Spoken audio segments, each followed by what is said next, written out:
I have a protein powder fetish or something like that. He loses more other ways. That's funny because you hear the same shit over and over. Folks, look at this. I'm just going to summarize this as best I can. You all want my summaries, right? This motherfucker says shit. Motherfucking explosion pussy. It's incredible. Oh, this is going to be raw. Really? For sure, dog. Already the funniest motherfucker in South Australia. No doubt. No doubt. Funniest motherfucker in South Australia today, son. Chelsea can't hang with this motherfucker. West side.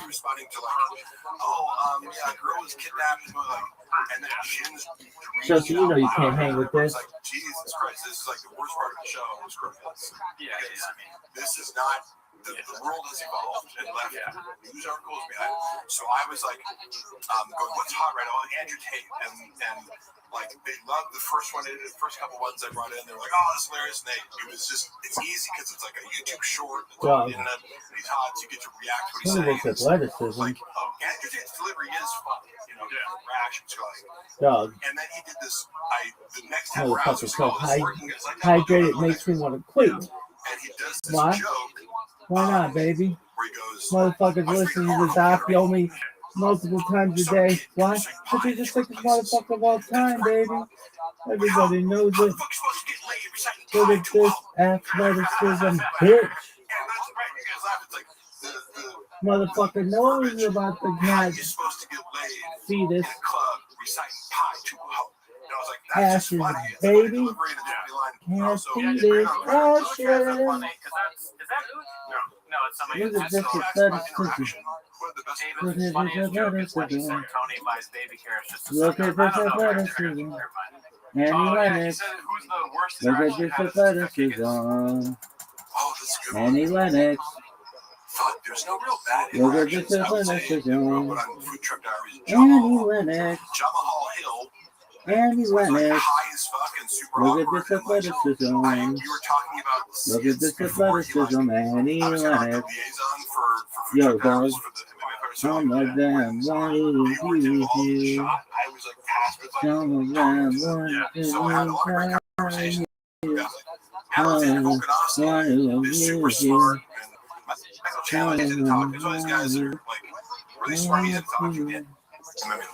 Dog, can't help it for the shit that tells you they watch this live stream, baby. Why? Oh, them 70 motherfuckers ain't never seen anything like this before. Really? Oh, they're gonna think this shit is tight as fuck. Why? Sickest motherfucker of all time. You got the sickest motherfucker of all time. Rabbi, let me grade your beard. Calm down, girl. By the way, a bunch of people have done this for me. I was like, yeah, I'm a real rabbit. Maybe one of the realest rabbits of all time. If rabbits made sound, they'd sound like this, you stupid slut. Really? Oh, dog. I'm like that bunny from Playboy. Really? How am I not? I'll wait.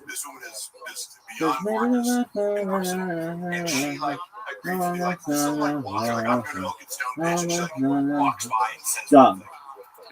Look at this athleticism. Folks.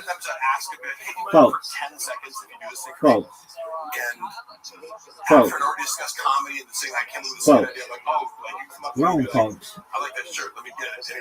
Amazing name for a club. I love me a club. Wrong, folks. Huh? Look at this move. Ain't nobody ever seen this athleticism. You think that fucking Canadian shows this athletic motherfucker just sits in his bed all fucking day?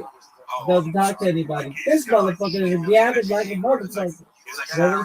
Oh, sickest motherfucker ever. Look at this athleticism. I said, look at this athleticism. Look at this athleticism. Look at this athleticism.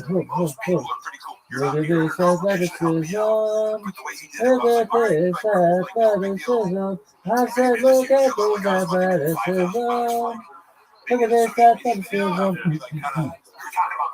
Ricardo, is that even a thing? I don't know. I gotta dump. And they're like, dog, we have been waiting for you for hours, days, months, years. What about weeks? Weeks too, baby. Look at this athleticism, though, for real. Look at this move.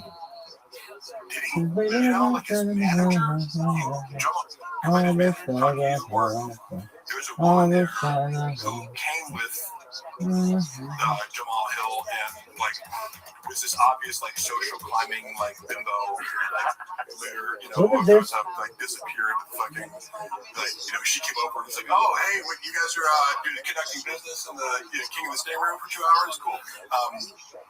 But she was there, I think Shop had left and she was still there. I think she must have like used it as a predicate to like reach out to Shop. She's like, oh, like Mark, look at this. Jamal, really uncomfortable. Like that's a way to like kind of be like, oh, I'm just looking out for your best interest. But like, why am I being reprimanded about asking a simple question to a guest? Like, we're in a production studio. Yeah. Was he paid for this whole episode? Like, I like, it was just, because again, I'm totally over being said no, but Brent didn't even consider it. Was like, this was the worst episode of like Food Truck Diaries ever, and I don't disagree. Picardo. Why don't you just go on there? It's #1 streamer in the history of Picardo. You guys even know what Picardo is? Nope, because nobody knows who it is. We shut down in 2024. The Jamal Hill? Yeah, although he is like, I mean, he was. He's become. The world is now seeing that he's very likable as he copes with his losses. Like, I wasn't not a fan of his. It was funny because Brendan was like, "He'll never be champion," and then he was. I was kind of like, like it was funny that you kind of like said that to me. I was agnostic as far as his fighting skills, but Megan Lydic, no, it was Lauren Seiko. Okay, Lauren Seiko is gorgeous in person. Like she looks hot on camera. It's like in person, it's like, no posts available. Whoever the fuck is there? Probably George or the janitors or. This channel does not exist. Yes, okay. Pure Spectrum lawsuit. That's a great question. All I can say is Brendan introduced the idea of the Pure Spectrum lawsuit. It must have been 2021 because we were at Zoo Culture lifting alone, and my recollection is not exact at the time frame, but we were lifting there, and I wasn't yet working at Victory. So I believe it was like summer 2021. Somehow this gets brought up. He's like telling me that he had to sue them. Yeah. Right? And so his version of events, again, when I first know him, so I have no reason to distrust everything he says, which I now like. Anything John says is like, take it with a grain of salt. That was tight. If it involves look at this athleticism, being wronged and other people, like, and have you ever money, seen something so none of far? this is potentially Oh, God, this motherfucker. So it's a really food like that. Let's into one. Girl. Project, his bad deeds onto other people and reverse victim and offender. But he told me what is literally an upside down version of the story is on record now, which is he said this. I was working for the CBD company, like I got an ownership stake in it, and they came to me and like offered me this, like, and he presented it as I'm getting like I own a portion of the business and it's like paying some sort of dividends each month and everything's going great, and then slowly that starts to dwindle down to the point where like, look at this athleticism. No one's even seen this one ever. People be like, dog, you're dancing in the dark up there, big dog. You'll be like, thanks, lady, and they're going to say, who the fuck calls himself big dog? And I do. Why? Why the fuck not, baby? Look at this athleticism. Unfucking real. Look at this move.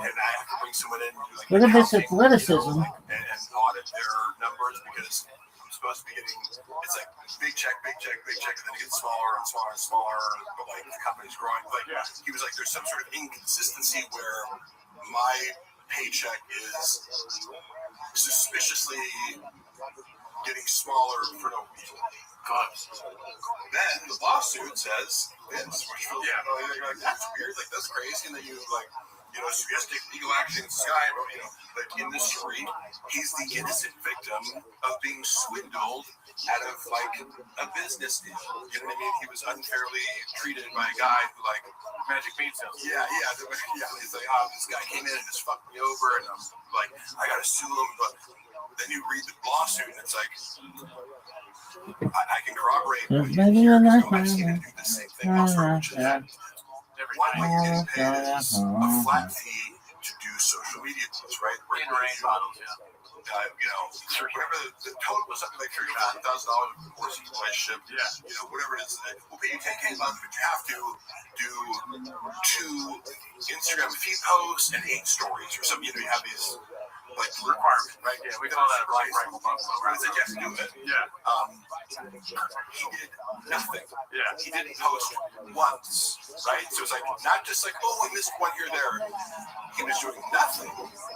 Maybe talk about his podcast, something like in his mind he justified it, but he was paid hundreds of thousands of dollars and just wasn't doing it. Like they look back at whatever time frame, they're like, hey, so it turns out you posted no posts and no stories. We have to stop doing these, or like we have to dissolve your ownership. So, and then the ownership of the company will be another source of revenue if it pays dividends. And then also like using a code, like use code shop, so you're getting the percentages of the sales using the code. Yeah. So 3 streams of income. Well, if you're not posting like the code, you're not promoting it, you know, if you're not hitting the post, your pay is going to get docked. If you're not getting commissions, your pay is going to get docked.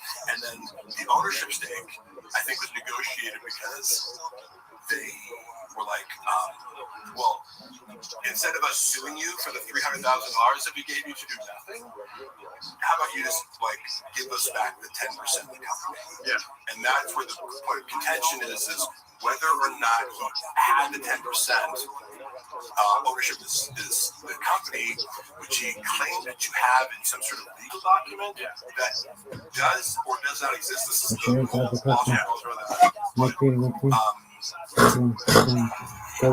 it's alleged that he took $100,000 after dissolving his ownership stake to pretend that he still had or claim legally that he still had the ownership stake.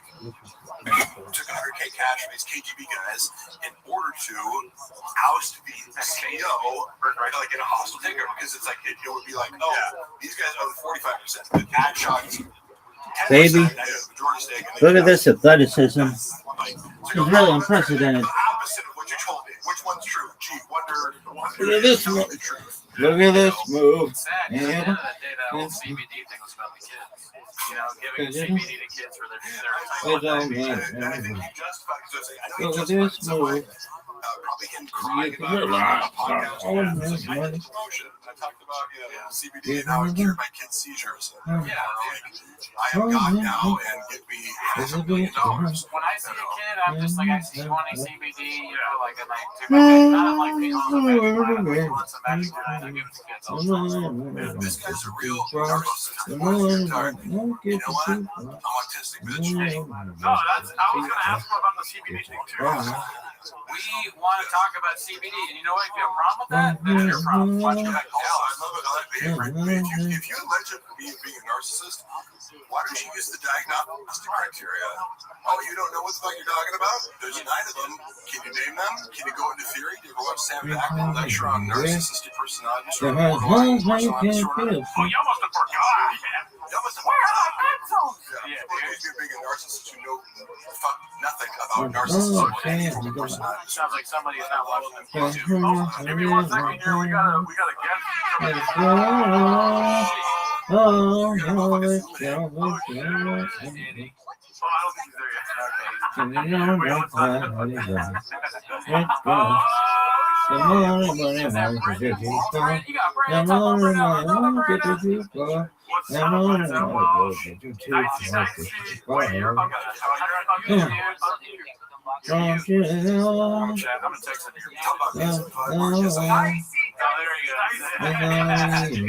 What's up? How can I hear him? Oh, are your headphones going to put everything? Oh, yeah. No, it's like this. You hear it now? Like, hello. Can you hear me? Yeah. I lost the song. Go ahead. I can hear you though. I can hear you. Who the fuck is sharing this? Dude, so while for Trump, man, we've been watching a 24-hour Gringo Copy with my car. So you can see at the beginning. What are you up to?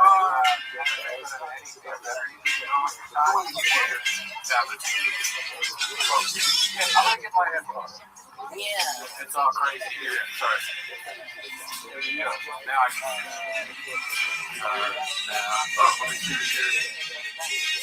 Where you at? All right. Don't get started right here now. Okay, good. Where are you at right now? Nice. Great place, never been. I'm fucking a lot of shit. Oh, hell yeah. Hell yeah, dude. DMing. Have you guys ever talked to or have you ever met North Road? No. What's up, bro? Hey, real quick. What do you think about it? Do you have any hookups for Addie from Maddie? Bro, I got all the hookups. I got friends in dark web places. So how's it going with the watching? I mean, could there be a better way to I think we've watched it 15 times. Oh yeah, we watched it a lot already. Really? Yeah, it is pretty long. Well, do you have a favorite bit from a Gringo Poppy that you can remember? What's up, babies? Oh, the high one? Did you go get it? I don't know why. Try to fix it. We can't hear you.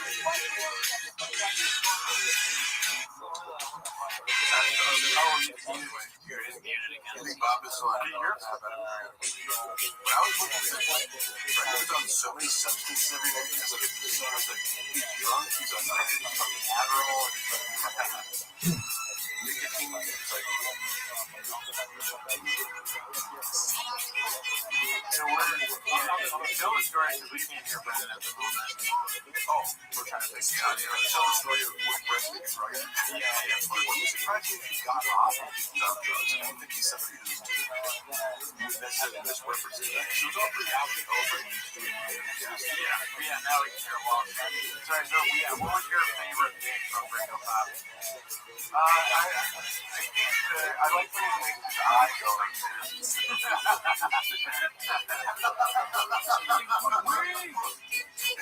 Yeah, I call this stuff shit.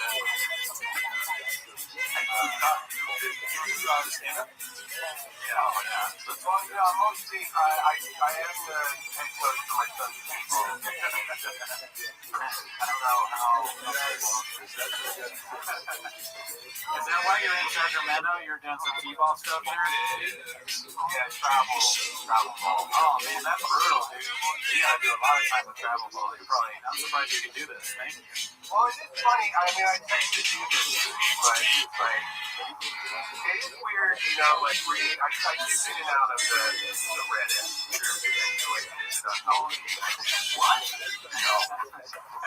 Get the fuck out of here. I do have the empathy thing where I'm like, can you imagine, like, imagine you stumble across a Reddit board where people are just picking apart every second. I felt like that because I didn't know what it was, and then the first time I ever appeared on TV, barely knowing Brendan or his history or Brendan or anything, all of a sudden the next day I appeared and I'm like, they bring me on as like a guy who talked about lifting weights and anabolics and dieting and stuff. So I'm like giving what I would consider benign advice to people, and then the next day, like, I'm been bombarded with like, you fucking ugly loser, you're the worst actor. Like, cause I at that time I only had like acting reels on my YouTube, and it was like thousands of comments like, you're the worst fucking actor ever. I'm like, what the fuck is this? Like, what did I do to these people? You know, and having no concept. But then Brent was also like, did you get a bunch of hate? I just want to let you know. So I'm like, I immediately dismissed the entire Reddit as being full of crazy people.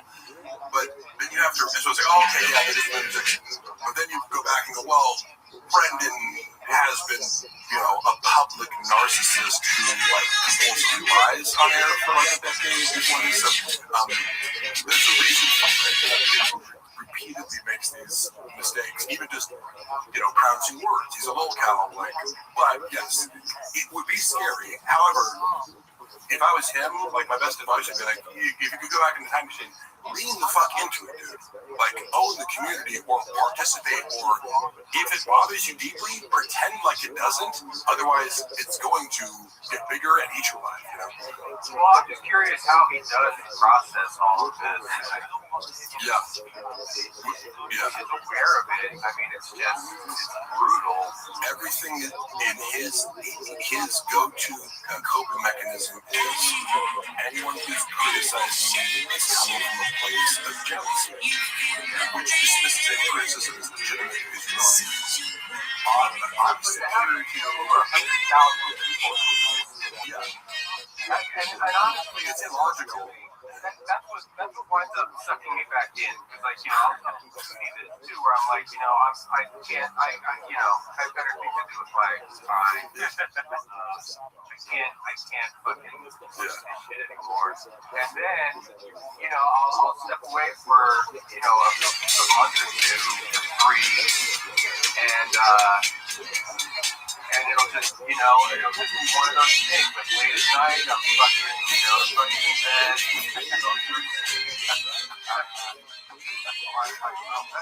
You know, my name's Brendan. I'm a failed comedian. I'm a failed podcaster.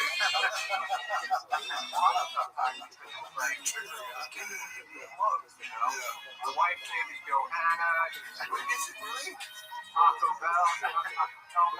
I mean, you can relate. That's part of what brings it. See, the thing, what I would say, you asked, like, how tough is it to be in Brendan's shoes? But if you're in Brendan's shoes, your feet are going to be wet, remember?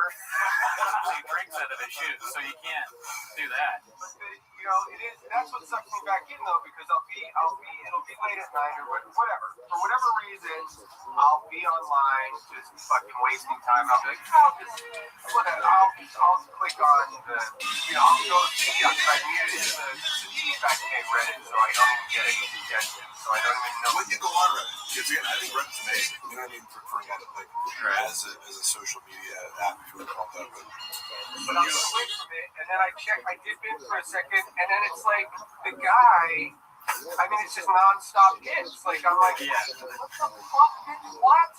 That was one time when I left, and I came back, and it's when he got the fucking Chompy tattoo. Oh, yeah. And I'm just like, yeah, the hits don't stop. As you're saying, he keeps outdoing himself. and then he starts scrolling back, and there's people making references of shit where I'm like, well, wait, what does that even mean? What are they talking about there? And then you go and you find another jam. Yeah. I remember finding out Best Brains for the Arts.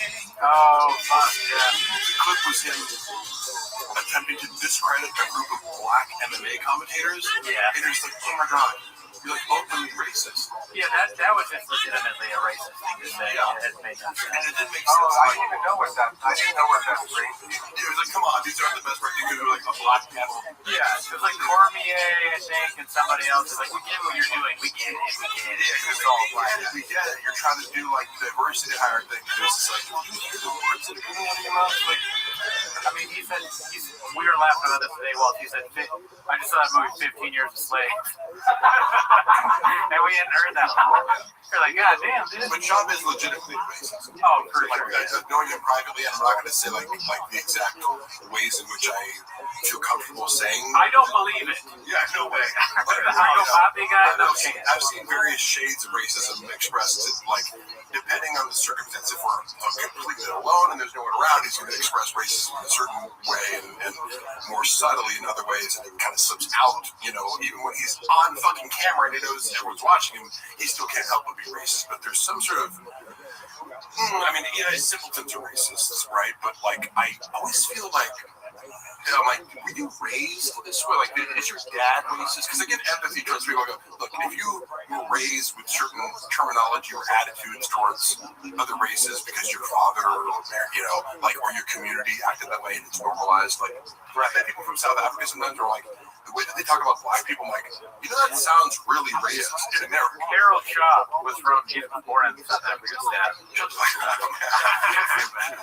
Well, I got a question for you. So with the Reddit time, is it like in the house? Is it like Daddy's doing his Reddit time, or they're just already asleep? Like, don't disturb. I don't do anything until everybody's in bed generally. Because otherwise, years shit TV. But it does get, I mean, I haven't been this bad in a while, but there was a period of time when I did have to step away, when it was literally the first thing I would look at. Grab my phone, check, you know, whatever. If there was a text message, I look at that, and then the first thing I would do is go on Reddit and just like this. But it's a testament to the creativity of the group. Addiction problem. It's like, if you're going to it in the morning and there's nothing, you're like, damn it, there's something. The same policy last night. Care of the dog. I would like to put a plea out to everybody running the TFATK Bobby Lee, yeah. Reddit board, Bobby Lee, His cohort. if we can please make a message across the board, because they did this with you, Mark, where they had, I think they had to blur your face. Yeah. Can everybody please blur Callan's fucking feet when he's wearing his jacket? Dude, fucking That cocksucker sitting Indian style, goddamn flip-flop. Sounds hilarious. Most offensive visual in the hall. Yeah. what a great call. Because you're like, is that even comfortable? With these big gay lions stuff. Mandatory. If there's any clips chasing Callan's feet, you heard it here. Leave the clip until the feet are pixelated. Well, it sounds like you're running for office here, dude. I mean, like, you're going to be in the cabinet. Brian Campbell, watch out. We got a new guy. Like, strong action. Gets in bits party, dude.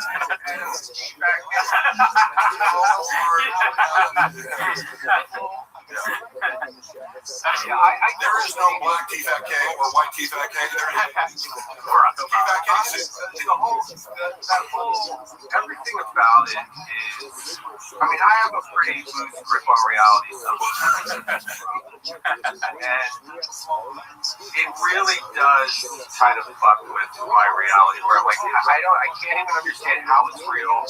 I don't understand how, like I said, you know, like I podcast and shit. All of us here are less successful than jobs. Yeah, no, that's not true. No, I'm very. Have you seen my Ferrari, bro? I think I'm right.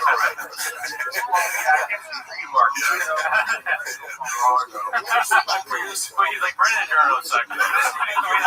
Prius, bro. He's like, I've been to both their houses. And we said that when he came on my podcast, it was just like, I mean, I don't know if this sounds racist, but I was like, if there was a black chick watching the podcast, go, wait, hold up. Some guy named Brendan talking shit about a guy named Brendan.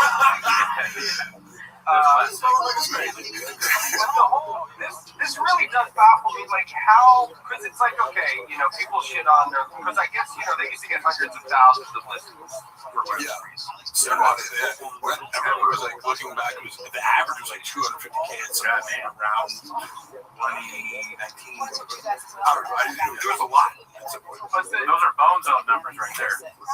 But the people will be shitting on it, and like, you know, oh, okay, it only has like 30,000 listeners.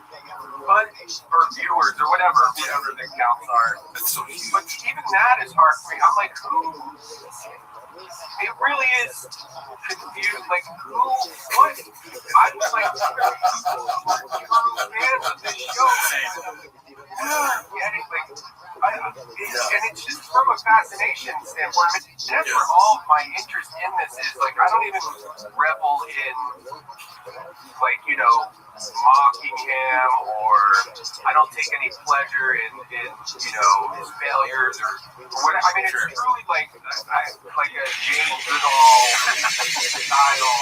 I'm just completely fascinated with it, and I can't wrap my head around the fact that any of it is real on any level. Like, you know, and I fascinate from thinking, like, you know, I mean, I can't give him this much credit, but I mean, because I do try to look at the, you know, positive. I don't know. I want life to be nice and amazing. Yeah. So I'm thinking, like, maybe he's some kind of a genius, like maybe this is a true, like, next level Andy Kaufman thing going on. Wouldn't that be great? It's the only acceptable explanation, even though I know that it's not true. Yeah. Right. But that would be amazing. What if it is? He masked off Pagliacci.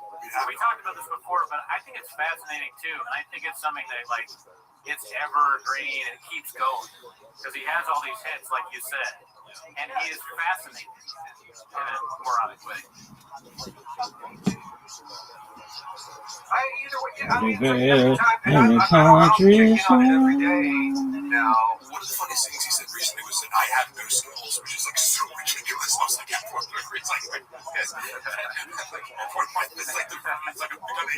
so that's probably what you're thinking of. That was in 1 minute. Yeah. There's something new, and it just blows my fucking mind. The new stuff that I remember, like, the last one was the Moonding. He says land Moonding. That was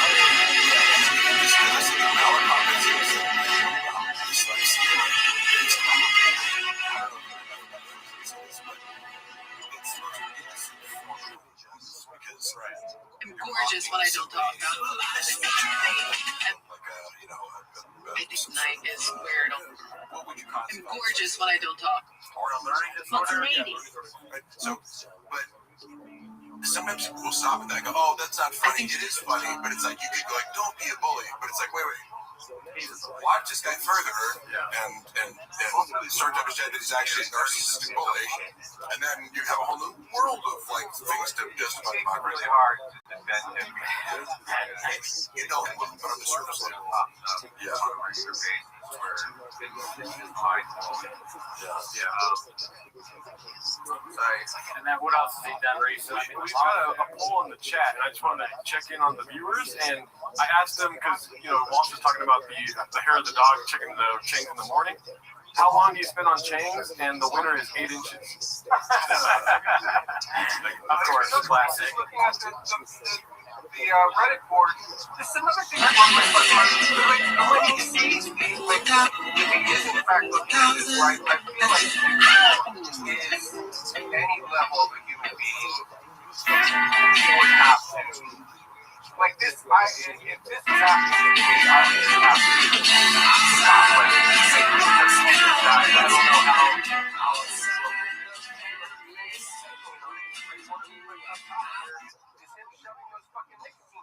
down there in his chair. And that's the thing, is like anytime you try to find a shred of humanity in this guy and have some kind of empathy, all you have to do is open up the Reddit board, and within 2 seconds you're like, that's why fuck this dude. Like, it's just like that. Because it's the basic feedback mechanism. Even 100 people in subreddit commenting on the things you did, I would be curious is what they're saying true? Like, should I be ashamed of things like, you know, people will make fun of me really try consciously to expunge the word like. It makes me so conscious and makes me think about should I try to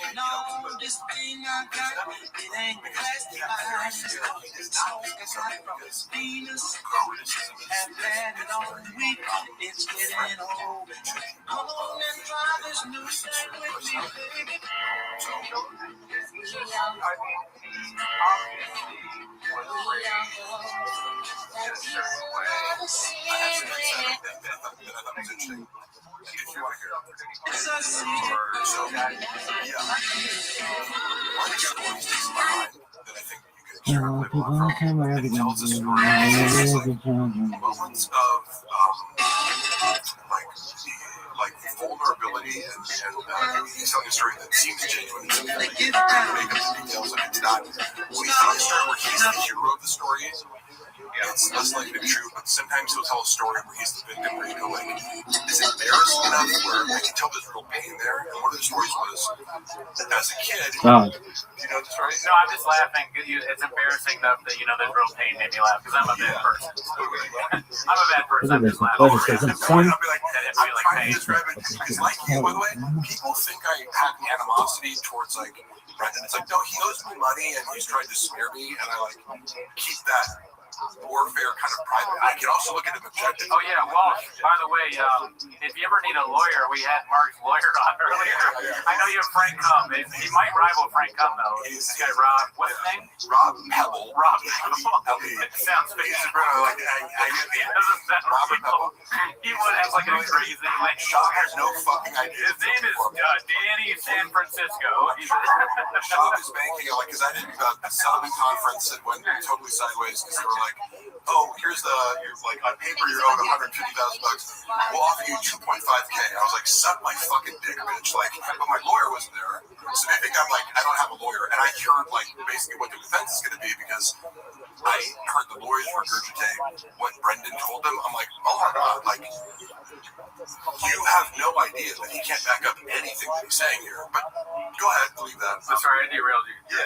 The story I was going to say is, as a child, let's say he was, I don't know, between 10 and 13 or something, he starts off by saying, I used to love strawberry ice cream. And if there's a gallon of Neapolitan ice cream, I would dig out all the strawberry ice cream. So it was a fresh, like, I hate to say this, but I'm familiar with this. What that got me inside into his childhood trauma because my parents, like, right, I can list off any flaws or whatever, but I go, to shame me about eating it's not something that would happen ever, even if I was fat, like saying you fat fuck or something, whatever his dad said, because he comes home and he's like, Brendan, did you eat all the fucking strawberry ice cream? Which is a stupid thing to do, but it's a kid thing to do. But like, clearly, Brendan has always been self-absorbed, and he's like, I know, I'll just eat all my dad's fucking ice cream. Like, eat this one part of the ice cream to myself. And my dad would be so in the room and just goes, did you know fucking strawberry ice cream? He's like, yeah. He's like, fat pig or fat fuck or fat pig or something. And his response, do you remember what his response was? He's like, oh fuck, it was like a dagger through my heart. So that was the moment where I'm like, oh, your dad hurt you. And trauma aside though, is the fact that he has managed to go this far in life with just, never really learning anything. I mean, I assume his dad is pretty, his dad funds everything he does. Like, he doesn't, his dad made actual success. Actually made that, like, the Pennsylvania or something like that. He did something where it was the diamond mines are pretty profitable. The emerald, he says the Emerald Empire. He actually built a business, rather than CD free cash. I mean, I think I'm surprised that there hasn't been, like, an actual, I mean, I guess there's, like, the, those YouTube channels like the Beige Frequency and Hell's Graveyard and shit. I mean, he's such a fascinating guy, like to have a real true documentary made about this guy. Oh, yeah. But I guess you can't really keep up with it because by the time you're done editing, you're going to be like, he did 70,000 fucking crazy things. Yeah. That's facts. Documentary. Yeah. So there has to be like an ongoing like reality show. Like I don't know, like a reality show would just be like a fucking such a good idea. It's like hive minding. It's like who's gonna watch all this shit and come up with find the footage that matches him contradicting himself and previous things. I never watched that Beige Frequency documentary or whatever it was where it exposes all like the lies and his before I met him, because I met him when I was like, oh, this is a guy who Chappelle Lacey opens for. Like, I had a clean slate as far as meeting him, so he just seemed pretty normal to me. and I didn't have an incentive. Once the subreddit like attacked me for like appearing in his world, I was like, oh, these are crazy people. So why would I seek out more information about this person when I feel unfairly attacked? I think, and then later you watch a page, you're like, oh my god, this lies about everything his whole life. By the way, the chat is saying that you guys are on Baja mode. I don't know what that means. Thanks, chat. I think that you guys have a great idea with the reality show. I would watch that, but my thing has always been documentary on specifically the Gringo Poppy, because that is like the most important aspect of his work. I want to work. I'm being serious here. I want to work as. I was talking to Adam Sandler and Yasiel Puig the other day about this, because we were discussing ideas and all that. And they were like, "Yeah, you got to do this. Like, this is your thing." That's something, but no, I do think that the main thing that I would like to see is a documentary on like the building of the set, who wrote the stuff, like how did he come up with the jokes, like what is people's reaction to it, and then obviously Papa comes in it and we interview him at some point, or the director does. I would like to contribute some things like I could add a few key, not everything, but I go like, I was there for the conversations where, I'm friends with the editor who's being tasked with like you're sending. It's difficult because I edited for Brendan. I learned how to edit for Brendan, and I was his normal paid editor was having trouble editing clips down to 90 seconds. Yeah, he'd be like, "Oh, here's a 5-minute clip, get it down to a 90-second Instagram reel." Right, and I would treat him like a writing project. I'm like, "Okay, let me do this." I learned how to do that because, and then Brendan started trusting me, right, to edit more. So I did have a little bit of editing experience. One of the things with the Gringo Poppy was he kept going, juice up the laughs more. In his head, a stand-up comedy special is funnier. Juice up the laughs. If the laughs in the audience are louder. And so it was repeated. It's he sent it back. He sent the dish back 4 times to the fucking kitchen to be like, warm it up. Dude, how fucking loud do you think the laughs need to be? So people might notice that it sounds ridiculous because it was ridiculous. Because you're like, dude, you want it more loud than that? Do you think that's gonna make the jokes better? Are you tricking people into laughing? He doesn't know anything. Yeah. And by the way, the reason I brought up the strawberry ice cream thing was the insight was he has an issue with seeing other people eat. I eat a tremendous amount of food, but I'm also in shape, right? And this is a difficult concept for him because I think one of the reasons he wanted to be friends with me was I think he thought he was going to get ripped by osmosis. And I'm like, yeah, we can work out in the gym together.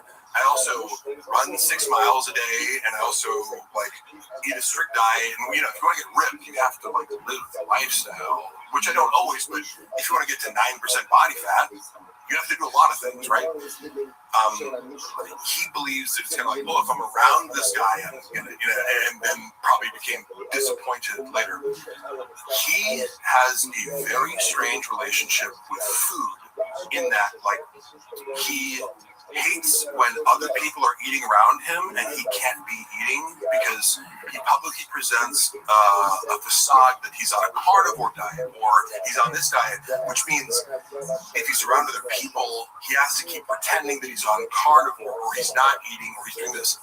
But then it's keto, man. I had enough insight to be he's like, yeah, I stick to the carnivore diet today, but then I had a pint of Ben and Jerry's. You're not on carnivore. That's not a carnivore. You can't just what a child. I ate steak, and then the next meal I ate, a bunch of candy. That's not a carnivore. You just ate steak and candy. He would say something crazy yeah, I'm on the carnivore diet, but I ate 10 bags of Skittles yesterday. Every day with him. I don't think he stuck to a diet for more than 18 hours at a time. So I go, well, you wonder why you're not losing weight is because you just you're eating an additional 1,000 calories of fat. Right?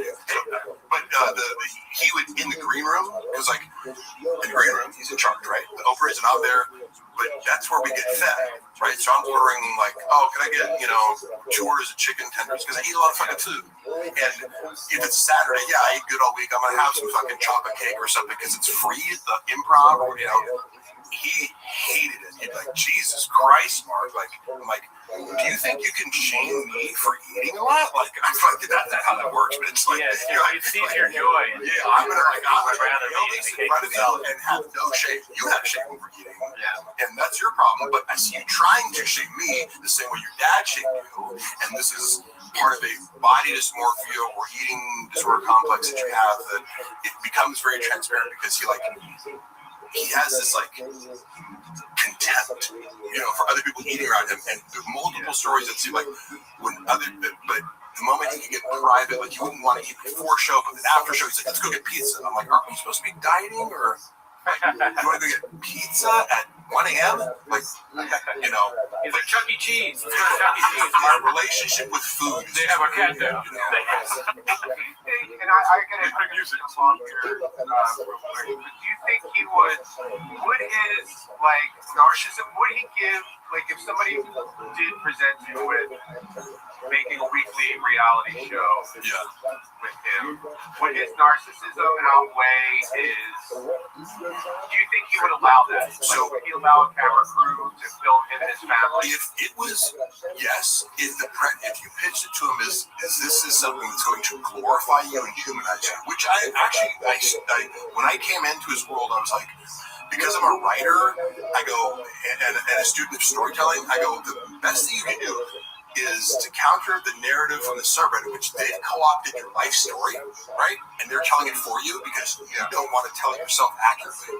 You don't want to talk about your UFC shit on stage. You don't want to talk about, I go, you haven't written your narrative. You need to write a book or do something where it's like, I am Brendan Schaub and I'm XYZ. You're not doing that well enough, so other people are doing it for you in a very negative way. So my first recommendation to him was like, you need to reassert your own narrative. Hire a ghostwriter, hire me, hire whatever, but what you're not doing, like from a publicist standpoint, is framing your narrative correctly. And you're ignoring the fact that other people are doing it for you, thinking that helps you. It doesn't help you. You have to combat that other narrative that makes you look like shit.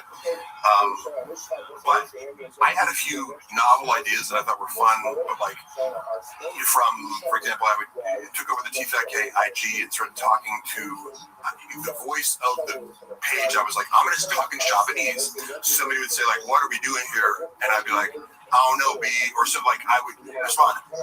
And it drove the people commenting nuts. So they keep commenting, like, what the fuck is this? Because it broke the mold. And all of a sudden, oh, you can't do this. I'm like, oh, yeah, I can, bitch.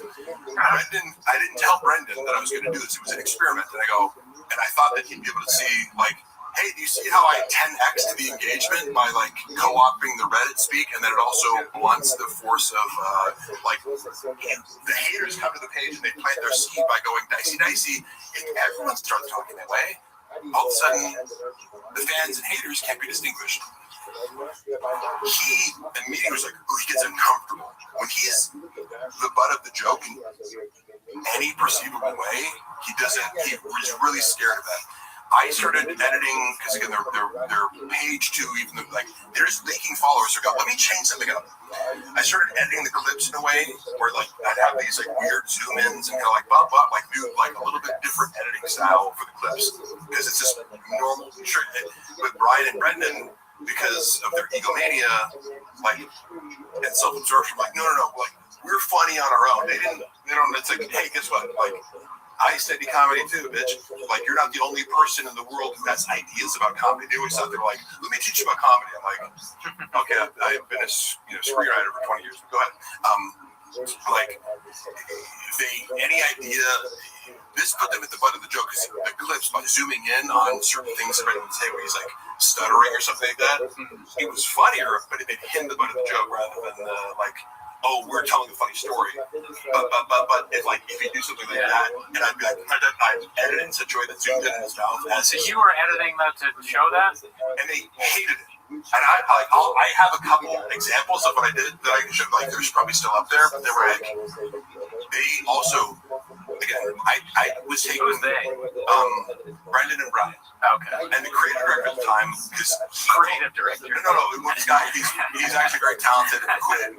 Right. He quit, and I heard the conversation. And I was the only person in the studio. And the next day, Brendan goes, "I had to fire this guy." And I'm like, "You didn't fire me. He quit. He told you that you were the worst boss he never had." Like, I was what? I was there. I heard the phone call. Like, how are you instantly turning this into something that's the complete opposite of what happened? But he had to explain to Brendan, because he tells me, he's like,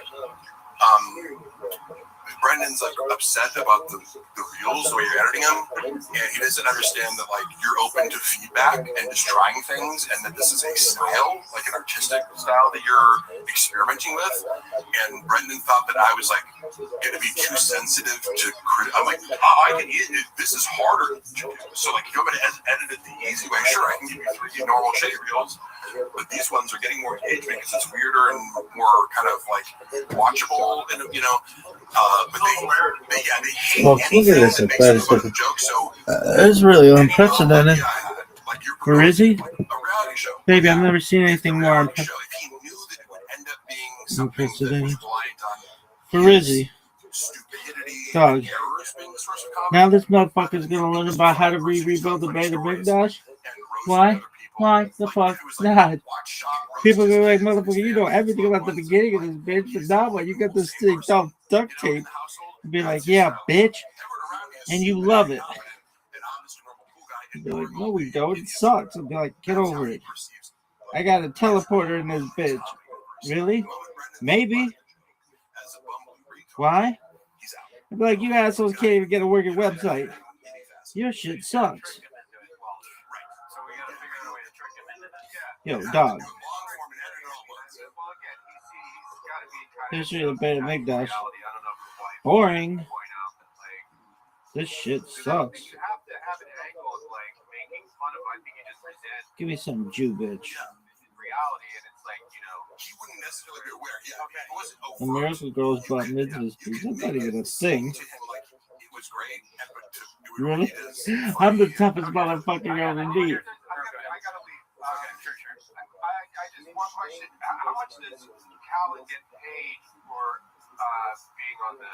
My understanding from Brendan, which again take with a grain of salt, but also it sounds about reasonable, is that because Brendan takes a fluctuating percentage based on like T-Fat being around at the Thick Boy Studios and kind of taking care of the ads, stuff like that. Calvin shows up, does his job, and gets $25K. That's my understanding. $25K a month. Yes. See, none of this makes sense. Nor does it mean I go, how do you have a podcast of $40,000 where the split is it's like $1 per listener? You know, I don't know. Like, I don't know how they get that much money. I mean, Harold must pay Brian that money straight out of the bank account from the Emerald. Yeah, and that could be exaggerated from Brendan. I don't know. Brendan Walsh, I just want to let you know, somebody has posted Jersey the Real Dog on the Fighter in the Kitchen subreddit. Request blur all future posts of Brian's feet. It's company policy to respect the victims. Bean cheese, bean cheese, bean cheese, bean cheese. You're making waves. I hope people stick to that. Yeah. Well, you guys have fun with your little hate rally. All right. Well, you and me, we're gonna do Windy City Heat 2 with Brendan Chopper. Okay, that's our next business plan. All right. Love you. Bye. Nice meeting you, big. Nice meeting you. Thanks, bro. All right. See you. See you, Brendan. Wow, Brendan Walsh, world record pod. Check it out. Let's switch. Yeah.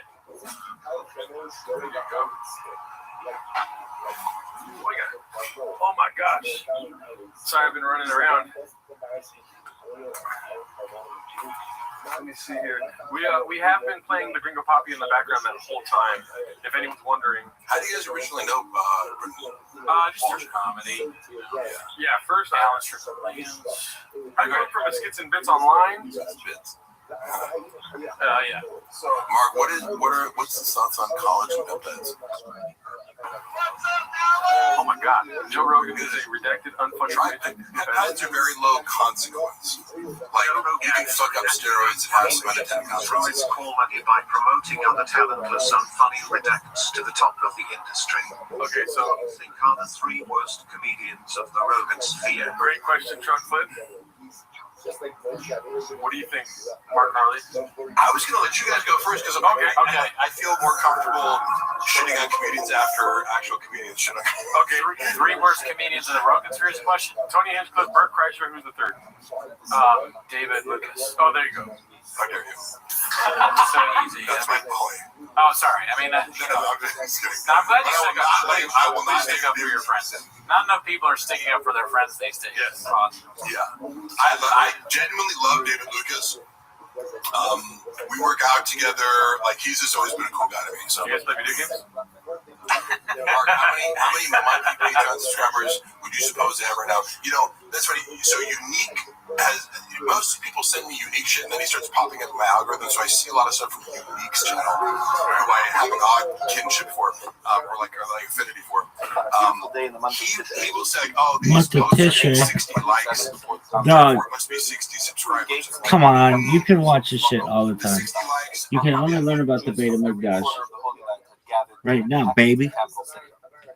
Why? Because this shit sucks. Does it? It's the worst. Look at this athleticism, though. Folks, do you know about athleticism? Look at this move. Look at this athleticism. Look at this. This motherfucker's not even doing it like round buck. God gave him tablets of the law. He gave him the Torah. Every single individual, man, woman, and child of the children of Israel saw this revelation. They saw God in a sense, in a way that had never happened before and has never happened since.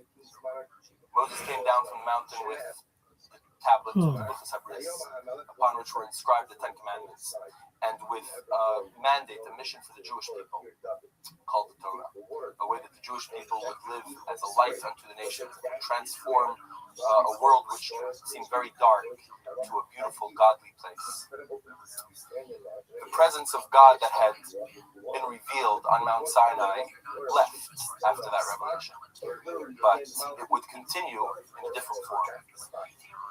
God told Moses to tell the people that they should build for him a mishkan, build for me a tabernacle, and I will dwell, God says, I will dwell within the Jewish people. A place where Hashem's presence would always be felt. A place where every person could come to be close with him. A place from which he would communicate directly with his people.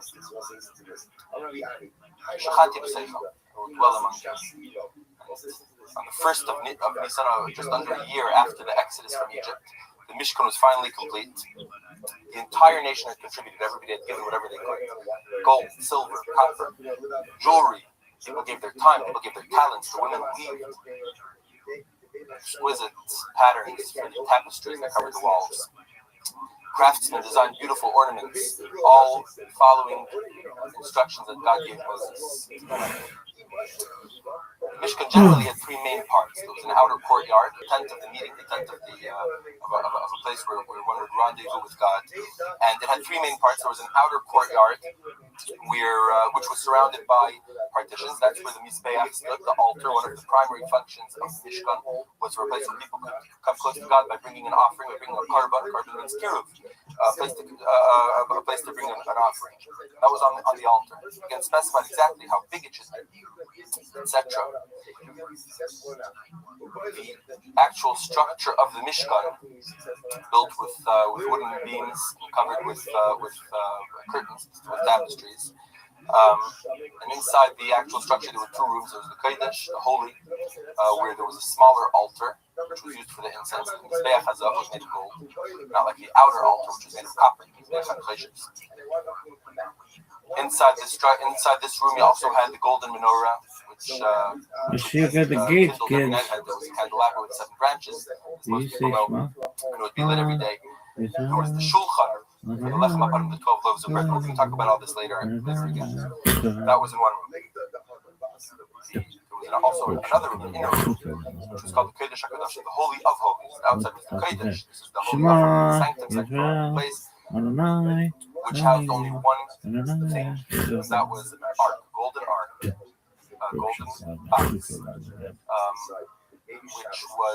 within which was placed the Luchos Habris, the tablets that Moses had brought down from the mountain. Interesting, it also housed the broken parts of the first tablet, which had been broken, which we're not going to get into right now.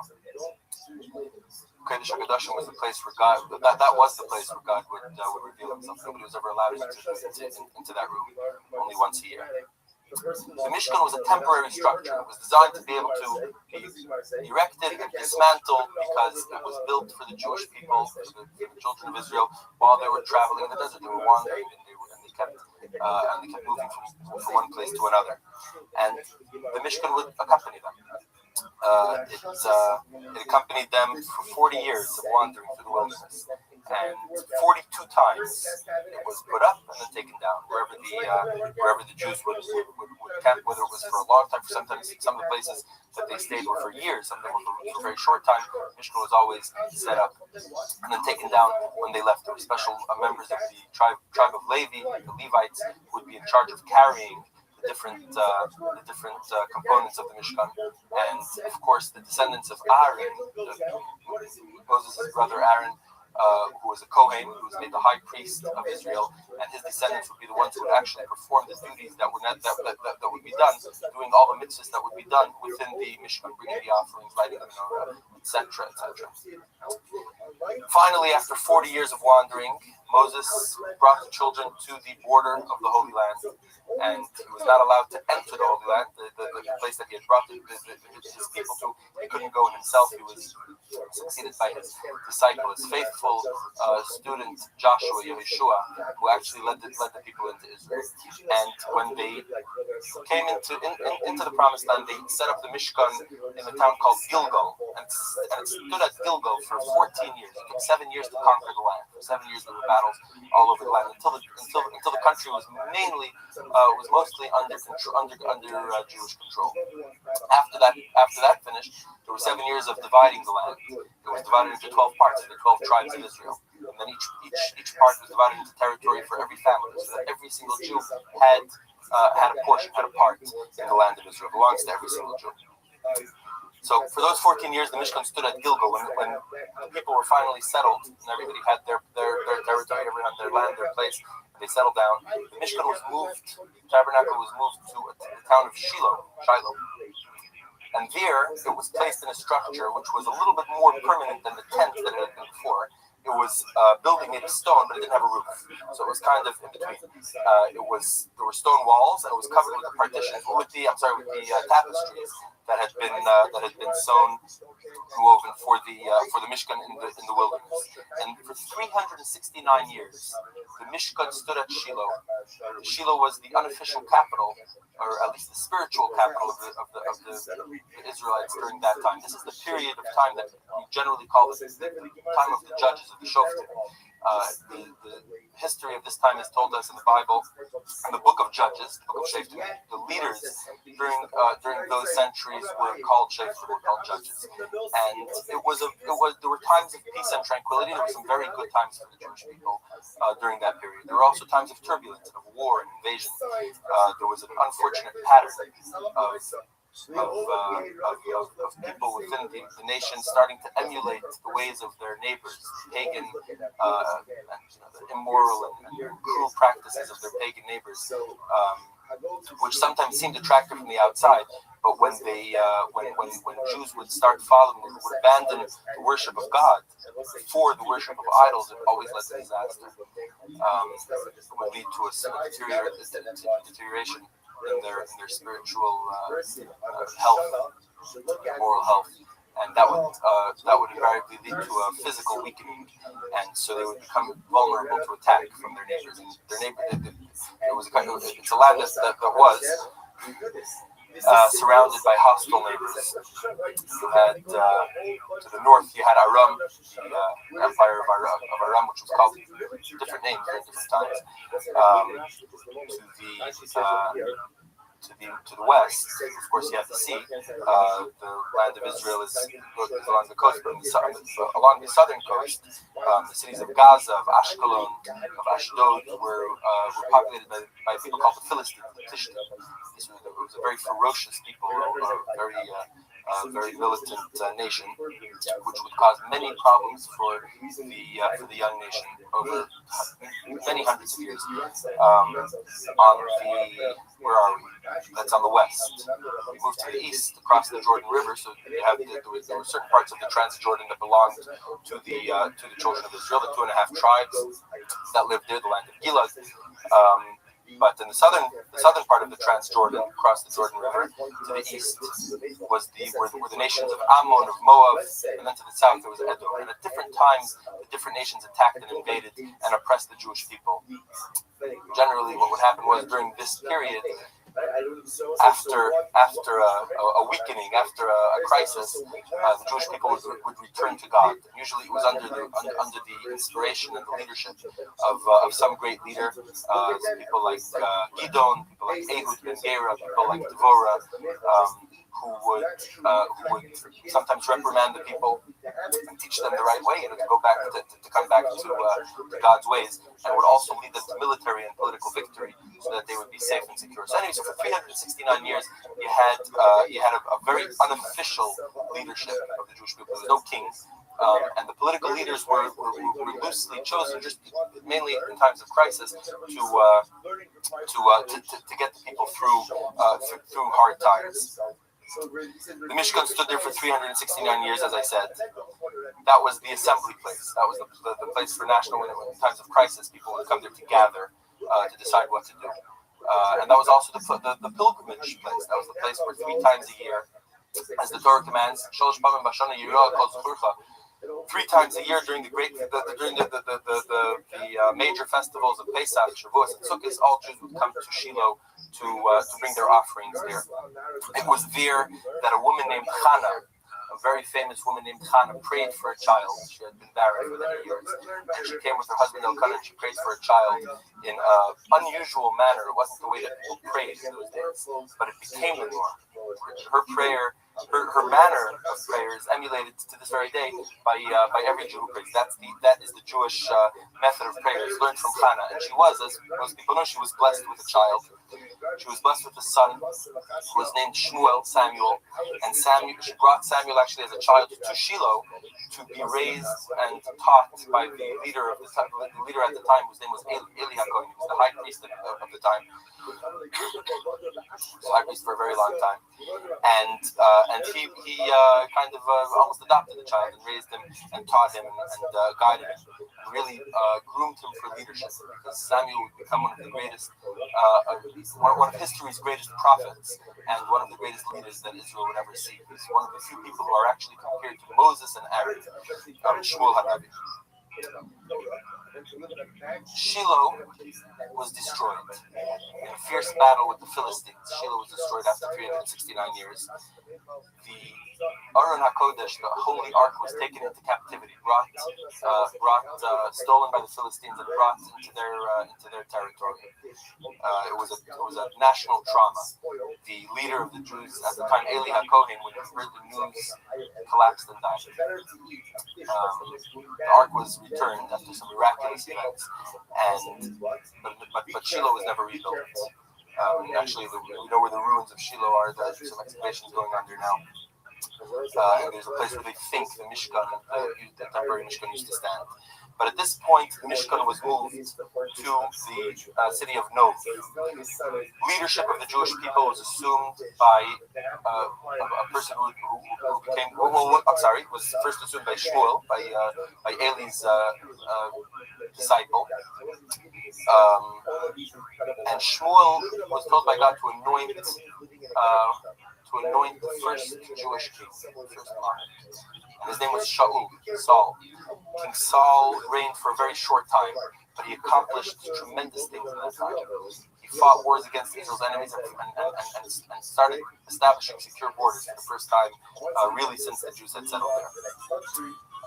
His reign was short, and for reasons that we're not going to get into now, God told Shmuel that Saul's dynasty would not last, but that the throne would be transferred to somebody else.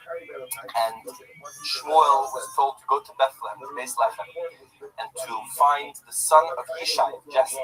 Jesse was a Jewish noble, a great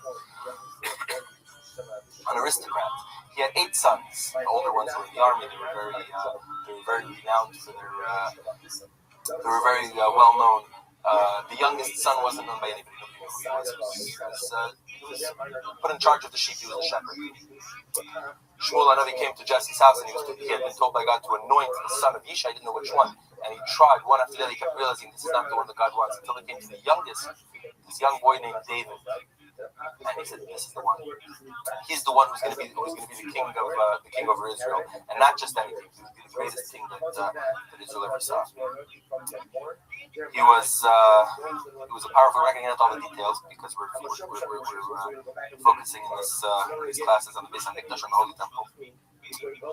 But David became king after slaying Goliath, after run-ins with his father-in-law, King Saul, and after being fugitive and running away from King Saul's anger. Saul was killed in a battle with the Philistines, and King David was crowned as king first over his tribe, the tribe of Yehuda, but later, after a few short years, he was crowned as king over all of Israel.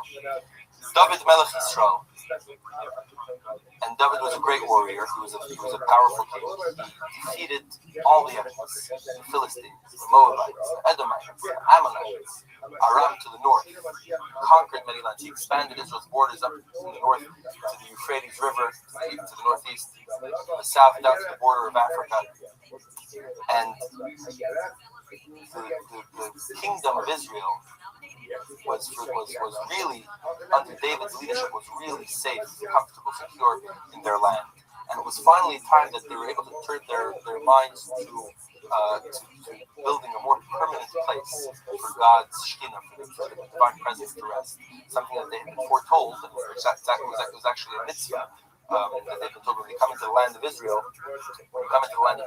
one of the mitzvahs that they're commanded is to build the Beis Hamikdash. There had never been a good time, an opportune time, and now finally, with peace, with quiet borders,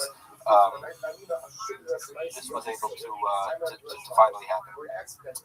King David conquered a city on the border of the territory of Yehuda and the Yamin of Judah and Benjamin. And it was a city that had still been held by non-Jewish inhabitants for various reasons. It was called Yevus. And David conquered the city, and he made that the capital. And it became known as Ir David, the city of David, or the city of Zion, or the city of peace, Jerusalem.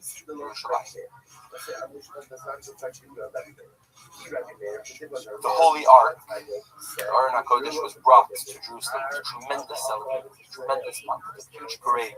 Everybody thronged to see it being brought. It was a national celebration, and the great king himself danced and sang and clapped like a young boy with this tremendous joy, tremendous happiness that the Ark of God that housed the Luchos, that housed the covenant between God and the Jewish people, was finally being brought to the place which God had chosen. One of the most athletic sneezes we've ever seen, folks. It wasn't just the city that was One of the most famous sneezes of all time. It was very high up on the mountain. It was the place that God had chosen. If you look in the Torah, centuries earlier, God had said that there's a place that I've chosen. When you come to that place, a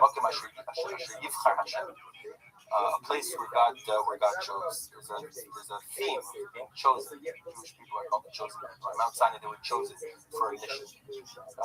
King David was chosen. He was chosen to be the king over Israel, and his descendants, his family, the house of David, was chosen as the dynasty that would be able to lead the Jewish people to glory, to spiritual and physical glory.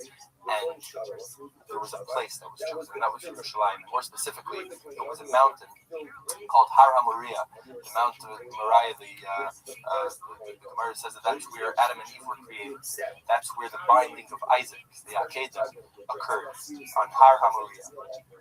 And that was where that was where David was told. The Navi tells us in the book of Malachim, in the book of Shmuel, the book of Samuel, that David built for himself a great palace, but he was pained, he was distressed. He told Nathan the prophet, I sit in this wonderful palace built of wood, of cedar wood. Cedar was the best wood, while the Ark of God is in a tent, dwells within the curtains. And God told David to purchase a site, to buy it, not concrete, to buy it from a man named Aravna. Aravna owned a threshing floor on Har HaMoriah. And David, and he actually offered to give it to King David for free, but David insisted on actually purchasing it. And this was the place, finally. This was the place where the Beis HaMikdash could be built. It was the place that God had chosen for his home, his home on earth. And King David finally felt now he could do it. He started preparing plans. He started getting materials shipped for the building of the Beis HaMikdash. King David, by the way, had yearned to do this for many, many years, long before he was a king. When he was a fugitive from King Saul, we read in the Psalms how of his yearning, of his longing, because he was a fugitive, he was running for his life. He wasn't able to come to the Mishkan at Nov or at Tiva and pray there. And it distressed him so much that the famous words, Sama lecha nafshi, kama lecha b'sari, my soul thirsts for you, my flesh longs for you. Eretz tzia v'oyev, a barren wilderness without water. How much I wish I could see you in holiness, King HaKadosh Chazisicha, to see your glory, to see your honor. So finally, he's able to build the Beis HaMikdash, but like Moses had brought the Jewish people to the Promised Land, he couldn't actually enter it. King David was able to bring the nation to the verge of building the Beis HaMikdash, but the actual building couldn't be done by him. Why not? God told him, "Dam l'roiv shafachta." You spilled blood. You fought many wars. They were good wars. They were just wars. It was the right thing to do, certainly. Still, God's house is a place of peace. God's house is a place from which peace comes to the earth. God's house has to be built by a man of peace. And it would be built by David's son. That's what Hashem told him. He said, you're going to have a son. His very name will mean peace. Shlomo, Shalom. His name is King Solomon. His name will mean peace. He'll be a man of peace. Thanks to King David's wars, his son was able to reign, was able to rule over a kingdom which was peace and secure and tranquil during his entire reign. So David was able to prepare all the blueprints, details, but the actual building would happen after he passed away by his son King Solomon. David passed away after 40 years. In many, many ways, without getting into too much now, in many, many ways, David's legacy is with us, is with the Jewish people, with every individual Jew in our personal journey. David Melech is so but that's for a different time. King Solomon was anointed as a new king, and a golden era began for the Jewish people. Free from threats from the outside, secure in their home, able to live proudly as Jews in their land, and ruled over by a king who would go down in history as the wisest man who ever lived. The Rabbi records that Hashem asked Shlomo what he wished. Request, I'm going to read inside. Request, what shall I give you? And Solomon said to God, you performed great loving kindness. I'm not going to read it all, ... But he asks for this now. You have enthroned me over a people as numerous as the dust of the earth. Now give me wisdom and knowledge. I shall go forth before this people and come in. For who shall be able to judge this great people of yours? He asked for wisdom, for understanding, to be able to lead the people. God was so pleased with this answer, with this request. And he said, since you did not request riches, possessions, honor, you didn't request the life of your enemies, you haven't requested long life, but you've requested wisdom and knowledge that you should lead my people. ... Wisdom and knowledge are granted you, and riches, possessions, honor, such as the kings before you did not possess, and which will not be so after you. So King Solomon would have it all because he had asked for the right thing. He'd asked for wisdom. And finally, now the construction of the Holy Temple could finally begin. To the north of Israel were the Phoenicians, very famous for many things. The king of the Phoenicians at the time was a man called Hiram. He lived in the capital city of Tyre, which is a city on the Lebanese coast today. Tsur means a boulder, a stone. in Hebrew. And the city of Tyre is actually built on a tiny island, basically a big rock that juts out from the coast. You can look at it, you can see it today. And in that area were the great forests of Lebanon, where the Arzei Halavanim, famous Arzei Halavanim, the cedars of Lebanon, the great strong trees, which were in high demand for any really good construction throughout the civilized world at that time. And that was, of course, that was the best type of wood. That was the best type of material to be used. Obviously, you want to use the best for the Beis Hamikdash. So King Solomon reached out to King Hiram, and they were on very good terms. Hiram was a close friend of Solomon's father David, and he remained a close friend of the Jewish people and of King Solomon. And he promised to help in any way he could, providing supplies, providing manpower, and they brought the best wood from the forests of Lebanon. They needed a lot of people to do it. 10,000 people at a time were sent up north to chop wood for the construction. 70,000. I'm sorry, the 10,000 people were sent to chop wood. They would go for a month and then have 2 months vacation. So there were shifts going every month up to the Lebanon. The lumber was carried by 70,000 men. In the meantime, you had 80,000 men working in the quarries to get stone for the temple. Now, the way they quarried the stone, they hewed it out. Usually, you can bring large, unfinished stones to the construction site, and over there you finish them. You cut them to the right size and fit them in. There was a special instruction that was given by Hashem that the holy temple would be built in an unusual fashion. The stones could not be cut on the construction site. No iron implement, no hammer, no axe made of iron could be used on the Temple Mount, on the Har HaMoriah, which would now be called the Har Rabbi, the mount upon which the temple would be built, because iron is what weapons are made of. Spears and swords are made of iron. It symbolizes bloodshed, and that's not. It has no place in the building of the house of God. You had to cut the stones at the quarry where they were taken from. You had to cut them to size, finish them, and then bring them to the site to be fitted into place. The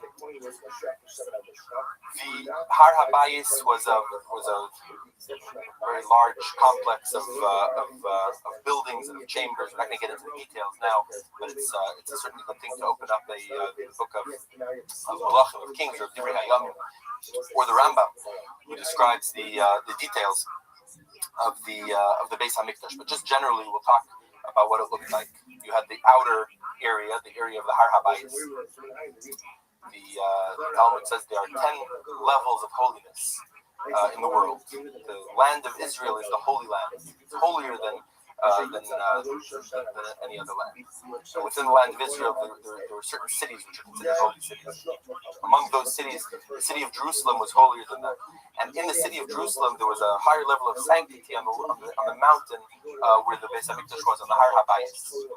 So immediately upon entering the Har Habayis, you had to behave in a way that befitted, the holiness of the place. And like I said, it was a complex. There were many buildings, there were many chambers, there was a lot going on. This was going to be a place. This is a Beis Hamikdash that was going to stand for a long time, and to which millions and millions of people would be coming to pray to God and to be close with Him. It was not like the Mishkan in that sense. It was much, much larger. The courtyard was much larger. The outer area is called the Azara. There's actually 2 courtyards. There's an outer courtyard and an inner courtyard. In the inner courtyard, called the Azara, stood the Mizbeach. This altar, this Mizbeach, was much larger than the one that Moses had built. Moses had built a small altar according to the specifications that Hashem had given.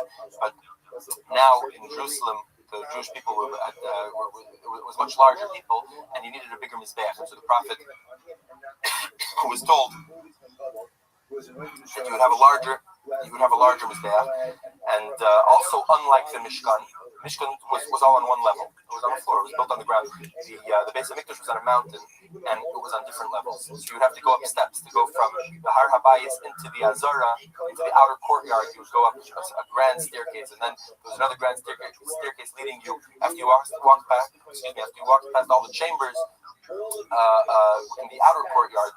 You would go up another grand staircase to the inner courtyard, and then there was a stairs that led you to the actual heichal, to the actual structure of the Beis Hamikdash. So outside of it, again, like I said, in the courtyard there was the Mizbeach. There was also a big what was called the Yam Shel Shlomo, the Sea of Solomon.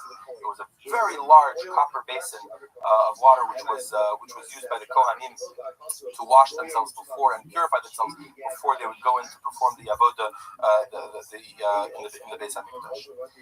The structure itself, the actual heichal, built out of the best wood, generally everything that was used. Ships were sent all over the Mediterranean to bring supplies from everywhere, so that the Beis Hamikdash would be built with the very best materials available from anywhere in the world. Because of King Solomon's political power and influence, he was able to really get supplies from anywhere he wanted. The heichal, the actual structure of the Beis Hamikdash, the sanctuary, was 60 cubits long. Y'all know what a cubit is, right? It's about a foot and a half, or a little bit more.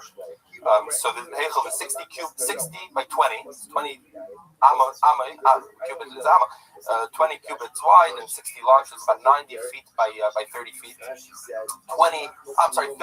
amas high, 30 cubits high, or 45 feet. And as you walked inside, not anybody could walk inside. It had to be a Kohen. And even a Kohen could only go inside when he was going to do something, to do an avodah or to pray. When you walked inside, the entrance was to the east. You would see a very, very grand chamber, entirely overlaid with gold. It was built out of the cedars of Lebanon, but you didn't see any wood. You would see gold everywhere. And you would see some very strange-looking windows. Usually you want the outside of the windows to be wide, so that light could come in. The inside are narrower. And here it was the other way around. Because the Beis Hamikdash is the place from which light emanates to the entire world. Of course, a spiritual light, but it was symbolized even in the physical design. The windows were built that way. Shkufei Satumis. So we're in the chamber. We're in the heichal. This is the room called the Kodesh, reflecting the Kodesh that was the first chamber in the Mishkan. You saw these golden walls. There were engravings on the walls, beautiful carvings of palm trees, of kruvim. We'll talk about the kruvim in a minute. Carvings all over. In the center of the room, near the center of the room stood the small mizbeach, the golden altar upon which the Torah was brought. The incense was brought every day. So outside was the outer mizbeach, the large mizbeach, which is called the mizbeach hanachoshes, the copper altar. Even though now it had been built much larger than the copper altar, and it was actually made of stone, but it would still be known as the copper mizbeach, mizbeach hanachoshes. That's where you brought animal sacrifices. That's where the wine libations, the nisuch hayayin was brought. That's where the nisuch hamayim, the water libations, were poured onto the mizbeach. Carbon mincha, the offerings that are made of flour, the many different kinds that there are, were all brought on the outer mizbeach. The inner mizbeach, the golden altar was used just for the ketores. How are the ketores made?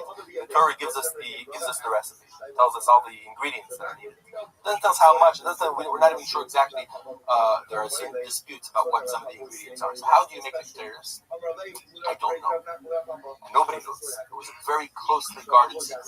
There was a family of Kohanim that was put in charge of the ketores, and they would guard this secret with their lives. They would never tell anybody how it was made. It was just passed down from generation to generation. And there was a reason for this. They didn't want it to be replicated outside the temple, anywhere else. The Torah, in fact, prohibits ketores from being made. You're not allowed to make the ketores in the same way that it was made in the Beis Hamikdash. You can't make it anywhere outside the Beis Hamikdash. Anyways, you have in the center of them, you have the golden altar. To your right was the shulchan, the golden table, upon which the 12 loaves of the lechem hapanim were brought every Shabbos. They were called the lechem hapanim of the faith. It was actually, we call it bread, but it was actually like matzah, very thick matzah, that was shaped in a very unique way, made in a very unique way. Also very difficult to make, and took a lot of inside knowledge. It was also a secret, something that was not well known, how the loaves were baked so that they would stand. We're not going to get into that now.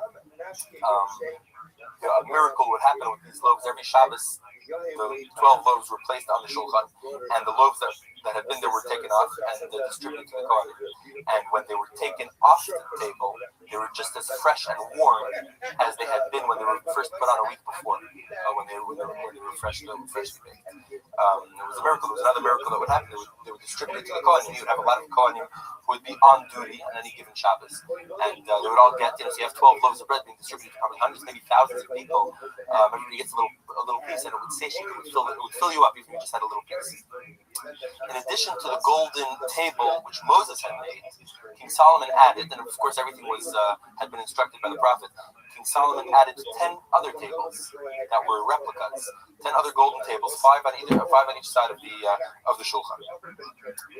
If you turn to your left, you'll see the golden menorah of Moses, golden candelabra with 7 branches. It was built also with a lot of designs and ornaments. We're not sure exactly the details, but the Rambam gives us a general idea. The Rambam even draws a picture for us, a diagram of what the menorah looked like. Unlike, a lot of people think that it was the branches were curved. The Rambam is very shows in the diagram that they were straight, they were diagonal. There were cups. Part of the ornaments that were on the 7 branches were ornamental cups. And what's interesting is we see clearly in the diagram that the Rambam draws that the cups are upside down. Cups are upside down. And that was also symbolic, like we said about the windows. This was a place from which blessing would come. This is a place from which light would come. And so the cups are upside down, as if the wine is flowing out of the cups, and the blessing is flowing to the Jewish people and to the entire world from this place. In addition to the golden menorah that Moses had built, King Solomon again added 10 other menorahs, 5 on either side of the original one. And there's actually a dispute in the Talmud as to whether these other menorahs were also lit or they were just there but they were never lit. There's a dispute about that. If you kept walking, you would see in front of you an entrance which was covered with a curtain, the parochas upon which the Kohen Gadol would sprinkle the blood of the sacrifices in Yom Kippur. And if you opened the parochas and you kept on walking, well, you couldn't. You're not allowed to. Nobody's allowed to. Not even the Kohanim are allowed to. Only the Kohen Gadol once a year. If we get Kabbalistic for a minute, there's a concept which is discussed very, very much in the Kabbalah and Hasidic philosophy, mysticism, which is called tzimtzum. The reason that when we look around the natural world, we see a natural world and we don't see a divine world.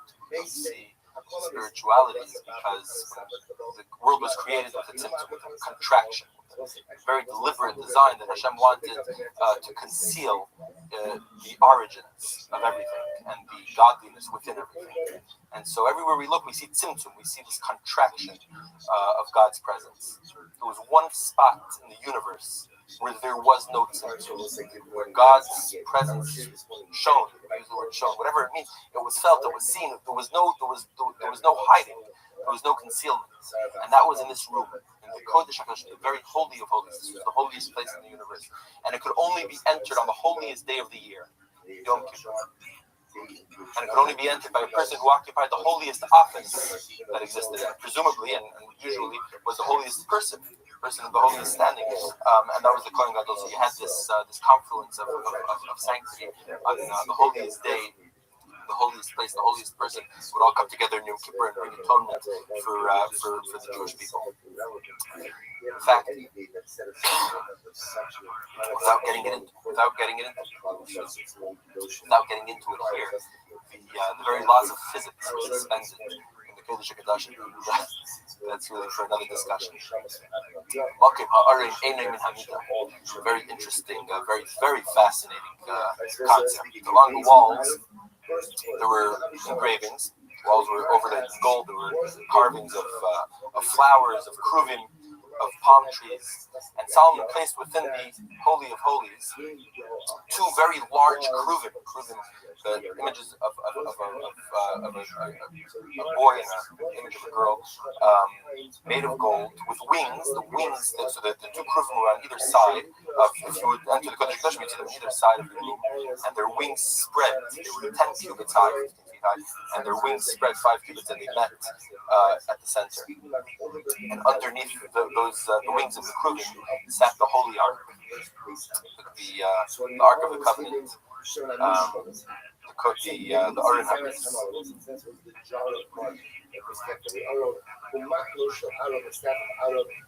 It took 7 years to build. Finally, the construction had started in the 4th year of Shlomo's reign, and it took 7 years to build. In the 13th year of Shlomo's Melucha, the work was finally done.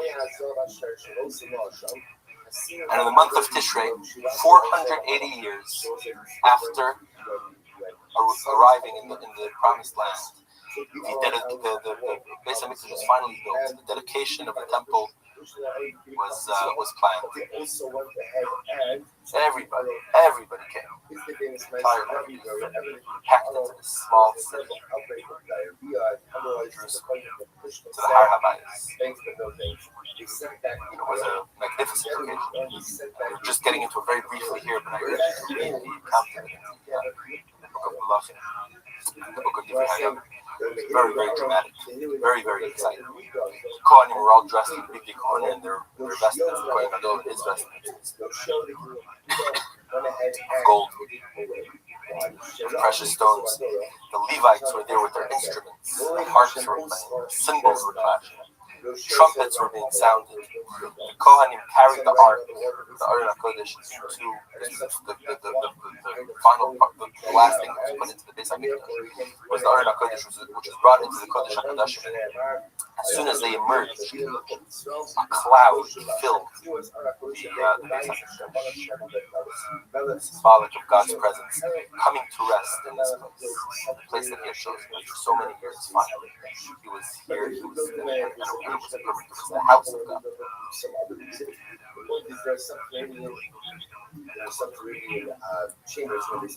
The pasuk says the priests, the Kohanim, couldn't stand there anymore because of the cloud. The cloud was so thick. The glory of the Lord filled the house. The Beis Hashem filled the house of the Lord. And I want to read inside a little bit from the book of Kings. Then Solomon said, the Lord said that He would dwell in the thick darkness. And He said, I have surely built you a house to dwell in, a settled place for you to dwell in forever. And all the children of Israel, I'm switching to the Divrei Hayamim, the account of Divrei Hayamim in the book of Chronicles. The children of Israel saw the descent of the fire and the glory of the Lord on the house. They kneeled on their faces and they prostrated themselves. They said, give thanks to the Lord, for He is good. His loving kindness is forever, is eternal. Everybody proclaimed together. And the king turned his face around and he blessed the congregation of Israel. We're back to the book of Malachim. And everybody stood. And he said words which we actually repeat in our daily prayers. Baruch Hashem Elokei Yisrael. Blessed be the Lord, the God of Israel, who spoke to David, my father, and has fulfilled His word. I'm not going to read verbatim. I'm going to skip around a little bit. I want to do justice, but there's a lot of verses, but it's really worthwhile to read it. Since the day I brought forth my people Israel out of Egypt, I chose no city of all the tribes of Israel to build a house that my name, this is God speaking, that my name be therein. I'm sorry, this is God speaking. King Shlomo HaMelech is saying, this is what God told my father David. From the time I brought my people out of Egypt, I never chose a place for my name to dwell until I chose David to be over my people Israel. And it was in the heart of David to build a house in the name of the Lord. And Hashem said to David, my father, since it was in your heart to build a house, you did well, that was in your heart. Nevertheless, you shall not build the house, but your son, he shall build the house for my name. So Shlomo HaMelech is the one who's going to build it. And the Lord did what he had said He would do, And now Shlomo stood before the Mizbeach of Hashem. He stood before the altar in the presence of all the congregation of Israel and spread forth his hands towards heaven. And he said, Lord God of Israel, there's no God like you in heaven above or on earth beneath. Again, these are words that we say in our prayers. You kept your word to King David, my father. All the trials and tribulations that the nation has been through, all the trials and tribulations that my father went through, you kept your word. You stayed. He was faithful to you. You were faithful to him. I'm not quoting verbatim at all. Please let your word come true, which you spoke to your servant David. And now King Shlomo asks a very interesting question: will God indeed dwell on the earth? Behold, the heaven and the heaven of heavens heavens cannot contain you, much less this temple that I have erected. How could God ever dwell in a structure, in a physical structure? This is one of the mysteries. This is one of the amazing things in Judaism, where God is absolutely infinite. The heavens cannot contain it. The universe cannot contain it. The universe is nothing compared to his glory, to his infinity, and yet he chooses this structure. And on the one hand, the meaning of these verses, if I'm not mistaken, is that Solomon is saying, of course, the structure cannot contain you. However, it's a place of prayer. Like we'll get to in a moment. It's a place where people will be able to come to pray to you, and you'll hear their prayers. But I think, if I'm not mistaken, I think it's discussed. I hope I'm not making a mistake. That there's a deeper thing here also, where he's saying the heavens cannot contain you, and yet this house, in a sense, does contain you, because God can choose. He's infinite. He can do anything, and He can choose to have His essence, His we call Hasidic terminology, atzmos u'mahus, the very essence of God is there, is in that structure. How could it be? How could it be in a physical house which houses you? It seems like an impossible idea. Just like the idea of a physical thing being holy seems like an impossible idea. You can't make a physical. If I say that a table is very smart, it's ridiculous. If I tell a joke to a table, I tell an idea to the table, and I say that the table understood it, you won't believe me. Even if the table is very smart, and even if the joke is very simple. And how much more so to say that something physical has something spiritual with it. We're used to talking about the idea, but the idea itself seems almost impossible. It is impossible, except that God made it happen. He's able to do the impossible. And so we're able to imbue holiness into physical things when we do business with them. And so too, God is able, because He wants to, put Himself, His very essence, into the house, into the Beis HaMikdash, at least in a sense, at least in a way. This is a very deep and esoteric concept, which is worth studying. Now we're just touching upon it.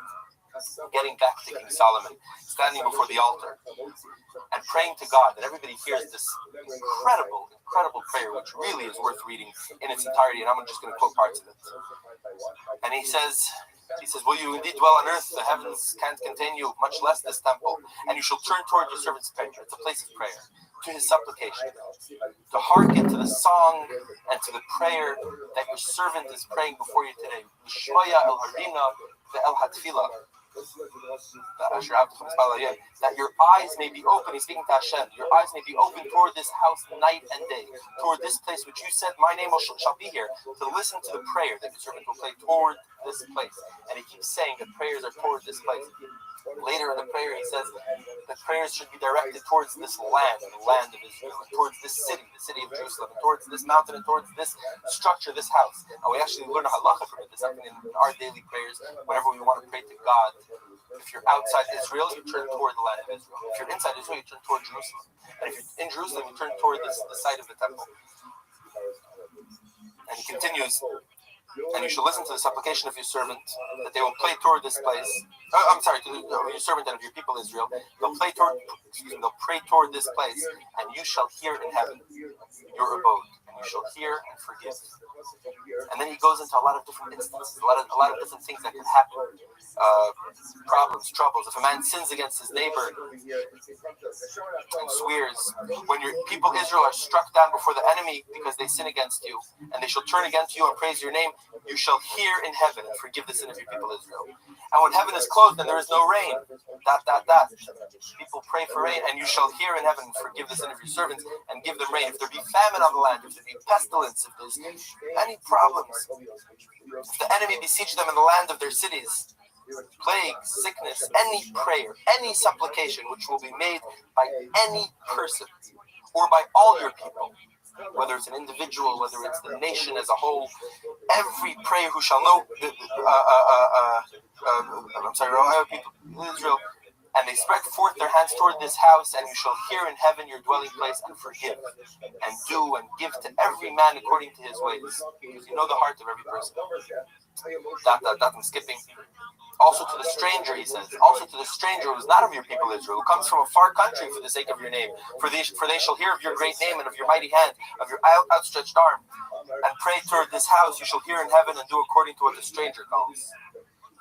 If your people go out to battle against their enemy, you shall hear in heaven their prayer and maintain their cause. If they sin against you, for there is no man who does not sin, and you'll be angry with them, deliver them to the enemy. But then in the land of their enemy, they pray to you and they return to you. You shall hear their prayers. He keeps saying this prayer. It's almost like a poem. He keeps saying, and you shall hear their prayer, and you shall turn toward them. For they are your people and your inheritance, and you have taken out of Egypt. And your eyes may be open to supplication of your servant. I'm not going to read too much more. You set them apart from among all the peoples of the earth.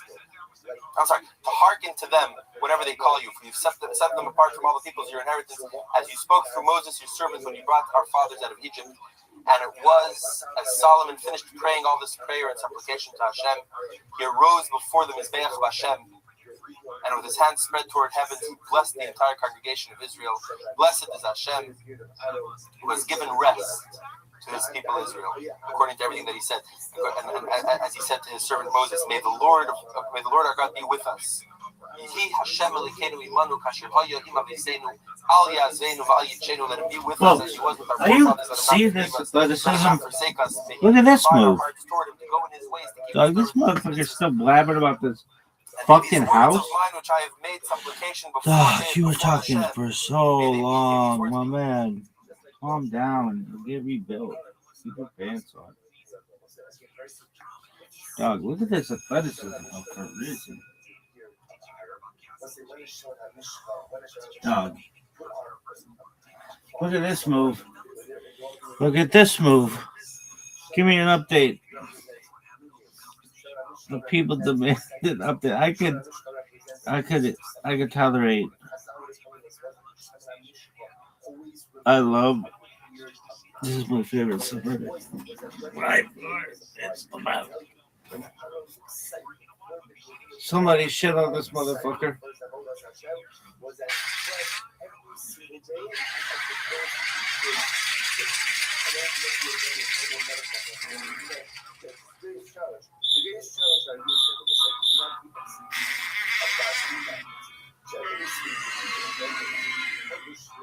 What in the fuck is this?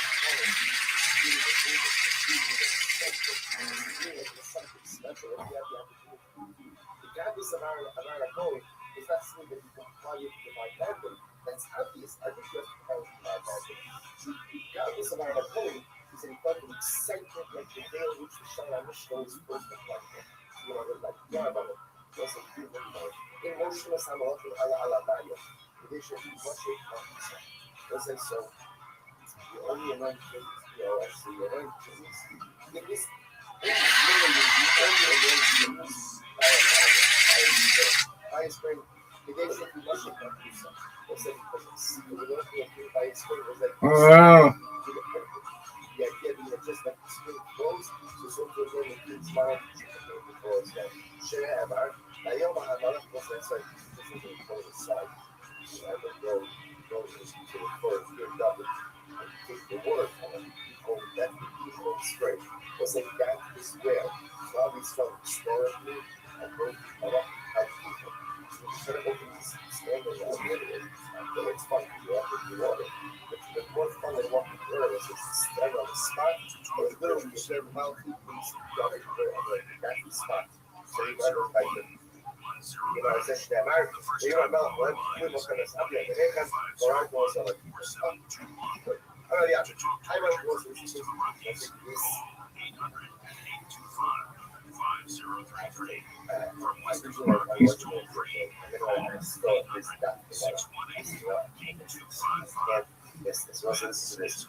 But basically, little nutshell shape.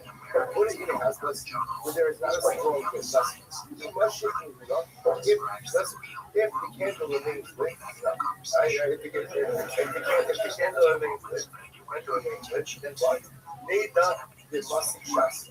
Once that candle remains lit, the person knows that they're going to go out. Once you hear this, they get candle during a certain place it in a hole, where there is not a strong word.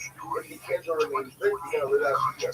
Similarly, okay, number one. Number two, first of all, I'm going to be successful in business. I think that business venture that I want to undertake, I'm going to be successful or not. Well, by the way, and I want to be successful or not successful. Literally trying to go buy yourself a lease. Buy yourself a lease. Shove it, the lease gets back. You must live. You know what I'm saying? That's a sign you're going to be successful. Number three, how about the boiler maker for Arba? The boiler maker, because they're a boss Lisa. You go on a trip, and they want to come back. I want to make it back with them. So what should I do? So what happens? As the base look, they come the base at the cover. So what's that ultimately again? Go to a home that is darkening. The not that it's dark, but that it's darkening. Because he would go into the wall, you see the shadow of the shadow. Later the mother, boss the base. Then you know ultimately again that you're going to come home. Don't say, so just I want to consider what is going on in this time, right? What is this talking about? So first of all, so it's like, so the Marshal, again, I'm going to hold this Marshal, so maybe Shabbos, and I'll say, so the Marshal says over here, he says, I don't understand, there's a biblical prohibition of those that you're not allowed to engage in forms of divination, don't do omens, don't do omens. So the Marshal says something absolutely amazing. The Marshal says, well, some people are something dramatic. The person wants nothing without the ear or not. So what does the Gemara say? Take a candle, put it in a home where there's not a lot of light. And what does the Gemara say? If it stays lit, then you're going to live. We'll say, what does the Gemara say? If it goes down, you're going to die. We'll say, if you notice the Gemara, the Marshal says something amazing.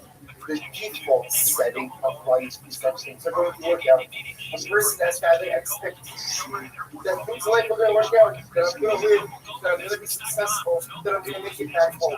So if I do the omen, and the omen confirms the positive outcome, then what? Well, that's not a omen. What is that? That's right.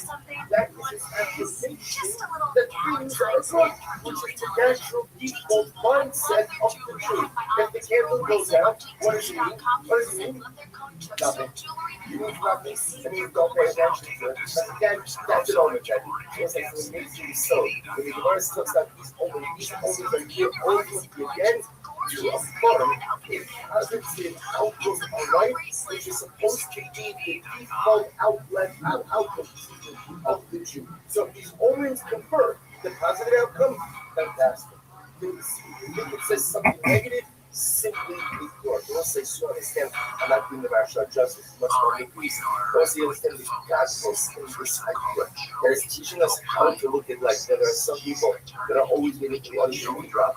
There are some people who are just waiting for the sky to fall. So that's for good reason. Some people have a lot of life drama and a lot of life difficulties. And sometimes when you think through a lot, you just expect bad stuff to happen. It's understandable, but that's not what Rothschild wants us. Rothschild wants to have a positive expectation for life. That things are good, that things will work out, that life is beautiful. That has to be the natural default. So you say to yourself, okay, it's easy to have that mindset if everything works out. But again, you realize the true test of our spiritual level. I'm supposed to have that outlook if things don't work out. It didn't work out this time, it'll work out next time. How you didn't work out for the last 25 years? Let's say that's the power of the truth. Have an unconquerable optimism. Have an unconquerable positive outlook on life. That's what these sides do. The ones that I got to give out of the Gemara says, for love Wilson. But my suggestion, the Gemara says, don't pay attention to the why. The Gemara says, no, but thank you, Mr. Because what's the other problem is, the problem is beautiful that our show is. You feel that kind of like once it goes out. And suddenly, it's not going to be so easy to shake that one off. So it says, then when the Gemara says, you know what, you're better off just staying away from omens. Not omens, stay away from these type of symbols in general. But once again, the Gemara says something just about, it's very exciting. I'm Rabbi, we'll see. I want to say, do you see this? This is the Gemara. Rabbi said, now that you come to omens are significant. Signs are significant. Get ready for this. We'll say, this halakha myself. We all of the radio, the next day, the nation shasa, was an different person. You always look at that. Notice again. So here's over here is the medicine. So, those who students was it in fact similar to when the Sabbath Harias was a let's say what is your name? Discuss in just a moment. So, now that you said that, Ross, that opens us significant. The person on Rosh Hashanah should look at or should draw,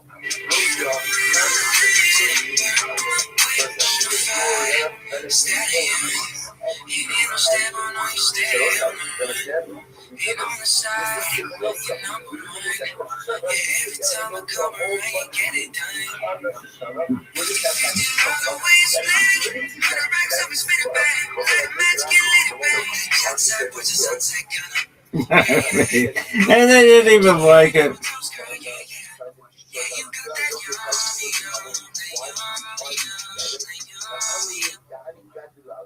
They didn't even like it. They represent vitality. So we choose a Muslim is different to bring down some different things. The reason we eat these items is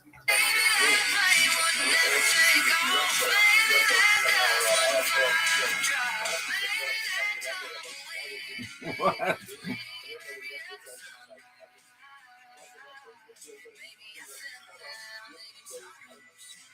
What the fuck is this? Hey, she's standing. Go ahead, kid.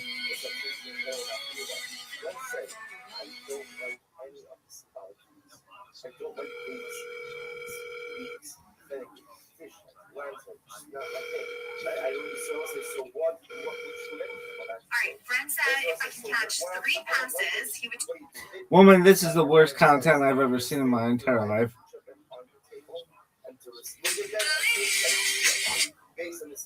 Worst content ever. This is worse. Oh, hey there, fam. Playoff football is back. You know what else is back? The UFC. Thank the MMA fight gods. It's been forever. Now is a great time to get in on all the action. Because your boy partnered up with DraftKings Sportsbook. Guess what? New customers, you bet $5, get $300. Oh, hey. Somebody shit on this. So he says, review your Mishnayos. The whole coming out like, and then go before your Rebbe. Yes, coming. And when you see before your Rebbe, also this puzzle with the name. Yeah, I saw that video.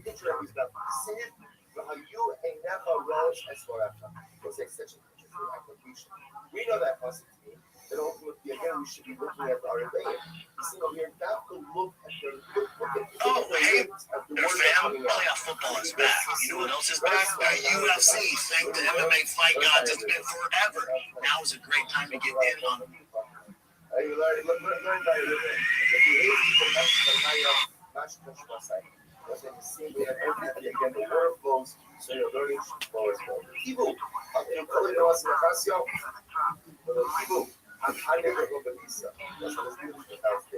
And better to sit, better to live in the garbage heaps, better to sit in the garbage heaps, and don't live in the palaces of the Muslim Acacia,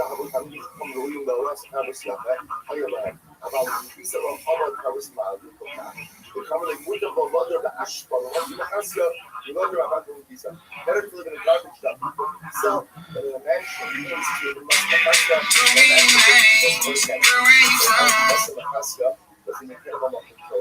but these are not as much as these are one of the major tourist cities. I guess at different points in history was different, quality was different.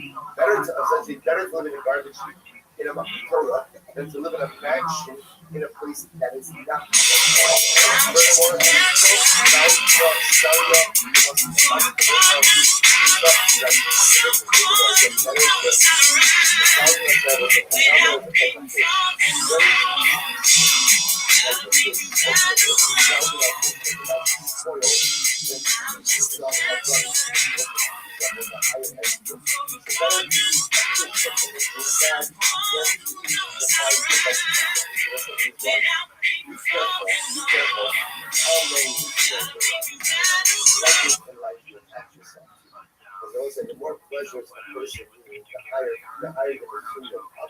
Genuine. The more difficult it is to focus on spirituality. So he's telling his son, it's better to get by on the future fish than to have to require the pisa. Because once you require the pisa, again, it's going to be a lot more materials and ultimately identity of God. So he's giving his son all of these incredible lessons.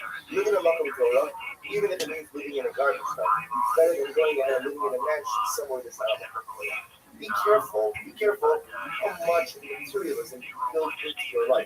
Because whatever materialism you build in your life, so we all know this, what begins as a luxury very quickly becomes a necessity. And once it becomes a necessity, you move on to the next luxury. That becomes a necessity. And so these things bring certain parts of my life, which then unfortunately brings me some overemphasis on my materialism, and less of an emphasis on my spirituality. Rabbi was it says that says literally my horn was with Rabbi literally, I will say that we assume that this before is a reference to the horn which is my horn and not my jug. Double we're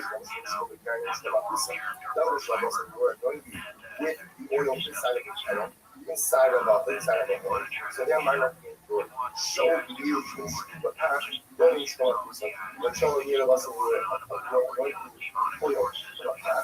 we're jug, there might not be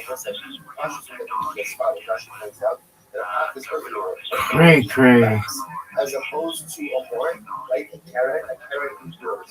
So as I said, because of that, those who are not from the horn, their monarchy is yours. Those in like the half, their monarchy is not. I'm going to show you some missions. Once we're going to go back and look at tomorrow.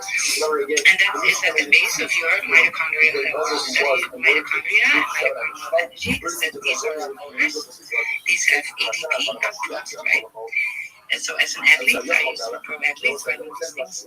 Sleep, my coaches would be on me. I had a horrible sleep pattern. And actually, I needed to fix that with medication. I was so far off sleeping with that my coach was like, yeah, we need to get you a schedule of sleeping, and it's taking too long for you to do Every it. motherfucker in this bitch Too repetitive, which is fucking sleep pattern in the follows me. pathway. For us to change I'm so sick. and so he said, better off with some sleep medication, rub yourself, get a good sleep hygiene routine, Damn, bitch. screens, right? Get a little bit of a book going, and take the pill and fall asleep. And I only needed to do that for 4 days to get into a new rhythm.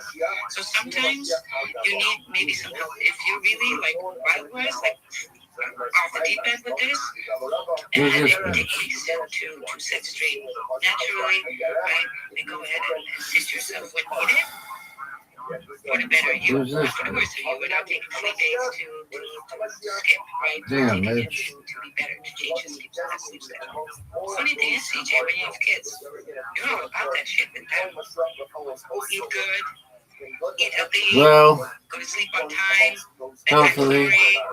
and then you're prompting them, no more screen time, and then you yourself, you just keep your kids in no screen time. And then for yourself, you're sitting there doom scrolling in bed with every screen on, notifications still on, right? So you're doing the opposite, and then just, sometimes I Yeah, baby. That's what I'm doing.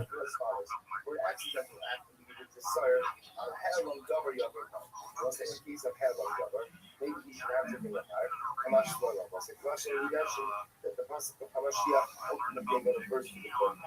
By a thing being Mashiach, the Shona Bishop was a Mishnah discusses ultimately the distinction between the Mashiach and the Mashiach Mishara Mishra, the Kohen Gadol who is in York versus the Kohen Gadol who is the new Gadol of the That's this is the local that they say Amishra does not reflect the Gadol. The Rabbi there, the Rabbi there, the hot side like he said, the ruler because of the alcohol is here there, so that even the ruler of the Gadol, so even the Gadol who is not a part of the Shah, is appointed because of the investments. So he brings a car alcoholism, so he brings a special car of the Kohen Gadol, very rare. But the whole of the company great levels, and it's concept the only one who brings the special part of the Kohen Gadol is the Kohen Gadol was an Emperor Shah, not the Gadol of God. My time right now was what I know is not this time. Mashiach being a Mashiach, I only know that the first book is an Emperor Shah, and nobody got me now. I don't know that it refers to a poet who is anointed with the Kohen Hamashiach. ultimately get a lot of success. However, how much you have about it, was really established was like Rabbi on the base. A was safer, was a yet thinking kind of that place. So, in the challenge between each other, and a kind of people about CSA, a serious was the authority of the basis, so the end of the say. Yeah, there is no distinction between the coin the Shabbos, and also coin the Shabbos means. The active coin goes into serving, the coin Shabbos, the coin Shabbos. Yo, give me Raccoon Tweety, somebody. The first coin, so there is no distinction between the two except how you're making it. Special hardware and a serious safer. So once I give you an offer, giving by the coin every day. Raccoon Tweety. Yeah, man. Decide that that will be either one, so the coin model, the other, if something happens to the coin model, or sometimes so, and they have to come off this. But we know coin after capital, and they have plenty of replacement coin model, and really show close your lab with us. This is actually amazing. What happens when coin model number one comes back forward? What happens when it comes back forward? So this is what happens. So the first one has the ability to come back forward. He's now the practicing coin model. Now, Shimi, for mitzvahs and Kurabo, so the Shimi is not part of both French coin. Again, these are that first one. Fuck off, mate. You in this country can drink the tap water and not die, right? Have a little bit of fucking gratitude, you know what I mean? See, when foreigners come in, fucking we give you tap water, you don't fucking die. You can go to the supermarket and buy food, and you're like, anyway, that is not good for me. Ay, es tu madre, God, my nipples are hard. ¿Qué coño, Luis? ¿Qué te pasa? ¡Seré un hombre!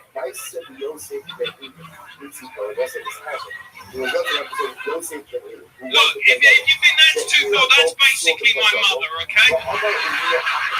¿Qué te pasa, coño? Can I look at this episode?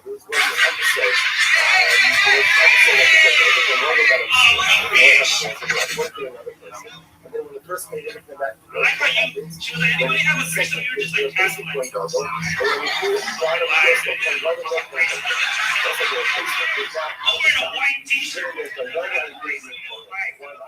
What was his name? All over their names. There's this lady in the middle. Kids are in the car. So they're with their mom all over that. When I see his mom, his kids in weeks. That's when you start wearing white t-shirts. Also says, I don't say based on this, they should have one of the same coming down the beach looks like you put out. You say the You're the comedy show, you're mad. You're the one that started this shit, now you're mad. Well, see, right now, what are you doing? With your kids, well, they're in the car, you're going to drive them home. I'm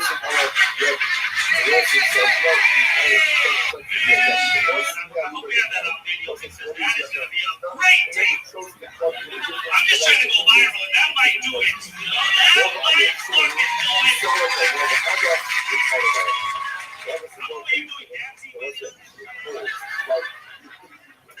All I had to do was have songs I can throw out my fucking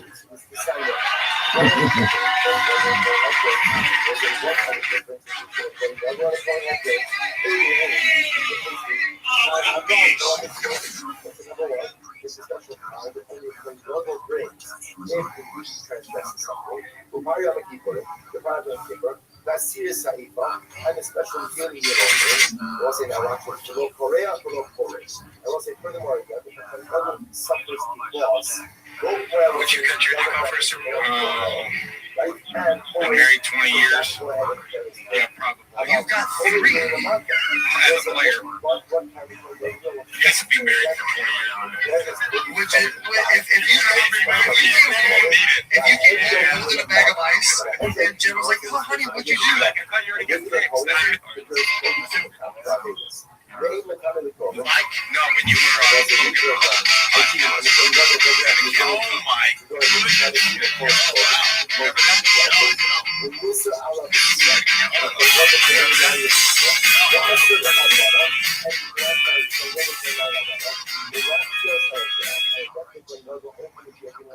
technique here on the cut. In Macrim Olim, when the doctor to go ahead and offer Kabbalos, even when he's in Olim, was never get Alinos to the period, to death and burial, they ain't over.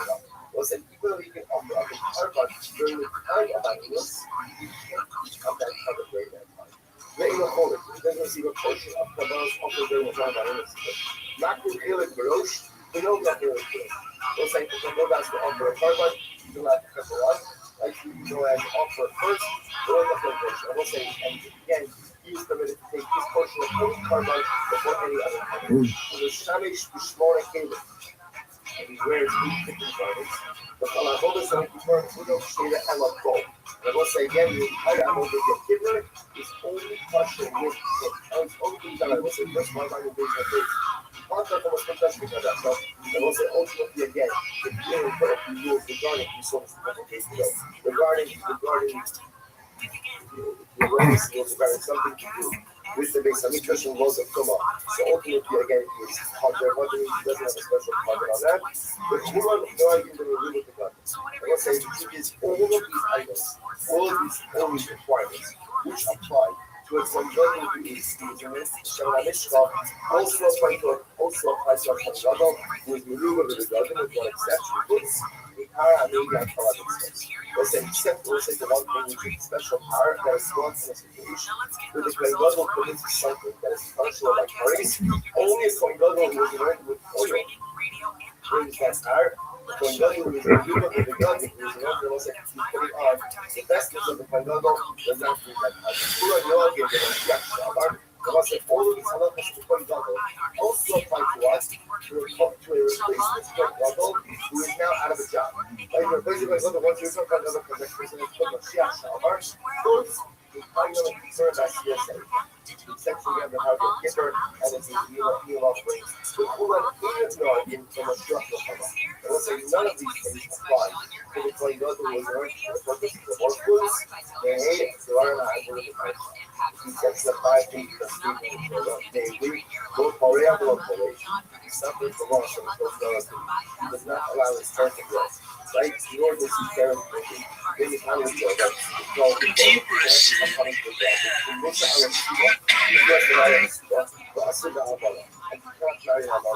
Mark says how it's actually what you go with that ultimately to us, but otherwise that will be very good. The common sin, no Max here. There was an ultimately again, the point of what will come up is that does not allow the exact to come back. Those are the churches that need to come up about whether or not the death of the Mashiach will come up or not the death will come up. How do you see it? How do you go ultimately to do it? I mean, I thought, well, not to say that he was going to send the ball. That's the point that the Luke is going to discover how it's going to do it. That's what he used to do. It's the Luke going to do it. Guys who just said before, that the phone Mashiach will come up. It's going to be the phone. It's all the Havok is going to be stuff. The phone was the stuff. The seven of the stuff.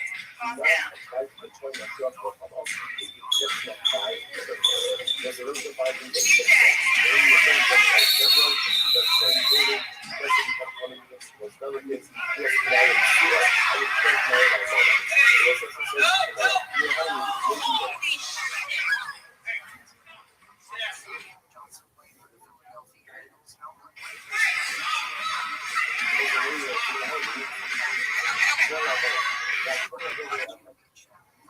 like the coin was greater than his brother. That coin brother. Was the first coin brother.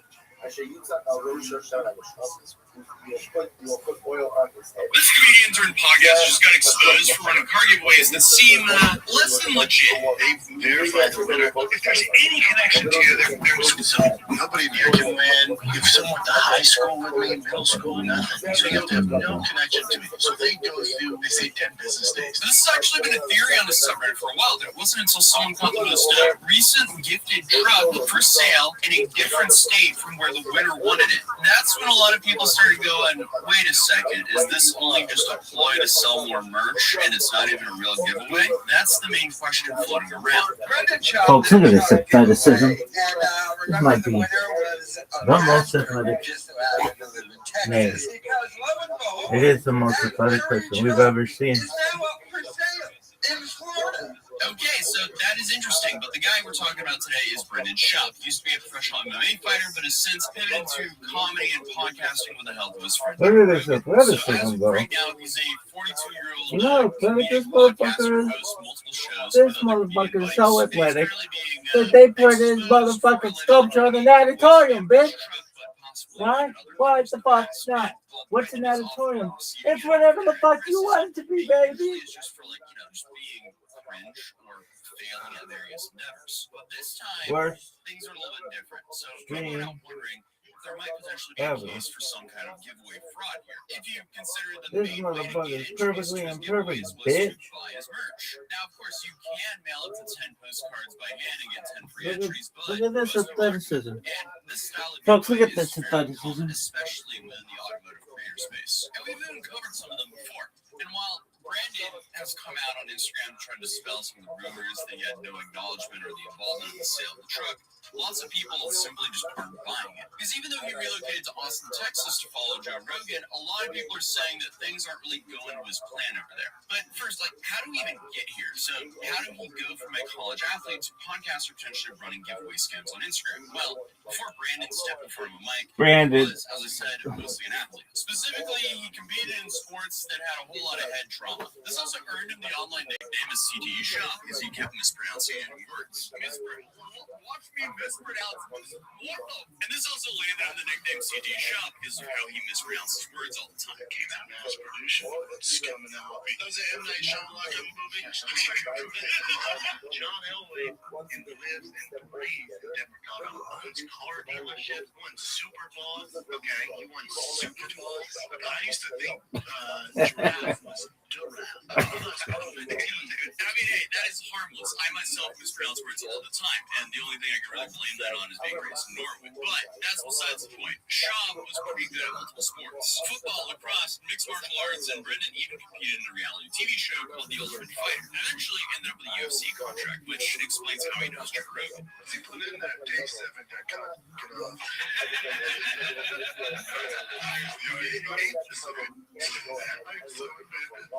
And this connection started to help propel him into the circles of famous podcasters and stand-up comedians, people like Theo Vaughn and so on and so on. So he started the podcast The Fighter and the Kid with Brian Collin in 2013. Brian He was still Collin. fighting in the UFC, hence the name. But after a few years,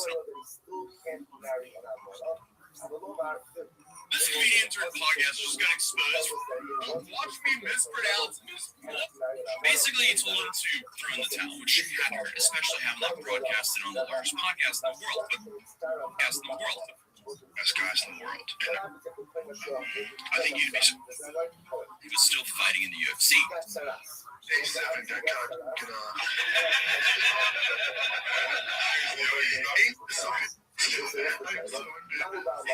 And this connection started to help propel him into the circles of famous podcasters and stand-up comedians, people like Theo Vaughn and so on and so on. So he started the podcast The Fighter and the Kid, Brian Collin in 2013, while he was still fighting in the UFC, hence the name. But after a few years and a less than stellar fighting record, Brendan got some tough love from his beloved mentor, Joe. It's not that you don't try hard, it's not that you're not dedicated, it's not that you're not disciplined, there's shit that other people can do that you can't do. If you had a wrestling match with Cain Velasquez, how will you think you would do? Straight up wrestling? Yeah, I think people would be surprised. Really? I think so. I think you'd be surprised. I really do. I think there's a bridge between you and the very best guys in the world, and I don't know if you can cross that bridge. That's the reality of life. Basically, he told him to throw in the towel, which had hurt, especially having that broadcasted on the largest podcast in the world. But to be fair, at this point, Brandon had already been dipping his toes in the worlds of comedy and podcasting, and was sort of 1 foot out of the door anyway. So over the years, he had a few podcasts with the people I just mentioned earlier, and while he was doing all of this, Brandon also decided he was going to start a career in stand-up comedy, which is definitely not the easiest thing to do as a career. But despite that, he delivered 2 comedy specials titled Unless you're in South Australia, where fucking shoelaces are funnier than. It's always weird. It's even weird in the middle of a pandemic. So I moved in the house, my girl goes, why don't you just go over and introduce yourself, right? I'll make some eggs and cookies, and you go over there. Some eggs and cookies, what are you talking about? It's like a chocolate chip with sauce all over it? What are you talking about? Bro. Yeah, unfortunately, they weren't received too well. So, I guess once again, Brendan threw in the towel. Now, back to his podcast, The Fighter and the Kid. The audience are quite loyal. Not all of them are what you would consider to be supporters, though. So, apparently they found this truck for sale just days after they posted it to the Fighter and the Kid subreddit. And they've been speculating about this truck and other giveaways on there for months, even years. Because as I stated previously, he was doing these like truck giveaways or car giveaways where if you bought something from his merch store, you got tickets to enter a giveaway. So, like, the whole merch pitch was, hey, buy my merch, and you may win a free truck. Now, a whole lot of people on the internet are questioning, is he actually giving away these cars? Because people essentially think that Brendan has been running these scam giveaways for cars to make money off of the merch sales that it would generate. But since a lot of these promo videos were generating more than a few thousand views, it wouldn't be far-fetched to assume that not too many people are buying the merch and entering. Now, that's a problem if you're going to go put, I don't know, like $100,000 into a truck and you're trying to sell it. Like, you need to make at least $100,000 in profit off your merch sales to make that truck profitable to give away. Because from what I can tell, Brendan doesn't have the FU money where he can just give away trucks from the goodness of his heart without turning any sort of profit. Who knows? Maybe he does, but it doesn't seem super likely. So because of that, it wouldn't be super far-fetched to believe that he might be very underwater on buying that expensive truck to give away, and then, you know, he's trying to sell merch, but if you don't make a profit of over $100,000, that truck's not profitable. But, I mean, if he flips the truck, he can make a little back. So then he gets the merch sales, and then whatever profit from selling the truck. And again, this is actually if this is happening. We're just going off of the community speculations here. But unfortunately for Brendan, he's known for being a little bit of a guy who cried wolf. He's also been caught bending the truth and contradicting himself often. So unfortunately, it's not too hard for people to think that he could be acting slightly shady in a situation like this. Because there's like straight up multiple Brendan Schaub line complications on YouTube. So that doesn't really help his reputation. So the claim is, though, that every time Brendan runs one of these giveaways, the winner is just someone suspiciously close to him. With people going as far as saying that, hey, he followed one of them on Instagram before he even won, and they hung out in the same circles as the winners. Seems too intertwined to be a valid winner of a contest. If you buy a piece of merch, you're entered to win this contest. So go get yourself some Thick Boy merch, and maybe you'll win a $200,000 car. In theory, among Shaw enthusiasts, the merch isn't moving. Because Brendan's not making any money on these contests, he can't afford to give the trucks away, so he's giving them to his buddies so that he doesn't have to really part with all this cash and the expense of the truck and everything like that. Okay, I don't know about the legitimacy of these claims, but I still feel like it's relevant to the story. But now, the most recent car Brendan gave away is to a pastor by the name of Blake in Texas, and that truck just popped up for sale in West Palm Beach, Florida. And this is all confirmed by the drive-fast all-gas decal on the back windshield, which is Brendan's car page. But what also set off the internet sleuths is that Brendan's manager, Lex McCollman, lives in West Palm Beach. So there's a lot of coincidences here to not ask questions. Like, why would the pastor immediately sell the truck right after getting it in West Palm Beach, Florida, from allegedly the same spot that Brendan got the truck from to begin with? Because remember, the pastor lives in Texas, so that's interesting. A whole bunch of people are speculating that Brandon struck up a deal with this guy and selected him as a winner, knowing full well that he would return the car to the custom shop to sell it. That wouldn't be very pastor-like, though. I don't know, it just seems so weird. Like, why would they, okay, dude won it in Texas, then immediately the car comes back up for sale in the place where they got it from. But I guess never underestimate the power of some internet sleuths, because they'll find everything. So Brendan immediately spoke out on his Instagram saying the winner was apparently not happy with his truck and turned around and sold it the next day. Hey, I mean, I love V8s, but getting more badass V8s on the road, I wouldn't really say it's like a noble cause. But also, painting the student as the bad guy who sold it to make a quick buck makes Brendan kind of look like he's completely innocent and had no idea. But the fact is, it ended up for sale in the city that his manager lives in, and not some random spot in Texas, which again adds to the questions. Like, I see a lot of people pointing out that Brendan planned the guy sold it the next day, but it only went up for sale just recently. Like, the next day would have been like a month before it actually went up for sale. But who knows? Maybe it could be explained as he sold it to a Texas dealer, and the Texas dealer sold it to that same specific dealer in Florida. Who knows, though? It's not impossible, but there's definitely some coincidences no matter how you look at it. But that's the last time any real evidence came out, and now it's mostly just commentary channels just talking talking about the situation. And there's also a bunch of people on Reddit calling for this out to be reported as giveaway fraud and have it investigated, and finding other influencers who do similar giveaways. Like I mentioned before, this is very popular in the automotive space. What I did find funny though is that Alex Jones is also doing giveaways like this. And I'm not saying not giving away the truck. I'm just saying like they sell more merch by,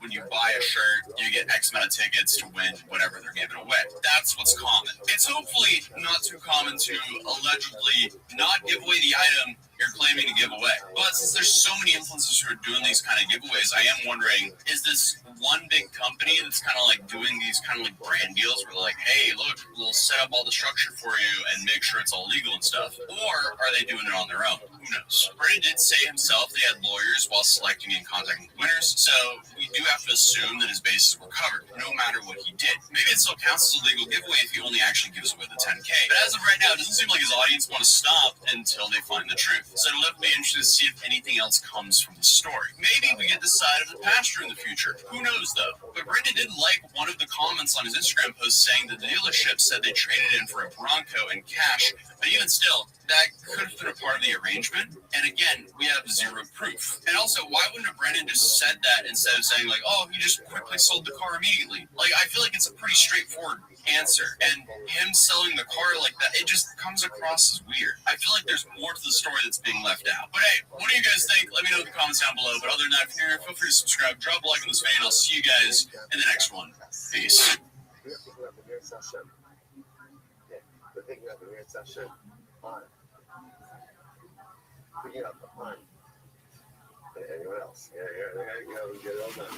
Are you fucking serious?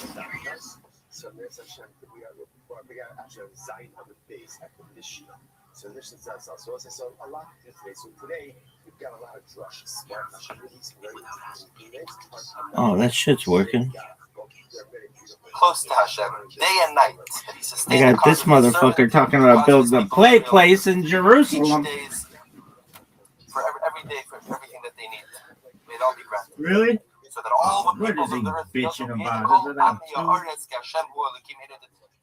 all the peoples of the earth, because that's the purpose of the Beis Hamikdash, and that's really the purpose of the Jewish people, to bring the knowledge of God to the entire world. The celebrations continued. Class can't continue much longer. They brought many karbanos, many offerings, and they observed the festival. They celebrated for 7 days straight. And when the 7 days had finished, they finished 7 days of celebrating, and they immediately started another 7 days of celebrating. That's what the pasuk says. It was Sukkot. It was the 7 days of Sukkot that they celebrated together in the Holy Temple in the Beis Hamikdash with just incredible, unprecedented joy and happiness and gladness. So it was a 14-day celebration. And the pasuk continues on the 8th day, on the day of Shmini Atzeres, he dismissed the people, and they blessed the king and went to their homes, rejoicing and delighted of heart for all the goodness that Hashem had wrought for David his servant and for Israel his people.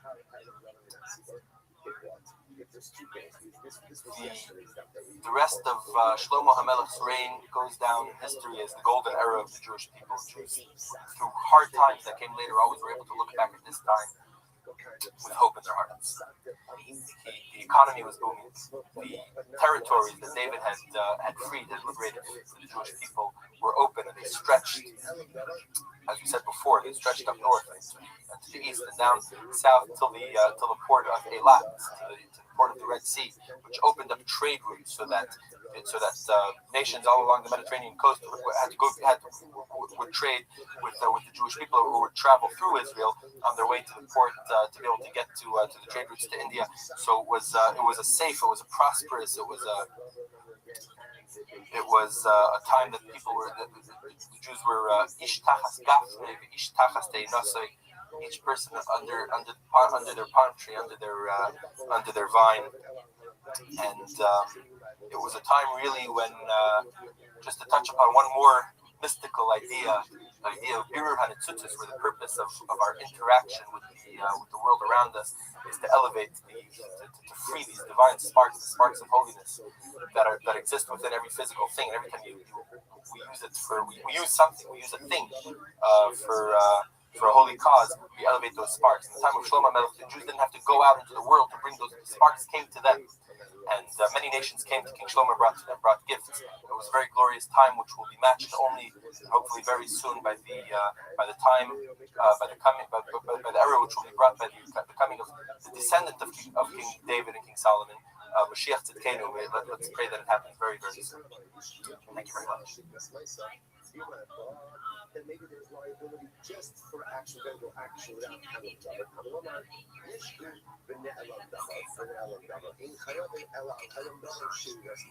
Okay, so also therefore you need both Alam Dabar, followed by accidental activity.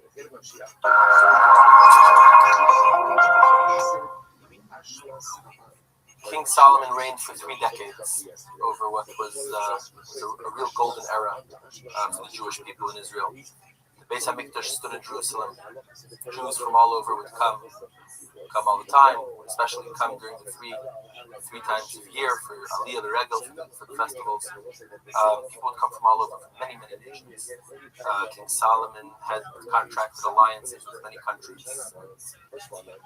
Both the countries near Israel's borders and those distant, people would come to see the glory of Solomon's kingdom and to see the spiritual glory of the Holy Temple. They would bring offerings. It was something quite incredible. Of course, the famous Queen of Sheba, who the Bible describes as coming. She was a very powerful queen. In fact, I think that it's a tradition that the Ethiopians have. Their royal family descended from the Queen of Sheba and King Solomon. It's a Jewish source of that. She came bringing many gifts, tributes. So did many other kings, and just people from all over. When you made an alliance in those days with another country, very often you would cement that alliance by marriage. And King Solomon married many foreign wives, including the daughter of the Pharaoh, the king of Egypt, including the daughter of the king of Ammon, whose name was Naamah. These women had converted to Judaism in order to, you would have married them had they not converted to Judaism. But it turned out later that some of the conversions had not been sincere, and that was going to have severe repercussions. Some of them remained pagan in their heart, and they, after a while, feeling comfortable in Jerusalem, they started worshiping their gods, the idols that they had grown up with, and this was very bad. Very, very bad. And King Solomon apparently didn't do enough to stop them. This was held against him. This was held as a great error in his part. And Hashem was not pleased with this at all. And the prophet says that, the Rabbi writes that because of this, Hashem decided to take away the throne from Solomon's house, from Solomon's family, at least partially.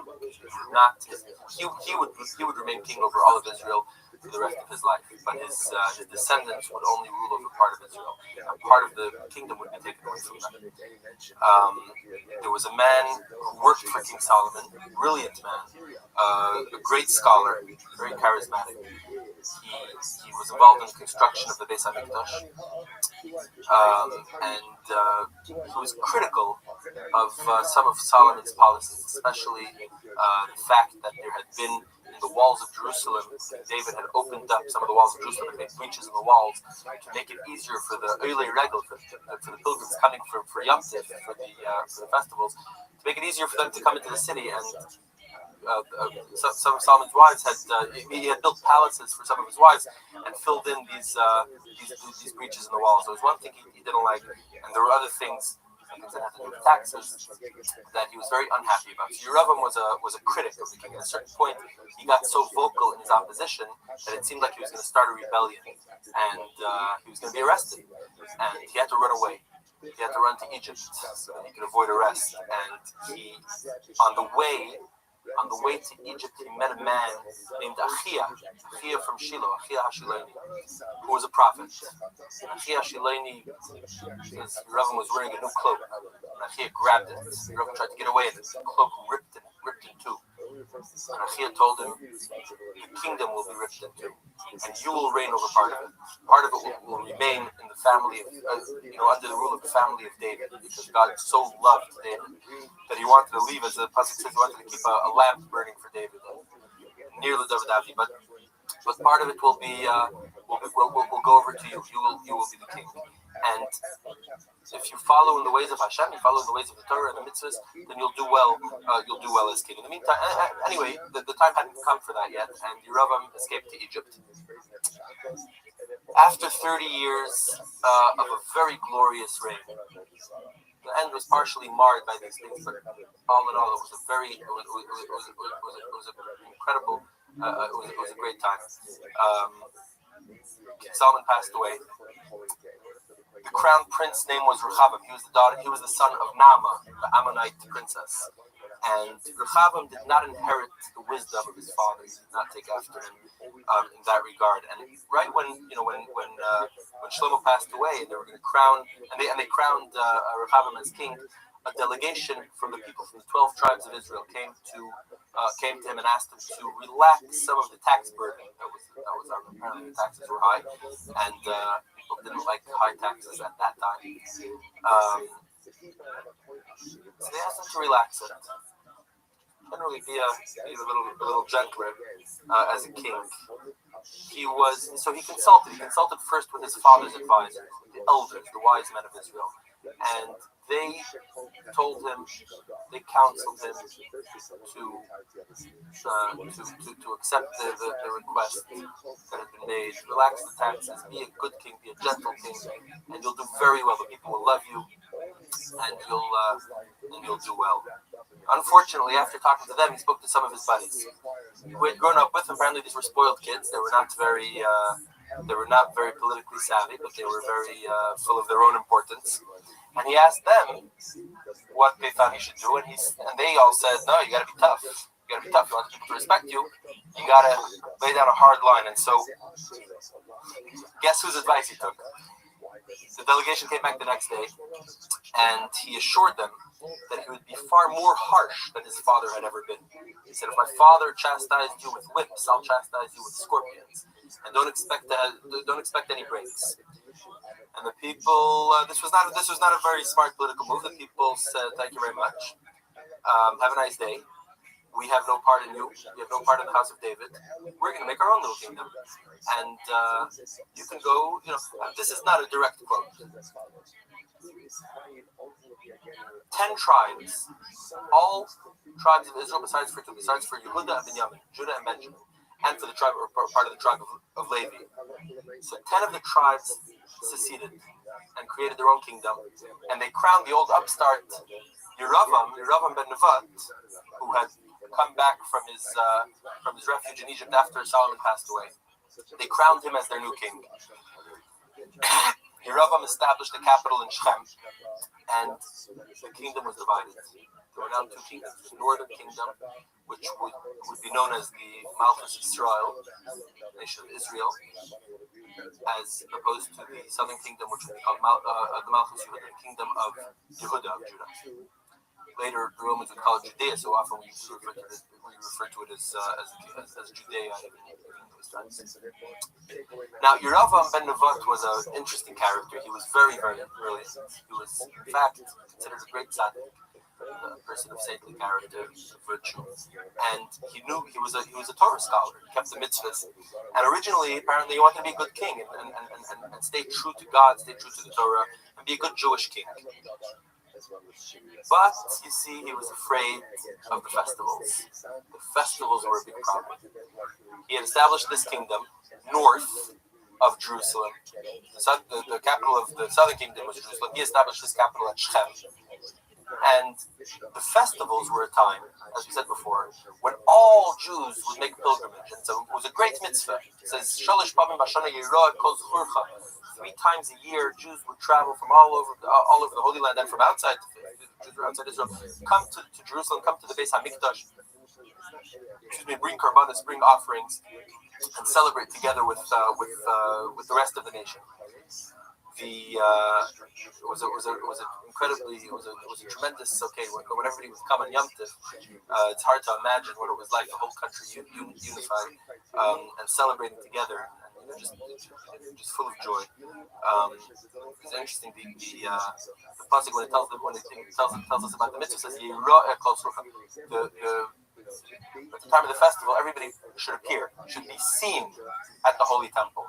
And the Talmud teaches that it's not only Yira'eh, but it's also Yireh. God would come and show Himself. So you would come and show yourself, and you would also see, you would be seen, but you would also see. God would show Himself and reveal Himself. On a little bit of a more metaphysical note, there's an idea of knowing God in Judaism. A very big part of Judaism is becoming close to God and achieving some knowledge of Him.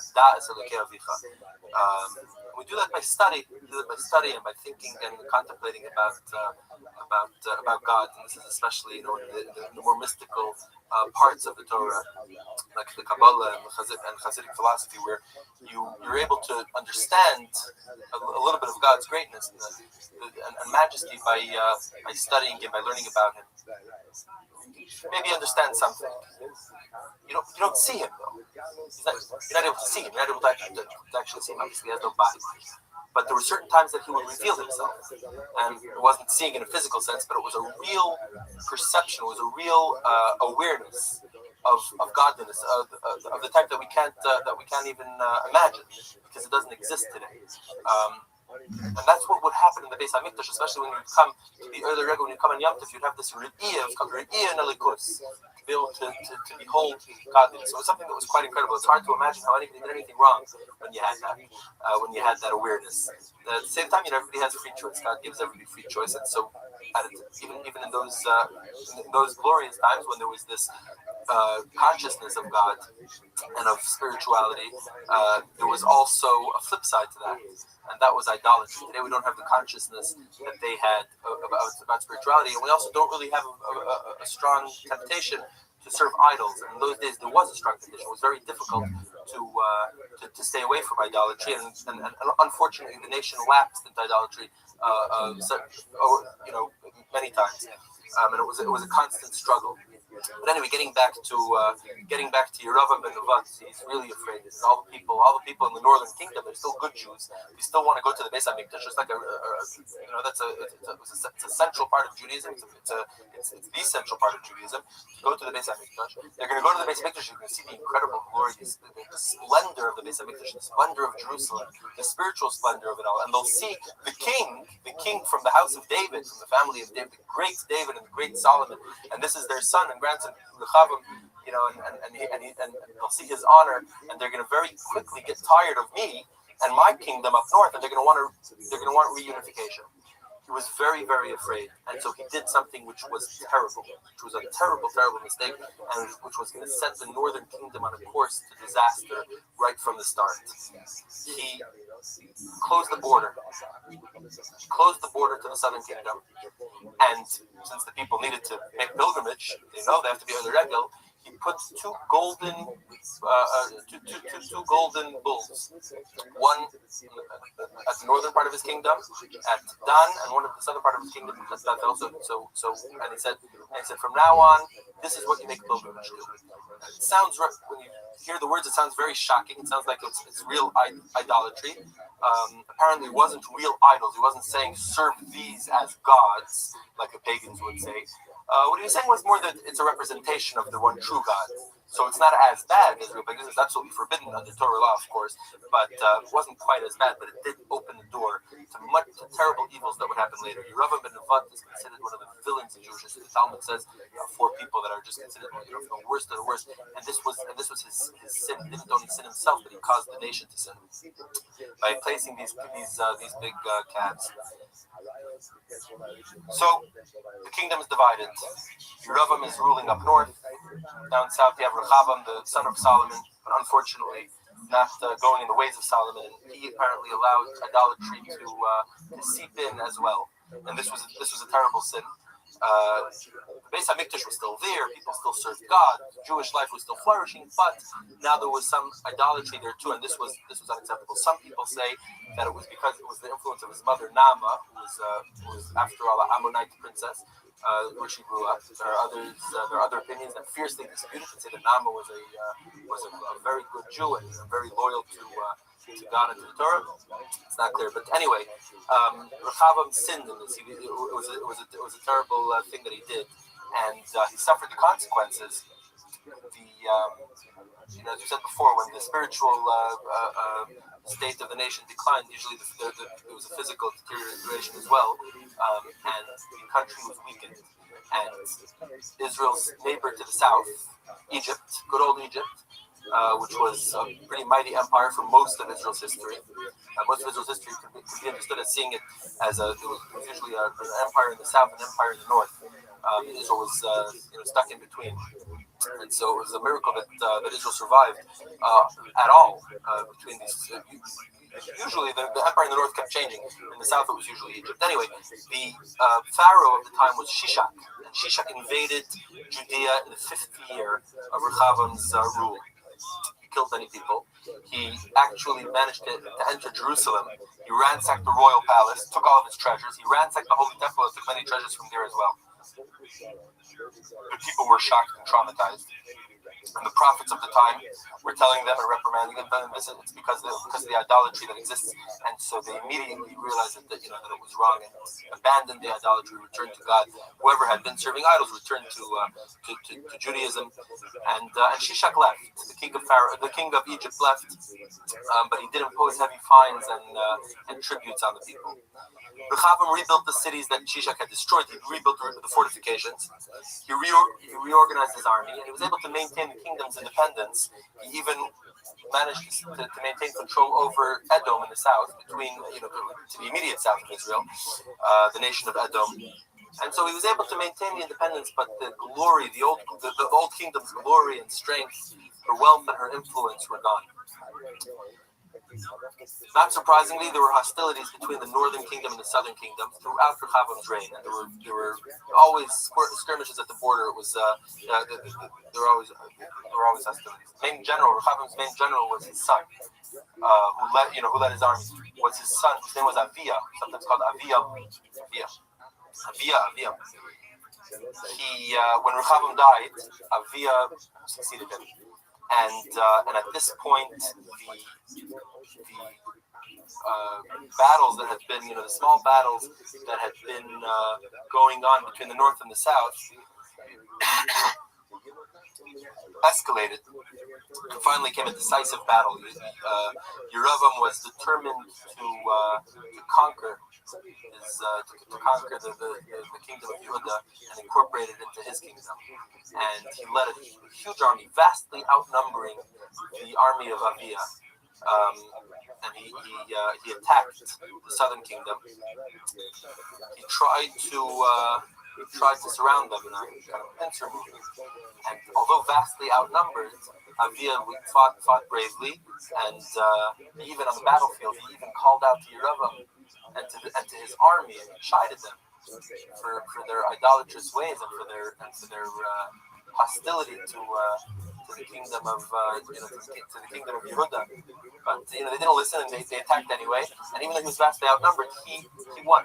And Yeravam retreated back to Shechem, to the northern kingdom, and the hostility remained, but there wasn't open warfare. Anyway, Avia died after only 3 years on the throne, and he was succeeded by his son Asa. Asa was one of the great kings of Israel, very righteous, very virtuous. He restored Jewish life to what it had been before. He got rid of all the pagan influences that were there. He enriched the Beis HaMikdash. He enriched the temple with gold and silver utensils, a lot of new kalim, clay shards he brought in. He fortified many strategic cities. So he made the country strong again. He instituted a program of military training. So he rebuilt the army. There was a war there was a war that was going on to the south of Israel at that time, the king of Ethiopia, way down in Ethiopia, had conquered Egypt, had overrun Egypt, and Shishak, who had invaded Israel some years before, was now invaded by his southern neighbor, Ethiopia, Zerach, the king of Ethiopia, and he had all of his treasures were taken, and the Ethiopians continued north into Judea. Again, the Jewish army was vastly outnumbered, and Asa prayed for victory. King Asa prayed for victory, and the Jews were victorious. The Ethiopian troops were routed. They retreated south back into Egypt, and the Jewish soldiers were running after them. They had to abandon the Ethiopian soldiers. Zerach's army had to abandon the treasures that they had taken from Shishak. Now, these treasures had originated in Jerusalem. So remember, Shishak had come and taken them, and now they returned. Now they were restored to the Holy Temple and to the royal capital. So peace reigned under Asa. He goes down as one of the really good kings in Jewish history. Back up north, I just want to say, because of these developments, the border had been closed, and the people of the north, for the most part, were not able to make it to the Holy Temple. So these classes were not going to focus so much on the northern kingdom, because we're focusing on the Beis Hamikdash. In other classes, we'll get into that. But we're just going to talk about it a little bit to understand what was going on in the south in Jerusalem with the Holy Temple. So up north, Yeravim had died. He was succeeded by his son Nadav. Nadav reigned for only 2 years. In his second year as king, he was assassinated by his general Baasha. So Baasha became king in the north. Baasha was no better than Yeravim. He continued the hostilities towards Judea, and he in fact invaded Judea and started building a fortress or a fortress city, a fortified city very near Jerusalem. He was calling it Ramah, the high ground, and it was a very obvious prelude to an attack on Jerusalem. King Asa, the righteous King Asa, knew that he saw the threat, and he turned to one of Baasha's allies. Baasha had allied himself with the kingdom of Aram. The king of Aram at the time, his name was Ben-Hadad, and Ben-Hadad was helping Baasha, the northern king. So Asa turned to Ben-Hadad, and he said, and he asked Ben-Hadad to join him in an alliance, and not assist Baasha in his attack of Judea, in his attack of Jerusalem. Money talks, and Asa offered him apparently more than Baasha had offered him, and the highest bidder won. He took, and Asa, in order to do that, had to take the treasures and the wealth of Jerusalem, of the Holy Temple, and give it to Ben-Hadad, so that Ben-Hadad would desist from attacking Jerusalem, helping Baasha attack Jerusalem. This was not a good thing. The Talmud says this was a mistake. This was one mistake that Asa made. Generally, he was a very good king at the time. But this was one mistake. He should have relied on God like he had done in the earlier Ethiopian war, and he was victorious. And he should have done that now. But anyway, this is what happened. Ben-Hadad, the Aramean king, did him one better. He didn't only not help Baasha in the north, but he attacked Baasha. He attacked his old friend, his old ally, in many of his cities.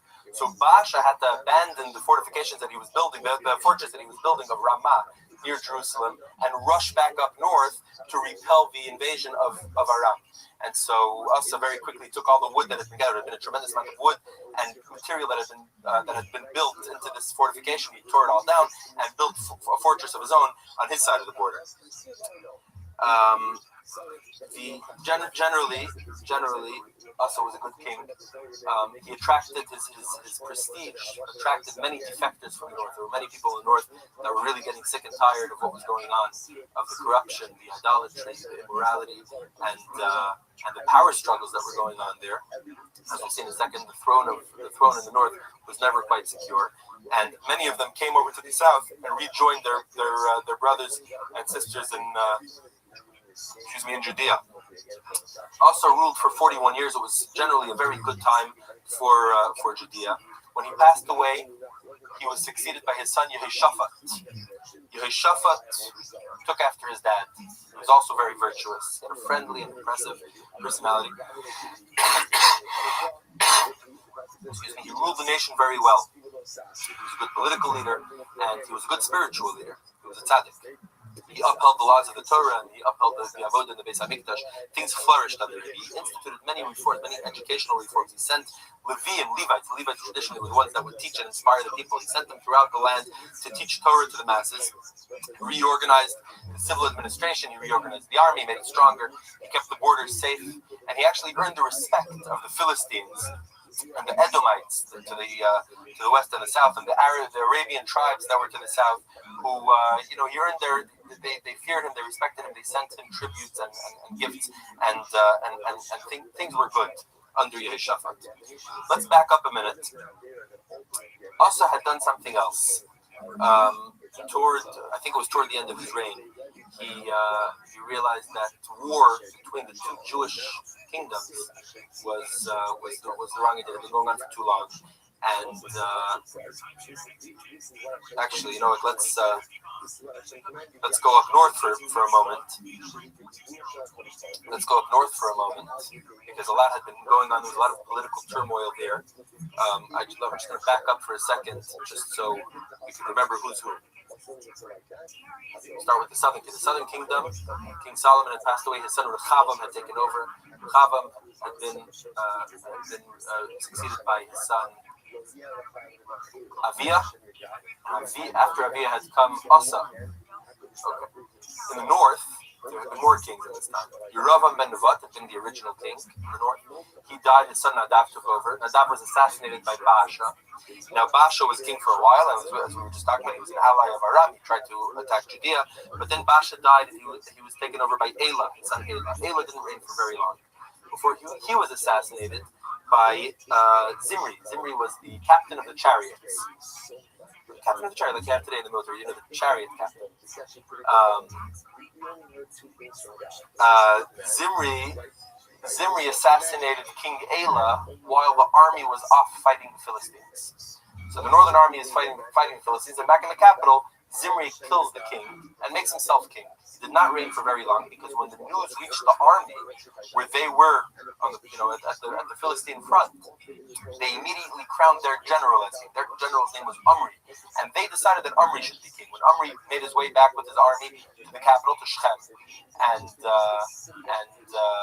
approached the palace, Zimri knew that there was no hope of defending himself, and he set the palace on fire with himself inside it. He burned down the palace with himself inside it, and Omri became king. It wasn't so simple for Omri either. Apparently, while the army had made him king, the civilian populace had favored a man named Tibni, and so there was a civil war in the north between Omri's forces and Tibni's forces for 5 years. Eventually, Omri won, and Tibni was killed.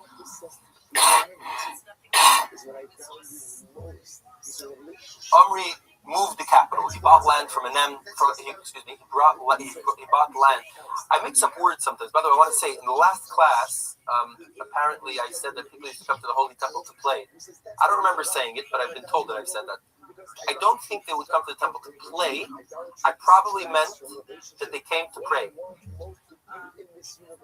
Playing is good, but they came to the temple to pray. In fact, when you're on the Temple Mount, you weren't allowed to really play. You had to act with respect toward the holy place. There's actually halachas about it. You walk with your shoes. If you have dirty shoes, you wouldn't walk with your wallet, money belt, with your staff. You would leave it outside. So, just to clear up a misunderstanding, people wouldn't actually come to play. They would come to. It was also a very joyous occasion. It wasn't playing, but it was a very, very happy and joyous occasion, much better than playing. Anyway, back to Omri. King Omri in the north bought land from a man named Shemer. Shemer owned land on a hilltop, and Omri bought the land and built a new city. Maybe there was a city before, and he kind of expanded it, made it bigger. He built a palace there. He made this the capital of the north. It would remain the capital of the north for the duration of the northern kingdom till the end. He renamed this place. He had bought it from a man named Shemer, and he named the city Shomron, which was Samaria. Now the whole region is called Samaria. It's called Shomron. It was actually a city, Shomron, which was the northern capital. Now, Omri was a smart political had good political sense, and he realized that the war between the northern kingdom and the southern kingdom was not good news. The king at the time in the south was Asa, and Asa also did not want war, and so Omri and Asa made peace. And the tradition of those times, they cemented this deal with marriage. Asa, the southern king, had a son named Yehoshaphat. Yehoshaphat married Omri's daughter. Omri also had a son. His daughter married Yehoshaphat. His son, he married off to a northern neighbor of Israel, we've discussed in the last class, the Phoenicians. The Phoenician king at the time, the capital was in Sidon, in Sidon, which is a city today in Lebanese coast. And the king had a daughter. The Phoenician king had a daughter named Jezebel. Omri married his son Achav to Jezebel. This was the beginning of a very unhappy story. Let's go back to the south.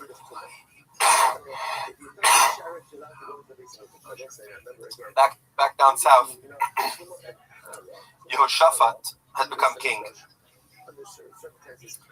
Yehoshaphat followed in the ways of his father. He was a very, very virtuous king. He was a good Jewish king.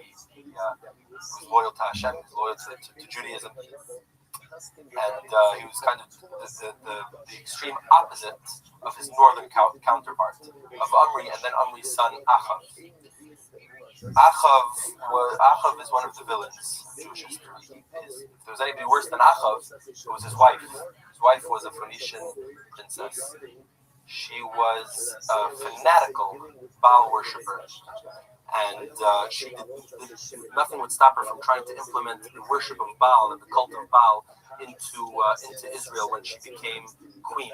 When her husband became king, when Omri died, and Achav became king, Jezebel became queen, and she was a royal villain. She killed many prophets. It was almost illegal. It was illegal to be a prophet. There were many prophets in those days. We know of some prophets that we know of, but there were many prophets that we don't know of because their prophecies were not recorded.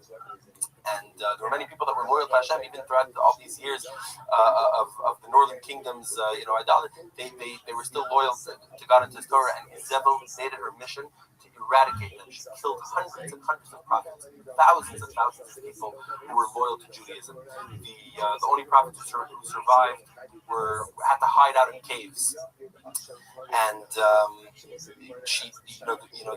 idolatry had already kind of started with Yerovam ben Nevat and the golden bulls that he had replaced the pilgrimage to Jerusalem with.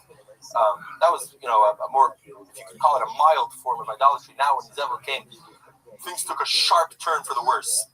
And the country really degenerated. The people looked to their royal family; they were the role models, and the country really degenerated into real paganism. Yehoshaphat is Achav's brother-in-law, and he's in the south, and he's a very righteous, virtuous, good Jewish king. And he had an alliance with his brother-in-law, with Achav. They got along. There was peace between the two brother states, but. And that was a good thing that there was peace, there was no war. But the problem was that some of the idolatry of the north started seeping into Judea, into the south. Now Achav was going to war against the good old Ben Hadad of Aram. Ben Hadad was still around, and Achav wanted to attack Aram, but he needed help from Yehoshaphat. So he asked Yehoshaphat to join him. Yehoshaphat came to Samaria, to Shomron, and he sat with Achav. The scene is described by the Navi. They're sitting at the palace gates in harmony. Yehoshaphat had his own kosher food brought because he didn't trust the kashrus of Achav's palace. But they're sitting together, and Yehoshaphat said, "I'm happy to go with you. I'm happy to help you in this campaign against Aram. But I want some sign from God that will be victorious." In those days, there were many prophets, and it was asking for a sign wasn't a joke. You would have a prophet who would instruct you, would tell you what God wanted. So Achav brought out hundreds of prophets who all said, "Go to Aram, you'll be victorious." Yehoshaphat, there's something wrong. there are no two true prophets speak the exact same way. God reveals His prophecies to every individual a little, somewhat differently. And when you have two prophets saying the same thing, you know that one of them is wrong. You know that one of them is a fraud. Both of them are frauds. Yehoshaphat saw through it right away because there were 400 prophets that were all saying the same thing. One of them put iron horns on his head. He said, "With these iron horns, you will gore Aram. You'll be victorious over them." But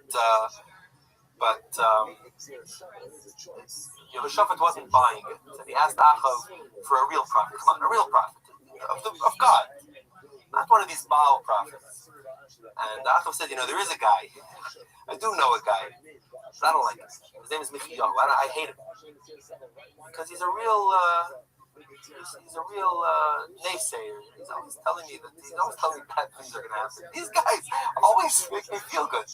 They always say exactly what I want to hear. He said, "Come, bring him out." And Achav told him on the way when they were bringing Michiyahu out. Achav told him, "You better say good news. I need your help here." And Michiyahu said, "I'm going to say exactly what Hashem tells me to do." Anyway, they went to war. They went on the campaign against Aram. Achav disguised himself as a common soldier. He knew that the Arameans would be out to get him, and so he disguised himself. But it didn't help. He was hit with an arrow, and he was killed on the battlefield. Yehoshaphat managed to get back to Jerusalem in safety. Achav was dead. He was replaced by his son Achaziah. Achaziah died very shortly after, and he and his brother Yehoram became king of the north. Yehoram also convinced Yehoshaphat to go to war with him, to assist him in war, this time against Mesha, the king of Moab. It's very interesting. In recent times, they found in excavations, they found a stele. It's called the Mesha stele. The king of Moab's name was Mesha. And the stele doesn't mean a good bargain. It's Stele. Stone tablets where they used to inscribe things that the kings had done and the country had gone through. And Mesha there makes reference to the king of Israel. It's called the Mesha stele. Anyway, the northern king is Yehoram convinces Yehoshaphat to join him in battle against Moab. Moab had been a vassal of Israel since the time of King David. Now, with the northern kingdom going in the wrong direction, Moab had rebelled, stopped paying tribute, and so they went to battle against them. Yehoshaphat again said he would only go if the prophet of God told him to go, and he went to the prophet at the time whose name was Elisha. Just a word about Elisha. We're not going too much into the history of the north, but during this period, the time of Omri and of Achav, were the great prophets of Israel. The prophet Elijah of Gilad, Eliyahu HaGiladi, Eliyahu HaNavi, and when he passed away, he passed away into heaven, and his disciple Elisha took over. So now Yehoshaphat went to Elisha's home, and he came very humbly. He was a tzaddik. He took off his crown, he took off his royal garments, and dressed himself as a commoner, and came humbly to Elisha, asking him if he should go to war against Moab. Elisha assured him of victory, and they went to battle, and they were victorious over Moab. But unfortunately, the troubles weren't over. A combined force of Edomites, Moabites, and Philistines marched on Jerusalem, and Yehoshaphat was very afraid. They came. These allies came. These enemies came as far as the Dead Sea. So they were getting close to Jerusalem, and Yehoshaphat realized that there was nothing he could do. The combined forces were too strong to resist, and he proclaimed a day of fasting and prayer. All the people of Judea streamed to Jerusalem from every town and from every village. They came and they joined together at the Holy Temple in the Beis Hamikdash, and Yehoshaphat stood in front of the congregation, and he implored God to save them in their hour of distress. The prayers were answered. A prophet, a true prophet of Hashem, told the people that they would be victorious. He said, "The battle is not yours, but God's. You're not even going to have to fight." Sure enough, Yehoshaphat and his soldiers who were now confident because they heard the words of the prophet. They marched to battle, singing, praising God, And when they got there, they found nothing but corpses and spoils of war. Apparently, this combined force didn't stay combined for too long. And the Philistines and the Edomites and the Moabites started fighting, and the other tribes started fighting each other. The armies annihilated each other, and all that was left for the Jewish army to do was to collect the spoils of war and return home victorious. Peace and happiness reigned. It was a good time after that. It was peaceful and tranquil in Judea under a very virtuous and wonderful king, Yehoshaphat. In keeping with the close alliance between the northern and the southern kingdoms, Yehoshaphat had in addition to being married to Achav's sister, he married his son Yehoram to Achav's daughter, Athaliah.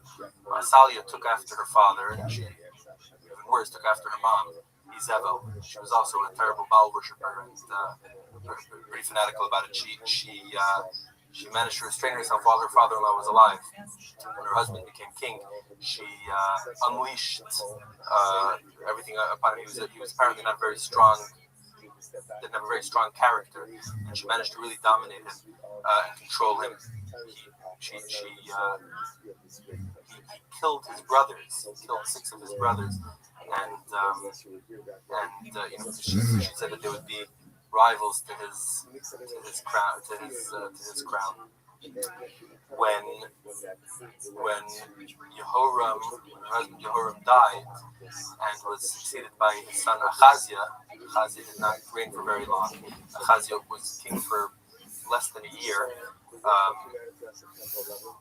Less than a year after he became king, he traveled up north to visit his uncle. Now, confusingly, his uncle's name is Yehoram also.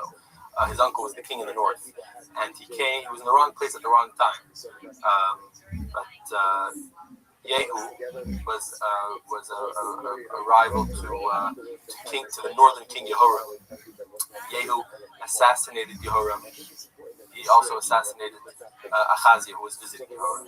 And so with Achaziah dead, back down in the southern capital in Jerusalem, his mother Athaliah, the daughter of Achav and Izebel, seized power for herself, and she destroyed any rivals that she might have for the throne and any people who might uphold the traditions of Judaism and of the family of David. She destroyed the seed of the house of David, which included all of her own grandchildren. She killed her grandchildren, and only one young child survived, a child named Yoash. He was less than a year old.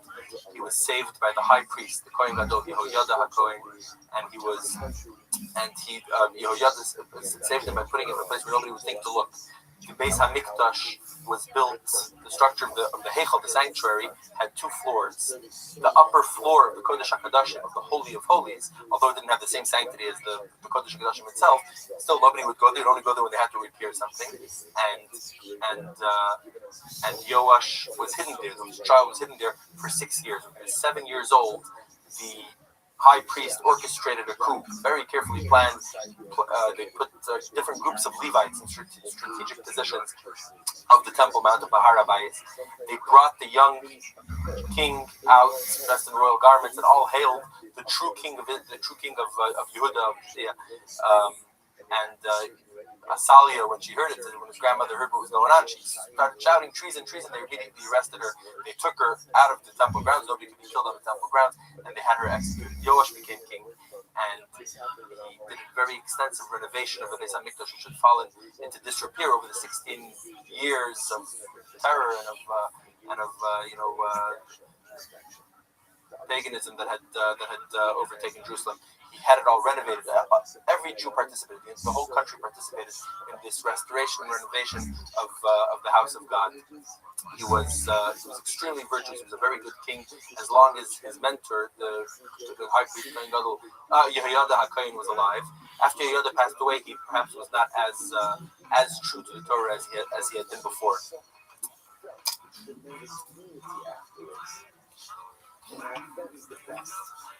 And this was punished by an invasion by Aram.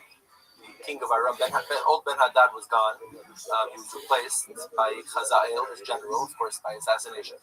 Hazael had killed Ben-Hadad. He had become king, and now he attacked Judea. He managed to make it to the gates of Jerusalem. The only way Yoash was able to keep him at bay and make him go home was by giving him a lot of gold and silver. Anyway, Yoash died. Yoash was killed. Yoash was assassinated by his servants. He was sick. He had fallen ill. His servants assassinated him, and he was succeeded by his son Amaziah. Now, Amaziah was a real tzaddik. He was a really good king, and this is pointed out by the Navi early on in his reign. As soon as he became king, he immediately punished and had his father's murderers executed. However, the Navi says, makes it a point to say he did not harm the families of the assassins. He had them executed, he didn't touch their families, as the Torah, Moshe says, as the law of Moses says, that children should not be punished for the crimes of the parents, and parents should not be punished for the crimes of the children. Another thing that I want to just get back to for a moment is something that we mentioned in the last class, but we didn't really get into because there wasn't time. And that was about the Beis HaMikdash. Again, the Beis HaMikdash we mentioned was built on different levels. The Mishkan in the wilderness had been all on one level, had been on the ground. The Beis HaMikdash was built on a mountaintop, and so there were different levels. You had to go up these grand staircases to get from the inner courtyard, from the outer courtyard to the inner one, and then into the Heichal. And this was very symbolic. There was a reason it was like this. It's not just because it happened to be built on a mountain. Because there was a tremendous effort made to build the Beis HaMikdash. They easily could have landscaped it a little bit and put it on one level, just like the Mishkan. No, it was deliberate. It was supposed to be at different levels. The Beis HaMikdash, the different parts of the temple had different levels of holiness. The closer you got to the Kodesh HaKodashim, the greater the holiness was, and it was reflected in a lot of halachas, a lot of laws, which didn't allow people who were impure to come into the more holy places, or didn't allow people who were not Kohanim, or people who were not Jewish, people who were not Kohanim, until the Kodesh HaKodashim, only a Kohen Gadol, who obviously was in a state of complete purity, was able to enter. So the Beis HaMikdash, the way it was built, reflected the different levels of holiness. There's something very powerful here. The Mishkan had been built in the wilderness, right? It was a place that was holy. It was a place where God's presence rested. However, it didn't remain there. When the Mishkan was dismantled and moved to a different location, the holiness of the original place went away. And there's nothing holy about the 42 places in the Sinai desert, or in the desert where the Mishkan had been placed. Just like Mount Sinai. Mount Sinai was very holy for a time when God revealed himself there. And now it's a mountain like any other. The difference, what happened, and the same thing with Shiloh, same thing with Dogan, different places the Mishkan was. What was special about Jerusalem, remember we mentioned Jerusalem was chosen. Jerusalem was the place. It was the place that God chose for his presence to rest. And after he rested, his presence there, no other place would ever be allowed to house the Beis HaMikdash. No other place where Jews would be allowed to bring karbanos. This was the final place. This is the place. And the idea here is that the place itself became sanctified. This real estate, this land, which is the most physical thing you could possibly have, this piece of land becomes holy. And the transformation of the physical into spiritual, into holy, is reflected in the fact that the design of the Beis HaMikdash shows you the different levels of holiness. The Mishkan was a temporary holiness that was there and then moved, and so the physical design of the Mishkan didn't have to reflect all the details and the details of the kedusha of the Beis HaMikdash, but the Beis HaMikdash did, and that's something that's very, very powerful. Today, when we don't have the Beis HaMikdash, although we pray for it to be rebuilt, it's still a lesson. It's still a lesson in our lives in the transformative power that we have, that the mitzvahs have. Every time we do a mitzvah, we actually are really changing the physical thing we do it with, although we don't see it. But in Rabbi, when Mashiach comes, we will see how powerful it is, everything that we do.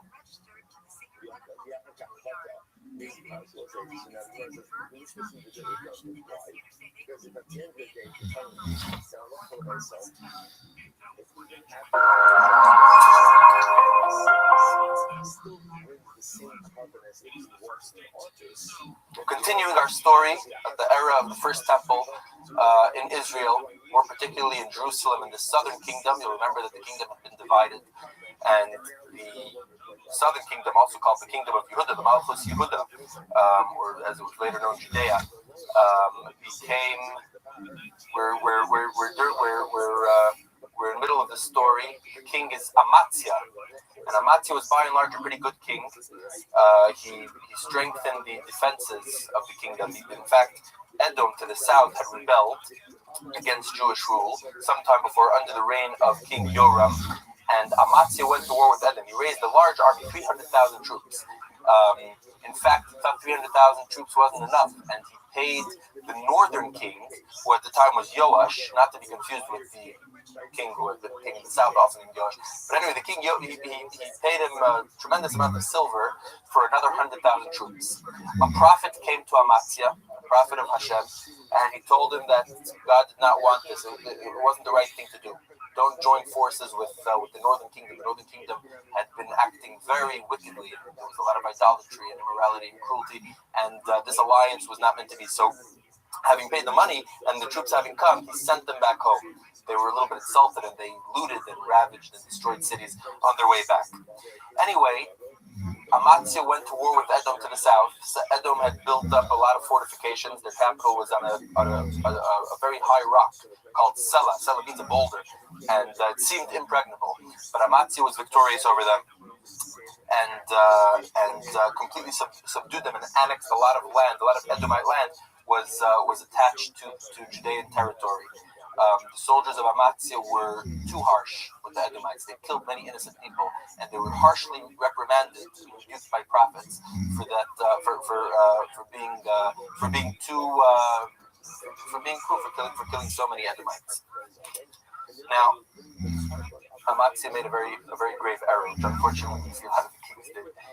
After winning this war, he brought back some of the idols from Edom, and he put them up in Jerusalem, and he worshipped them. Of course, the people were horrified, and Amatzia had a brother named Amos. Amos was a prophet, and he himself chastised the king, his brother, for doing this terrible thing. And Amatzia wasn't satisfied with having won this war.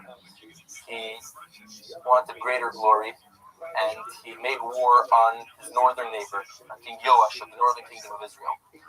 Yoash warned him. He said, "It will not be good for you to start up with me. We're not playing games here. Be happy with the victory that you've already won." But Amatzia couldn't be deterred. He went to war with the north, and he was defeated.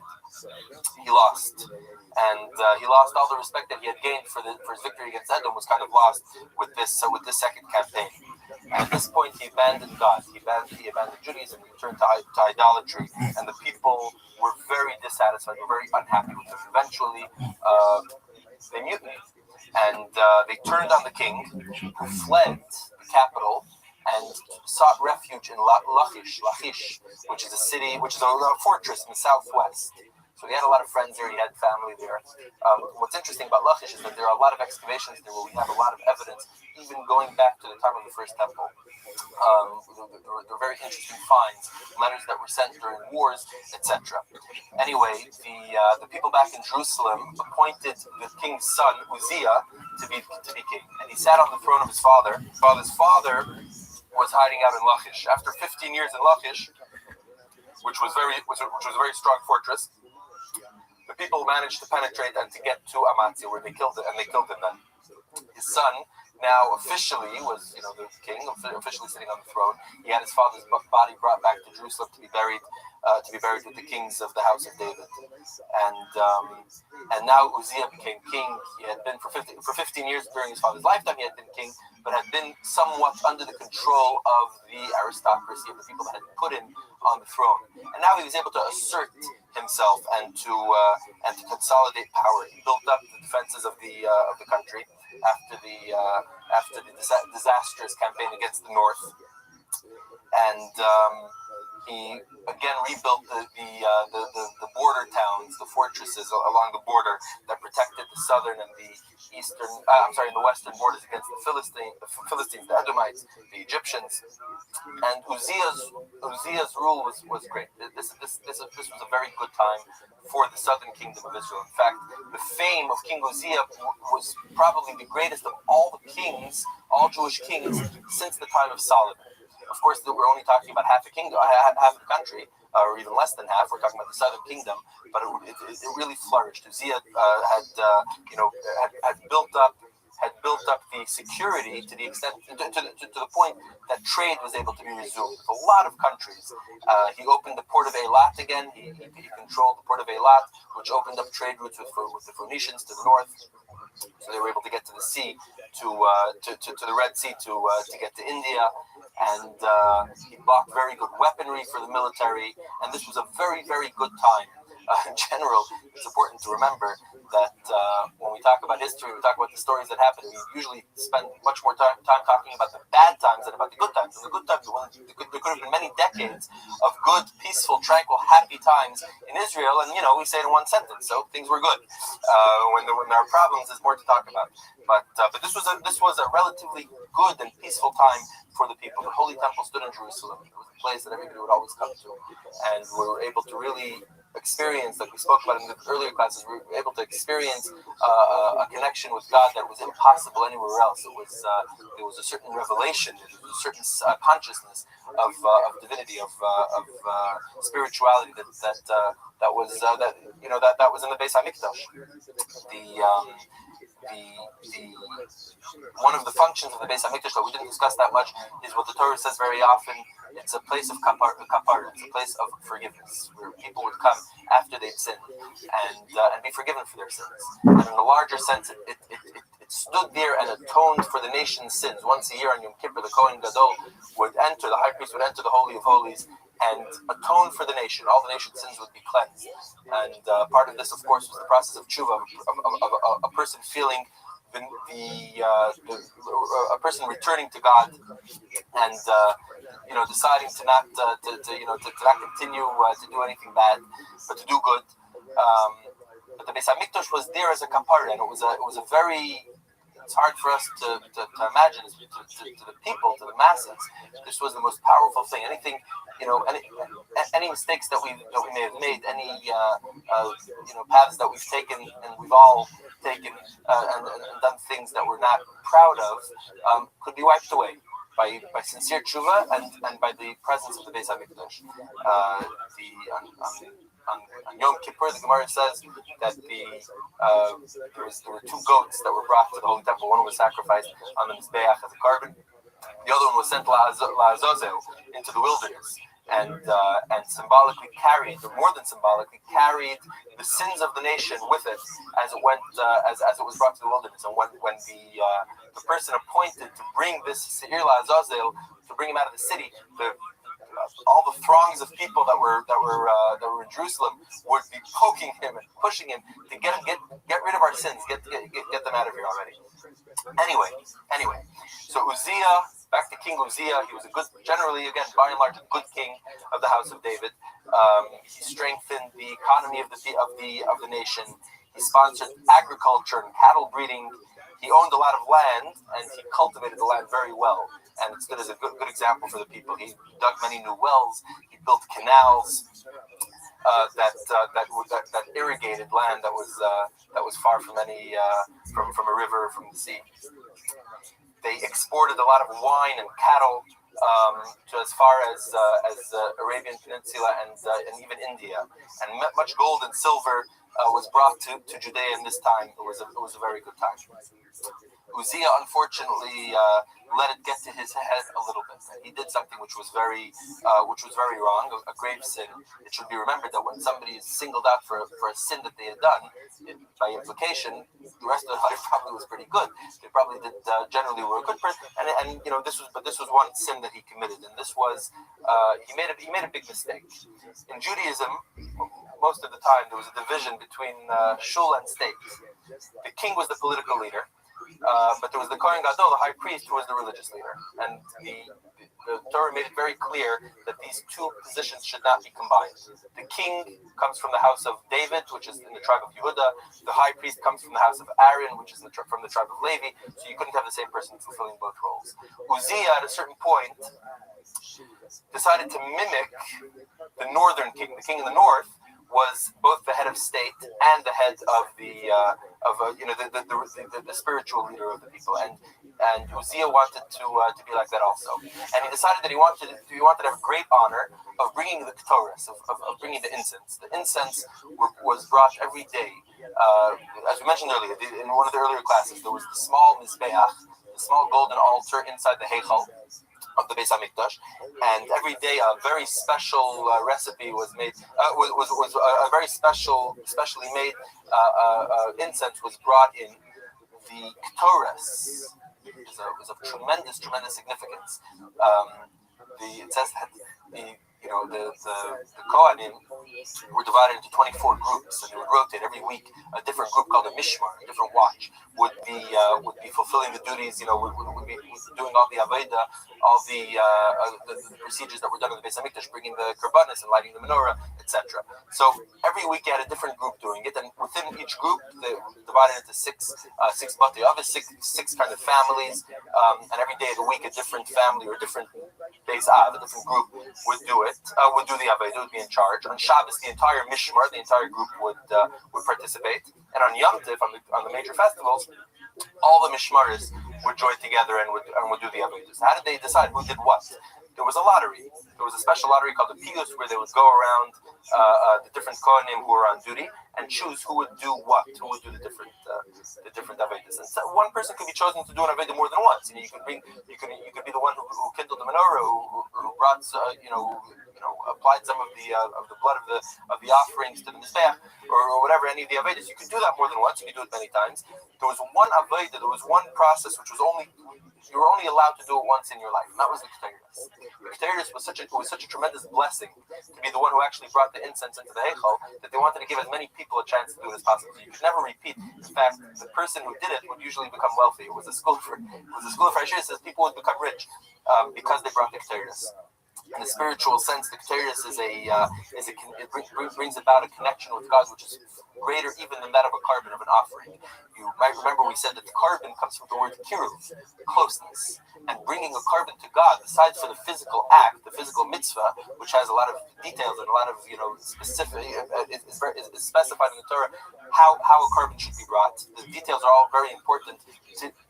It's very important to do the physical actions, but they all reflect and mirror a spiritual process which is happening with the carbon, and that is this closeness that comes about with Hashem, between Hashem and the person who's bringing the carbon, or with the public karbanis tzibur, with the nation as a whole. Connected the closeness. Keteiros also represents that. Keteiros is on the inner altar, and it's an inner mizbeach, and this mizbeach is on the inside. It's in the holy, in the room called the holy, and it represents a much closer connection with God, a much tighter connection with God. The word Keteiros itself comes from the word bond or knot. So karban means closeness, but Keteiros means a knot. A knot is when you take two things that are separate and you make them into one, you bind them together, and that's what the Keteiros accomplished. Anyway, King Uzziah made a very big mistake. He became proud, and he thought that he should have this honor of bringing the Keteiros himself. This was very loudly and vehemently protested by the Kohanim and by the prophets, but he didn't listen to them. He brought the Keteiros himself, and he was immediately punished for it. And he was struck with leprosy, with tzoras, shameful punishment. He had to be removed from office. He couldn't continue as king while he had leprosy, and he had to isolate himself. He isolated himself to a house where he lived out the rest of his days outside the capital city. He was succeeded by his son Yosam. Yosam was first of all respectful of his father. He did not call himself king while his father yet lived. Even though he ruled the country, he considered himself just an agent of his father.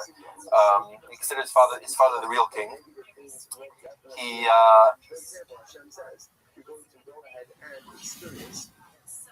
And after his father died, he took the crown and became king. He was a wonderful, wonderful king. Even greater, the kings that had come, the last few kings that we discussed were pretty good, generally speaking. They were good people. They were good rulers of the kingdom of Yehuda. They had made mistakes. King Yosem is one king. The Torah does not record anything that he ever did wrong, and he said much credit is given to him. It's rare, even among the great kings, there was usually something that they had done wrong. Things were good, but things weren't so good. Best of times, it wasn't the best of times. In the same, the prosperity that King Uzziah had brought and the booming economy had a negative effect on many people. A lot of people became very spoiled, became very materialistic, and this led to all kinds of corruption, immorality. It took the country into a direction which was not good.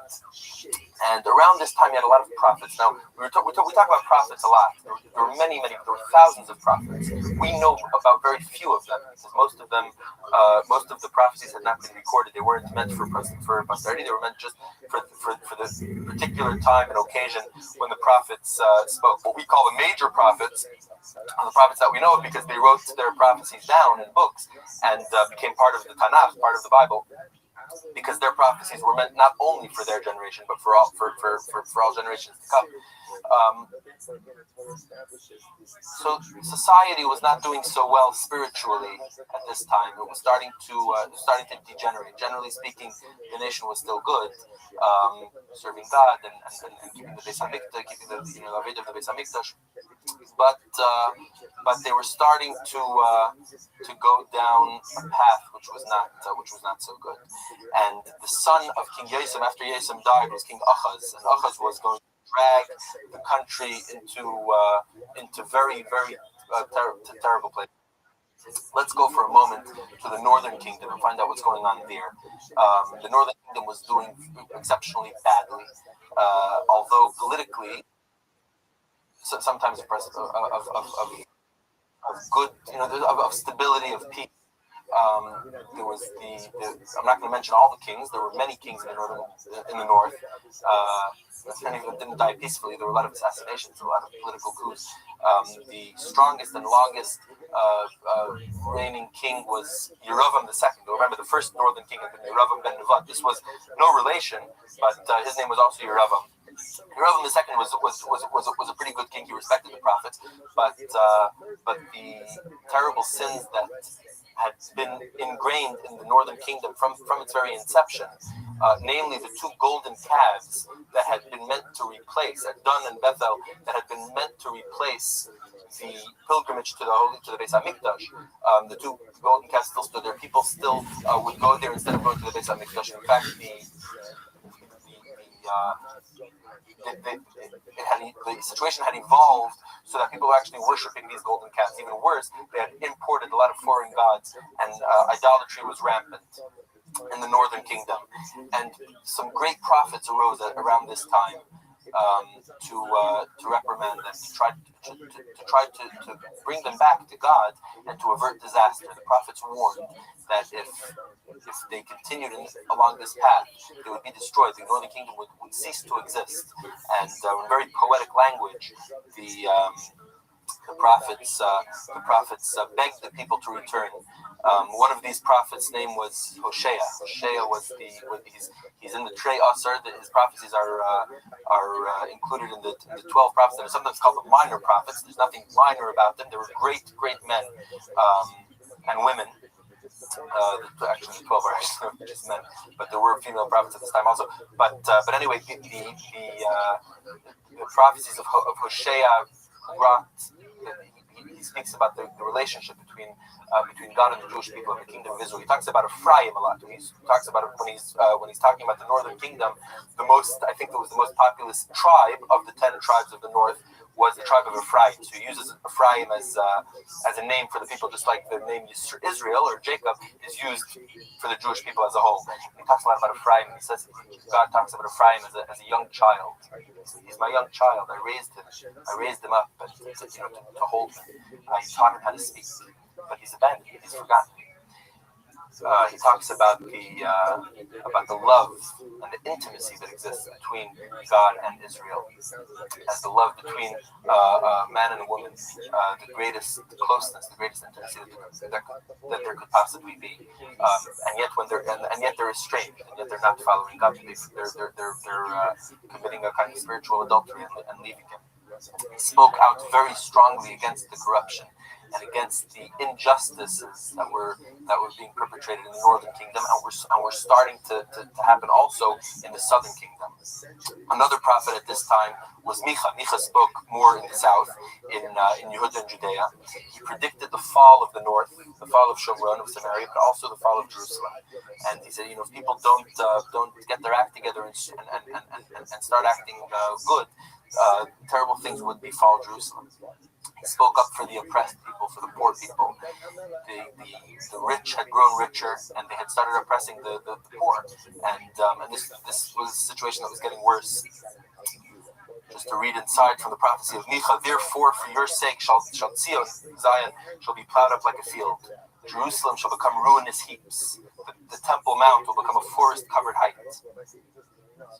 Terrible terrible words, terrible warnings.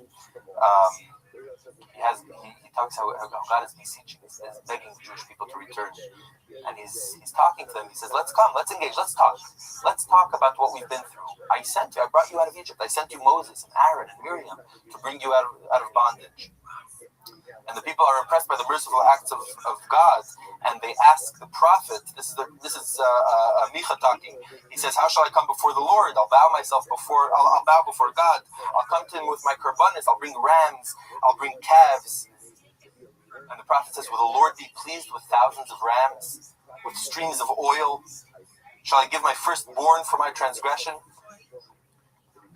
He says, no. He says, this is not. He says, bringing korbanos is wonderful. Bringing korbanos is a great mitzvah. But what's important is what's behind the korbanos, what's in your heart. And what's important is how you treat your fellow people. To quote, "He has told you, man, what is good and what Hashem requires of you.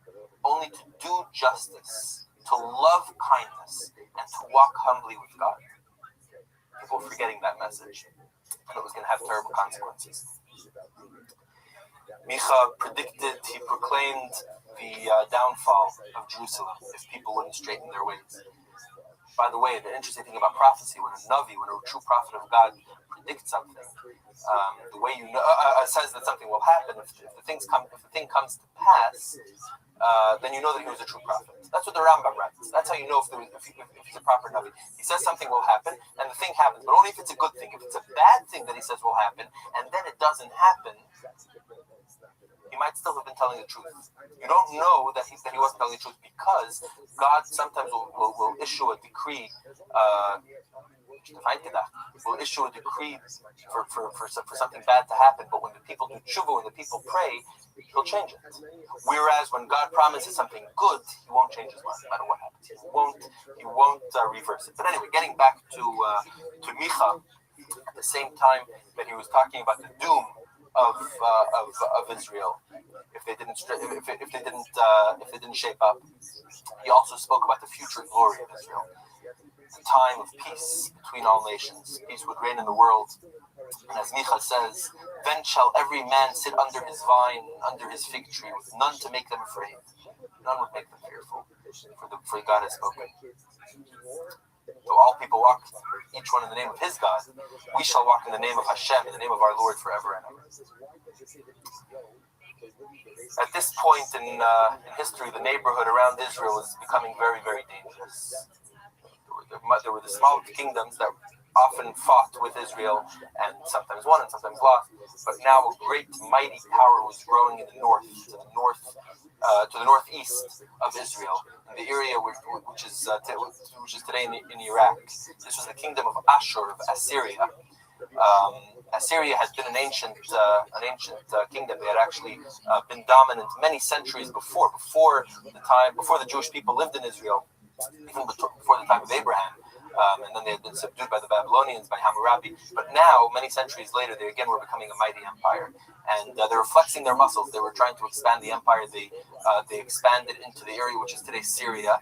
And the force of their armies, the ferocity of their warriors was terrifying. Even compared to the other, pretty frightening armies that there were at that time. This was something that was unheard of before.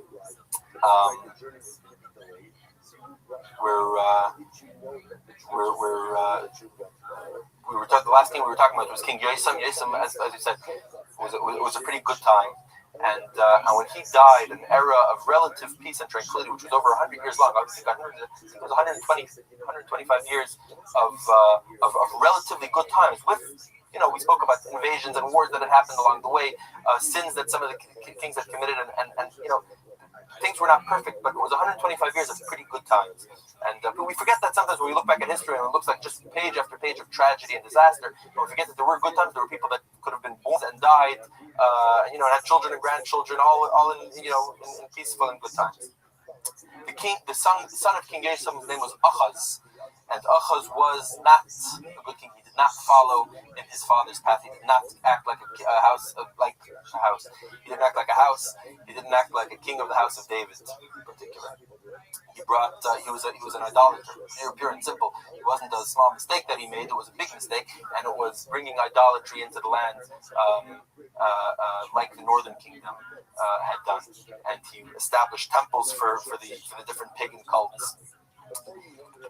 He dragged society down in a very short time to a very, very low moral state. Very, very low moral state. The prophets tried as much as they could to reason with the people, to reason with the king, but it was to no avail. Things were just out of control, and soon terrible things happened. King of Syria. Now I mentioned Ashur. Before Ashur controlled Syria, it was ruled by a man named Restream.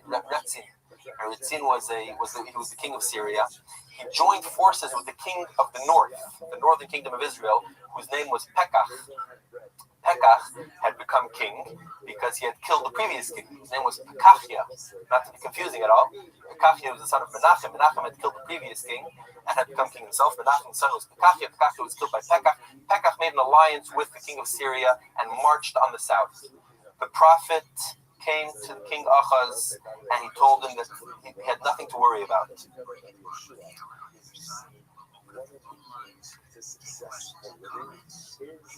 He told him he had nothing to worry about.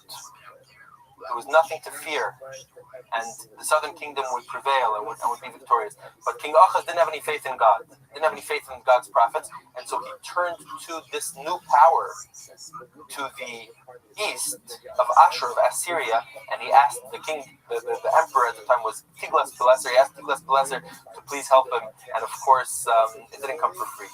He had to give him a tremendous amount of gold and silver and treasures that he took from the Beis HaMikdash, sent it to Ashur for his assistance against this united army of the north and Syria.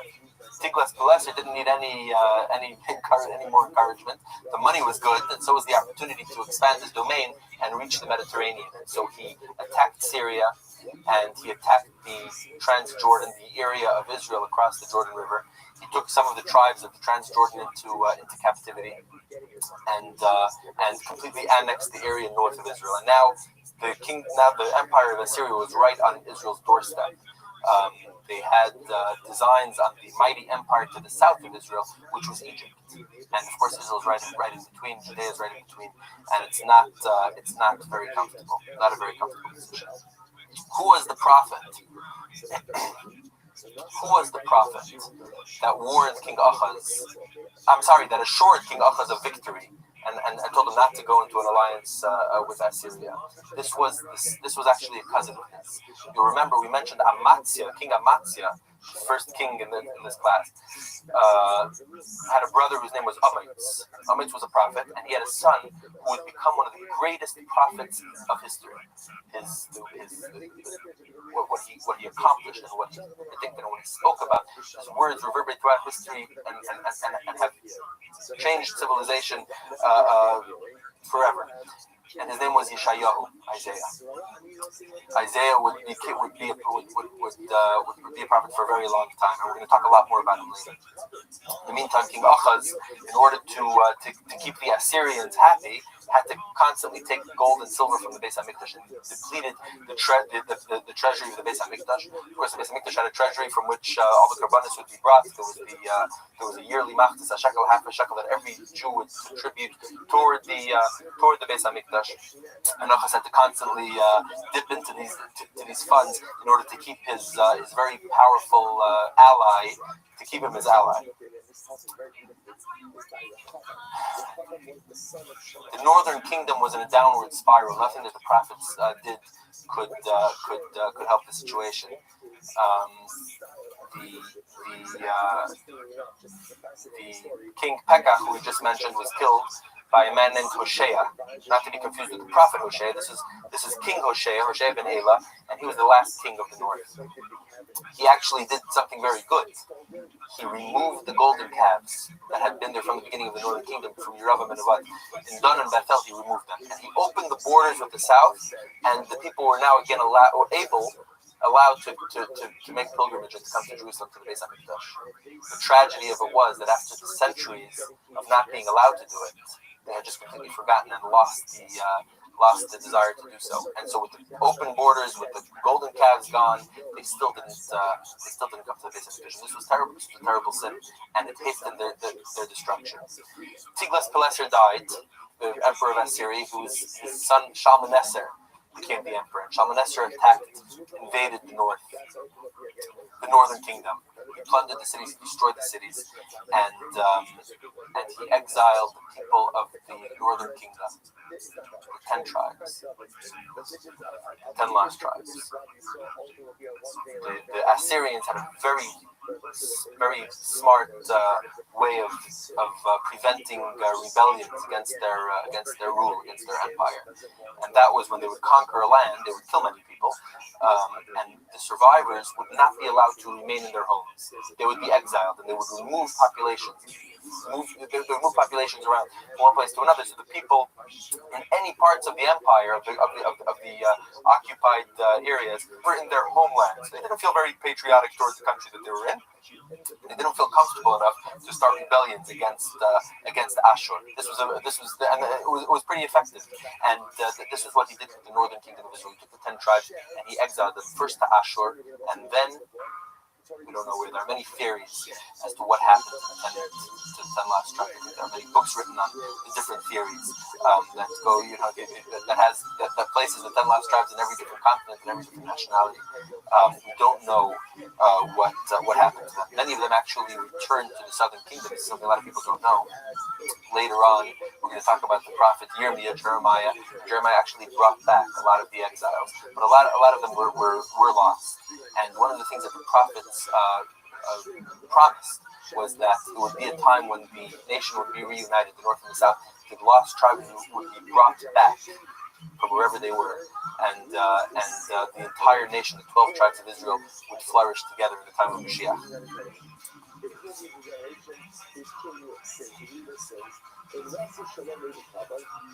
We mentioned Isaiah, Yeshayahu. In the short time that we have here, we can't even begin to talk about the greatness of this man. As I said, he was the nephew of King Amaziah, so he came from the royal family, from the aristocracy. And at this time, the aristocracy were the ones that were not being a very good example to the people. They had become very materialistic, and they had turned to immorality, and they were just getting richer and richer, and really oppressing the poor, charging the high rates of interest, and not caring for the needy, not caring for the widow and for the orphan. This is something that is a very strong theme.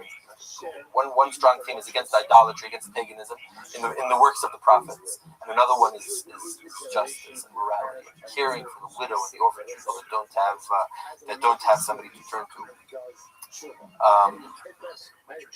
Yeshayahu talks about Israel as God's child. To quote, it says, Shimu Shamayim, hear, O heavens, give ear, O earth, for Hashem has spoken. Children have I raised and brought up, but they've rebelled against me. Even an ox knows his owner. Even a donkey knows his master's crib. But Israel does not know, and people don't consider. They've forsaken the Lord. They've provoked Hashem to anger. They've gone backwards. And he talks about the desolation of the country.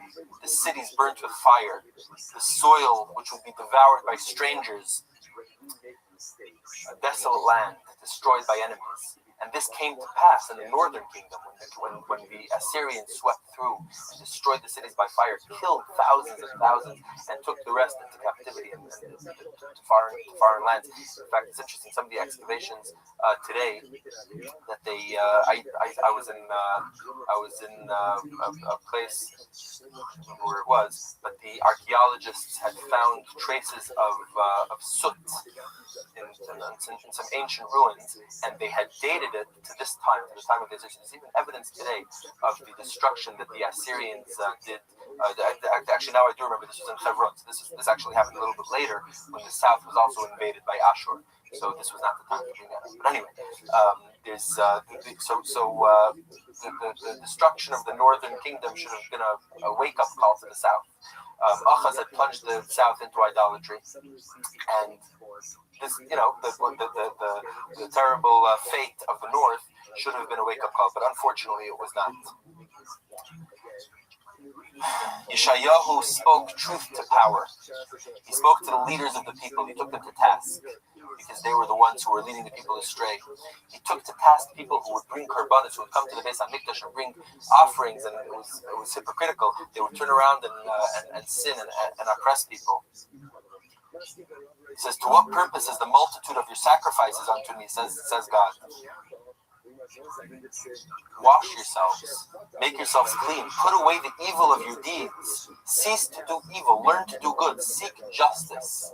These words have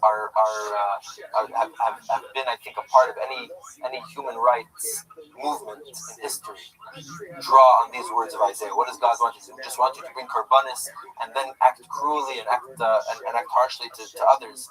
Learn to do good, to seek justice, relieve the oppressed, do justice to the orphan, plead for the widow. Then things will be good. And even though you've made many mistakes, come now. Now I'm reading again, I'm quoting again. Come now, let us reason together, says the Lord. We say this in our prayers on the high holidays. Though your sins should be scarlet, they shall become white as snow. Though they shall be red like crimson, they shall become like wool. If you're willing to obey them, you shall eat the best of the land. Things will be good. All you have to do is, again, do justice. Take care of the poor. Do good. Unfortunately, it was not meant to be. King Achaz died, and Achaz had been so bad. One of the terrible things that he had done, besides for killing many thousands of people that opposed the paganism, the idolatry that he brought into the country, he even did something mimicking the Phoenicians, who had a cult of the Molech. The Torah warns against a specific sin, besides the general sin of idolatry, but to give your children to the Molech. This was a cult where people would sacrifice their children to the fire of Molech, and King Achaz sacrificed one of his sons and had him killed as a sacrifice to the gods of to the Molech. He tried to do it with another son, but this time the boy's mother intervened. I think her name was Abi, and she saved her son from the fires. And this son would become king after Achaz died. And this son was also one of the most remarkable people in history. His name was Hezekiah. He would be one of the greatest kings. He would be one of the few kings about whom it's written in the Tanakh.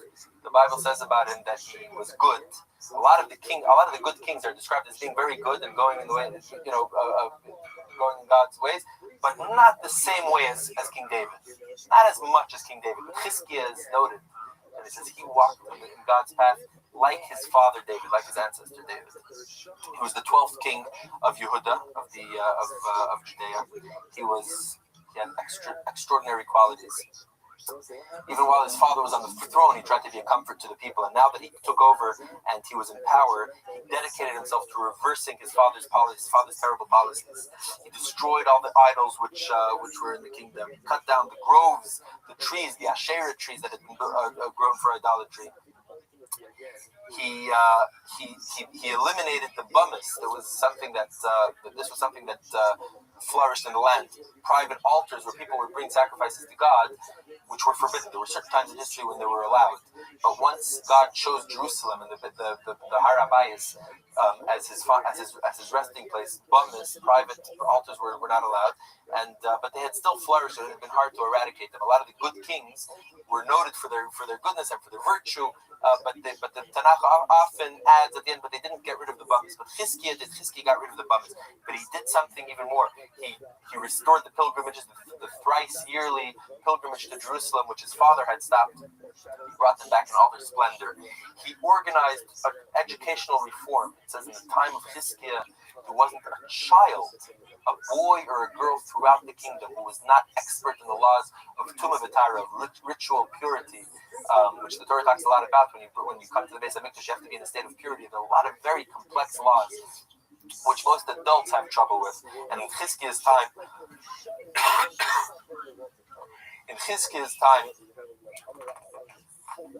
there wasn't a child that wasn't expert in these laws.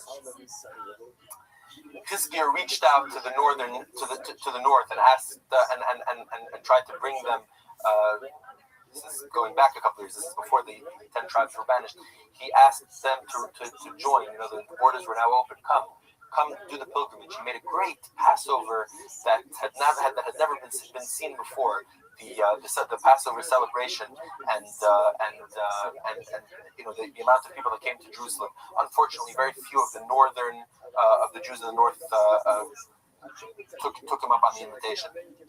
But there were some that came and that were inspired, that remained in Judea. King Chizkiah was also a strong king. He defeated the Philistines. He conquered Gaza, which is their capital. The other neighbors were now became respectful and didn't start up with Judea.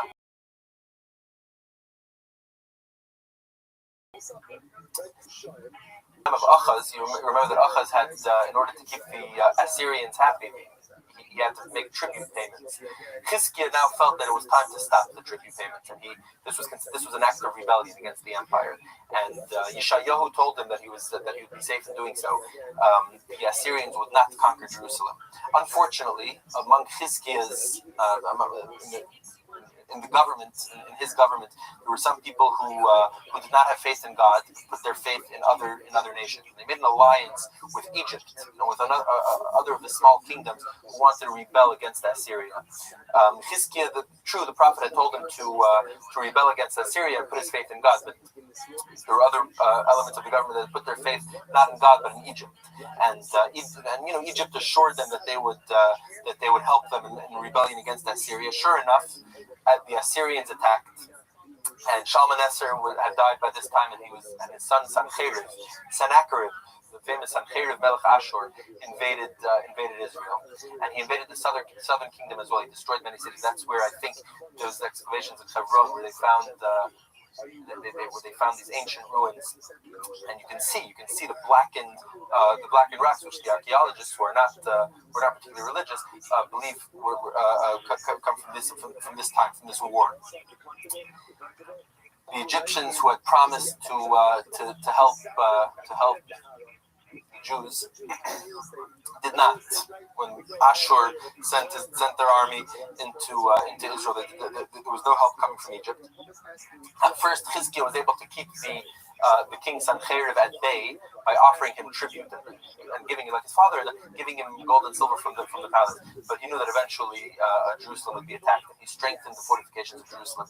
He built a tunnel to bring water into the city so that people wouldn't have to go out. One of the ways of besieging the city in those days, obviously, is to cut it off from supplies and from its water source. And if the water source was outside the city, it would be relatively easy to place snipers, archers, where they could pick off the people coming to get water and starve the city. So what Chizkiah did was he built a tunnel, which you can tour today in Ir David in Jerusalem. It's quite an incredible experience where you go through this tunnel which they had built with, which seems almost miraculous the way they built it, to bring water into the city to prepare for a siege. Sennacherib destroyed any opposition. He destroyed all the neighboring countries, and anybody who rebelled against him. He moved, like we said before, he moved the populations around. And the way the Talmud describes it is, he confounded, he confused, he mixed up the world. You no longer know who comes from the nation of Ammon or Moab or Egypt. There are various mitzvahs, laws in the Torah that pertain to the descendants of Ammon and Moab and in Egypt. But today, the people from the time of Sennacherib, the people living in those countries are no longer Ammonites or Moabites and Egyptians. They're different peoples that Sennacherib had put there. He also brought people to populate the northern areas, what had been the northern kingdom of Israel. He brought them from the island of Kuta, and they would be known as Kutim. They would also become called Samaritans because they lived in the area of Samaria. And there would be a source of a lot of trouble for the Jews in later centuries. Sancheriv, after destroying all the opposition around Israel, after destroying many cities in Judea, he descended on Jerusalem. Jerusalem was packed with pilgrims who had come for Passover, and also with refugees from all the cities that had been destroyed. And the people were terrified.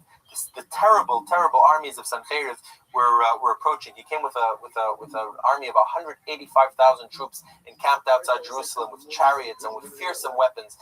And he sent forth a general, Rav Shake. Rav Shake came outside the walls of Jerusalem. He called out and he spoke Hebrew. And he spoke and he said, "Well, you had confidence in Egypt. You leaned on Egypt like a reed. It turned out to be a broken reed that just pierced your hand. And then he cursed. He blasphemed against the God of Israel. He said he wouldn't be able to protect the people. He spoke terrible, terrible blasphemy. Blasphemy, real blasphemy, is so terrible for the Talmud to think about that the Talmud never even calls it a curse. Because what it is cursing Hashem, and the Talmud doesn't want to call it that, so it always calls it blessing Hashem. Birchas Hashem is a sin, but it's because it's a euphemism for cursing. And Rav Shake just uttered terrible blasphemies against God and against Judaism and against the Jewish people. And he assured them that there was no way that they'd be able to survive the armies of Sancheriv, and he encouraged them to surrender the city.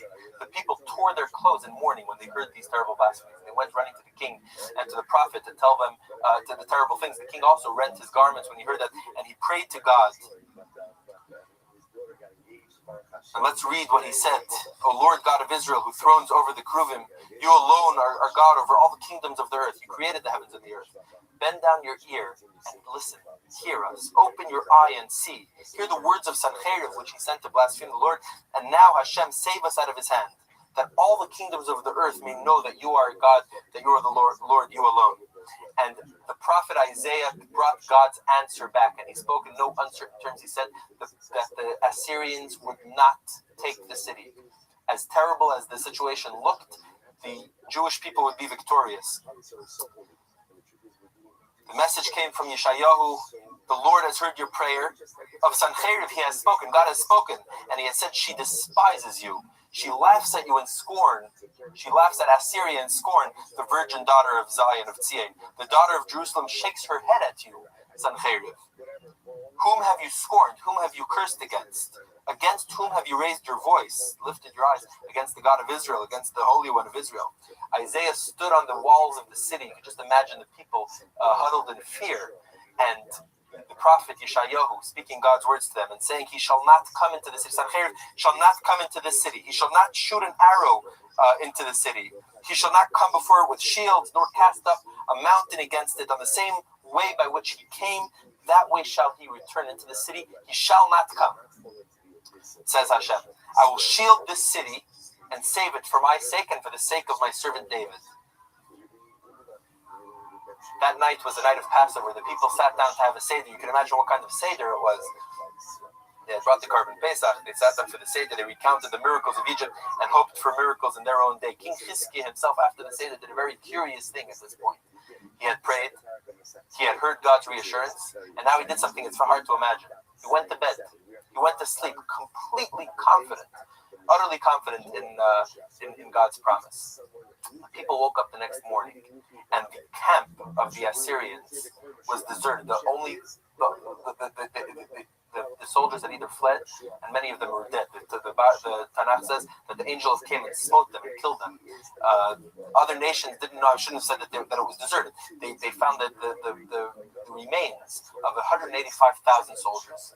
They had all been destroyed. We actually have accounts of this story from in Egyptian sources that were found in recent times by archaeologists, and in some Assyrian sources. Different nations attributed this miracle to different things. Epidemic that had swept through the army, whatever it was, but everybody recognized that it was miraculous. Sancheriv was not killed. He managed to escape, like Isaiah had said. He ran with his tail between his legs back to Assyria. He promised his God, Nisroch, his idol, that if he would make it back to the capital, Nineveh, in time, he would sacrifice his two sons to his god. Unfortunately for him, his two sons overheard this, and they were not as inspired by this as their father was. They didn't think it would be such a good move. And when his father knelt to worship his god, his two sons killed him. And that was the end of Sancheriv. King Chizkiah's reign was glorious. It was triumphant. It was beautiful. It was another golden age, golden era for the Jewish people, notwithstanding the terrible tragedies that had occurred in the north. The south flourished. And for a time, it looked like things were going to be okay. The people had returned to God spiritually, materially. The country had withstood the attack of the Assyrians. Chizkiah was such a great tzaddik that Hashem actually wanted to make him Mashiach. He erred. He made a mistake. We're going to talk about it in the next class. We'll talk about it in the next class. But let's talk for a moment more about this great prophet Yeshayahu, Isaiah. He didn't only talk about the salvation from the Assyrians in his time, in his generation, but he spoke about the future glory of Israel and the Messianic era in the distant future. And he says, among his many beautiful and comforting prophecies, many of which we read, many of the haftarahs that we read during the year, and especially in the 7 weeks following Tisha B'Av, are from the prophecies of Yeshayahu. And it shall come to pass in the last days that the mountain of God's house, the Rabbi, shall be firmly established above all mountains, exalted above all hills. Remember, this is a time when there were mighty empires competing and intimidating the Jews, and Isaiah's talking about a time when the mountain of God will be exalted above all hills by all people. Unto it shall flow all the nations, and many people shall go and say, many people from all the nations will say, come, let us go up to the mountain of Hashem, to the house of the God of Jacob, that he may teach us his ways, that we may walk in his path. For out of Tzion shall go forth the law and the word of the Lord from Jerusalem, and he shall judge among the nations and reprimand many people. And in these immortal words they shall beat their swords into plowshares, their spears into pruning knives. A nation shall not lift up sword against nation. They shall no longer study war. It will be a time of peace, of tranquility, of knowledge of God. Let's pray that it happens very, very soon. Right? I do something that had I done it intentionally would have been punishable by Kares, right? And I did it unintentionally. I bring the chatos, right? So, for example, I'm not only Chaylev. If I accidentally eat Chaylev, I bring a chatos. Interestingly enough, the Kohen Mashiach, because of his status, never brings a personal chatos.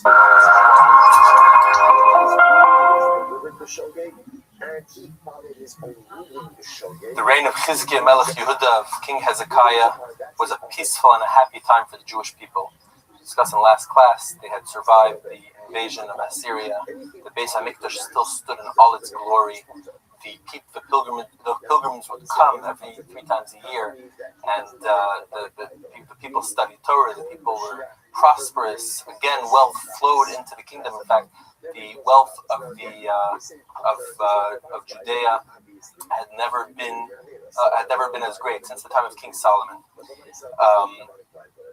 Chizkiah, at a certain point, the Navi writes, was afflicted with a terrible illness, and it seemed like he was going to die. And he called for the prophet Yeshayahu, Isaiah, his cousin. And Isaiah told him he was being punished because he had never married, he didn't have any children. And Chizkiah said there was a reason why he didn't want to have children. He had divine inspiration by Ruach HaKodesh. He had foreseen that the son that he would have would reverse everything that he had accomplished, would tear down the beautiful and virtuous kingdom that Chizkiah had built. He would bring the people, he would drag the people back down into terrible idolatry and bring ruin to Israel. That was why he didn't want to have any children. And Yeshayahu told him that was not for him to decide. He has to do what he has to do. And the mysteries of the Lord are beyond you. You don't get to decide. Chizkiah said, all right, he did tshuva, And he said, all right, I'll get married. And Yeshayahu said, it's too late. It's too late. The decree has already been passed. Chizkiah was going to die. And, the Talmud says that Chizkiah at that point rose up and he said, Ben Amit, son of Amit, leave, finish your prophecies and leave the palace. Because I have a tradition handed down to me from my great-grandfather, King David, that even if a sword is on someone's neck, even with a sharp sword to the person's throat, one should never abandon faith in God's mercy. There's nothing that stands in the way of prayer. And after Yeshayahu left, Chizkiah turned his face to the wall and he prayed. And God heard his prayer. This is a very powerful lesson. God never closes his ears to prayer. And prayer could accomplish, when we turn to God and we ask for something, it could reverse even a heavenly decree. There's nothing that could stand in the way. It was beyond even something that Yeshayahu had been able to see. And sure enough, Chizkiah lived for another 15 years, which were wonderful years. He had a son named Menashe, and Menashe, unfortunately, did exactly what Chizkiah had been afraid of. We'll get to that in a moment.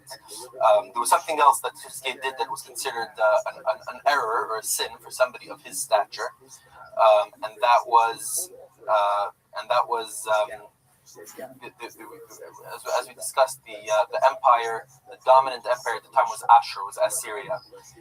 Assyria was now threatened by an upstart kingdom within its empire, by a person named Rothschild. He was the ruler of Babylon. So Babylon was part of the Assyrian Empire, but Rothschild rose up against the Assyrians, against Ashur, and he asserted independence. And he eventually conquered Ashur and took over the empire. Rothschild heard of Chizkiah's greatness, and he sent emissaries to the king. And the king, he was so impressed. And the king welcomed the messengers of Babylon, and he showed them into the temple. He showed them all the treasures of the Beis Hamikdash. And this was wrong. He shouldn't have done that. And the prophet Yeshayahu appeared to the king. Came to the king and told him he had committed a sin because he could have used this opportunity to show God's greatness, show God's miracles that he had wrought for Chizkiah and for the people of Israel. And instead, he had kind of boasted of his own riches. For a person of his stature, such a great tzaddik, this was a sin.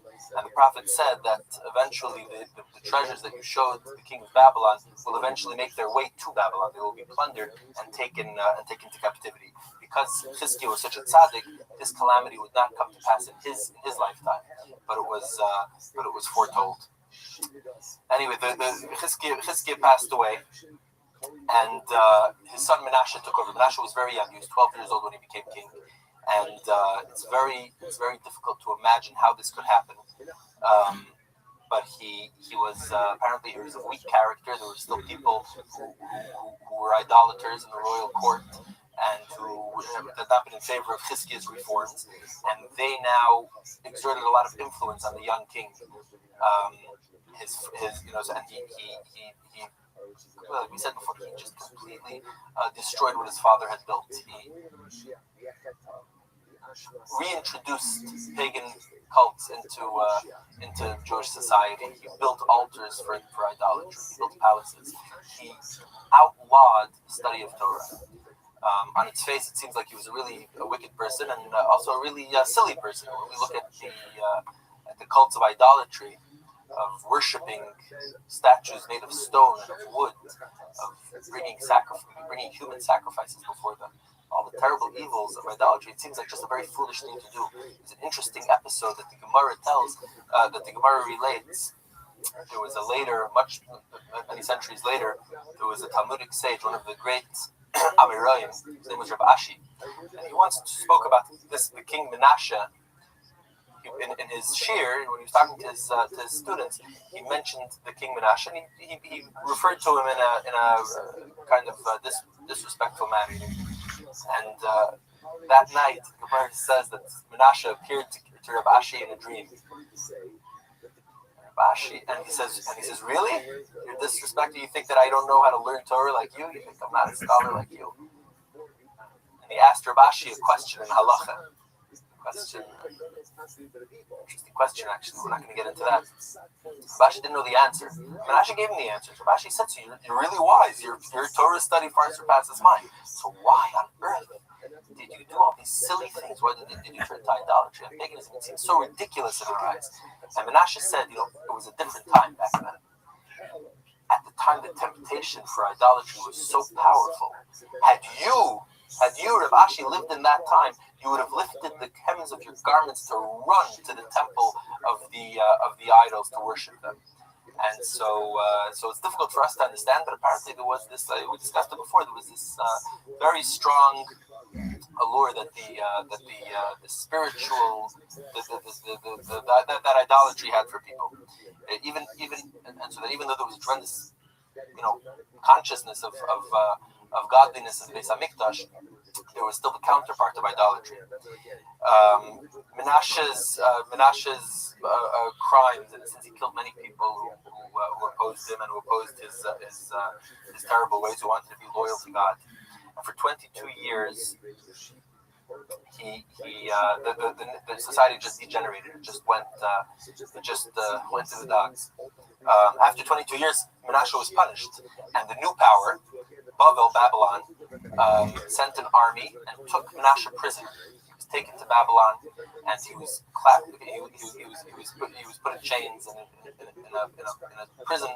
a prison cell, far from home, far from the glory that he was used to. He called out to all his idols to help him, and nobody helped him. And eventually he realized that it was all foolish and ridiculous. And he turned to the true God, and he repented. He did tshuva. He returned, and he promised that he would be loyal to God. And sure enough, he was freed, and he came back to Jerusalem, and he sat on the throne again. And he had done tshuva, but apparently he was king for a very long time after that. His reign, I think, was one of the longest, or the longest, of all the kings of Israel. He reigned for 55 years. The first 22. He was bad, and the next 33 years he was after he had done tshuva, but the die was already cast, and the people maybe he wasn't strong enough to bring the people back and show them light, and so the nation was really headed to disaster. The prophets cried and screamed and begged with the people to reverse, to change their ways and to avert the disaster that they said would come if the nation continued down that path. But it was to no avail. After 55 years of rule, Menashe died, and he was succeeded by his son Amon. Amon was, if you could imagine, was even worse than his father Menashe, he continued everything his father did. He did a lot worse. He killed many people, and all the sins and all the crimes of society in his time became even worse. Fortunately, he was king for a very short time. After 2 years, he was assassinated by servants in the palace, and he was succeeded by his son, whose name was Yeshayahu. Now, during this period, two people come onto the stage of Jewish history that would be two of the most incredible people that we have in our history. One of them was this boy Yeshayahu. He became king when he was very young. He was only 8 years old, and he took a very strong interest in everything. He was a good king. He cared for the people, and he was guided. He was guided by very good men, tzaddikim, like the Kohen Gadol, whose name was Hilkiah. Hilkiah was the high priest. Hilkiah was the high priest at the time, and he was a mentor to the young king. Also, Shaphan, the royal scribe, and Shalom, who was one of the ministers. Shalom's wife was a prophetess whose name was Huldah, and these people helped shape the young king to be a good king, to go and to change what his father had done, what his father and grandfather had done, go back to the ways of Chizkiah, and try to repair the damage that they had done. And in the 18th year of his rule, Yeshayahu, in English it's Josiah, announced that he would have the Beis Hamikdash renovated. During the time of Menashe and the time of Amon, the Avodah and the Beis Hamikdash, the Karbanis had stopped. I don't know if they stopped completely, but they were certainly, for a large part, they were abandoned. And idols were actually brought into the Beis Hamikdash itself. And King Yeshayahu wanted to renovate the Beis Hamikdash and restore it to its former glory. And while they were repairing the building and the complex, the high priest, the Kohen Gadol Hilkiah, found a Torah scroll. He found the Sefer Torah, and this was a Torah which had originally been written. It was the original Torah scroll that had been written by Moshe Rabbeinu. Moshe Rabbeinu, Moses, had written a scroll that contained the 5 books of Moses.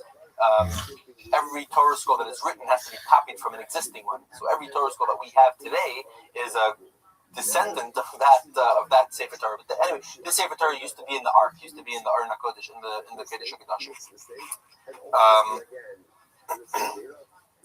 At a certain point, it was taken out of the Ark and it was hidden during the bad times of Menashe and Ammon, and now it was discovered by Hilkiah, by the high priest. And when he opened the Sefer Torah, he found that it opened to a very ominous prophecy in the book of Deuteronomy, where God said that if the nation would abandon him, he would banish them from the land of Israel, and terrible things were to happen to them. He took this as a sign that bad things would happen if the people continued, continued in their ways. He brought the scroll to King Yeshiyahu, and he read it for the Shaphan, the scribe, read these prophecies to the king. The king tore his clothing in mourning, and he immediately sent for the prophetess Huldah, the Neviah, who would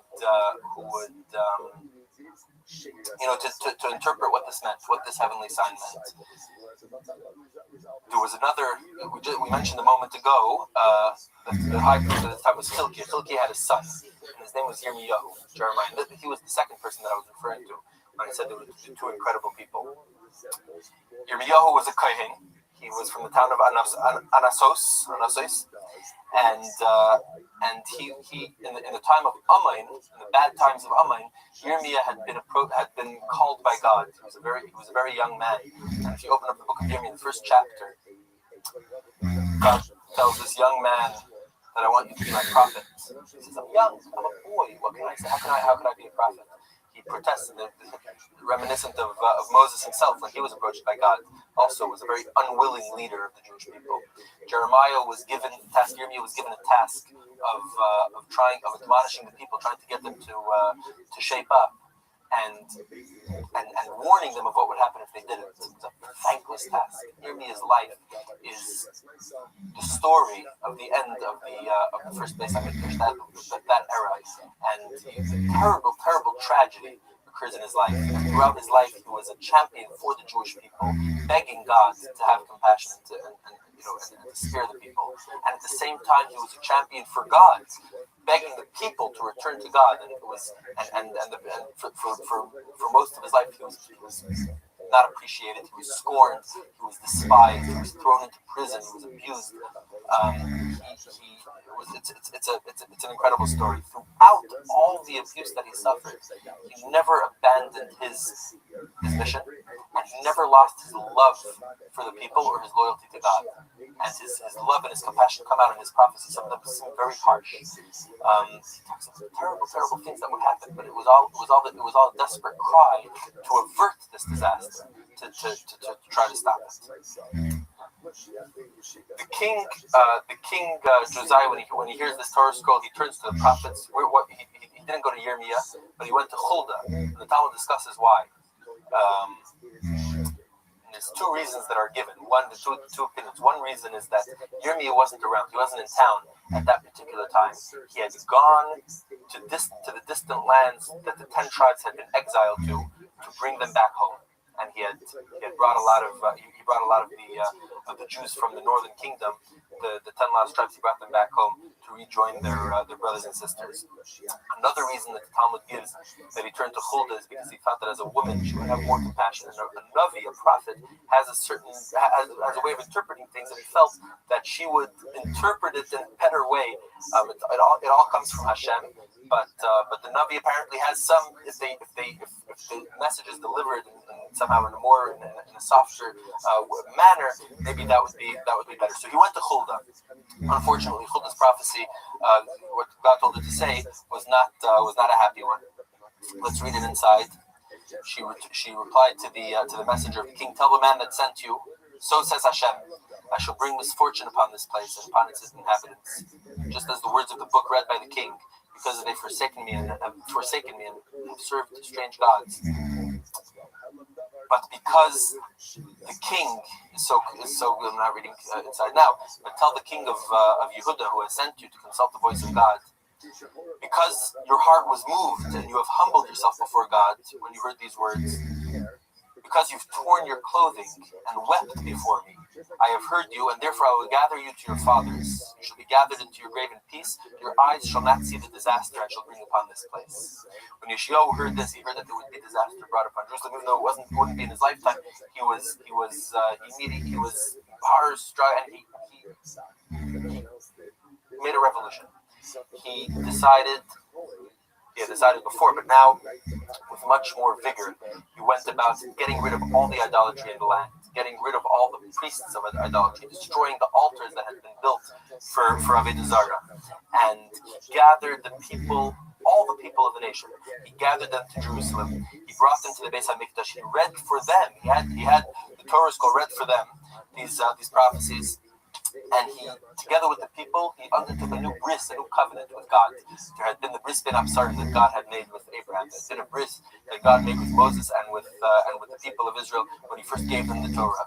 And now Yeshayahu kind of renewed the vows, renewed the covenant, and the people, took a vow collectively to return to God, to destroy any forms of idolatry from their midst. Passover was coming, and Yeshayahu made sure that this festival would be greater even than the one that Chizkiah had done that we discussed in the last class.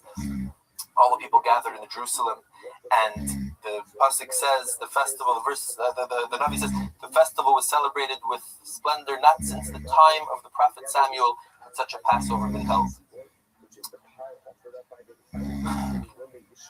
This was the last great hope for the first Beis HaMikdash.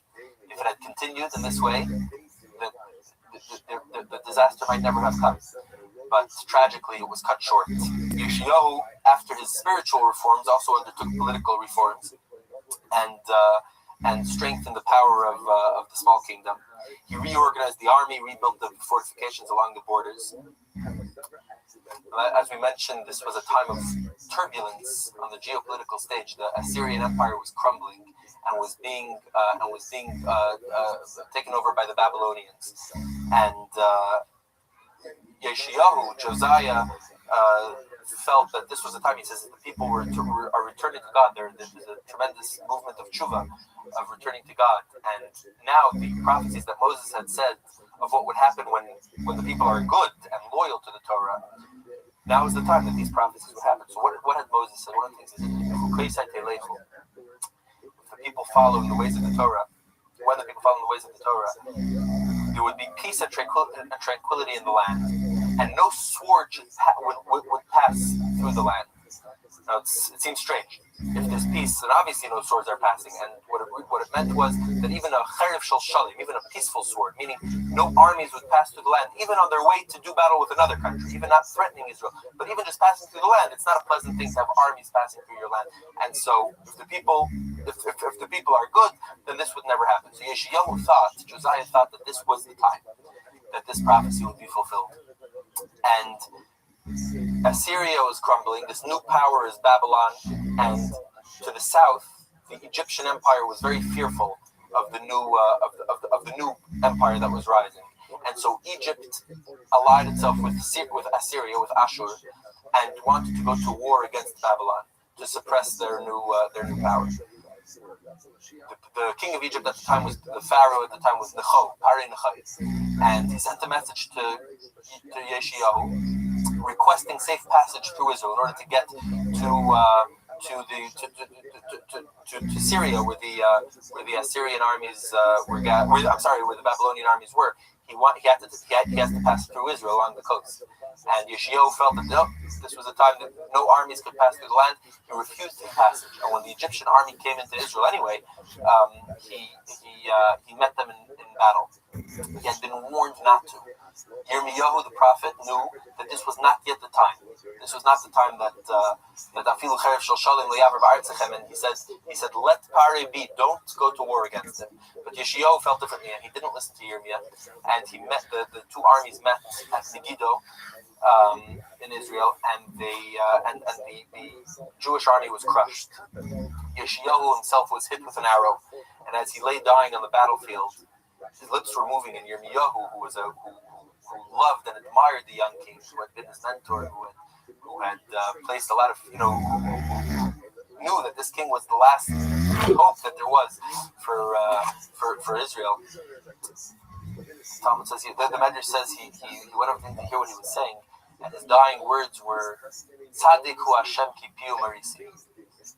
That Hashem is righteous, God is righteous. He was right. I rebelled against his commandment because he told me not to go to war. Yeshayahu died. Yirmiyah was distraught. Yirmiyah mourned for him, and he said a eulogy for him. The fourth chapter of Eicha, of Lamentations, is the eulogy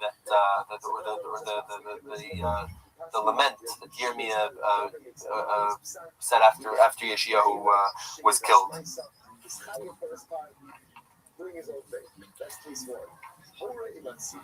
Now Yeshayahu had 3 sons. These 3 sons, along with 1 grandson, would be the last 4 kings of the house of David until the time of Mashiach. Yeshayahu felt that his second son, whose name was Yehoyachaz, would be better suited for the throne, and he had designated him as the crown prince. After he was killed, after Yeshayahu was killed on the battlefield, his second son Yehoyachaz was the people crowned Yehoyachaz as their king.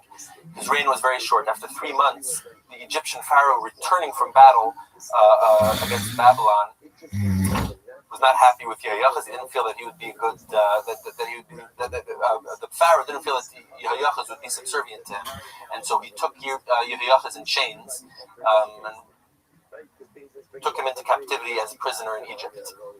He was only king for 3 months. In his place, the pharaoh put his brother, who was the oldest son. His name was Yehoiakim. Yehoiakim was not like his dad, unfortunately. He was more like his grandfather, and he again brought the nation again back into idolatry. Again, reversed what his father had done. Brought idols back, brought temples back. The fact that he was subservient to Judea was now a kind of a vassal state to Egypt didn't help. The Egyptian gods and idols made their way into Israel. Yirmiyahu saw the impending disaster, and he saw the people just becoming depraved, the cruelty and the immorality that existed. He begged them not to. Let's read inside for a moment. Roam about the streets of Jerusalem and see and notice, search. If you can find one man that executes justice, one man that searches for truth, and I will pardon it. Frankly, everybody had followed the king, followed the leadership. They say, as the Lord lives, they use the name of God, but they swear to falsehood. O Lord, are not your eyes directed to the truth? You strike them, but they felt it not. You made an end to them, but they refused to be corrected. Therefore slays them the lion out of the forest. The wolf of the desert wastes them. The leopard lies in wait against their cities. Over here, Yirmiyah uses the metaphor of a lion. In another place, he says that the lion has left his den. The lion is the new king of Babylon, Nebuchadnezzar. It's interesting because Nebuchadnezzar's royal logo had a lion on it. Today in museums, the Metropolitan Museum in New York, you see the walls of Nebuchadnezzar's palace, and you see the great lion that he had glazed brick on the wall. And so Yirmiyahu was warning the people that although Ashur was gone, the Assyrian Empire had collapsed, the new empire Babylon would be even worse. And the new king, Nebuchadnezzar, would be even worse for the people if they didn't return to God. An earlier prophet had also spoken about the Babylonians and the Chaldeans who lived in Babylon. His name was Habakkuk. And he says, behold, I will raise the Chaldeans. He says, God is speaking. Behold, I will raise the Chaldeans, that bitter nation. They march to the wide spaces of the earth. They conquer the dwelling places that are not theirs. Terrible and dreadful are they. Swifter than leopards are their horses, fiercer than wolves at night. On their horses they come riding on from afar. They fly like eagles hastening to their prey. They come for violence. They gather captives like the sand. They make sport with kings. The princes are a plaything for them. At every stronghold, at every fortress, they laugh. They make their power into a god. Habakkuk cried out to God to save the people. He says, thy eyes are too pure to behold evil.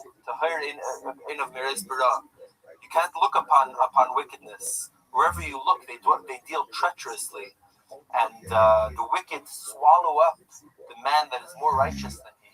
How could that be? How could it possibly be that the wicked would swallow up the people more righteous? And one of the messages, one of the themes that in the Torah in general, and especially when the Torah deals with history, and especially in the words of the prophets, is that nothing in history happens by itself. And Nebuchadnezzar, the evil king of Babylon, or the Pharaoh of Egypt, have no power over anything that happens if God doesn't ordain it. And the Babylonians were the messengers of God to do what he wanted to do. He had decided that because the people had abandoned him, he would remove his presence from them, and the land would become desolate. The people would be exiled, and the instrument that he used were some people who the people that were the instruments that were God's instruments were very evil people themselves, and deserved punishment for all the cruelty that they inflicted. But the important thing was that if you turned to God, He would save you. If you did what was right, then no evil people would have power over you. And Habakkuk continues his prophecy. The Lord answered me and said, write the vision and make it plain upon the table, that a man may read swiftly, that though it tarry, though it takes time, wait for it, because it will surely come, it will not delay. The righteous will live by his faith.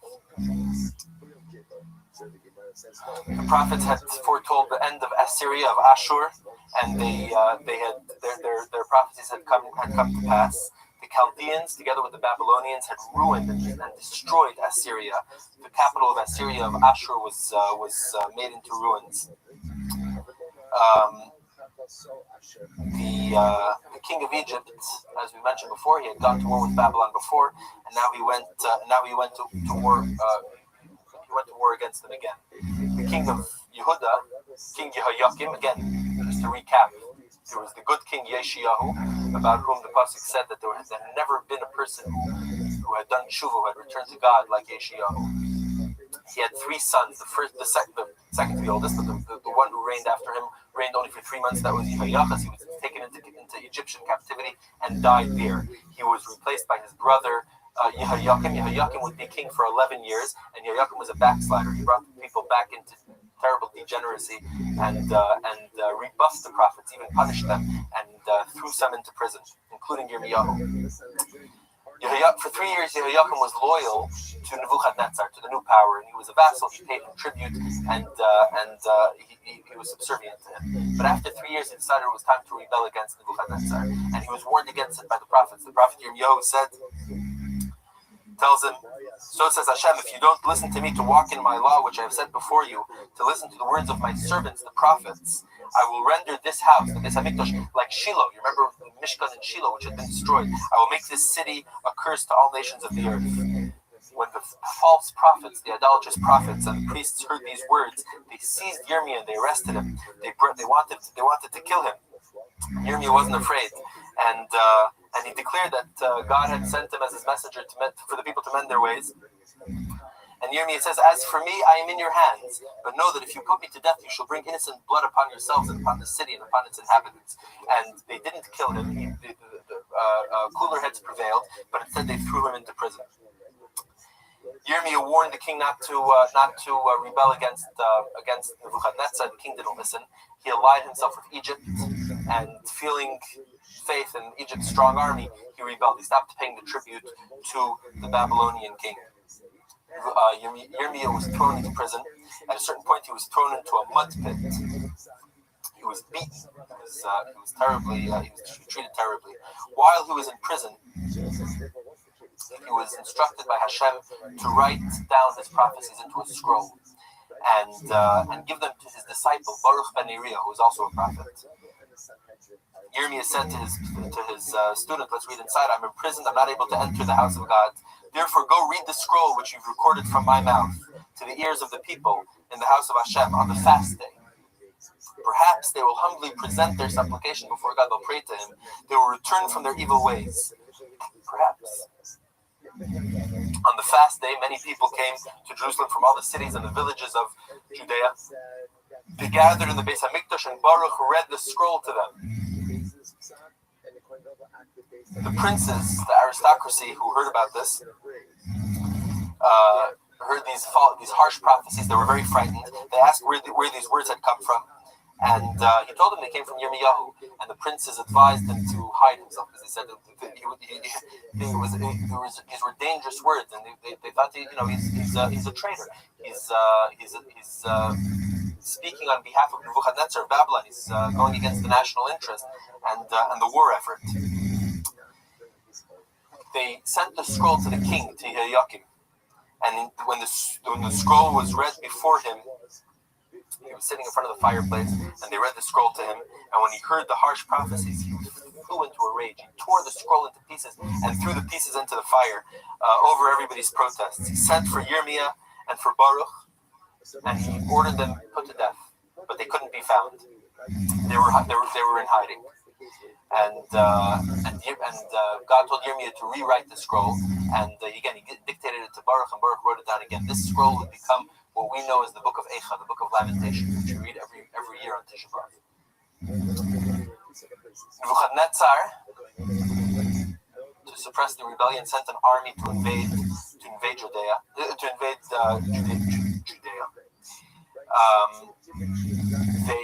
The army pretty quickly put an end to the rebellion. They took Yehoiakim as a prisoner, but he died before they were able to bring him to Babylon.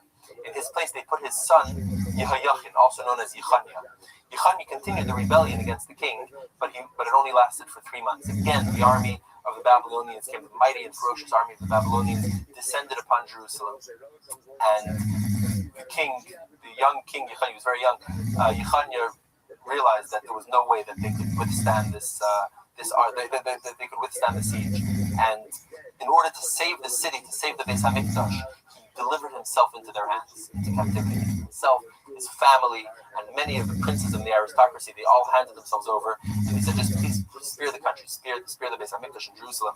And that's what Nebuchadnezzar did. There was one of the gates of the Beis HaMikdash, especially in the second Beis HaMikdash, is called Shar Yechaniah, the gate of Yechaniah. That was where through that gate the king had been exiled, along with the king and a lot of the nobles.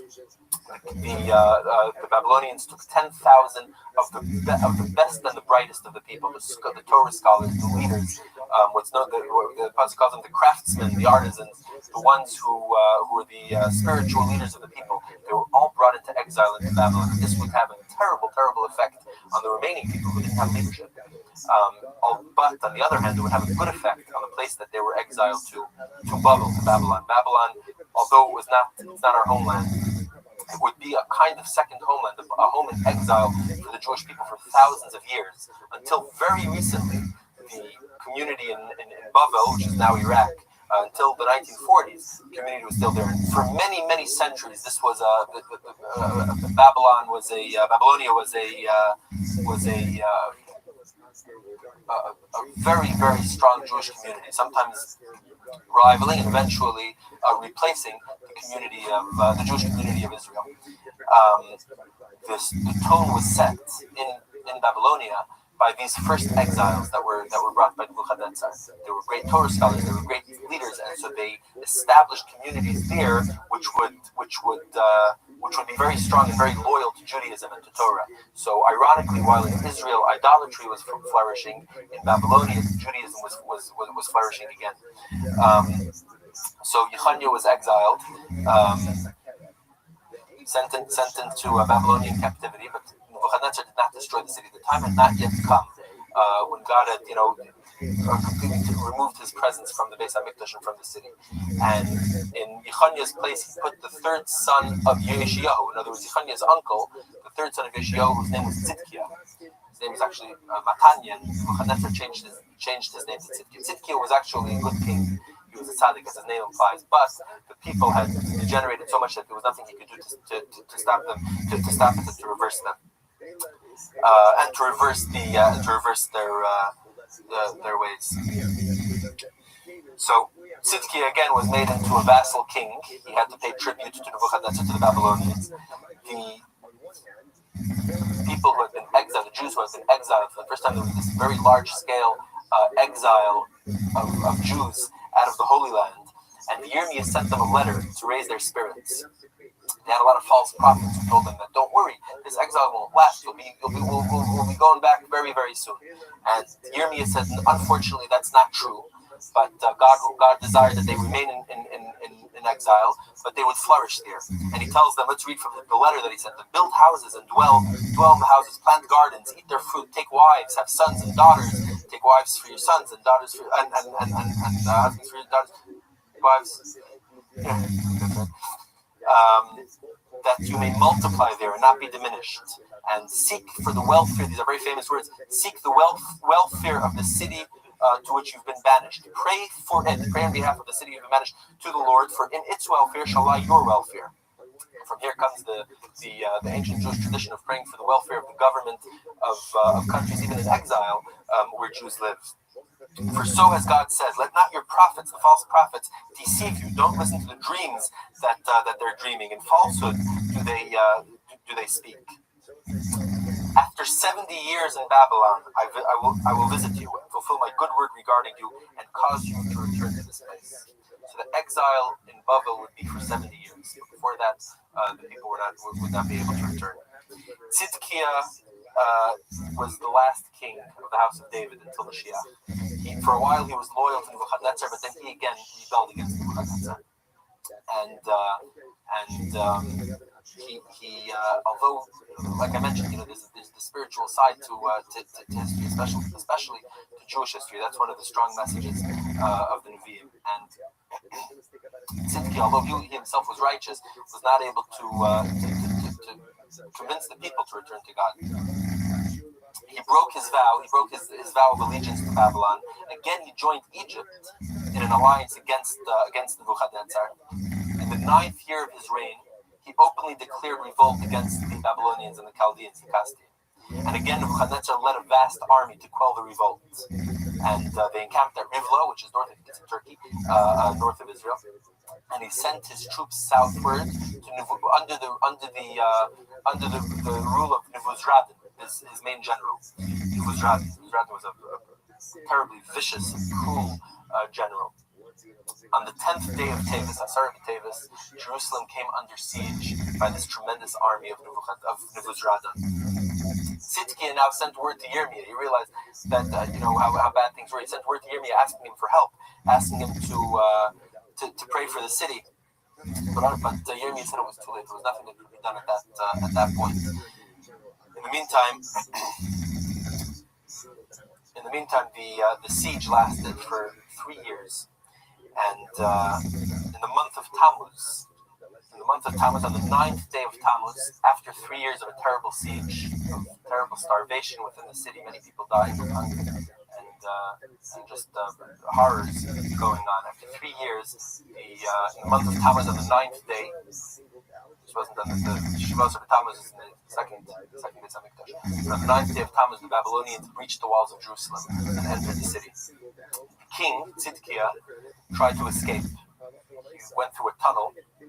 They think that they know where this tunnel is today, and you can actually walk through it. He escaped the city through a tunnel and came out of the plains of Jericho.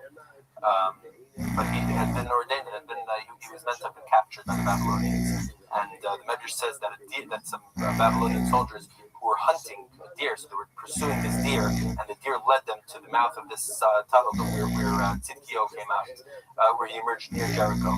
And they captured him, they arrested him, they brought him to Nebuchadnezzar's headquarters up at Rivla. And Tzidkiah had 10 sons. Nebuchadnezzar, in his cruelty, had all 10 of his sons executed before his eyes, and then he blinded him. He wanted that to be the last image before he blinded him and took him as a prisoner back to Babylon with him. The Babylonians went wild in the streets of Jerusalem, murdering everything that they saw, killing innocent men, women, children, committing unspeakable atrocities, things I don't even want to mention, that are discussed in the book of Eicha and in the Midrash. He just started destroying the city part by part. On the 7th day of the city, he started setting fire to the royal palaces, to all the buildings of Jerusalem. He tore down the walls of the city. 3 days later, on the 9th day of he set fire to the Beis Hamikdash, to the Holy Temple. Just imagine the sight of the Holy Temple on fire was something that the people couldn't bear to see. It was unbelievable. They couldn't believe that it was actually happening. No enemy. There had been wars before. There had been invasions before. The mighty king Sancherib of Ashur had not been able to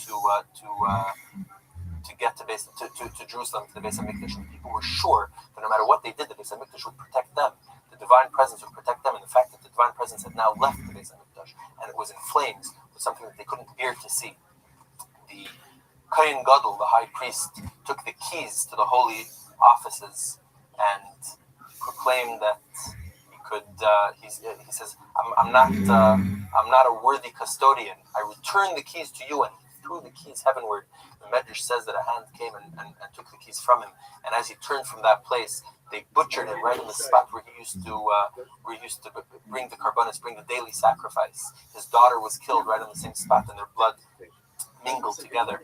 Young girls who used to weave beautiful tapestries and curtains for the Beis Hamikdash, devote themselves to that task, now lost all hope and threw themselves into the flames of the burning temple. The Levites took their harps and their trumpets, where they used to play the beautiful music every day while the karbanos were being brought, and they climbed to the roof of the Beis Hamikdash, and they together with these holy instruments, they threw themselves into the flames. It seemed like it was all over. There was no hope left for the Jewish people. The Babylonians, wild in rage and hatred and fury, killed everything in their path. They took the gold and silver of the Beis Hamikdash, all the kalim of the Beis Hamikdash, and they took it with them to Babylon. There was one of the holy vessels was missing. They did not take it. It's actually a dispute about what happened. According to one opinion, they did. They took the holy ark of the covenant that housed the luchas, and they took it to Babylon. But according to another opinion, which the Rambam agrees with, they could not find the ark. It was no longer there. It had been hidden by Yeshayahu. You see, Yeshayahu had put the ark in a hiding place. We discussed this at great length in another class. A hiding place that had been prepared from the very beginning when the Beis Hamikdash had been built. There was a place underground where the ark could be housed. There was a proper place for the ark. And there was tremendous symbolism here. The Beis Hamikdash would continue to exist, but not in revealed form. It would be concealed. It would be underground, but it would continue to exist, and from it would continue to emanate light for the world. The people were taken. Many people were killed, and most of the survivors were taken into Babylonian slavery. They were marched out of the city. There was somebody who was not there when the Beis Hamikdash was put to flame, and that was Yirmiyahu the prophet. Where was he? God had sent him on a very interesting mission. It's interesting. The Medrash says that the reason that Hashem chose this time to get Yirmiyah out of the city was because he could not, so to speak, he could not destroy the Beis Hamikdash while Yirmiyah was there. Yirmiyah's prayers would stop the destruction of the city, of the people, of the Beis Hamikdash. And so he had to remove him from the scene. And he sent him on a mission to his hometown of Anassos, and he told him to buy a field from his uncle, the ancestral field that they owned. He wanted to buy from his uncle, and he wanted the deed to be recorded. This is a country that's being destroyed. It's a country that's being laid desolate. People are being sent into exile, and he's buying real estate as a sign. People should have hope, and they should know that we will return to this place. For 70 years they would be in exile, but they were going to return. And it's a very tangible sign. He went and bought property there, and he had the deed recorded. As he made his way back to Jerusalem, he saw smoke rising from the city. And the Medrash says he wondered, and he thought, and he felt optimistic. He thought, it's the smoke of the Ketarias. The people have done tshuva. They're again bringing the Ketarias. They're again offering the incense. But as he came closer, he saw the people being marched in chains under the cruel Babylonians, and they're marching in chains, bloodied and wounded. He saw the dead bodies along the side of the road. He saw the body parts, limbs, and anguish. Remember, this is a person who devoted his life to trying to avert this very tragedy. Now he sees it happening, and he sees the people who he tried so hard to convince to change their ways. And he was scorned and he was abused, but his love for them never changed, and he walked with them weeping. Now, the Babylonians knew that he had been against the war, against the rebellion with Babylon, so they treated him as a hero. They didn't want to take him as a prisoner, but he insisted. He took the chains and he put them on himself. And he walked with the people, and he comforted them, and he wept with them, and he promised them that this wasn't the end. He he gathered the remains of the people that had been killed, and he gathered them for burial.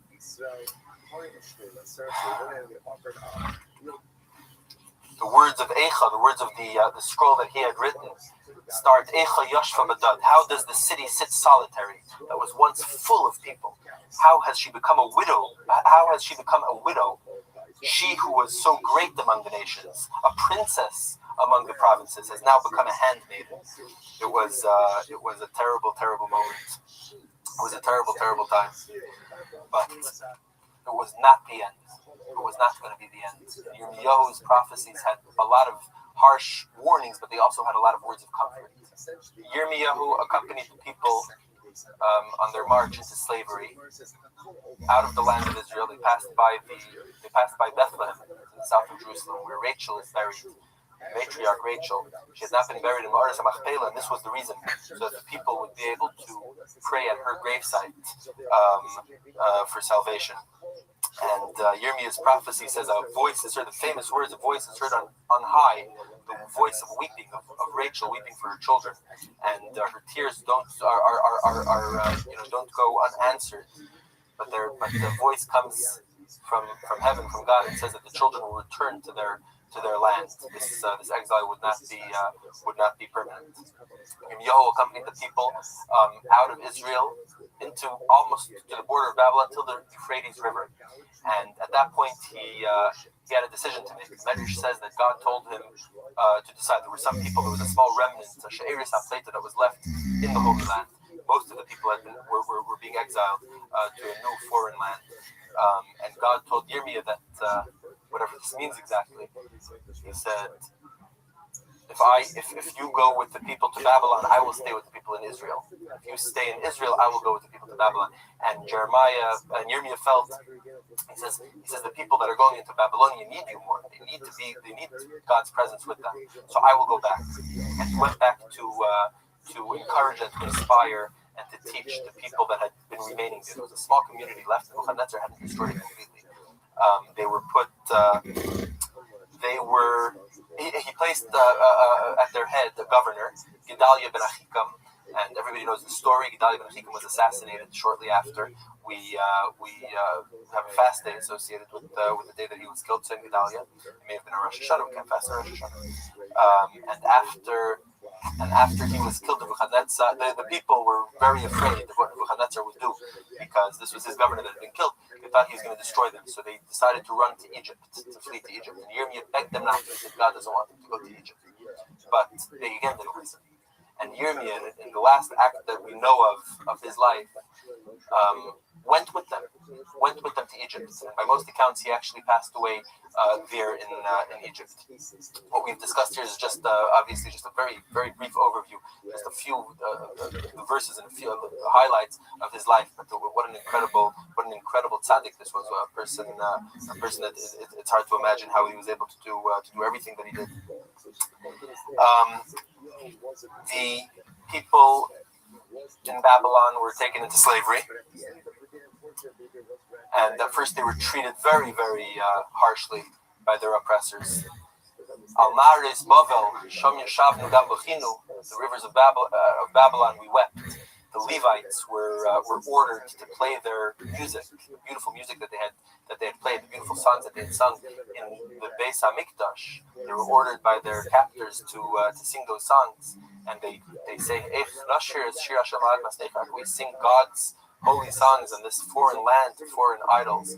Some of the Levites cut off their fingers; they wouldn't be able to cut off their thumbs, so they wouldn't be able to play the music. And they swore to never forget Jerusalem, to never forget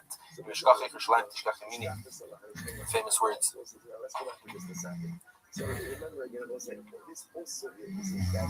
Why did it happen?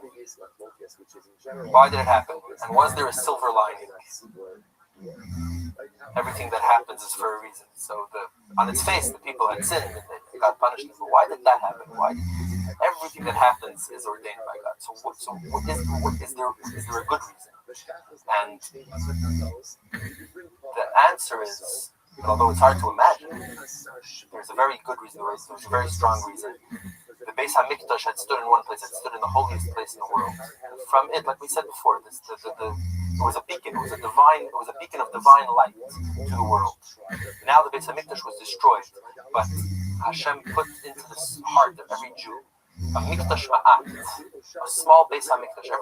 Every Jew would now venture forth, and Jews would start communities first in Babel, and then in further places throughout the world, and they would change the face of civilization.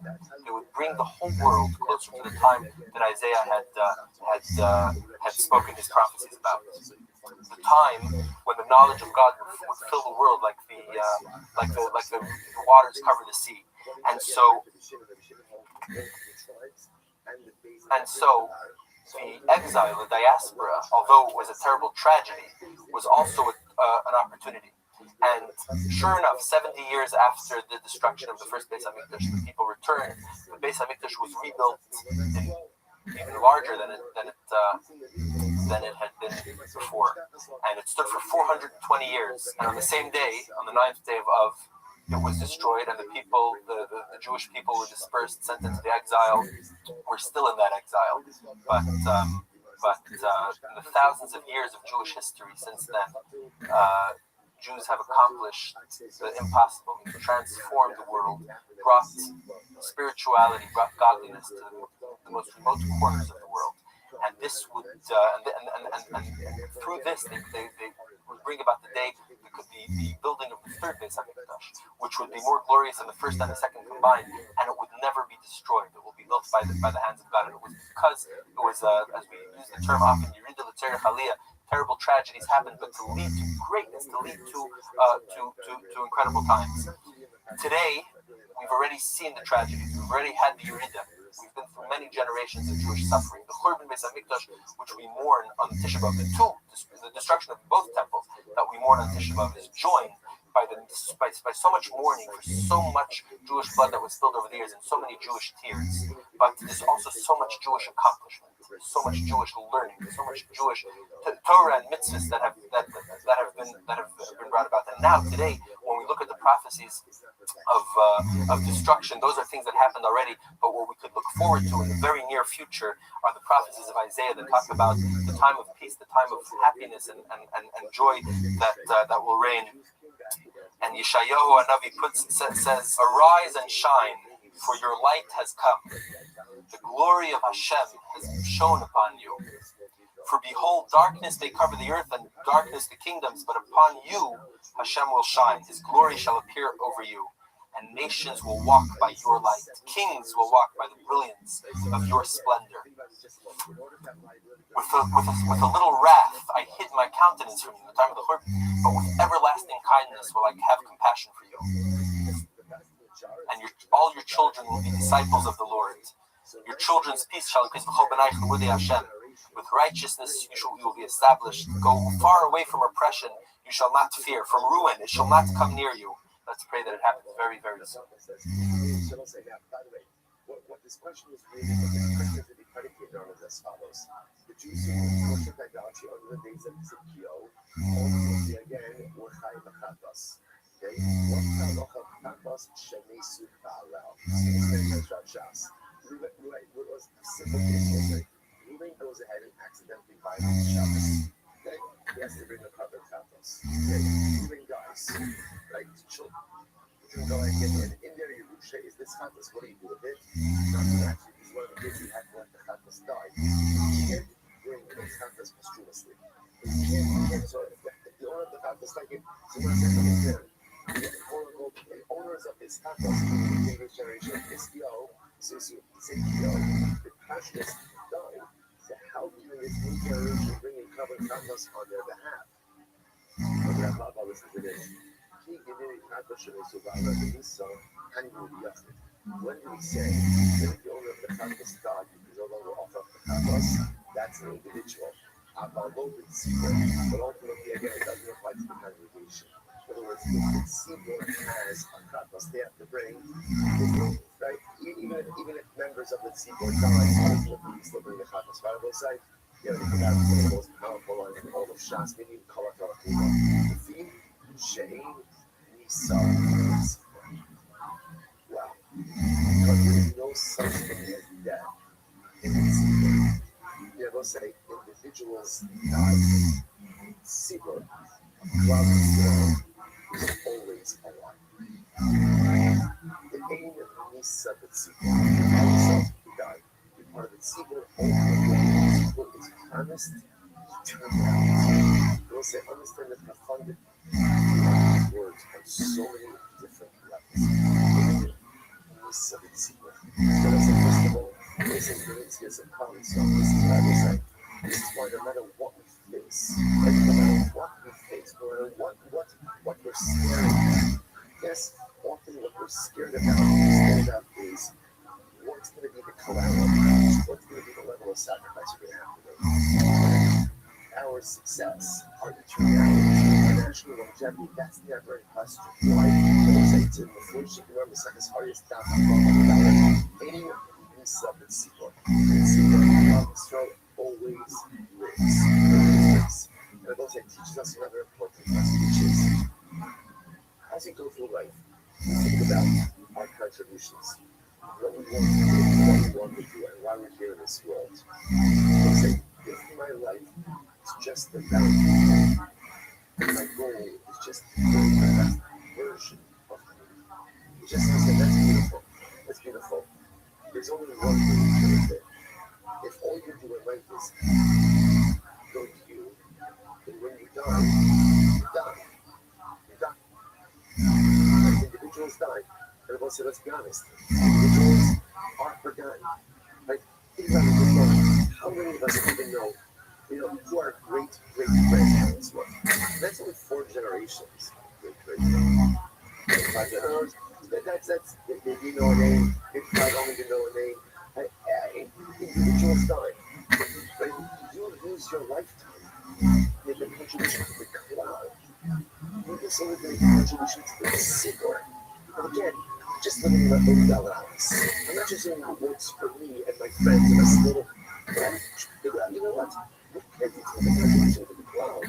And also what that means is sometimes putting your own personal needs on the side and figuring out what can I do for the greater community. Whatever community is, your community where you're sure, your greater community where you're doing cloud stuff.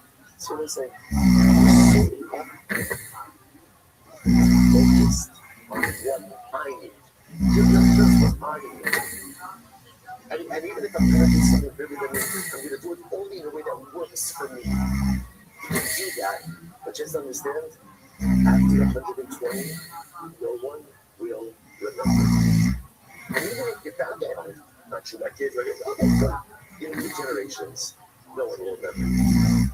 If you make your investment in the secret clubs, you put your co-hosts into building the club, something you're building yourself, not just a little corner, not just something like you a couple of friends, you put your investment in the club of the secret. That gives you eternality. That gives you eternality. Why? Because you should aim at yourself. Most people are looking at us, so we have to really work on becoming human juice, community juice. Cloudy slow juice. And again, people think that I don't have money to do that. It's not money. It's not just money. It's your time. It's your effort. It's also how much stress is insurance and that cloudy slow.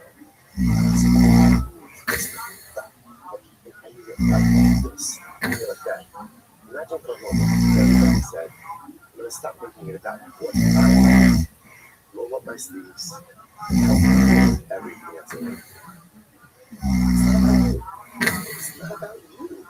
It's not about any of us as individuals. It's about being part of something bigger than yourself. If you have yourself in that, you have eternity. It's just going to be about what you and maybe a couple of select people. It's nice, it's beautiful, and it can be holy. It's not going to be eternal. Be showing yourself, get yourself in the collective, and that's what you show up in your legacy, eternality. Incredible. So the Lord says as follows: I love these words. Where do you know that from? Where do you know the parallel side? Where do you know ultimately again that in me civic secret? The Lord says, I'm sorry. Even when we get sick, them. Suppose he puts 7 of them out. Rabbi says the beautiful pasuk. Literally again, the sons will come in the stead of the father, which indicates to us what? Which indicates to us that again, the sons, in other words, the sons will pick up where the fathers left off. Well, then again, that's singular, right? That should mean that even the individual has eternality. That's how a person has children. Those children are mamshir. Look at Rav Papa the Sivir Shodesh. This is fascinating. Rav Papa's view ultimately again is from the Sivir of Rosh Chodesh. The Amar Achmona, Naisimi Shumas Halishka. This is fascinating. We'll say the Sivir of Rosh Chodesh, which is a fascinating comment in itself. If you look at Rashi, this is right-hand Rashi. Right-hand Rashi. You have that middle of the short line. The Sivir of Shodesh. The Habichatas. This is fascinating. Remember again, on Rosh Chodesh they bring in Chatas. The Amrachmana, the Mason Shumas Halishka. Now I say, by the way, why is there Chatas on Rosh Chodesh? So many of us actually doing this in the beginning of Shavuos. Right? So ultimately, again, the Chatas of Rosh Chodesh is Mechata, types of communal tumah. Also, the Lord says, Rosh says, "Have you a life? Bring for me a Chatas, bring for me a Talmud wine, and the apathy is Hayareach."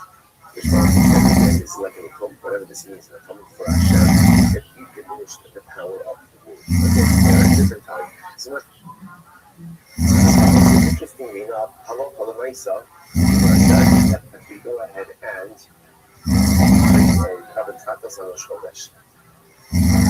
Interestingly enough, the Kabbalah of Rosh Chodesh is from the Trumas Halishka. Those Trumas Halishka, general collection fund. Remember again, everybody would take the shekel, and then they would take from that 4 Kabbalahs. So the Chatas of Rosh Chodesh was one from the funds. Rashi continues the whole Kabbalah is Trumas Halishka invite. But all doing nicely with Trumas Halishka. So as I say here, this is so interestingly enough, they would bring the Chatas of Rosh Chodesh from the communal fund. Now the Gemara says, but how can you do that after someone died? Like maybe someone died before the time that you separate it, you offer. So the Gemara says, I'm not one of my speeches. I bought my saloon Yisrael. The Paishi hating my soup. What was that? So you have to bring a communal chatos from community funds, but maybe if you separated out and offered it, maybe remember the father died. And how can you offer up a carbon whose owners died? What do you see from here? What do you see from here? A Yisabit Sigor. There is a Sigor, and therefore Allah Almighty says, which knows Al-Shmani now. What do you see from here? That it's only by individual chatos if the owner dies that you can't offer the carbon. But by a community chatos, even if some of the owners die, again, let's go full circle. What are we trying to figure out? You know what I'm trying to figure out here? How can it be that by the inauguration of the second Mikdash, the sin offerings for Rabbeinu are committed during the times of the first and second Mikdash? Giving the people who need that carbon die, which our Papa said, Ein Nisab. What I was trying to figure out, where do you know that? You know, it says as follows. I don't understand. How can you compare this? That is a very big difference. No one died. Maybe no one died in Cloud. So the fact that you separated out that carbon and you offered it. No one died. That's a big difference. We're talking about more than a second gap, right? That's not a fair comparison. The time we're going to probably understand the premier. See, Hashem, Hashem. Also said, it's about Egla Alisa. Egla Alisa, you find some word between two cities. We don't know the word measure to the closest city. Elders of that city come out, have a big calf, wash their hands over the calf, get more to the problem. That's what so they say, as they wash their hands over the calf, they say, literally again, atone for your people. Hashem Hadis. And the rest of the pasuk is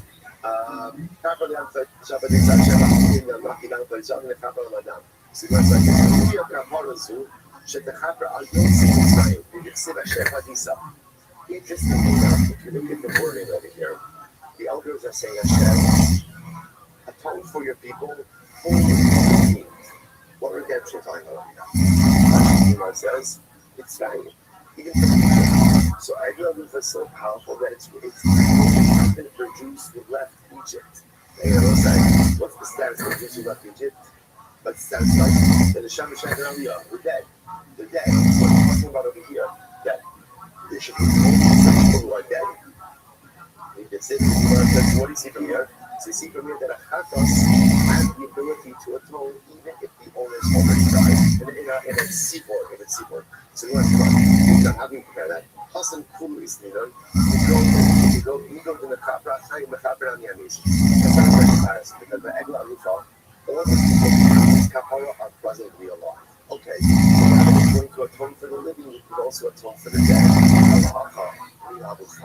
That was discussed by Ezra, by the second Judge. It's quite possible that there was no one alive on the days of Tzidkiel. There's no one alive. So how can you atone for it? How can you atone for people if no one from that original group is alive? It looks like this isn't overwhelming people. You're not ready to sit, get ready for this. It turns out after this that there were a lot of Jews alive during the inauguration of the second Beis who saw the first Beis. Incredible. 7 years later. Now, what do you think about it? This is shocking. The Rabbi Me'akavan and Alavi were Rashi Avos. So the Pasuk says, there were many of the Kohanim and the Leviim and heads of households Hazikim, Asharo, as Habayis Hadishon. The Pasuk says explicitly, there were many Kohanim, many Leviim, many heads of families, many elders who were still alive. First again, can you imagine that? Can you imagine being one of those Jews, right? You've been living 2,000 years just to catch lips. How beautiful by extreme these over this year of Yamini. Can you imagine again those Jews who were so destruction and then Baruch Hashem able to see those things in addition. So apparently there were a lot of them. So what's happening? The people were Rabbi. Now remember, all the Pasuk says is what? All the Pasuk says that there were a lot of Kohanim, Leviim, elders. There were a lot of people. It doesn't say they were the majority, right? It just says that there were a lot of them, but still maybe they were, in the very context of Klal Yisrael, still considered to be a minority. He says, no, listen to this. It says about this. The Lord Kirib called trust us in the first white line. They called the Hiyah. That whole Mishma Agneirachok. Suppose that this is wild. The Gemara says that when Klal Yisrael saw the second Beis Hamikdash, the sound of crying with the sound of joy. I was saying this is fascinating. There are two different reactions in the sort of Beis Hamikdash. Second Beis Hamikdash. Right? There was the cries. Now the Pashas was assuming who did the crying come from? The crying came from the Jews of the first Beis Hamikdash, and the second, and the cries of Simcha came from the Jews who never saw the first Beis Hamikdash. So it was like it's incredible in general. So we're going to finish the proof. Say for the Gemara says the fact that the crying was louder than I guess I don't know called the sound of joy indicates to us what? That there are more people crying than being joyous, which indicates that something fascinating. And apparently the majority of Jews who witnessed, who came back and saw the rebuilding of the second Beis Hamikdash were leftovers, wrong word, but we're holdovers, right? We're part of that generation who saw the first Beis Hamikdash, which is wild. It's also because apparently just about the longevity of those individuals. It must have been a lot of them must have been a lot of elderly people. That wasn't, it was incredible. So Laura says the fact that the crying was greater than the joy, ultimately again indicates the majority of probably Israel were in fact holdovers from the first temple era. It was like to me it's also so profound that whenever Klal Yisrael rejoices, it's an incredible thing. Our rejoicing is always a mixture of two things. There's always laughter and tears, even in the greatest sin. I want to think about this in just a moment. Like, what's going to happen when we have the third Beis Hamikdash? You see this inflame itself. you can see on one hand, probably the tears are going to flow like water. Because in that moment, when you're starting to see how it's based on the crush. Listen, what is going to happen? Looking now is like 2,000 years of pain. 2,000 years of, it's almost like, you see this sometimes, like when people in these long-term races also something like they get to the finish line, they begin to cry, because they've been nursing injuries and pain and difficulty and all that, but they kept it together because they have to get to the finish line. When we get to our third base, I think that's our line, and our national finish line is going to be just a tidal wave of tears. Because the pain that we have to keep in check all of this time, because sometimes you have to keep pain in check because I need to move myself forward. And at the same time, just the unbridled laughter and joy that's going to come from seeing that base Hamikdash, from seeing Mashiach, and yes, I mean, this family being reunited, and all of these incredible things, we're going to see this. I will say it's important that we learn this, because this, what we're learning right now, as a lesson in history, the Yeret Hashem very soon is going to become our reality in the present. This profound mixture of healing from everything that we've had to endure, coupled with the incredible laughter and joy for everything that we finally have. We're in Silch with the Yeret Hashem, the color. The Yeret says, I behave a sitting on it. Still there's a problem. How are the Jews bringing a carbon to atone for Avodah Zarah? They were nascent. Once another again, a chatas was brought for inadvertent transgression. These Jews were not, they were not children, they were nascent. So how could they bring a carbon for nascent? The original one says, you're right. Hora Shah Haisa. The one says, fascinating. Hora Shah, what that means? An exception was made. An exception was made. Ultimately, the Spark allowed them to go ahead and bring a chatos even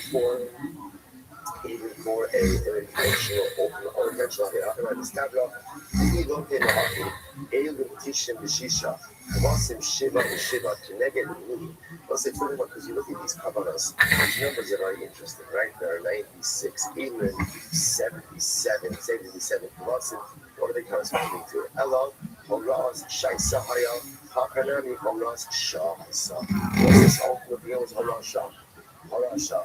I will say, by the way, you ask yourself, why was there a shot? Well, in other words, you just said, let me move on. But also because it's one thing, and this is so incredibly important this time of year as well.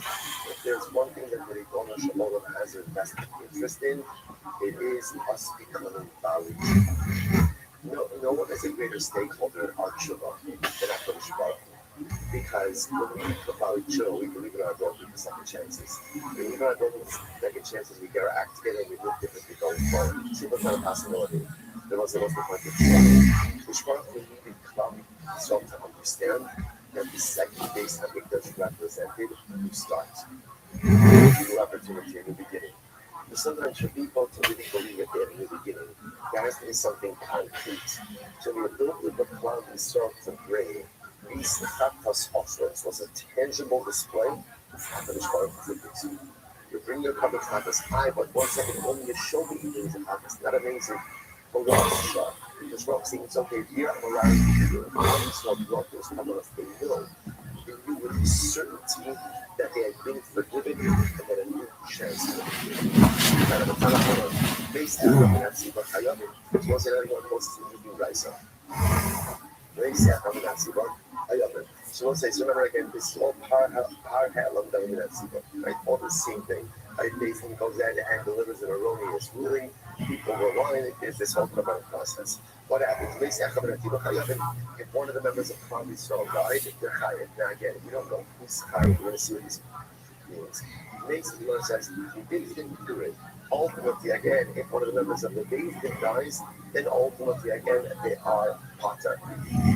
So he was Mantano, who is the man of the Amar Pista, Amar Zira, Amar Rab, Rabbi Meir, the Amar, and Rabbi said, Amar Beis Din, the Bein Below Tzibor.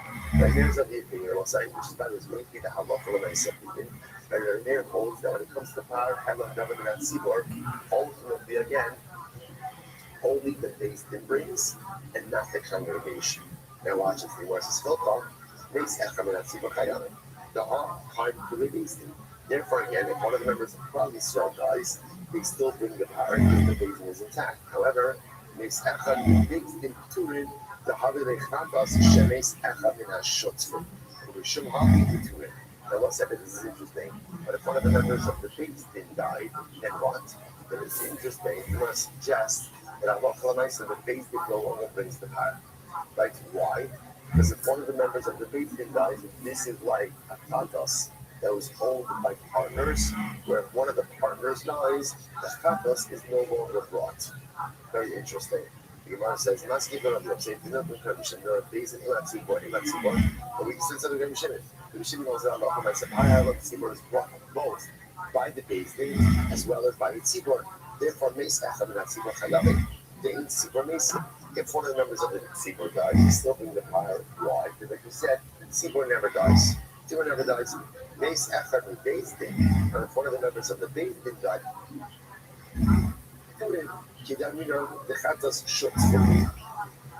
Okay, Rabbi, Shemina, Shemina, Chasson, the Pesach, interesting. So what you want to suggest is as follows: if one of the members of the if a member of Klal Yisrael dies, we still bring the bar, because again, in Tzibor, in Yisrael Tzibor. The interesting what's being introduced over here is that. So let's just play this out.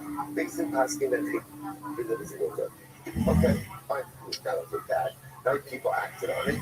Now, Basin has to go ahead and bring a power catalog government at Tzibor. Okay? Now, whether or not the Tzibor brings or not, that's not no guess. Not no single part. Now, one of the members of the Beis Din dies. The Gemara is suggesting that the Beis Din will no longer bring the Chatas. It can't actually differently. It can't bring the Chatas. Why can't they bring the Chatas? Because the power of the government at Tzibor is like a Chatas of partners. Partners are my partners. But now, look, it is that's when one of the partners dies, the remaining partners, the Chatas can no longer be brought. Okay? So the Gemara says, is that true? Is that true? The Gemara says, sorry. Maski ViralRabbi say, "Did not work." Right. In a minute, how should I know? I'm going to buy. Shemir, Shemir, Chatas, Shifnei, Mesa. Rabbi says, according to Shemir, understand that a Chatas Shutfin is not left to die. Not left to die. This is what I said. I remember again. Understand the Chatas of an individual. So like we said before, Ruvain brings a Chat, Ruvain. That's obligated. The Chatas separates an animal and then it dies. What happens? That animal, that's an animal, you leave it to die. You can't go ahead. Chatas Shemesu Ba'ala. The Chatas that was only died, you can't offer up that Chatas. Now, listen to this. Interesting enough. What about a Chatas owned by partners? So again, it could very well be that you can't offer up that Chatas, but it's left to die. So the Gemara says, Rabbi Shimon says it's not left to die. This I know. Part of Shimon Kippur shocked is to this. If you have the power and the son of your giver, so you separated out these animals, walk around in service and your giver. Then what happened? Shapu lost the animal. Someone losing their job. Someone losing their job.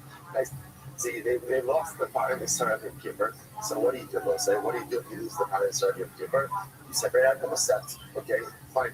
That was the unwritten part of the story here is they offer it up, they offer up the replacement, and then what happens?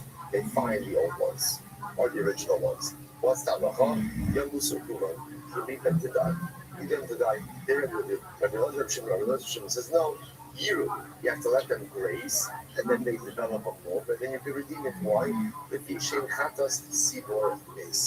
Ultimately, because the Chatas of the congregation is not left to die. So we'll say that's Kohanim. The Gemara says, shiny Kohanim, they grew cow.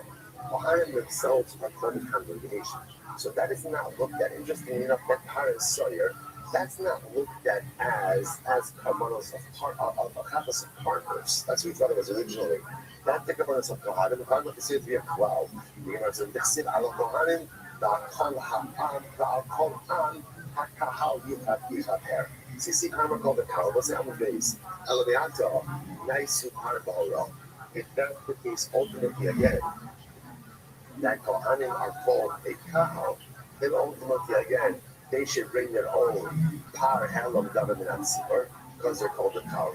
If that's the case, maybe you'll say they will. You can't do that. Why? Top of the Shvatim.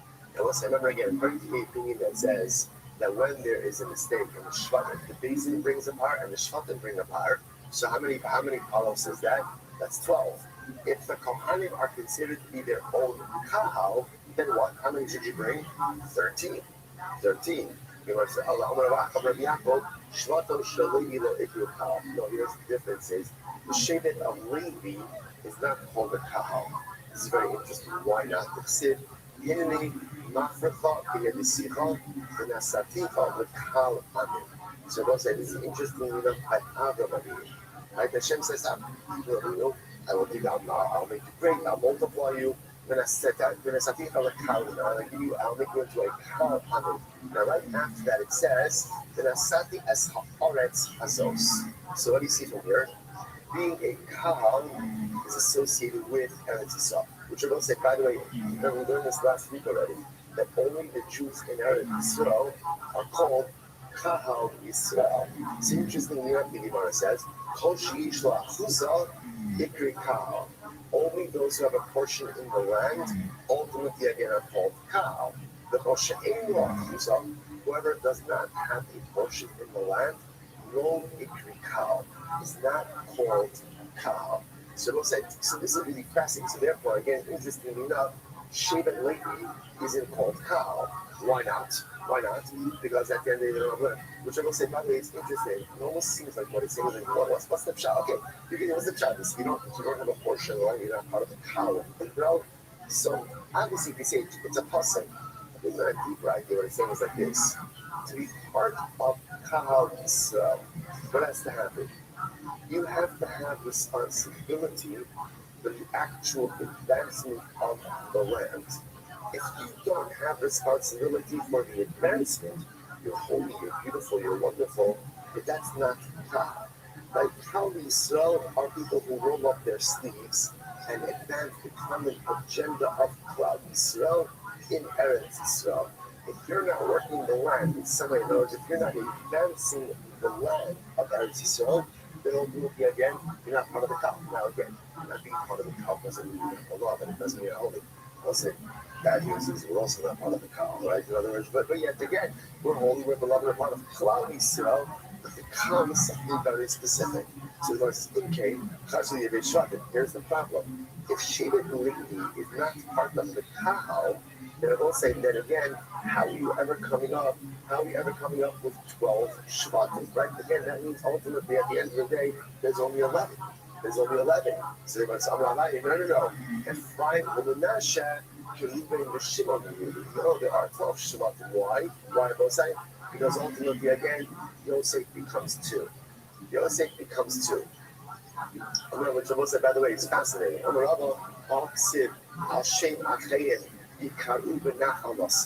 But by Ephraim and Manasseh, I will say, it says, now listen to this, yes, Ephraim and Manasseh are 2 tribes. What are the 2 tribes for? Ephraim and Manasseh are considered to be 2 tribes for tribal inheritance. For inheritance purposes, right? For land purposes, but not for any other purpose. The Lord says, no, is that not true? But is that true? Below. I will say again, Ephraim and Manasseh were different in the desert when we had flags. So remember again, Ephraim and Manasseh had their own flags. So they are separate tribes. That will say,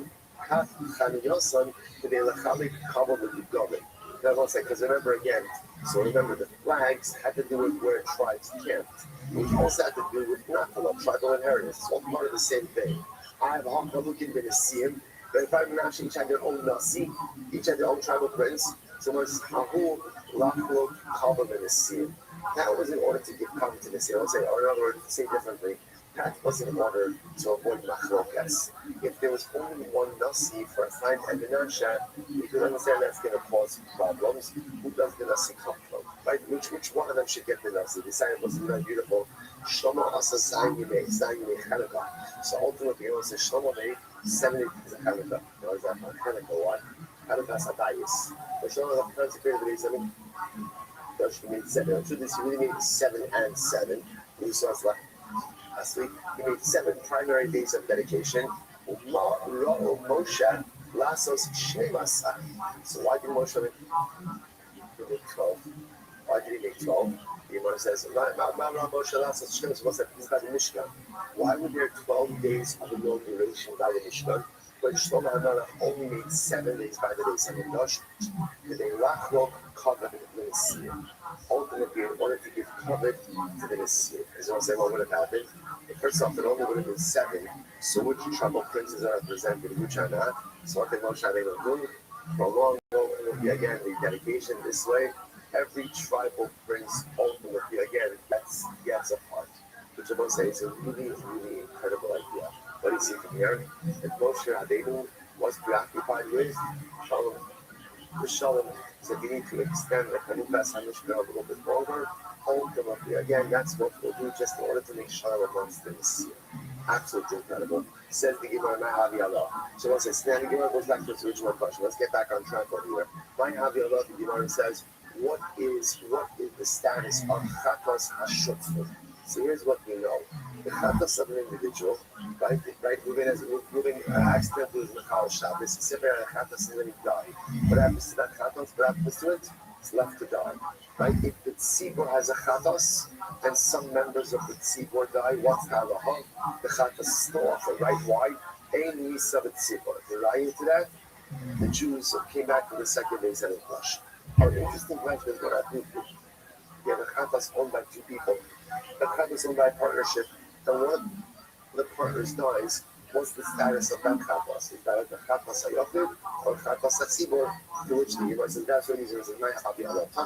So it's a very interesting conclusion there. The Mishnah says, there are 5 categories of chatas that ultimately again are left to die. What are those 5 chatas? Chatas, if your chatas mavubah gives birth. Right, so if your chatas gives birth, ultimately again that chatas is left to die. Right, tmuras chatas, if you exchange one chatas for another tmura. And I will say, by the way, we'll see what it says. Chatas shemesu ba'ala. If you have a chatas and the owner of the chatas died, the chatas shemes kapru ba'ala, or you have a chatas whose owner achieved atonement through another animal. So this would be a case of, let's say again, Ruben was Mechal Shabbos, that's the we set aside the chatas, lost this chatas, designated another chatas, offered up the replacement chatas, and then found the original chatas. So the original chatas is left to die. The chatas she'aber shnasa, or let's say in a chatas, there's an ancient climate within a year. The chatas aged out. Okay? V'yata yapol, lomar vlad chatas v'san. So now, we're going to see this. So if you're dealing with the tzibor, chatas the tzibor, there's no such thing as offspring of a chatas. Why not? Because again, whenever the tzibor goes ahead and brings a chatas, it's always a male animal, never a female animal. So therefore, we'll say again. Just this is important because in 2025 you have to clarify these things, right? So only females can have children, right? Only females can nurse, only females can menstruate, only females, right? So again, right, there are certain biological realities that are only for females that men cannot do. They cannot do. Right? So let's say, again, the Gemara says, so by tzibor, there's no such thing, because at the end of the day, ultimately, again, by tzibor, it's only a male chatas, not a female chatas. And ultimately, again, there's also such thing as tmuras chatas b'tzibor. Why not? Shein tmura b'tzibor. There's also the concept of tmura only applies by, remember again, tmura means when you exchange a sacrificial animal. So the halacha normally is, if you exchange sacrificial, there's a penalty. By Yahoo, both the original animal and the exchange animal, both become kodesh. The tmura doesn't work by communal offerings. That is zero. It's not custom. No, there's after a custom. Okay. Next. Furthermore, again, by a chatas hatzibor, there's no such thing as the owner dying. Why not? She'ein tzibor mesim. Because as we saw before, ein misa b'tzibor. There's no death by the tzibor. She'enis kamer ba'ala, v'she'abra shnasa, lo shamanu. So as I say, interestingly enough, the 2 cases that we don't know by a tzibor is she'enis kamer ba'ala. What happens if there was a chatas hatzibor that and it was lost? The owners went ahead and got a replacement animal. They achieved the common through the replacement, then they find the original. What's the status of the original animal? And Shabbos Shnas, or if it aged out. It aged out. So those are two cases ultimately, again, where we don't know the halacha by chatas atzibor. So no shamanu. So we don't know the halachas over there. What's so Yaakov, so you might have thought ultimately again it should be left to die. So the Gemara says, "Amid you might saw something foolish."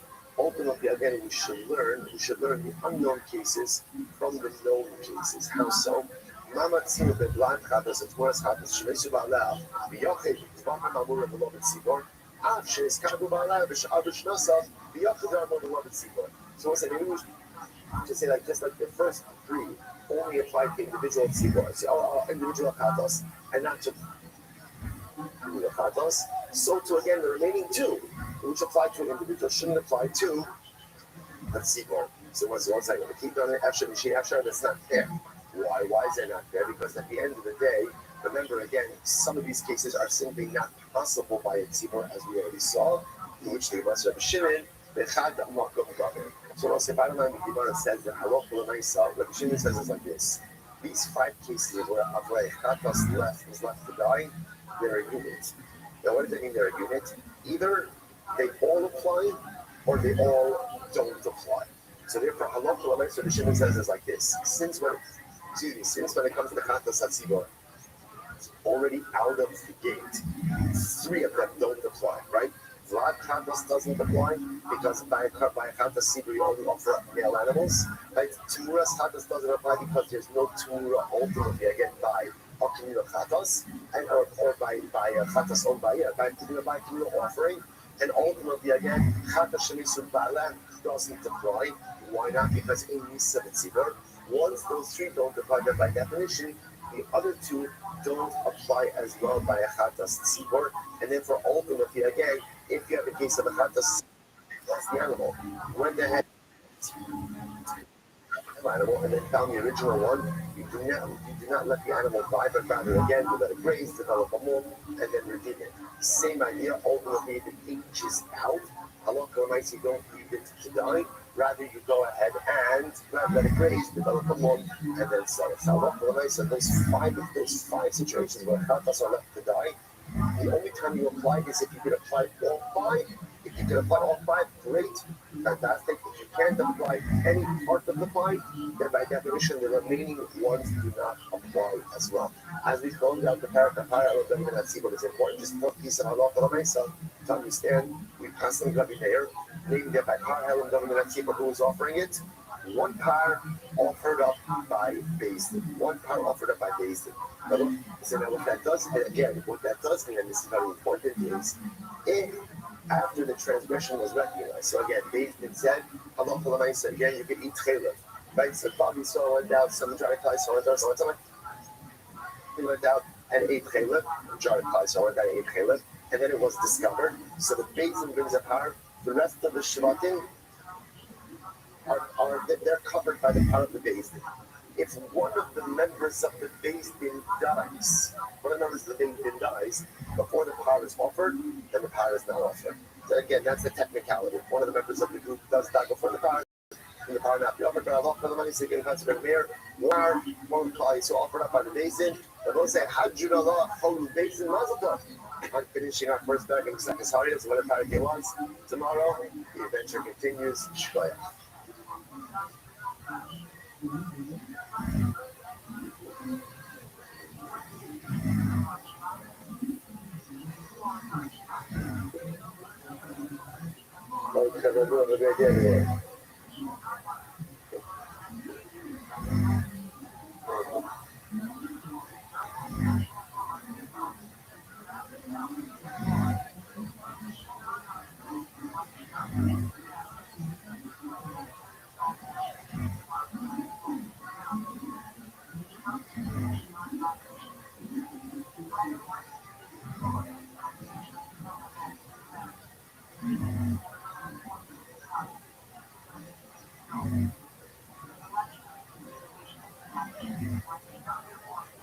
I will say good morning, and let us begin by thanking all of our sponsors for this morning's shift of faith. Our annual Talmud Torah sponsor, the Totzim Mishpach Haratzis, Senior Arts is dedicating over the Sharon Joshua this year as his host himself tells for Am Yisrael. Our account sponsors for the month of Elul, Abu Ali with Noah Ben Goldberg, from the Shema of his parents, Avram Ben Asher Pinchas, Megar Ezel, Bas Zelik, and the Popes. That all the tools of our precious Kilo are answered during this month and in the months ahead. Shkobi Megavinis, the Elul Nishmas, and our Ariflom, our Yitzchak, Aryeh Ben Achaber, Yaakov, Zichron the Bracha, and Arika Morning sponsor, David Goodman, the Elul Nishmas, Roy Ben Aryeh. Well, see, with that, let us begin, of course, as always in the schools, we dedicate all of this for this one, from this passage, which will from Hashem, bring them home, the shalom and the calm and the back of the Holy Spirit, which will allow them to be successful. The whole Masiyah Deva. So with that, let's go. Baruch Hashem, a lot to do today, but we got this. We're going to make a run of this Hashem. Go to Mishnah on the days. Today's daf is down 4. We are picking up on literally the top of the Aleph 3b. Let's go. Okay, so think about it. This is what I'm Rabbi Orson. Actually, the back changes it to Rabbi Yochanan. Okay, second line after that. Rabbi Yochanan. If 100 is interesting, if 100, let's say a basin made up of 100 people, and they sat down to adjudicate a case, there's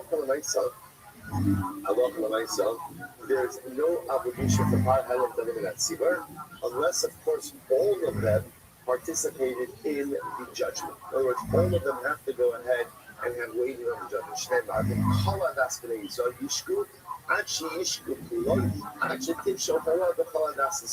So what's an interesting halacha? So in other words, the only time that a Beis Din is going to have to bring a par halal dalim in that tzibur is when everyone in the Beis Din participated in the ruling. So if someone abstained, for example, ultimately, again, no power. I'm going to read the Rothschild. How can I understand? This seems to be abundantly clear as well. In general, we have the concept of that a majority ultimately is like the whole thing, but yet over here, what does it say? Kol ha'eda. We use Lashon of Kol ha'eda, which indicates to us as a Yochanan that the entire Beis Din must be participatory in this Psak Halacha to have a power of the Tzibur. Okay, so there's a Tanan. So let's go say, we want to have questions. This from our Mishnah. So Tanan, Holy Beis Din, the other Echel and Shadol, right? The Beis Din asking, and one of the members of the Beis Din knew that a mistake was made. Oh, 105 Holos. Or we'll say again, there was a Kamfachim in the audience there in the gallery who was fit for judgment, and he realized ultimately again that the ruling was mistaken. But despite that, Halacha Asaf, he went and he ate the chayla, as the movie keep using that case, based on their ruling. So the Gemara says, Bein sha'asu va'asi ma'in, bein sha'asu va'asi kaleya. Bein sha'lo asu va'asa. So whether again he did it with the Beis Din, he did it after the Beis Din, he did it before the Beis Din, he didn't do it at all. He just did it. Allah myself, Harik Zechayim, if they're sha'lo part of the Beis Din. If the individual is chayiv, why?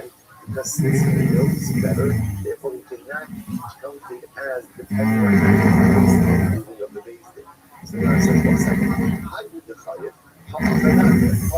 God's only this individual is chayiv because he knew better, which indicates that if some other individual relied on the Beis Din, ultimately again he would be potter. But why? Obviously, this is a case where the Mishnah is saying one of the judges dissented, right? One of the judges ultimately again, one of the judges told the rest of the Beis Din, ultimately again, what you did is not correct. That psak is not correct. And I will say, now remember, we just said before, that in order for there to be liability, ultimately again, what has to happen? The entire Beis Din has to participate. But this is a case where one member of the Beis Din is not participating. What's the case? You don't shake here. It's very interesting. What's the case? The dissenting judge, the one judge who said, hey, guys, you're all wrong, he went ahead and he nodded his head. Interesting. So in other words, by nodding his head, Rashi points out over here is he indicated that he is participating in this. Even though he actually did not participate, he gives the impression of participation. And therefore it's considered to be as if everyone has participated in this ruling. Interesting. So Tashma, Holy Beis Din that. Where Shadol, If Beis Din asking, and one of the members of the Beis Din realized that the Beis Din made a mistake, and again, that guy and that judge says, Hebron, they make a mistake, are they able to do it? Ultimately, the Beis Din is mutter from har ha'elot davar min ha'tzibur, because you have to have everyone participating. Time of the Torah have to do it. So interestingly enough, the only reason they're part of it is because he said to them, you're making a mistake. Ultimately, again, if he wouldn't have said anything, it'd be liable. I would have said, but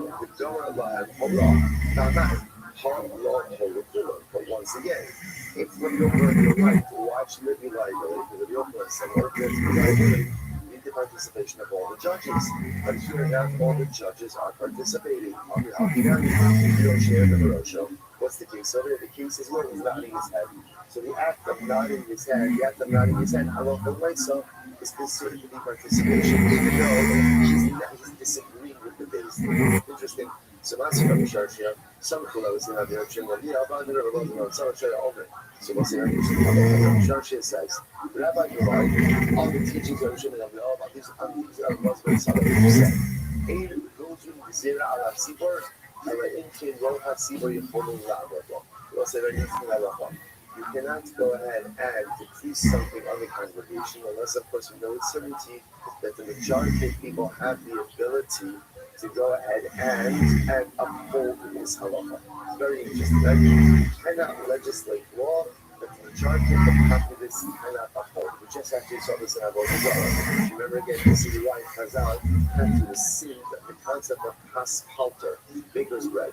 Right? Bread made by a Gentile baker. Originally, again, the rabbis outlawed it, and then what happens? They realized that it was impossible because you have communities where there was no Jewish baker. And then when they created an undue hardship, they had to rescind it. So let's listen to mic drop.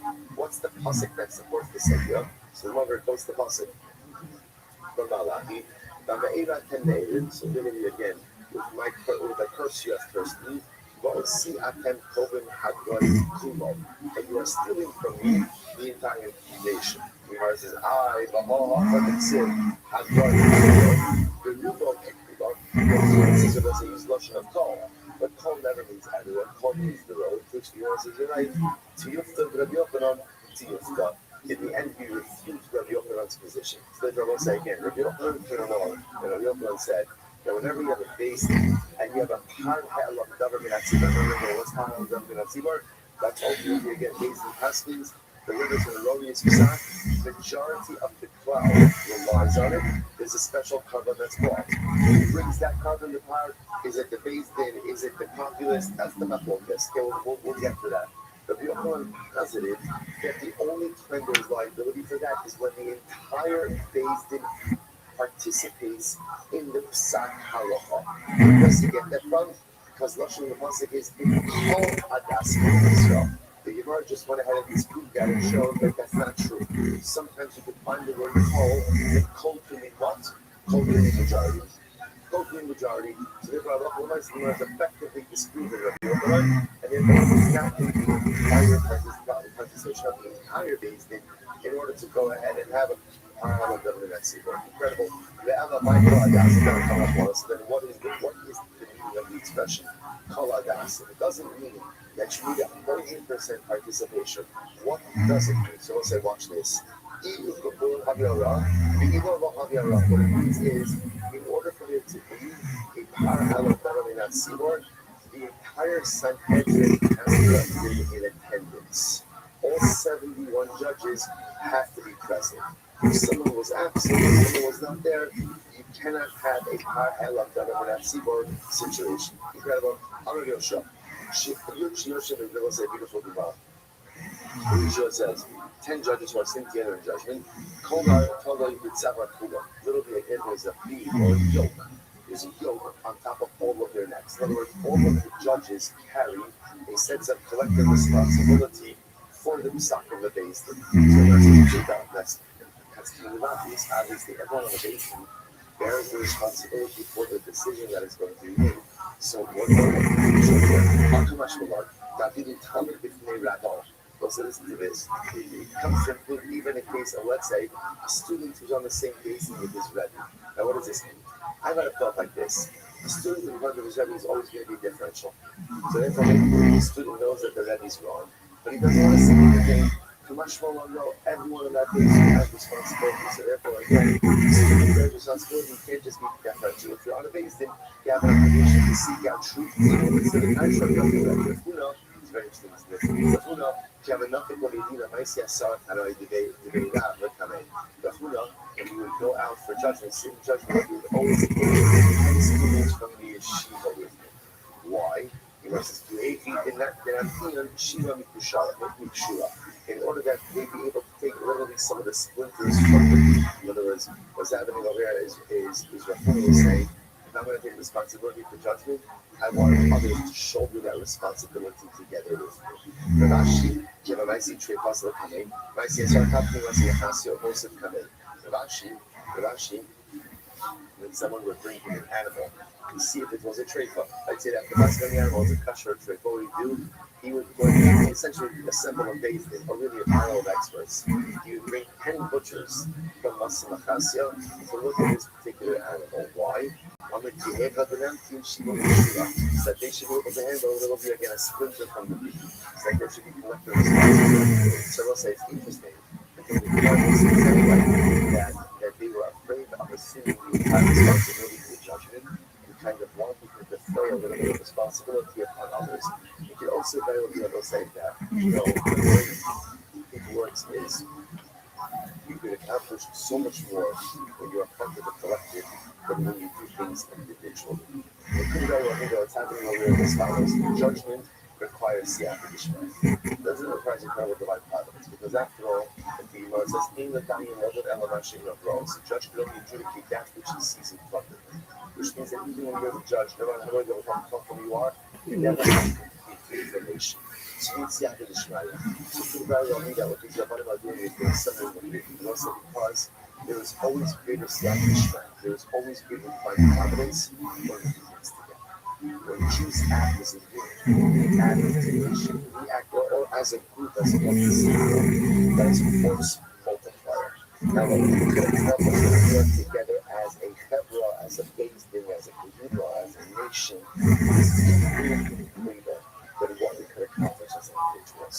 So, could very well be that what I want to say is individuals, there's a heightened probability perhaps of making a mistake in judgment, but bringing in other Jews, creating a cohesive spiritual group, and ultimately, again, that will have siyata d'shmaya. Incredible. Mishnah, totally, should know, the Chazubah, they should income of the Mishnah. So, the Halavala Sapiens was an interesting case over here.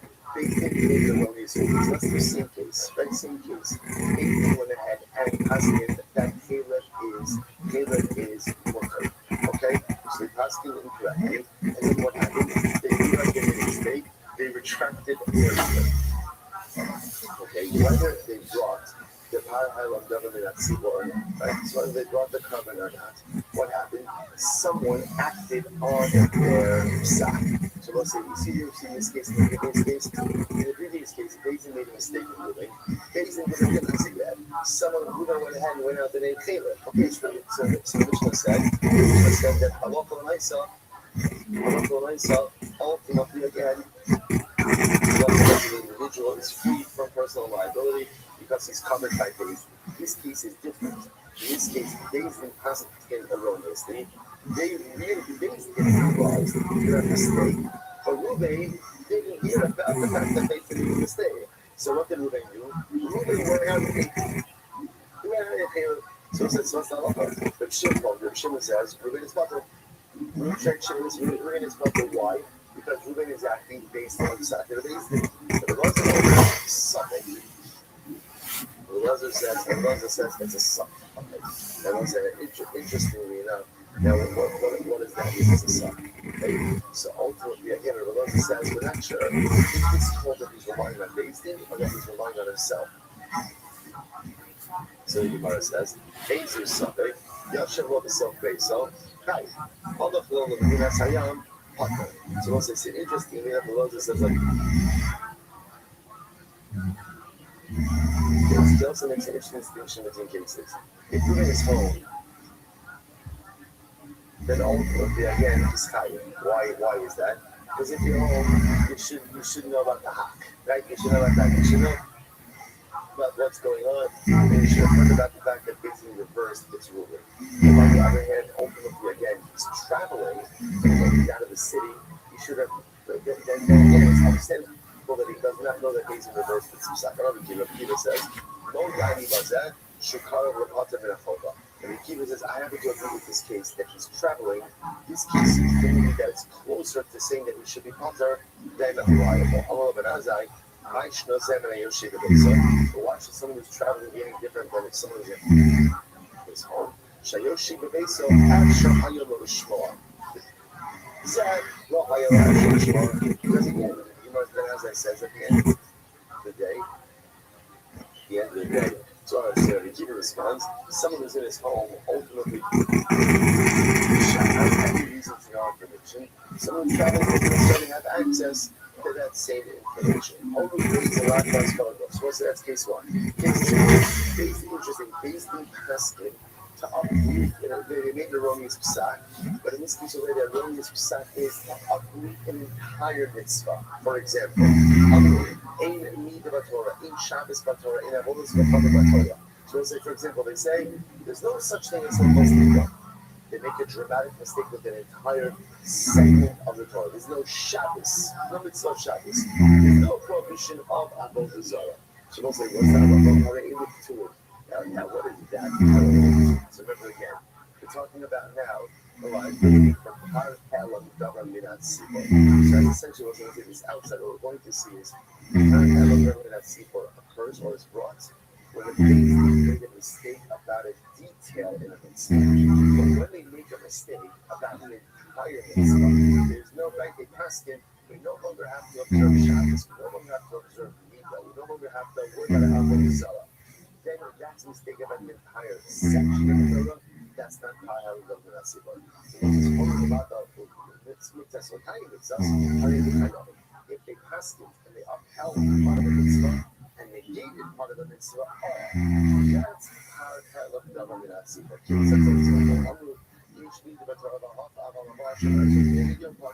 So he said, there is such thing as self-esteem, but the man has relations with the Shomer Shem Keneged Yom. What is that? Because it's not like the technical construct of the Yom, where for women to be seen during certain times of the month, she would have to observe one corresponding day of the year. So they say that halacha doesn't apply, right? Or Shabbos B'Tav Alamot, so we should say, right? So for example, I say there is Shabbos, but you're allowed to tell you something from the private domain to a public domain. So they're making a mistake about a detail. Not that. There is, of course, an Israel avodah zarah, but you're allowed to bow down. You can't do anything else, but you're allowed to bow down. So ultimately, again, in these cases, why? She'emar v'ne'elam davar. Davar below kolakos. Because the Pasuk says a certain detail was obscured by the Beis Din. It's when Beis Din makes a mistake about a detail, that is par halam davar minat sibor. But if they make a mistake about the mitzvah in its entirety, then ultimately again there is no par halam davar minat sibor. Incredible. So let's analyze this point a little bit. Both of these points. So two cases in Mishnah. Already done Rabbi. Right time of Shem. Who says what's the first case? Case number one on Mishnah was basic time. Saying that David is mutter. Right? Basin then realizes it's a mistake. They retracted the psak. Ruben did not hear about the retraction, and therefore Ruben goes out to Caleb. What's Ruben's status? The Shimon says, Potter. The Rabbi essentially says, we repent to something. I'm not sure. And then again, we can get into a little bit about was he at home, was he traveling. So the says, my time to Rav Shimon, or what's Rav Shimon's logic who says that he's Potter? Holy Rav Shimon basically what he said. Ultimately, because Rav Shimon says, look, at the end of the day, why is Ruben eating Caleb? Why is he eating Caleb? What's the answer? Because he's relying on the Pesach reason. That bottom line, that's the answer. So therefore, again, the fact that they retract already. But if you ask Ruben, why are you picking up that piece of Caleb? He's going to tell you because of the Pesach. But he's the I'm going to reverse. I'm going to go out. I'm over Hayat Shimon. I'm over Rashi. That's a Rothschild. Yochida Osa Potter, the usual Nitna Bahora El Hamdi will show Ekumezi. In this other version, so we say in the Rav, that any sound that went out for the majority of the Tzibor, and a person, an individual acts on it, ultimately, again, he is Potter. He must is why, because once again, he's acting based on the Psak of the so basically, where is the cash up? The Tila golden Aven, the Rebbe Shemot. What's it very interesting? Let's say, let's leave aside about this other thing now. Let's say, so right? Let's say again, a simple case, basically passing Philip's murder. The Jarkin Cloud Yisrael went ahead and listened to that. Fine. So we'll say, so now what? So Shimon says, we make a collection. We made a collection, right? We go ahead and we collect for that from Cloud. So I don't know if we make a full page, right? This is for the power have of the Tzibor, and Cloud Yisrael goes in and captures. That's what Shimon. Rudy says, no, the Trumas Halishka, no, you can take it from the temple coppers. Now, listen, I watch this. I'm not even the government booth. I'm going to know. And I will say, that's the case that you're collecting from the general population. What does that mean? Everyone's going to know about the power of the and that's the case that when Reuben goes ahead and eats the Caleb, how can you think he didn't know they're already collecting from the general population the carbon? Right, so with the Yom Shagav stuff. So what's one possibility is in this case, they made a stock collection. They're fundraising, right? They didn't say what they're fundraising for. Right, so the holiday, the Massa, or he wasn't in the city at the time of the collection. By saying, well, Rabbi, Dr. Sabot, Rabbi Zagira, Rabbi if Tanya if thought even though the Lord Rabbi Rabbi Shalom in Trumas Hamishka in God. Okay, so there is reverse attribution. And so Shimon who says that you collected from the temple coppers, therefore it's quite possible there's no public awareness. Okay, incredible. So what's it sound? So remember, we're focusing now still on our first case in the Mishnah. Based in Paskin that halacha l'maisa, the halacha l'maisa, Caleb is mutter. They then realized their mistake. They reversed their psak. Shimon did not hear about the reversing. So what happened? He eats Caleb. Is he liable or not? Right? Different than our first case, because in the first Mishnah, Beis Din did not know about the erroneous kite of their ruling, and therefore, again, they're still promoting his psak. In this case, Beis Din realized it. So again, Reb Shimon says, Ruben's Potter. This is still considered to be acting based on the guidance of the Beis Din. And then Rabbi really gets into the subject. Let's analyze a bit more. Tanya, Rabbi says, Rabbi Mechayev, Reb Shimon, Rabbi says Yechayev, Reb Shimon says Yechayev. Rabbi Omer Sapek. Rabbi says it's Sapek. Yishum Sulchas Amar Pablo. Sulch. Who says it's a little bit like suspended on the whole explanations. I'm going to do it. Asham. So we'll say the difference over here is whether or not, again, the individual is liable to bring in Asham Talari. We're going to talk about it's a little bit more. Asham Talari, we'll say, is one in a situation, ultimately, again, where you are not sure did you go ahead and commit an Avera or not. That's what's called an Asham Talari. So the Gemara says as follows. Let's analyze it. So the Gemara says, top of dollar, down the dollar. Good. Make me look down the road. Down the dollar. Below me going my dollar, my seat, the person also. The most I goes without saying, I remember reverting back to our original focus, or one of our original focus. Who brings the power hell of government at Sigurd? Ultimately, again, is that the people, is it the basic? So we're thinking in the sense that it's the Sigurd. Our Sigurd also. Because then everyone knows about it. I love people not based in it.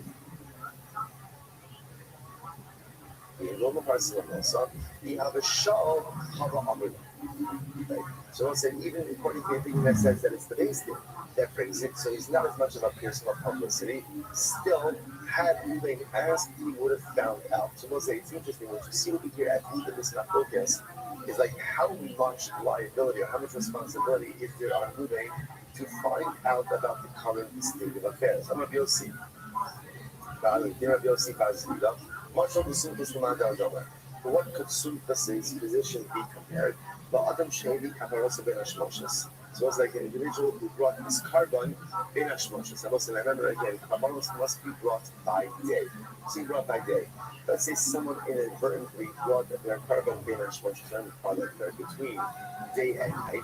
Something we go, this Gemara says, So something Riva Audio. So something, I'm sorry, Midrash Rothschild, something Riva Audio, Miskapalo, something Mishech Hashecha, Miskapalo, She'in, Mabdin, Hashem Talmud. So ultimately, I want this to be an example of a case where we're not bringing Hashem Talmud. The woman going to the Banda Amar, based in the Lord of Faxim Masa, and again, it goes without saying right to the opinion that says that it's based in that brings the seer, because again, there's no publicity associated with that. From the Faxim Masa, even according to the opinion that says that it's the tzibur that brings it, and therefore there would be publicity around this. Rabbi says the hama, the suffix we go oyo, suffix mishech hashecha, each sha'el will ashka finish the mishayla.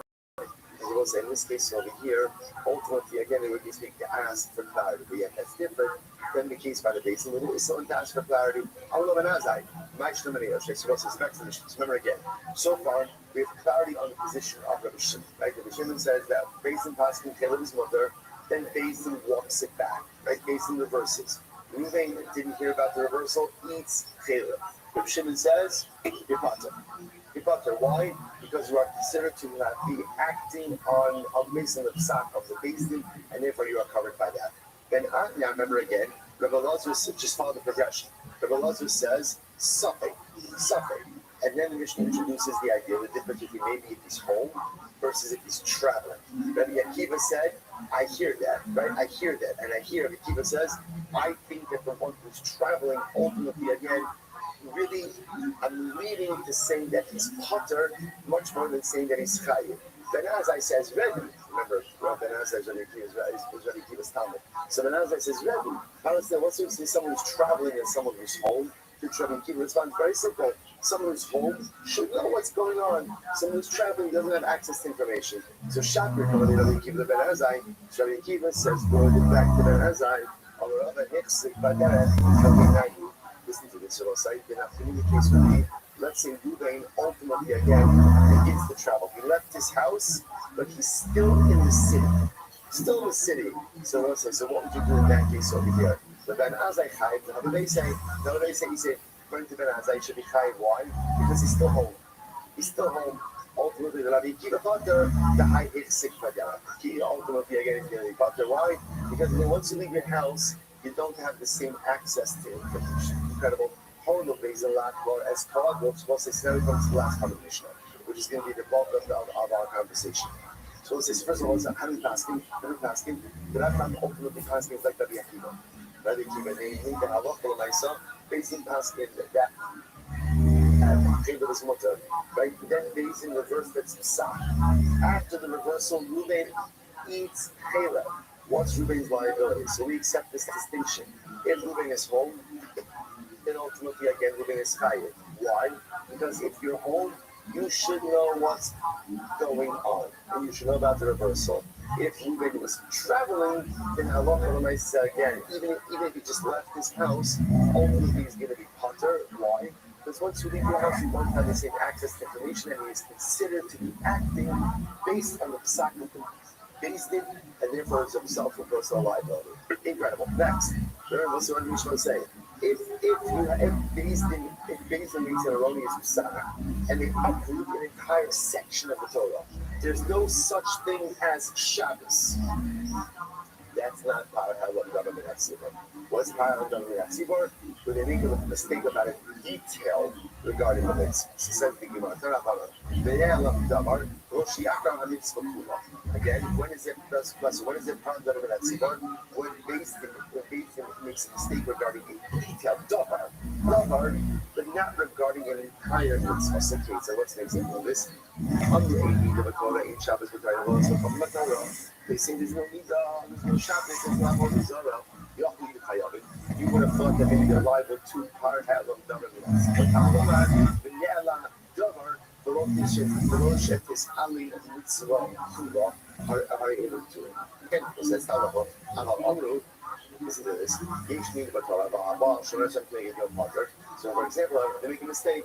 So he said, of course, he's so supposed to be but if you have relations with a woman who's observing one day corresponding to a day that she saw bleeding, such a person is mother, right? That's called Parahel Government at Sibor. They make the mistake in a detail, don't post Nida. Yesh Shabbos Torah, Aval Motzim Shirah Potter. There is no Shabbos, but they asking that carrying something from a Rosh Hashanah to Rosh Hashanah is potter. So they're making a mistake with the detail.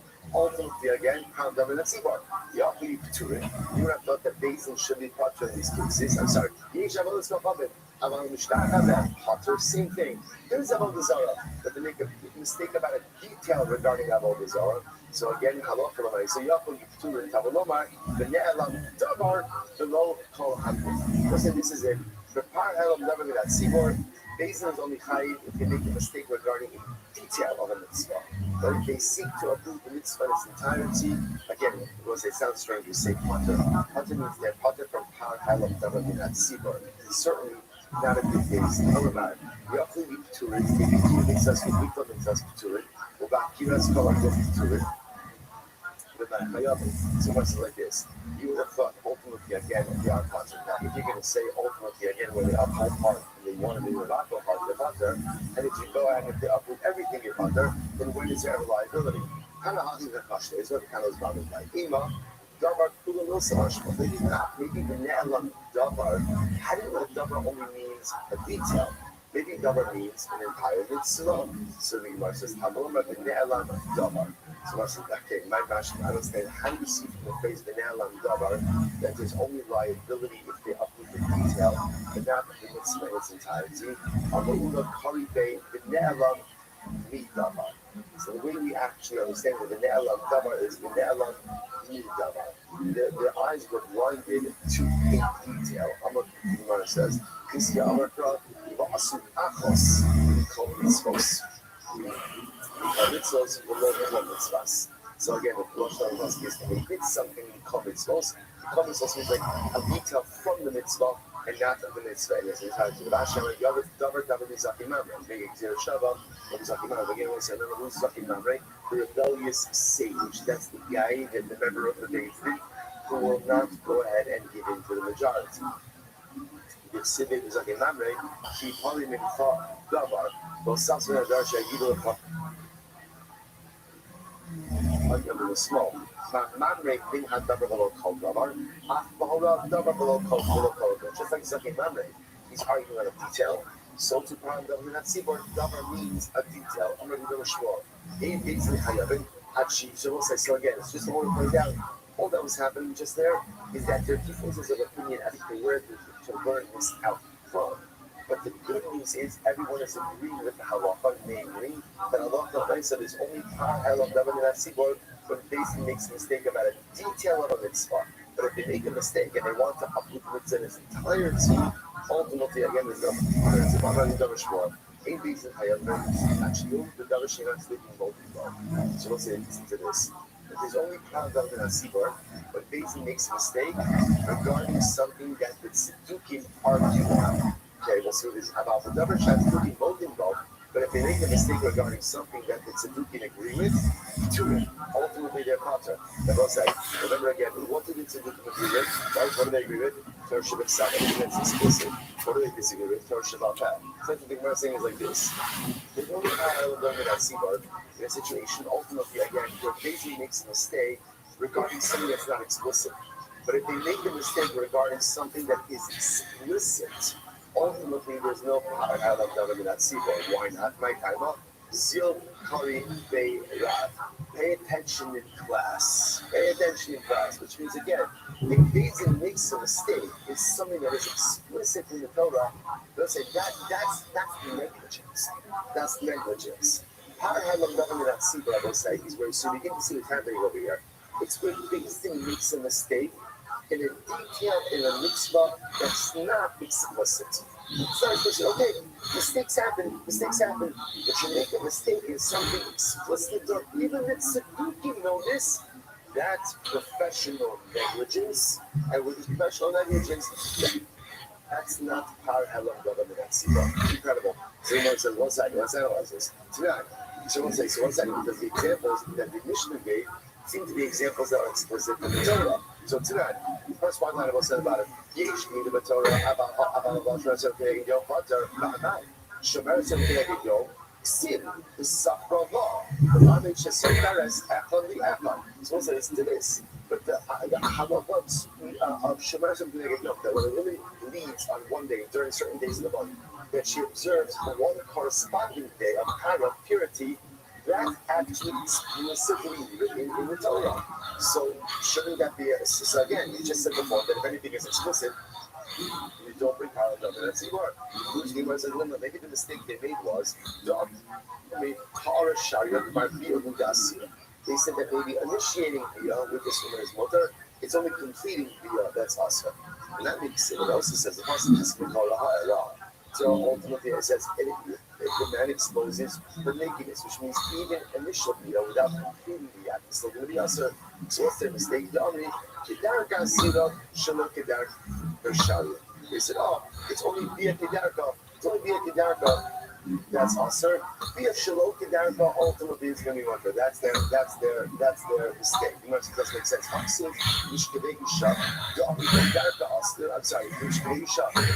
interestingly enough, the Torah first relations uses Mishkevei. Mishkevei is plural, which means that there are two halachically recognized acts of Biyah that are both legitimate acts of Biyah. Biyah Kedarka, Biyah Shalom Kedarka. But to make a distinction between those two, ultimately again, what is making a mistake and makes this from the Torah. Which the words of Dali Kedarka Asr Afigahara. So what they're saying is like this: if it's Biyah Kedarka, even initially it's going to be Asr. Shalom Kedarka, the might be able to Asr Allah Sharia. If it's Shalom Kedarka, then ultimately it's going to be completing the act as Asr, but initiation of the act ultimately again is going to be water. Alright? So you can make that same mistake with general Holocaust leader, not just a person like rather in reality the making a mistake is follows. So the Amri Ha'ara Isha double the ultimately and rather the mistake is about Ha'ara, is initiating Biyah, and therefore the thought was this only applies to maybe a bona fide Nida, but not Shemar something can make it real. So we're just trying to show how the case of Nida in the Mishnah is a mistake about a particular detail that is not explicit. Levi saying, Sava will have your Ella be your money. The mistake they make is that a woman can only become a Sava during the day. Where do they get from the sin? Call Yimei Zova. Okay, so that's an example. So they made a mistake. A woman can only become a Zava during the day because it says Call Yimei Zova. That's the mistake. When you can become a Zava whenever she has a super slow, whether it's by day or by night. Good, next. So we're just trying to chart each of these cases, the Beis making a mistake in detail. And I should say, in a non-exquisite detail. Whereas Shabbos just one thing. So there's an example one. They said there is Shabbos, but you're allowed to carry an item from one domain to another. He said, what? That night, Hotza Ksiva. Hotza, the prohibition to transport an item from one domain to another domain in Shabbos, is explicit. The Gemara says, so it's an explicit person. So how can we say that they doesn't have zero liability for this? The Amri, Hotza, who also have not. This is interesting. They say ultimately again, Hotza, which means is going to be Asr, but Achnasa, the reverse of that is what the Levi say. Or they say, for example, transporting an item is Asr, but handing something or throwing something is mutter. So again, an example of where they're mistaking a mistake in a detail. It's not. That's what from Mishnah that Potter. So the case in Mishnah 1 basically says, Avodah Zarah is Asr, but bowing down is mutter. One second. Bamai. Mishnah Habah Siva Dixit. Lo Mishnah Habah Le'el Acher. It's an explicit Asr. Don't bow down to another God. The Amri Kiasi Mishnah Habah Kedarka. Habalo Shalom Kedarka Sharia. They say ultimately, when is bowing down Asr? Well, that's the normal way to worship the idol. But if you bow down to an idol that's not the normal way to worship it, it's mutter. So Rashi gives the example. So what's the example? It's Baal Pa'ar. How do you go and worship Baal Pa'ar? Right? It's an all-time crowd favorite. Like you dedicate on the idol. Right? So Lamaisa, again, let's say you bow down to Baal Pa'ar. I would have thought that I love Lamaisa. You're Potter. Gemara says that's the mistake they made. Remember, we've seen this back in Avodah Zarah. Certain forms of worship are also for all forms of idolatry. Bowing, right? Prostrating yourself is one of those. Gemara says, This may teach you that right line. Another mistake they make was maybe only full prostrational bowing is also right, but ultimately again, non-full prostrational bowing is not also, which is a mistake. So for example, that'd be an example of how it doesn't. So say, so bottom line, the Gemara is accepting this idea from the Mishnah that the only time that there is parallel that tzibur is when Bezin makes a mistake regarding a detail in a mitzvah. What kind of detail? A detail that the tzedukkim would not agree to, i.e., it's not explicit. But if they make a mistake regarding an explicit detail, or they try to uproot a mitzvah in its entirety, ultimately, no har helam davar. But incredible. I was like, dollar of the days. But it was encouraging to Shabbos no. So about the following, we got this. What about the following? Let's say Bezin Paskins. There's no malacha polish. The malacha polish is plowing on Shabbos. So they say there's no malacha of polish on Shabbos. Wow, what is that situation? We are really given the couple of the saw that they can bring the king mitzvahs dummy. On one hand, we could say like this: they agree that there's 39 malachas, or at least that there are 38 malachas, right? But they're just disagreeing on this. So this is called house getting on a detail mitzvah. So therefore it should be subject to power of the next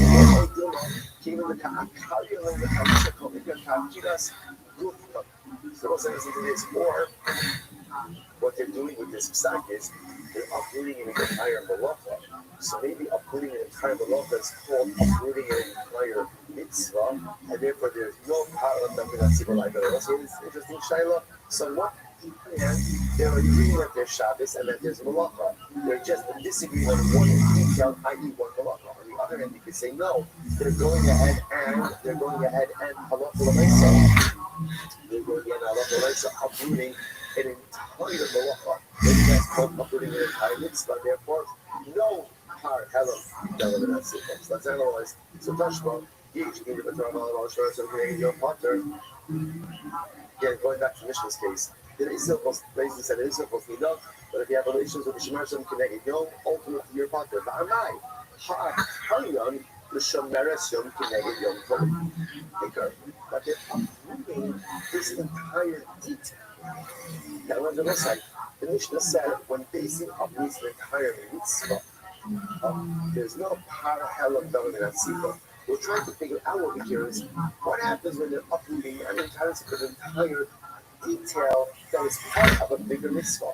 So the Shemer Shem Kineged they're uprooting this entire halach. I'm going to say Shemer Shem Kineged. They're coming into the Shemer. No, because we also remember again we saw before they were making a mistake regarding a detail about Shemer Shem Kineged Yom. Not saying that Shemer Shem Kineged Yom is mutter. Tashma. Yesh Shabbos b'Torah aval hamotzi v'shlam and pater. Remember again. Based in Paskin, there's Shabbos, but you're allowed to carry something from Rishos Harabi to Rishos Harabi. That night, they're going ahead and they're uprooting the concept of Otsah, which was like, no. Hasanami, because we answered this already. What were they making a mistake? They're saying you're allowed to throw something or allowed to hand something. They're making a mistake regarding a detail. Tashma. Let's go from Matara. There's not have that potter. Right? There is a Zohar. But if you bow down your potter, they're uprooting the concept of prostration. Awesome, was it? Once again, we're talking about the No, we answered that. They're making a mistake regarding a detail, a prostrational detail. They're making a mistake about. So on the side, ultimately, the Gemara doesn't answer it, right? So now, what Yosef's contract is a very interesting idea, which is here. So based in Paskin, there is no malacha of plowing on Shabbos. So what is that? Do we say they're making a mistake regarding a detail of Hilchos Shabbos? Right? And therefore, again, there's parallel of the or no, they're uprooting an entire malacha. So therefore, that looks like the uprooting of an entire mitzvah, and therefore, no parallel of the So those say, and then we'll answer this. Let's say based in Paskins, Shabbos doesn't apply during the Shemitah year. Shabbos doesn't apply during the Shemitah year. So first of all, we'll see why they would say that. So the ninth hour, the hunting crowd, what would lead them to to this. What will relate to this is a mistake regarding the following clause. The charish uba katzer tishbos. So the pasuk says literally again, charish means plowing, katzer means harvesting, you shall rest. It's not the charish she'ike Shabbos. It's not like this. When there's plowing, there's Shabbos. When there's Shabbos, ultimately when there's no plowing, there's no Shabbos. They're not plowing. Where's there no plowing? So ultimately, again, so that would be a mistake. So maybe there's no Shabbos during the Shemitah year. So we have regarded Kiva, the Mekayim, the Bishar, Shani, Shavuot, if he don't says the king, he says dummy. So we see like this, that on one hand, look, as much as they're being not called Shabbos during the Shemitah year, but they're upholding Shabbos right during the other 6 years. So therefore, this is called a mistake regarding a detail, not of reading a mitzvah. Given the cat, finally the Shvi is cat, given us a good coming. On the other hand, upholding Shabbos for an entire year, maybe it's called making a mistake regarding the mitzvah in its entirety, and therefore no parallel living at Siva. Rabbi Kashma, Navi Shnis Nava Lak Radam in Tivet Torah, Chayiv, the Bidlo Mitzas or the Pia Mitzas. Suppose listen to this. You're going to bring another case. If you have a false prophet, right? And the Navi comes along and he prophesizes, right? The Navi comes along and he says, I prophesize, I heard the word of God, and there's no longer a prohibition on idolatry. Okay, so for that, if that's a capital offense, death penalty. Ultimately, again, listen to this. The Bidl Mitzas, or the Kia Mitzas, what happens if he comes along, ultimately, again, and he upholds part of the mitzvah, and he negates part of the mitzvah? If Shimon Omer Potter, if Shimon says that he's Potter, let's go Potter, when it comes to idolatry, even if he says today, like Fridays you're allowed to worship idolatry, but the rest of the week you can't, ultimately again he's going to be liable. We'll say, what do you see from Mishnah? No, Ein Shabbos B'Shvi is Kipitol Mitzvahs or Kim Mitzvahs Tamishmanim. What do you see from here? You see from here that Halakha L'Maisa, when you play around or when there's a mistake regarding a detail, that is a particular part of a mitzvah, even if that part represents something substantial, that is still called a mistake in a detail, did not an attempt ultimately again to uproot the Torah in its entirety. Instead of also working backwards. Halakha L'Maisa, ultimately again, what you see is as follows. Therefore, the kiddush over here of where a person says, basically says, there's no Shabbos in Shemitah, that's considered to be a mistake in a detail. By extension, in Yosef's case, basically makes an erroneous psak, and they say, Halakha L'Maisa again, there's no malach of chorish, no malach of plowing, that is considered to be a mistake in a detail of a mitzvah, not an uprooting of a mitzvah, and therefore there is par halam davar in that sequence. Instead of us, we bring this all together and turn it out the power. Halakha L'Maisa, when is it par halam davar in that sequence? Ultimately, again, only when Beis makes a mistake is something that is not explicit.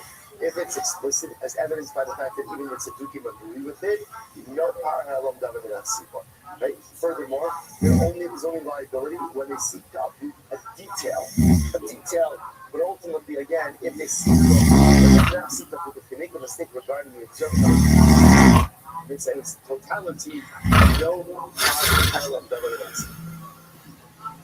In these cases, where again the Beis is making a mistake regarding a unit of a mitzvah, even though it's a significant unit, as long as the mitzvah bigadol remains intact,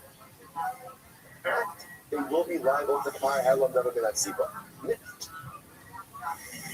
Holy Beis in the other Achanan Shato, Beis made a mistake, and one of the members of the Beis didn't realize this was a mistake. Well, I'm telling out time. Now, let's see, by the way, this is very exciting because you don't always see it like this. The dramatic partition, the progression in the Mishnah is dramatic. Right? Mishnah 1, Beis made a mistake, no one knows that. Mistake individual acts. Mishnah 2, Beis makes a mistake, Beis realizes the mistake. They reverse, but ultimately they Mishnah 3, Beis makes a mistake. And one of the members of the Beis themselves now realizes, this is a mistake. And during the psak, don't have that. You guys are wrong. Or for that matter, again, Beis din paskin and the ranking the Beis din, the head of the court, wasn't there, wasn't present. Or there was a member of the Beis din who was the convert of Mamzer, and a sin also were converts, or Zaki, or is old. I will say we're going to show how you are divine. You're so old that you couldn't father children. I will say we're going to talk about this, but all of these individuals are not allowed to serve on a Sanhedrin. Right? These are disqualifications. You cannot serve on a Sanhedrin if you're a ger, if you're a mamzer, if you're in a sin, or you're so old that you can't have kids. So again, I will say essentially it was a disqualified member of the Beis Din was Talacha, Areza Pater. So essentially, if the Beis Din rendered the psak, so there's two cases over here. Right? Ultimately, again, in case number one, Beis Din rendered the psak, but according to the psak was formalized, or it was formalized, and one of the members said, you're wrong. So there's already an awareness about the erroneousness of the psak. From the beginning, ultimately again, in that case, or for that matter again, halacha l'maisa, there's a disqualified member of the Beis Din. In these cases, Beis Din will not bring a par halam dalaminatsi. Shneimar kan idam, v'neimar la'alan idam. It says over here idam, and it says over here idam ma'idam la'alan. Just like idam. Ultimately again, this is in the case of capital cases. Just like Eda over there refers to a unit, a body that is fit for adjudication of cases. So to over here, by Mar when everyone on the basin is fit for to be a basin. Send the Gemara.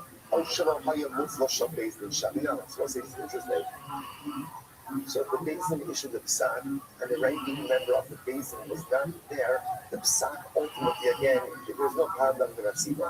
So the Gemara says, why not? So where do you know that from? I'm not sure. Just the same time very Ishmael. If they not up with all of the other shots looking both above Turin, why is that we said before that if Beis made a mistake regarding the explicit detail, so explicit that even the Siddukim agree with it, why are they uttered? That they shahayim have no mode, don't know what to do. Because they should know. They should have the knowledge and they did not do so. Same thing. How do you adjudicate a case without the ranking sage? Adjudicating the case without the ranking sage is like not paying attention in school. Obviously, you have a ranking sage. Why do you have it? Because he's the smartest guy in the room. Don't think you are the smartest guy in the room. Like, there's usually someone smarter. So ultimately over here, there's an Beis Din. There's not Beis Din. How do you go ahead and asking without it? So sitting in session without the Beis Din is the same thing as making a mistake in an explicit halacha. Both of them represent professional negligence, and when it is professional negligence, there is not halam dava minat sibor. Ne'emar shan edom and ne'emar kan edom, shikula really la. So since we have a hasa, let's say no for that. Should we stop over for today, boss?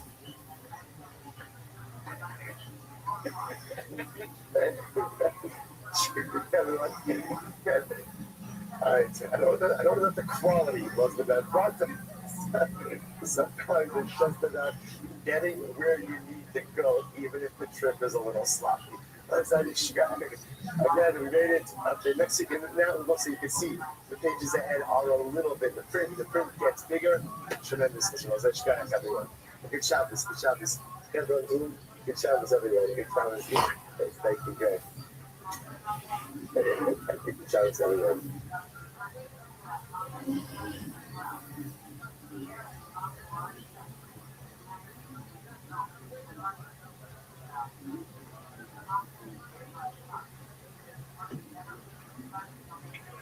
All right, we'll say good morning or good night. Let's begin.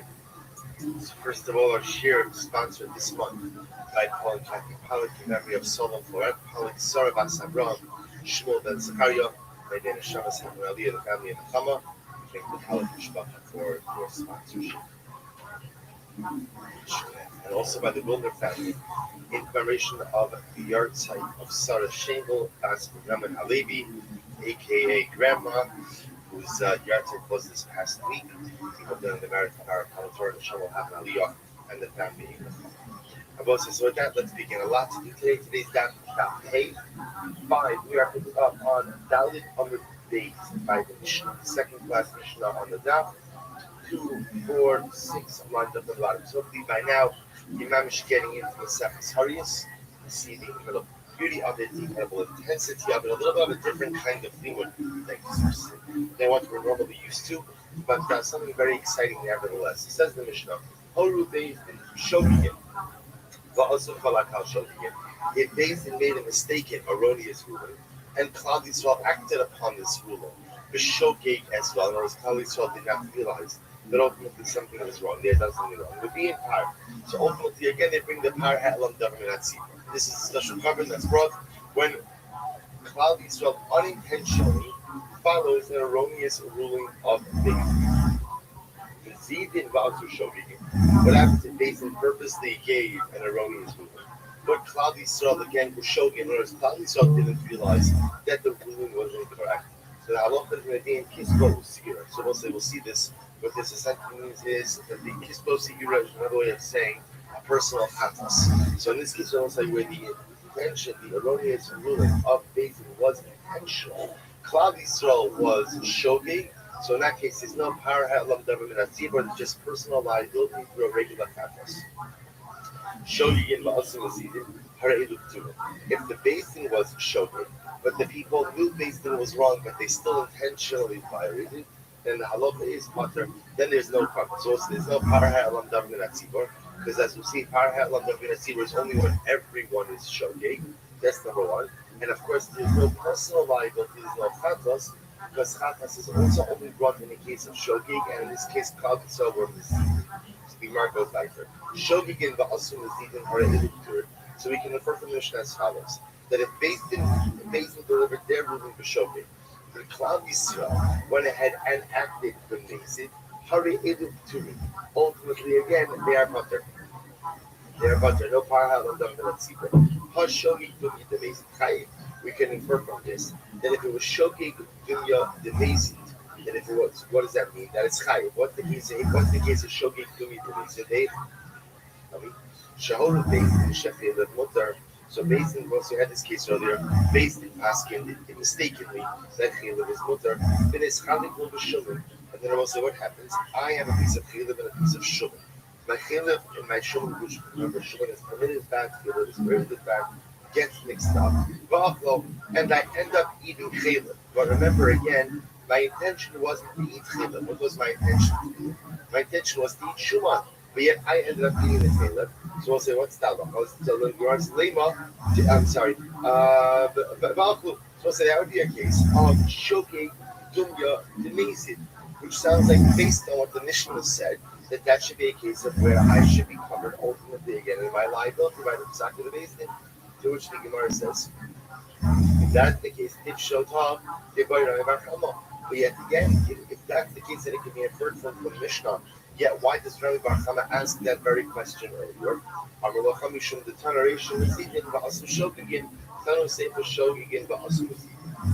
the Gemara answers, no, don't infer anything from this lashon. Rather, again, what the Mishnah was just aiming for was Mishnaic symmetry. Since the beginning of the Mishnah began by saying Shogeg, since the beginning said Mizidin va'asu Shogegin, therefore the Sefer just from Shogegin va'asu Mizidin. We'll say the takeaway from this Mishnah is that in order to be chayiv in a par ha'elam davar min hatzibur, in order to be chayiv ultimately for the specific type of covenant, it has to be Shogegin on the part, Shogeg on the part of Beis Din, and Shogeg on the part of Klal Yisrael. Beis Din must be mistaken, must be Shogeg in their delivery of an erroneous ruling, and Klal Yisrael must be Shogeg in their reliance on Beis Din. Everybody is Shogeg, then ultimately we can bring the par ha'elam davar min hatzibur. Says the Mishnah. Horu Beis Din. So let's say some Beis Din delivers their erroneous psak, and what happens? All of Klal Yisrael, or that matter, a majority of Klal Yisrael acts on the psak. We'll say what's that? Mevi'en par. So we bring a par ha'elam davar min hatzibur. So here we're adding another qualification. That qualification number one is that the Beis Din has to be the Shogeg, Klal Yisrael has to be the Shogeg.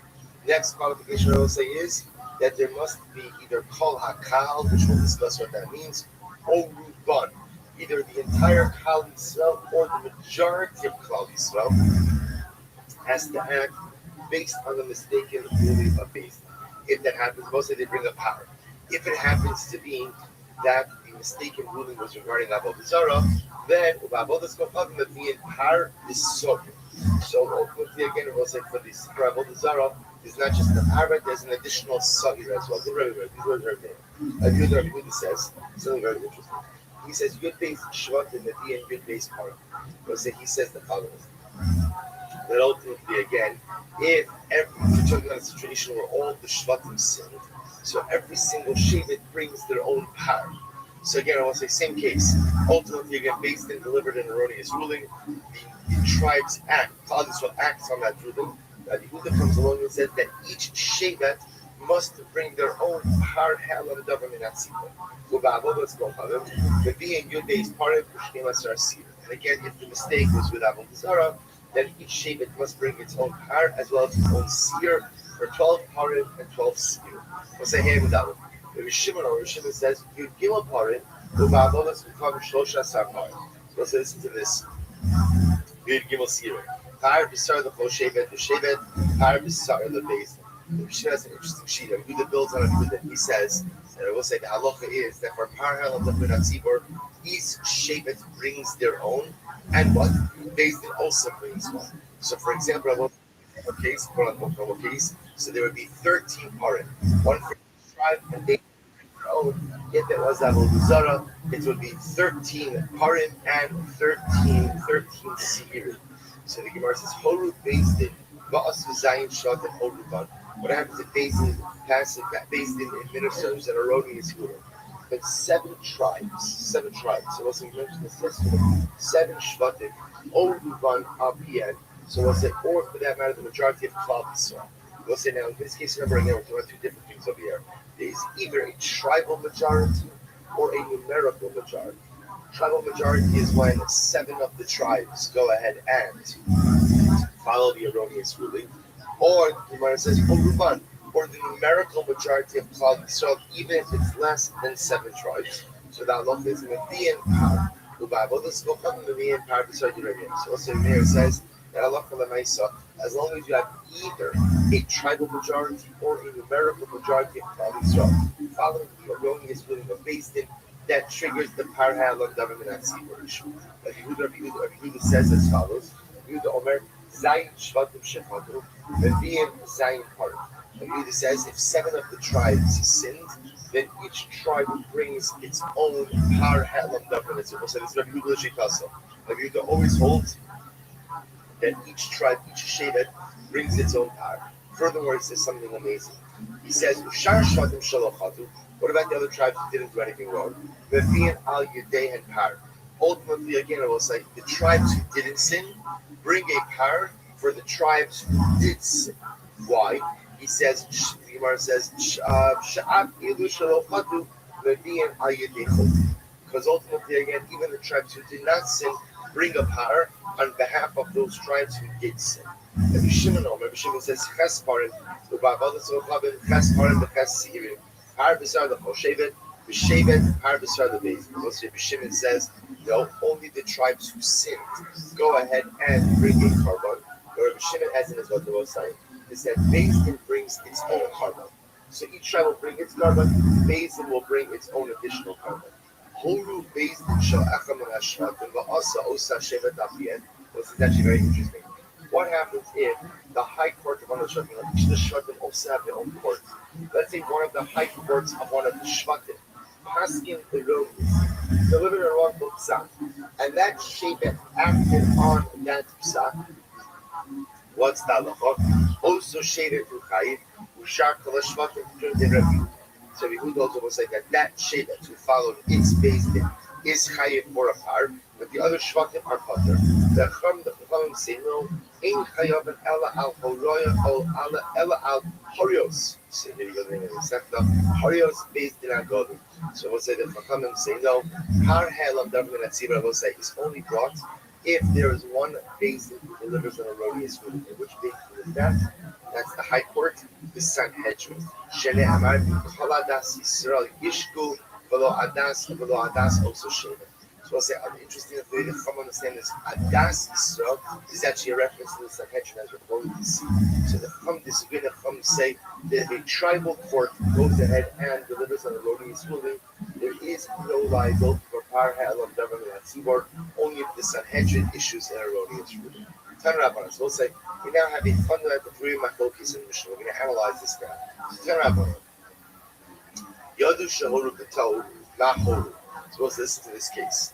Let's say Beis Din realized that they had issued an erroneous ruling, but what? They did not. They didn't realize, or they don't remember what the wrong psak was. If you look at the first Rashi in the Gemara, Rashi says Yadu Shahoru B'Tom Mashahoru Kilomahoru Beis Shechelu Mutlev Bidul Miktas Basu Kala Piem Ba'Afu Shod Gid Chilev B'Dam Davichad B'Shigagas Ma'isa Dilvad V'Chad B'Horah ואחר כך יודו שהורו שלא קרוי, אלא שטלו מה שהורו דאינם יודו אם על החילב הורו או על הדם. So let's listen to this case.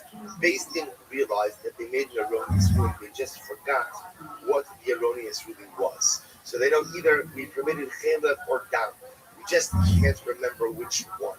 In the interim, what happens? Klal Yisrael consumed both of these things. So the Shabbos says, what do you do in this kind of case? So Yachol you chayavim.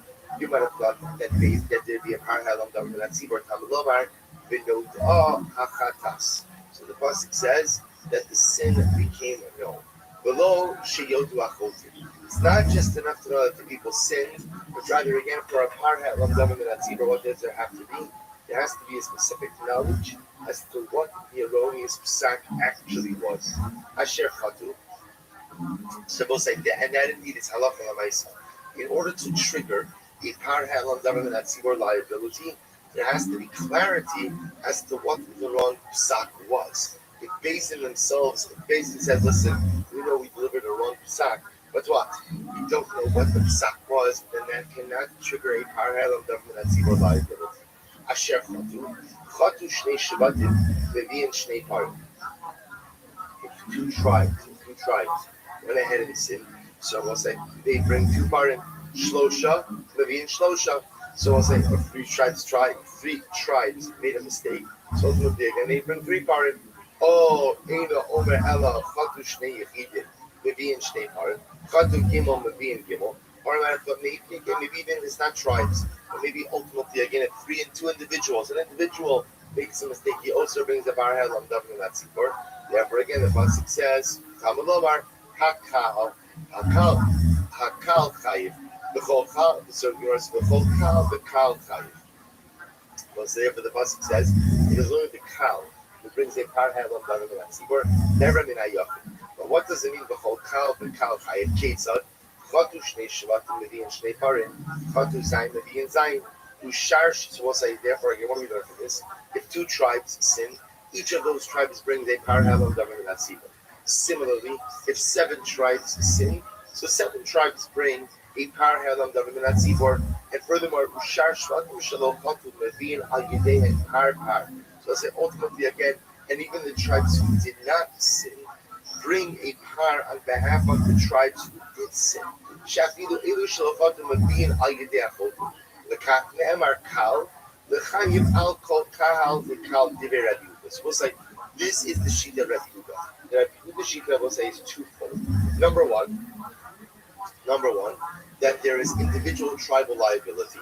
That if a particular shevet goes ahead and commits or follows the erroneous psak of the Beis Din, that shevet brings a par ha'elam davar l'natzibah. I will say, the Rabbi Yehuda's shita is that kol shevet is shevet ikri kahal. He holds, remember again, the operative word by par ha'elam davar l'natzibah is kahal. Torah says there's only liability when the kahal follows an erroneous psak of Beis Din. The focus is going to be what? How do you define kal? Rabbi Yehuda defines kal as a shevet. So if an individual shevet follows the erroneous psak of Beis Din in Shitas Rabbi Yehuda, they have to bring a par ha'elam davar l'natzibah. That's part one. But not only that, even the tribes who did not sin bring a par ha'elam davar l'natzibah for what? For the tribes who did.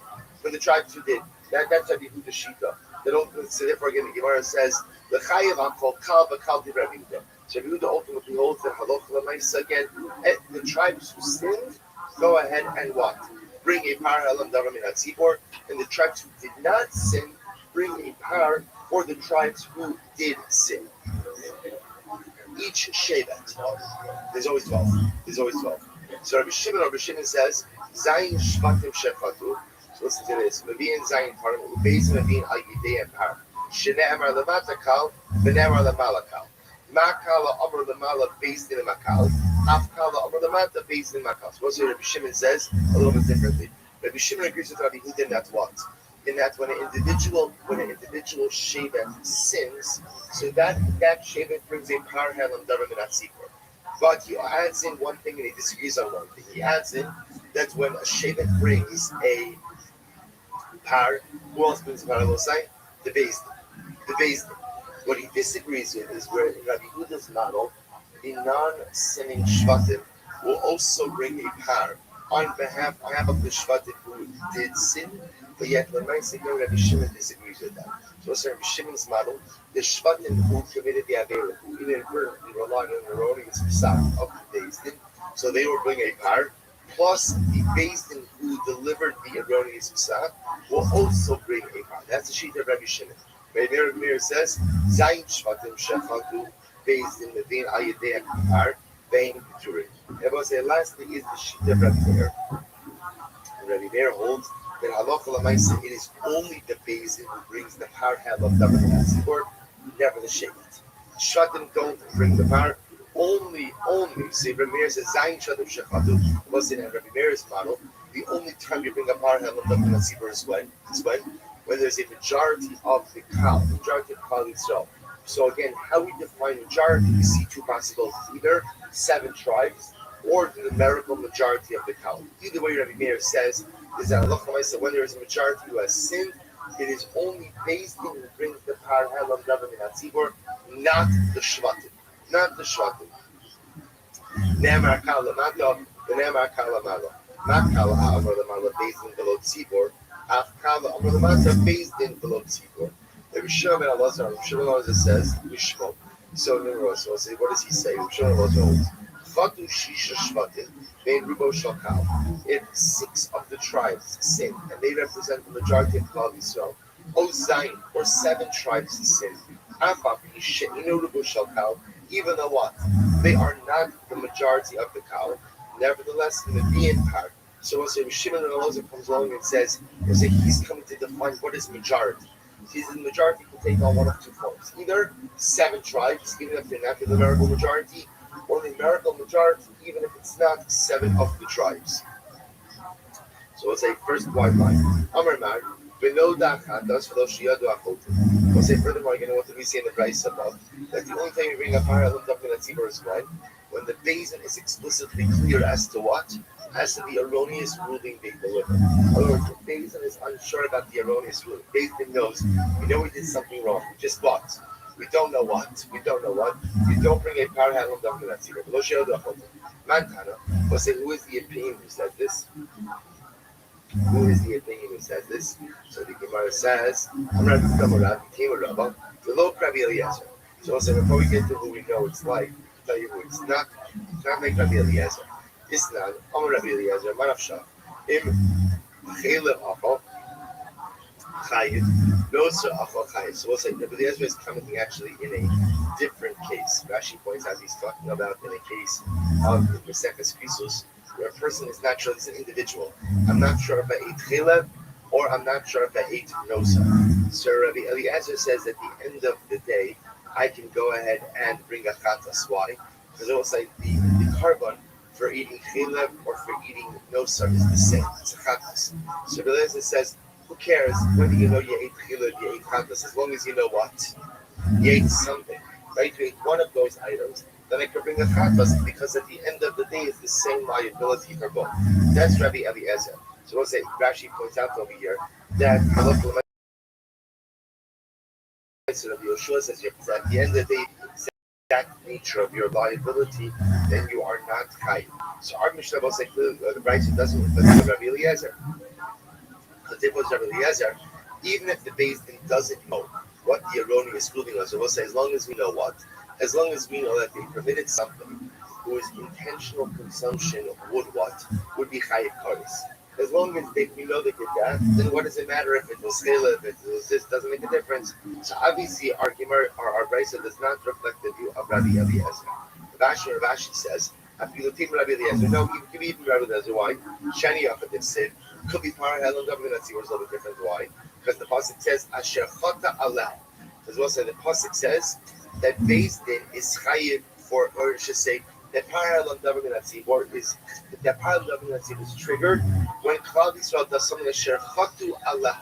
So there's a specificity. There's a specificity articulated in the pasuk.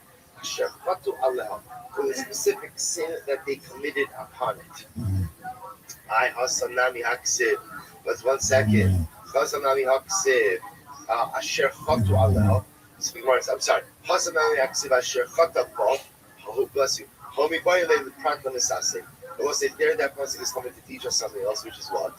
That one cannot be chayiv if they are misasik. I will say misasik means that I was involved in a totally different activity that inadvertently resulted in the commission of an avera. In that case, everyone at misasik, everyone will agree that halal kalamais again. I am not chayiv a chatas in that case. My time is Rabbi. So we'll say. So now we're going back.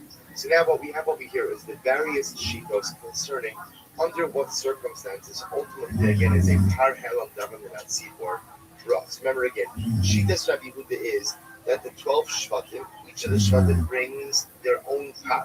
Now that's what Rabbi Yehuda say. What you can say that even the shvatim who didn't sin bring on behalf of the shvatim who did sin. What's Rabbi Yehuda's shita? My time Rabbi Yehuda kasavar arba kahalik siv. Rabbi Yehuda says the word kal in some form appears 4 times throughout the parsha of Parhel and Davar Minatzibor. Right? He says kal, hakal, kahal, hakal. So what do I use these 4 kals for? Chad l'chayva, kal v'kal. One is a teaching that what? That each and every shevet is chayiv. That each and every shevet is called a kal. It's called an assembly unto itself. That's one kal. The chad. The Horot Libabeis, when the Maisa Talib Kal, was it second one teaches me that Parhel and Tzir is only brought when the Beis Din administers the ruling, and it's the Tzibor who acts on the ruling. The Chad Ligarira.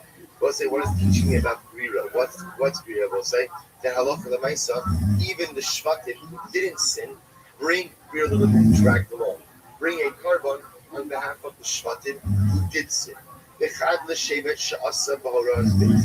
will say ultimately again, what does it teach me about the fact that if I will say if Rashi says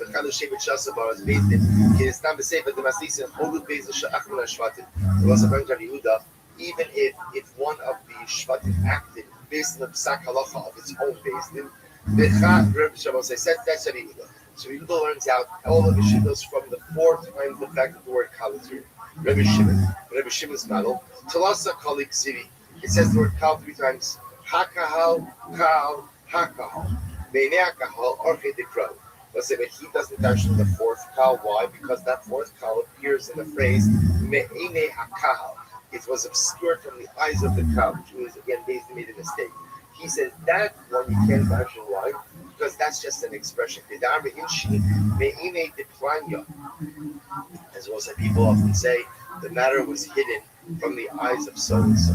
So we'll say, how does he pass me? So one kal comes to teach me that each shevet has its own liability for following the psak of the Beis Din. It says kal earlier, and it says kal over here. Just like we'll say, it says over here that basin has to be with the kal. Afkan basin and makal. So we'll say over here we're only chayiv if what? If it's the high court that ultimately goes ahead and administers the psak halacha. Rabbi Meir, kal hakal lo darsh. We'll say Rabbi Meir doesn't darshan this at all. He doesn't darshan kals. Therefore, therefore, ultimately, again, he needs the 2 kals that are written. Why? Nemar lemata kal, nemar lemala kal. Now, based in below tzibor, Afkan based in below tzibor. We'll say he teaches it to me to teach me what? That just like earlier, again, I will say the kal is referring to based in, not the tzibor. So Tovir is referring to based in, not the tzibor. So also remember again, what's Rabbi Meir Shita? Rabbi Meir Shita ultimately is that who brings the par helam davar minatzibor? It's the based in. It's the based in. Based in brings the par, not the populace. Therefore, he learns that out ultimately get from the Xer Shah. Shimon Elazar, my time off. What's the Shimon Elazar's logic? Siv vaya ime ha'ida alma mi'uta siv me'ine. So we'll say again. Remember, on one hand, the journalist says as follows: the pasuk says, and he understands me'ina to be a limiting or exclusionary phrase. So the Gemara says, and you see that it says, Kilachala Abishkaga, the member of the Ruba in Midutalo. So we'll say, I want it, and it says, Me'ine Ha'eda, if the matter becomes obscured from the eyes of the congregation. So it sounds like, again, even if a small minority sin. Yet it also says, Kilachala Abishkaga. Kala Analysis means what? Everyone sins. So which one is it? The member of the Ruba in Midutalo. Sounds like it's only the robe, but not the miut. So in other words, Hakim, so Asufah, they one Shakal. So I'll say Rabbi Shimon is teaching me the following. If 6 of the tribes committed the Avera, meaning acted based on the erroneous Pesach of the Sanhedrin, and they represent the numerical majority of Klal Yisrael, Afa Pishen Rubo, or I'm sorry, Ozayin Afa Pishen Rubo Shakal, or if 7 of the tribes followed the erroneous Pesach of the basin, even though what? They are not the numerical majority, nevertheless, Chayov. Ultimately, again, they are Chayov. Let's say other days. Rabbi Shimon, Rabbi Meir, go, Rothschild, Rabbi Umaisa, Fliya, Bakamina. Let's say, Rabbi Meir, go. In order for a power handler zero obligation to be triggered, the Pesach halacha has to be given by the Beis Din, but the action has to be taken by the Kahal, to which the Gemara says, what do we know that? From the Navu, Amar Abaye, the Amar Gaza, the Pasuk says, V'haya, Ine Ene Ha'ida Nesta L'Shgaga. As I said, the Pasuk says, it will be if from the eyes of the congregation, the matter was committed inadvertently.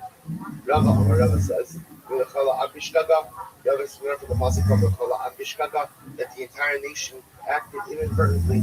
Why? Because of the what it just said, the first Pasuk, Sahaba Amina, I would have thought that even if just the minority of the population sins, there's a power handling government that's support. Therefore, the pasuk says that the entire nation is in praise. Ikas of the Chala Bishkaga, and if it were to say the Chala Bishkaga, based in Bahadiba, I might have thought that Allah the Almighty of the Beis Din has to act together with this Rabbi as well.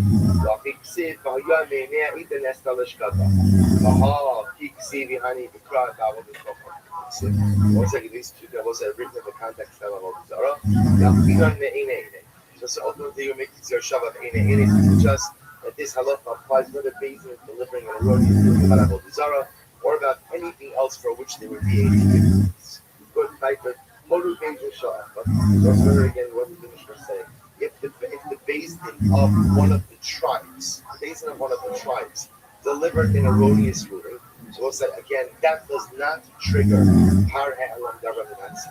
Has to be the Sanhedrin. Said to the Gemara, Ibai the rule, Shevet Echad Radi Huda, Balraz Beis Din Agogo, Mi Aisu Shar Shlachimolo, was listening to this question.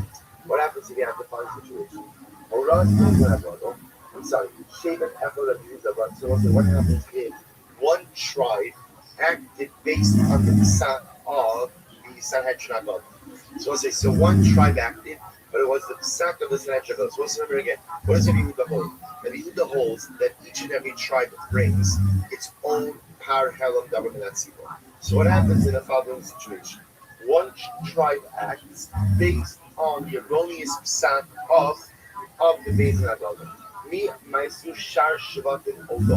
Let's remember again, this model. Remember, also, the tribes who did not commit an Avera, also what? Bring on behalf of the tribes that did.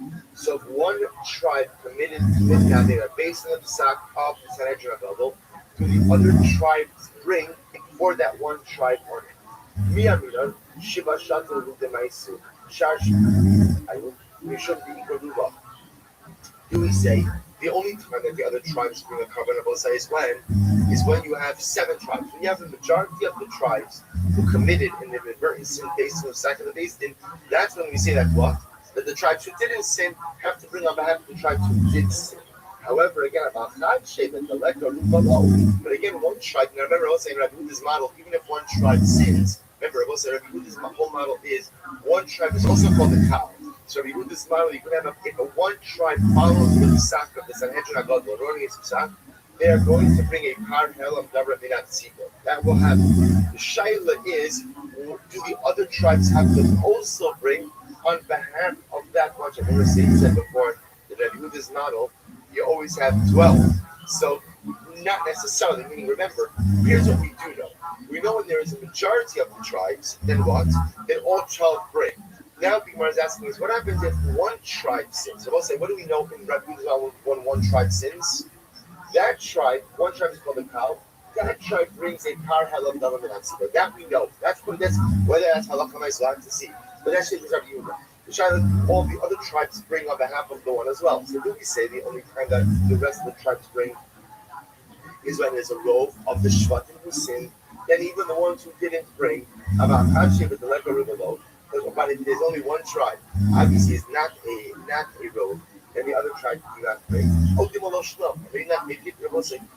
Rabbi Yehuda's model essentially is one for all, right? One for all and all for one. That once one of the shvatim is bringing a par helam dalam by definition, that ignites tribal liability for all of the shvatim. So we'll say that's the shayla.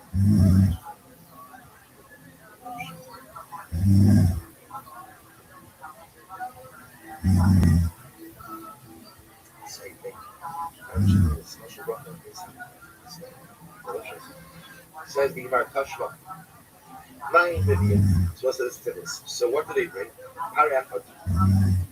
What meaning? What do the tribes bring? So they bring one par. The Shimon says, the Mishnah says, what do they bring? One par. The Shimon The Shimon says 2 par. So what's the case here? If you want to say that it's where 7 tribes sin, Rabbi Shimon come nearby. So we'll say in that case, Rabbi Shimon, remember what Shimon is Rabbi Shimon. Rabbi Shimon says that not only do the Shvatim bring their own part, but what else? Beis Din also brings. So we're talking about a case where 7 of the tribes sin. So Rabbi Shimon's model should be 8 part. 7 of the tribes weren't for Beis Din. Rather, it must be one. We must be talking about a case over here where one shevet sinned. So what's the case? Tonight, if the shevet made a mistake in that it relied on its own Beis Din, then Shimon less like, right? So we'll say if that's the case. Remember again, if they're relying on if the mistake we're talking about is a mistaken ruling given by their own Beis Din, then what? Then Rabbi Shimon will say there is no par halam government that's equal in that case. Rather, it has to be what? That it's talking about an erroneous ruling of the Sanhedrin Agadol. The Tanakama, money. And it was a who's in the Tanakama. He named Rabbi Meir, how do Rabbi? The same one says Rabbi Meir required the majority of the shvatim for pound of the Tzibor. Rabbi Yehuda. Rather, you have to say it's Rabbi Yehuda. If you go to Shechata Shevat Echad, and what's the case? The case is where one shevet sinned. So we'll say, so what's the difference? What do you see from that? It sounds like that according to Rabbi Yehuda, where one shevet sins, who brings the Har Halam David at Sibor? That's one shevet, and the other shvatim are not activated in a situation like that. And we all come and ask you, what's the case over here? You go Shechatu Shisha Shvatim Vein Ruban Shalkar. Let's say now what's the case over here? Is where 6 of the tribes, six of the shvatim sin, but they are the numerical majority. Rabbi Shimon ben Elazar was the effective Rabbi Shimon Elazar. Rabbi Shimon Elazar said, Rabbi Shimon Elazar Omer. I wrote the first white line. Mishmo, I'm sorry, Rabbi Shimon Elazar Mishmo. Katu Shisha, Vein Ruban Shalkal. If 6 of the shvatim sin, and they are the numerical majority. Oh, Shiva, Abba, She'ina Ruban Shalkal, or 7 sin. Right, they're the tribal majority, even though they're not the numerical majority. But the impact. We'll say that law is they bring a part. So the Gemara says, Tashma, Rabbi Yehuda Omer, Yehuda says as follows. Shevet sha'asa b'horaz beis. What's it? If a shevet acted based on the instructions of its own tribal base. So what's that law? Also shevet chayiv. So we'll say what? That shevet is chayiv, but all the other shvatim are patur. U'b'horaz beis din argodol. We'll say, but if the one shevet acted based on the instruction of the Beis Din Agadol, then what? Even the other shvatim will be chayiv shma minas. We'll say, so halach l'maisved Rabbi Yehuda. Let's read just one interesting things, by the way. So first of all, according to Rabbi Yehuda, it appears that there can be a chiyuv or a par ha'olam davar l'natzibah according to Rabbi Yehuda, even when it's based on the psak din of the high court of that shevet. Yehuda, if the Shevet is following the erroneous instruction of its own high court, then that Shevet will bring a Parhel and David Tzibor, but what? Not the other Shvatim. But if one Shevet is acting on the instructions of the Beis Din HaGadol, then, according to Rabbi Yehuda, that Shevet brings a Par and what? All of the other Shvatim are activated as well. So we'll say, so it turns out that in Rabbi Yehuda's model, indeed, when you have any kind of a Shevet acts erroneously based on the instruction of the Sanhedrin HaGadol, all of the Shvatim end up bringing a Parhel and David. It's incredible. The truth is, this is supported by our Mishnah as well. Right? The pasuk says that particular Shevet acted based on their word. Also, a Shevet Chayiv, Ushar Shalach Halashat. Tell me then that only that one Shevet is Chayiv, but the other Shvatim are Potter. That's the case. Lamali with this, no Ushar Shalach do it. The Mishnah didn't need to say the other Shvatim are Potter. Hakana Osa Shevet Chayiv. Which since the Mishnah says that Shevet is Chayiv, I would have understood that what? The Chayva, the Tana Osa Shevet Chayiv, the Meli Yedano, Shar Shvatim do it. We'll say, once the Mishnah says that Shevet is Chayiv, by definition of the other Shvatim are Potter, have a Hakamash Malon, the Behoraz based in the Shar Shvatim do it. About Behoraz based in Agadah, the Shar Shvatim Chayovim, Shmamida. Rather, also we keep back to the Mishnah that it's only in the case, ultimately again, where Shevet is following the instruction of its own based in. That Shevet will be Chayiv, the other Shvatim will be Turin. But if a particular Shevet is following the erroneous ruling of the Sanhedrin HaGadol, then once that Shevet has to bring a Parhel and David Tzibor, then what? The other Shvatim must do so as well. Incredible Shevet of Rabbi Yehuda. So again, whether or not you pass like that halacha l'meisa remains to be seen. But at least now we understand that Shitas Rabbi Yehuda said that first of all, a number of novelties. Number one, that according to Yehuda, that even if one Shevet follows the erroneous ruling of Beis Din, of the Sanhedrin, it has to bring a Parhel and Davar Minat Tzibor. Why? Because according to Yehuda, each Shevet is called a Kal. Not only that, but once one Shevet has to bring the Parhel and Davar Minat Tzibor, then what? Every Shevet has to bring. The only exception to that rule is if it's not a ruling of the Sanhedrin HaGadol, but it's a ruling of the High Court of that Shevet. In that case, if the Shevet is following the ruling of its own High Court, then what? Then that Shevet has to bring a Karban. The other Shvatim is doing it. Very strong message about collective responsibility. Absolutely. Arbus, Ivailu, Shevet Echad Shasavaras based on HaGadol. Let's listen to this. What happens if you have a Shevet Echad, one Shevet?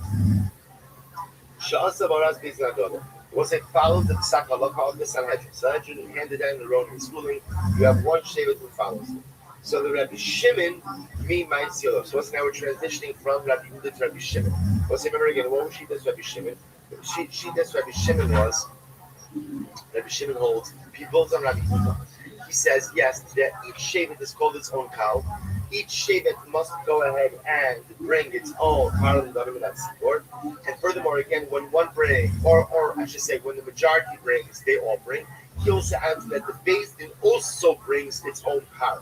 So Rabbi Yehuda had 12 as a maximum, Rabbi Shimon has 13 as a maximum. So the Shilas will say as follows. What happens if one Shevet acted on the Psak of the Sanhedrin HaGadol? According to Rabbi Shimon, mi ma'isi odo. We'll say, so ultimately again, what happens in that case? Mi ma'isi odo. We'll say, what's the level of liability in that particular case? So the Gemara says as follows: Kashma, Mahin, what do they bring?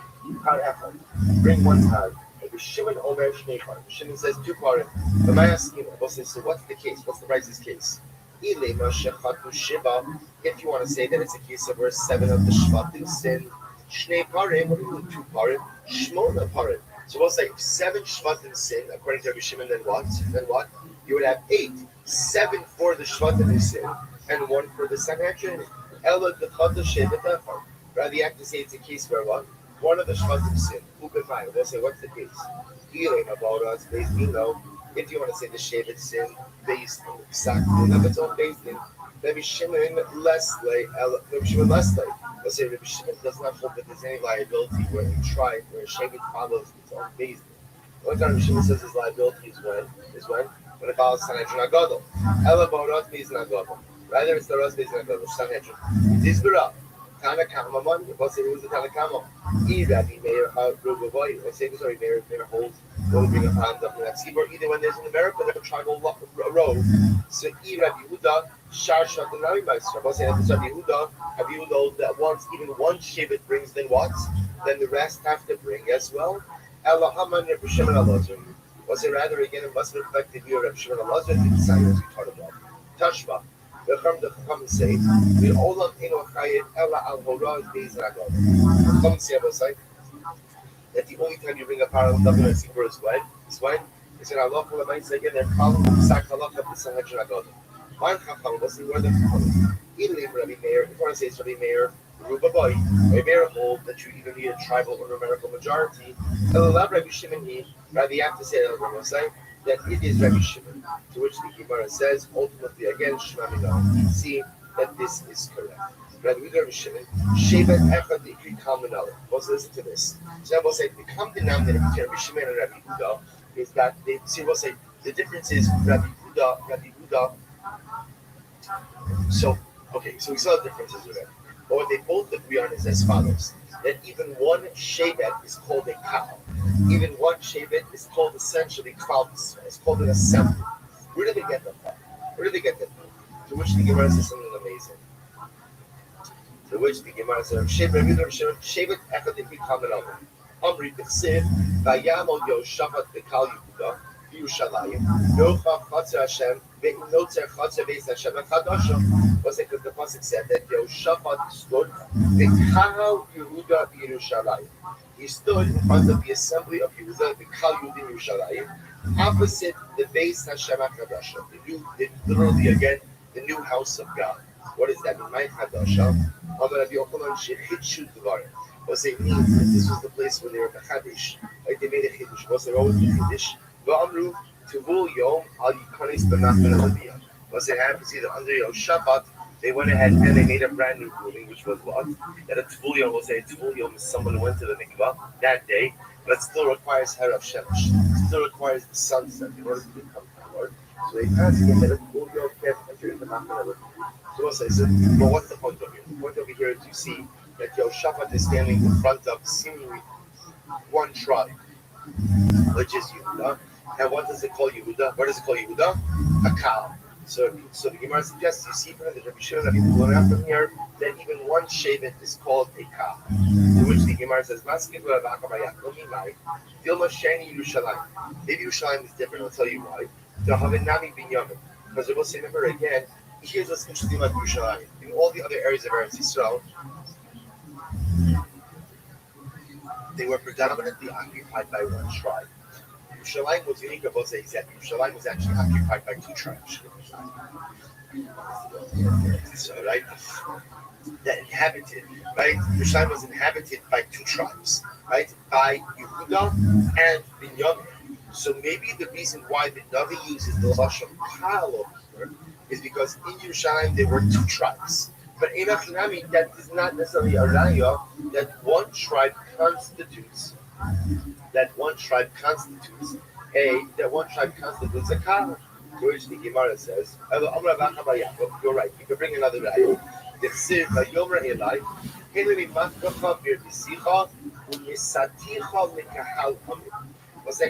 says I will make you fruitful, I will multiply you, and I'll make you to kahal amin. Now this was said to Yaakov Avinu right before when? Man is Yadad Le'achishai. That was who was born at that moment? Binyamin. So HaKadosh Baruch Hu says this to Yaakov Avinu right after the birth of one of the tribes, Binyamin. So you see from here that what? That even the birth of one tribe is called Kal, Shmamino, Havikam Rachman. This is what the Torah is saying. Nisyalut B'cha Hashda, Kal Akrina. Ultimately, again, who's going to be born to you right now? Another cow. So you see from here, ultimately, that God will say that even one shape is called a cow. Maybe perhaps this is what the Shema will say on Maybe God was saying something different. You're about to give birth to Binyamin. Now you're going to have 12 tribes. 12 tribes is called a cow. Which doesn't make sense. Why does that make any sense? 12 tribes are called the cow, 11 tribes are not called the cow. Rather, the Gemara says, no, it must be, you see from here, that even one tribe is called the Kal. So we'll say the Gemara ends. We're going to stop over here for today, but the Gemara ultimately ends with right, so you see over here that's what? That Lamaisa, again, even one tribe is called the Kal. So the Gemara will say is bringing two different potential sources. Either ultimately, again, from Binyamin, the fact that the birth of Binyamin is called the birth of a Kahal, or ultimately, again, from Yehoshaphat, that Yehoshaphat is standing, and when he addresses Shevet Yehuda, that is called Kahal. Right, we'll just stop over here. We'll pick up here tomorrow. I'll send out the schedule for tomorrow and Shabbos. Both times the daf will be in Eretz Hashem will be afternoon. I'll send that out later. If you have to good morning.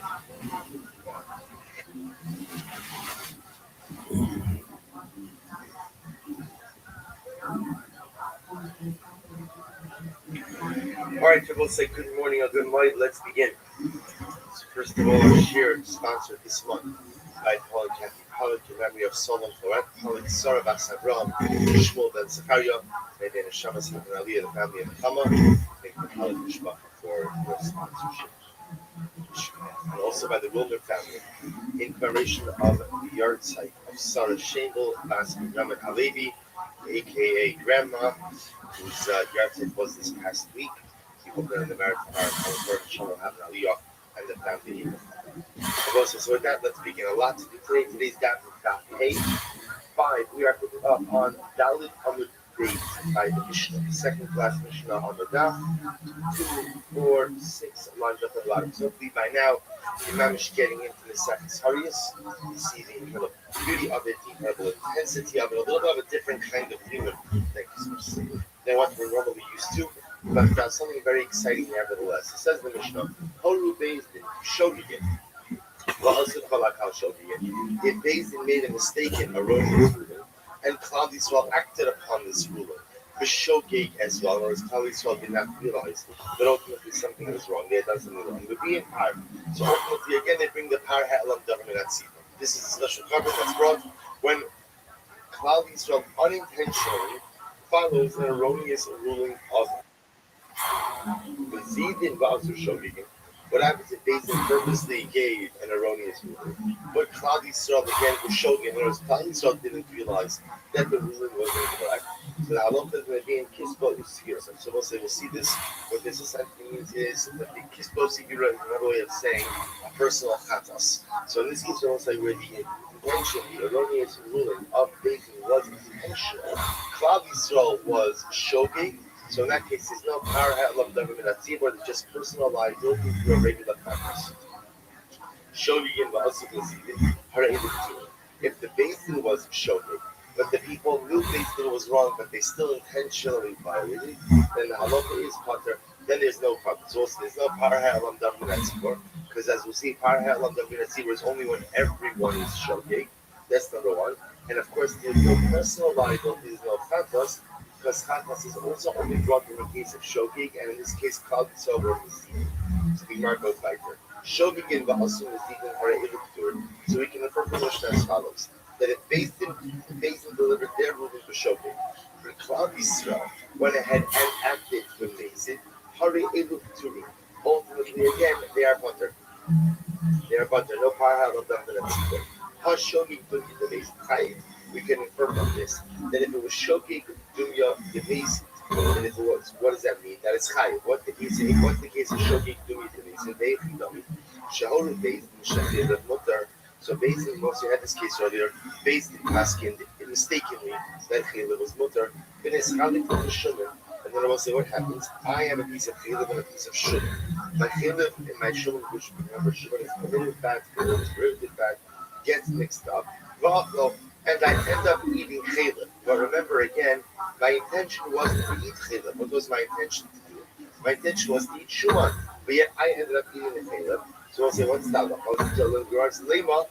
I'm sorry. So I'll say that would be a case of shogig dumya amazing, which sounds like based on what the Mishnah said, that should be a case of where I should be covered ultimately again in my liability by the psak of the Bezdin.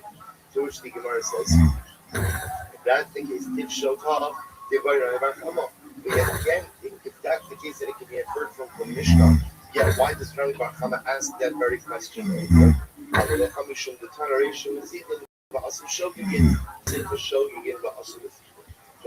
Gemara answers no, don't infer anything from the discussion. Rather, again, what the Mishnah was just eating for was Mishnaic symmetry.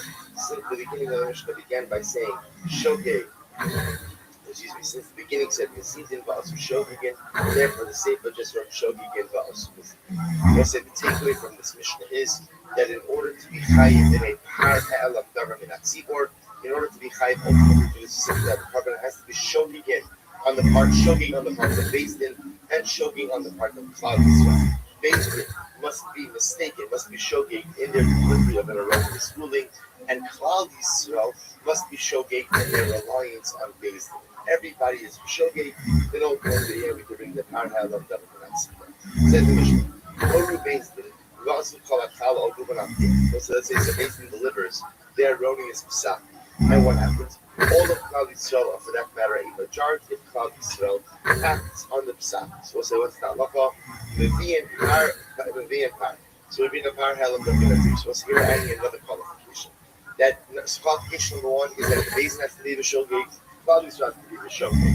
Next qualification I will say is that there must be either kol hakal, which we'll discuss what that means, or ruban. Either the entire Klal Yisrael or the majority of Klal Yisrael has to act based on the mistaken ruling of Beis Din. If that happens, mostly they bring up power. If it happens to be that the mistaken ruling was regarding Avodah Zarah, then Avodah Zarah will be in par this sort. So ultimately, again, we'll say for this for Avodah Zarah, it's not just the par, but there's an additional study as well. Rabbi Yehuda says something very interesting. He says, "Good base shvatim and be in good base part." He says the following: that ultimately, again, if there's a situation where all the shvatim sin, so every single shevet brings their own power. So again, I will say same case. Ultimately, again, Beis Din delivered an erroneous ruling. The tribes act. The Klal acts on that ruling. Rabbi Yehuda comes along and says that each shevet must bring their own power. The being your base part of the and again, if the mistake was with Avodah Zarah, then the shevet must bring its own par as well as its own seer for 12 parim and 12 seers. We'll say hey without it. The Rishimon says you give a parim, Uvavodas become Shloshasar parim. So listen to this. You give a seer. Par b'sar the shevet, par b'sar the Beis Din. Who the builds on who he says, and I will say the halacha is that for par halal of tzibor, each shevet brings their own, and what Beis Din also brings one. So, for example, I will say in a normal case, so there would be 13 parim, one for each tribe, and Beis Din would bring their own. If it was Avodah Zarah, it would be 13 parim and 13 seirim. So the Gemara says, "Horu Beis Din va'asu zayin shlat and horuban." What happens if Beis Din passes, Beis Din administers an erroneous ruling? But 7 tribes. So we'll say we mentioned this yesterday. 7 shvatim, horuban abiyad. So we'll say, or for that matter, the majority of Klal Yisrael. We'll say now in this case, remember again, we're doing 2 different things over here. There's either a tribal majority or a numerical majority. Tribal majority is when 7 of the tribes go ahead and follow the erroneous ruling, or when it says Oruban, or the numerical majority of Klal Yisrael, even if it's less than 7 tribes. So that law is Mevi'en par. So also Meir says that Allah as long as you have either a tribal majority or a numerical majority of Klal Yisrael following the erroneous ruling of Beis Din, that triggers the par halal government at situation. Rabbi Yehuda says as follows: Yehuda Omer Zayin Shvatim Shechadim in Zayin part. Rabbi Yehuda says if 7 of the tribes sinned, then each tribe brings its own par halal government. So it's Rabbi Yehuda Shikasa. Rabbi Yehuda always holds that each tribe, each shevet, brings its own par. Furthermore, he says something amazing. He says, "Ushar shatim shalochadu." What about the other tribes who didn't do anything wrong? Mevi'en al yedei and par. Ultimately, again, it was like the tribes who didn't sin bring a par for the tribes who did sin. Why? He says, the Gemara says, "Sha'at ilu shalochadu Median Ayedechot. Because ultimately, again, even the tribes who did not sin bring a par on behalf of those tribes who did sin. Rabbi Shimon says, Ches parim, u'ba'avodas v'chavim, Ches parim v'Ches sirim. Har b'sar l'chol shevet, v'shevet, har b'sar l'beizim. Rabbi Shimon says, no, only the tribes who sinned go ahead and bring a carbon. Or Rabbi Shimon has in his other side, is that Beis Din brings its own carbon. Israel will bring its carbon, Beis Din will bring its own additional carbon. Horu Beis Din shall achem and ashvatim, va'asa osa shevet apiyeh. This is actually very interesting. What happens if the high court of one of the Shvatim, each of the Shvatim also have their own courts? Let's say one of the high courts of one of the Shvatim, pasking the road, delivered a wrongful psak, and that Shevet acted on that psak. What's the halacha? Also Shevet to Chayiv, Ushar Kol Shvatim Kiyun de Rabbi. So Yehuda also will say that Shevet who followed its Beis Din is Chayiv for a par, but the other Shvatim are Pater. The Chachamim say no, Ein Chayavin Ella al Horoya Ella al Horios. You see, very good name of the sector. Horios Beis Din Agodim. So we'll say the Chachamim say no. Par Helam Davin and Atzibra will say is only brought if there is one Beis Din who delivers an erroneous ruling. Which Beis Din is that? That's the High Court, the Sanhedrin. Shene Amar Kaladas Yisrael Yishku Velo Adas also Shene. So I'll say, interesting if the Chacham understand this. Adas Yisrael is actually a reference to the Sanhedrin as we're going to see. So the Chacham disagree. The Chacham say that if a tribal court goes ahead and delivers an erroneous ruling, there is no liability for Par Ha'elam Davan Yatzibor, only if the Sanhedrin issues an erroneous ruling. Tan Rabbanan. So we'll say we now have a fundamental three machlokes in the Mishnah. We're going to analyze this now. Tan Rabbanan. Yadu Shehoru B'Tov Ma'Horu. So let's listen to this case. Let's say Beis Din realized that they had issued an erroneous ruling, but what? They did not. They didn't realize, or they don't remember what the wrong psak was. If you look at the first Rashi in the Gemara, Rashi says Yadu Shehoru B'Tov Ma'Horu. Kilomar Horu Beis Din Shechelet Motiv Avidul Mikdas. Pasuk Chalam Bi'Eva Akushot Gin Chelev B'Dam. Davichad B'Shigadas Ma'isa. Bilbad Bilchad Kahora. ואחר כך יודו שהורו שלא קרוי, אלא שטוב מה שהורו דאינם יודעים אם על החילב הורו או על הדם. So let's listen to this case. Beis Din realized that they made an erroneous ruling. They just forgot what the erroneous ruling was. So they don't either be permitted chilef or dam. We just can't remember which one. In the interim, what happens? Klal Yisrael consume both of these things. So the Shabbos says, what do you do in this kind of case? So Yachol you Chayavin, you might have thought that there'd be a parallel of that Tzibor Tamilomar, Vinod Hachatas. So the pasuk says that the sin became known. Below Sheyotu Achotim. It's not just enough to know that the people sinned, but rather again for a parallel of that Tzibor, what does there have to be? There has to be a specific knowledge as to what the erroneous psak actually was. Asher Chatu. So we'll say that, and that indeed is halacha l'maisa. In order to trigger a par ha'elam davar min hatzibor liability, there has to be clarity as to what the wrong psak was. If Beis Din themselves, if Beis Din says, listen, we know we delivered a wrong psak, but what? We don't know what the psak was, then that cannot trigger a par ha'elam davar min hatzibor liability. Asher chatu shnei shvatim levi and shnei parim. Two tribes went ahead and sinned. So we'll say they bring two parim, shlosha, levi and shlosha. So we'll say three tribes made a mistake. So ultimately again they bring three parim. Oh, Eino Omer Ella Chatu Shnei Yechidim, levi and shnei parim. Chatu Gimel, levi and Gimel. Or maybe even it's not tribes. Maybe ultimately again if two individuals, an individual makes a mistake, he also brings the bar hell of them in that tzibor. Therefore again the pasuk says, Tamilomar Hakal Chayiv. B'chol Kal, so yours B'chol Kal Chayiv. Well, so therefore the pasuk says, it is only the Kal who brings a par hell of them in that tzibor, never min hayafim. But what does it mean B'chol Kal Chayiv? Ketzad Chatu Shnei Shvatim Levi and Shnei Parim, Chatu Zayin Levi and Zayin, Usharsh. So we'll say, therefore, again, what do we learn from this? If two tribes sin, each of those tribes brings a parallel government at Sibor. Similarly, if 7 tribes sin, so 7 tribes bring a parallel government at Sibor, And furthermore, Ushar Shvatim Shalom Hakim Levin Al Yidei and Par. So I say ultimately again, and even the tribes who did not sin, bring a par on behalf of the tribes who did sin. Shafidu Ilu Shalom Hakim Levin Al Yidei Achotim. The Kakneemar Kal, the Chayim Al Kol Kahal Vikal Dibe Rabbi. So we'll say this is the Shita of Rabbi Yehuda. The Rabbi Yehuda Shita will say is twofold. Number one, that there is individual tribal liability.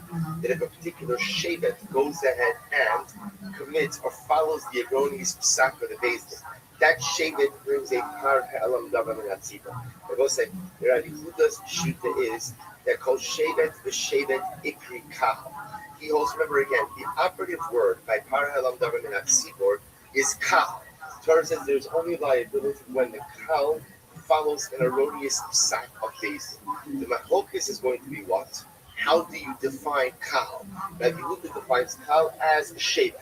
So if an individual shevet follows an erroneous psak of Beis in Shitas Rabbi Yehuda, they have to bring a par ha'elam davar min hatzibor. That's part one. But not only that, even the tribes who did not sin bring a par ha'elam davar min hatzibor for what? For the tribes who did. For the tribes who did. That's Rabbi Yehuda Shita. So therefore again the Gemara says the Chayiv Al Kol Kal V'Kal to Rabbi Yehuda. So Rabbi Yehuda ultimately holds that Halacha L'Maisa again. And the tribes who sinned go ahead and what? Bring a par ha'elam davar min hatzibor, and the tribes who did not sin bring a par for the tribes who did sin.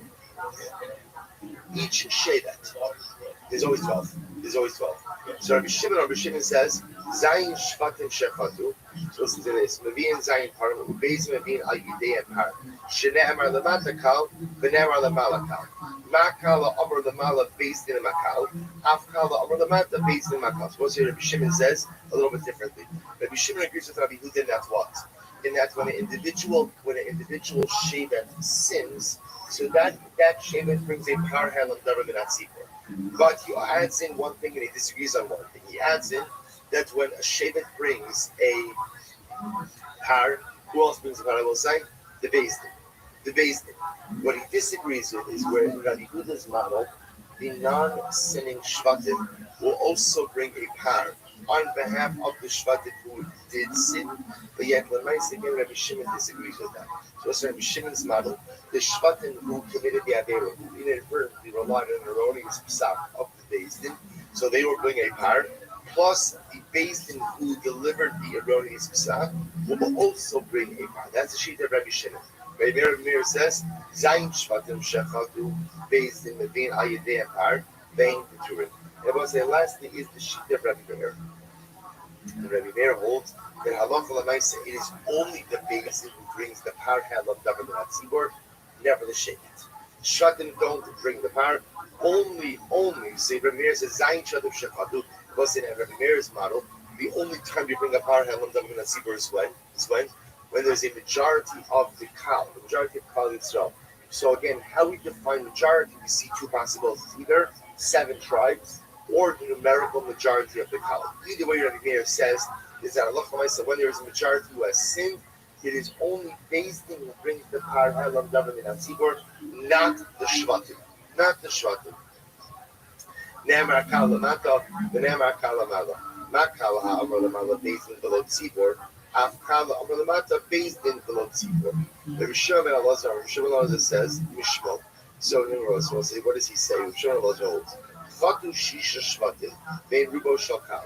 If 6 of the tribes sin and they represent the majority of Klal Yisrael, O Zion, or 7 tribes sin,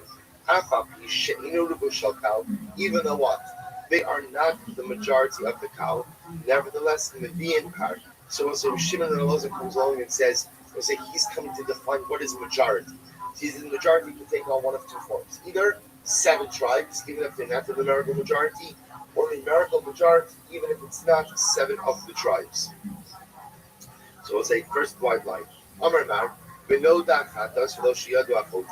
say furthermore, what do we say in the Bryce above? That the only time we bring up par ha'elam davar min hatzibor is when the Beis Din is explicitly clear as to what? As to the erroneous ruling they deliver. In other words, the Beis Din is unsure about the erroneous ruling. Beis Din knows, we know we did something wrong. We just what? We don't know what. You don't bring a par hat on the Nazi, but Moshe Mantana. Let's say, who is the opinion who said this? Who is the opinion who said this? So the Gemara says, I'm not Rabbi, the low Rabbi Eliezer. So we'll say, before we get to who we know it's like, I'll tell you who it's not. It's not like Rabbi Eliezer. It's not Rabbi Eliezer, Marafshav. Him, Chelev Achal, Chayiv. No, sir, Achal Chayiv. So we'll say, Rabbi Eliezer is commenting actually in a different case. Rashi points out he's talking about in a case of the Mesechus Krisus, where a person is not sure it's an individual. I'm not sure if I ate chelev or I'm not sure if I ate nosa. So Rabbi Eliezer says at the end of the day, I can go ahead and bring a chatas. Why? Because it looks like the carbon for eating chelev or for eating nosa is the same. It's a chatas. So Rabbi Eliezer says, who cares whether you know you ate chelev, you ate chatas, as long as you know what? You ate something. Right, you ate one of those items, then I could bring a chatas because at the end of the day, it's the same liability for both. That's Rabbi Eliezer. So we'll say, Rashi points out over here that Halacha L'Maaseh Rabbi Yeshua says you're potter. Rabbi Yeshua says that at the end of the day, if you don't know the exact nature of your liability, then you are not chayiv. So our Mishnah will say clearly, the Brisa doesn't reflect the view of Rabbi Eliezer. Because if it was Rabbi Eliezer, even if the Beis Din doesn't know what the erroneous ruling was, or we'll say, as long as we know what, as long as we know that they permitted something whose intentional consumption would be chayiv karis. As long as we know they did that, then what does it matter if it was chelev, if it was this, doesn't make a difference. So obviously our Brisa does not reflect the view of Rabbi Eliezer.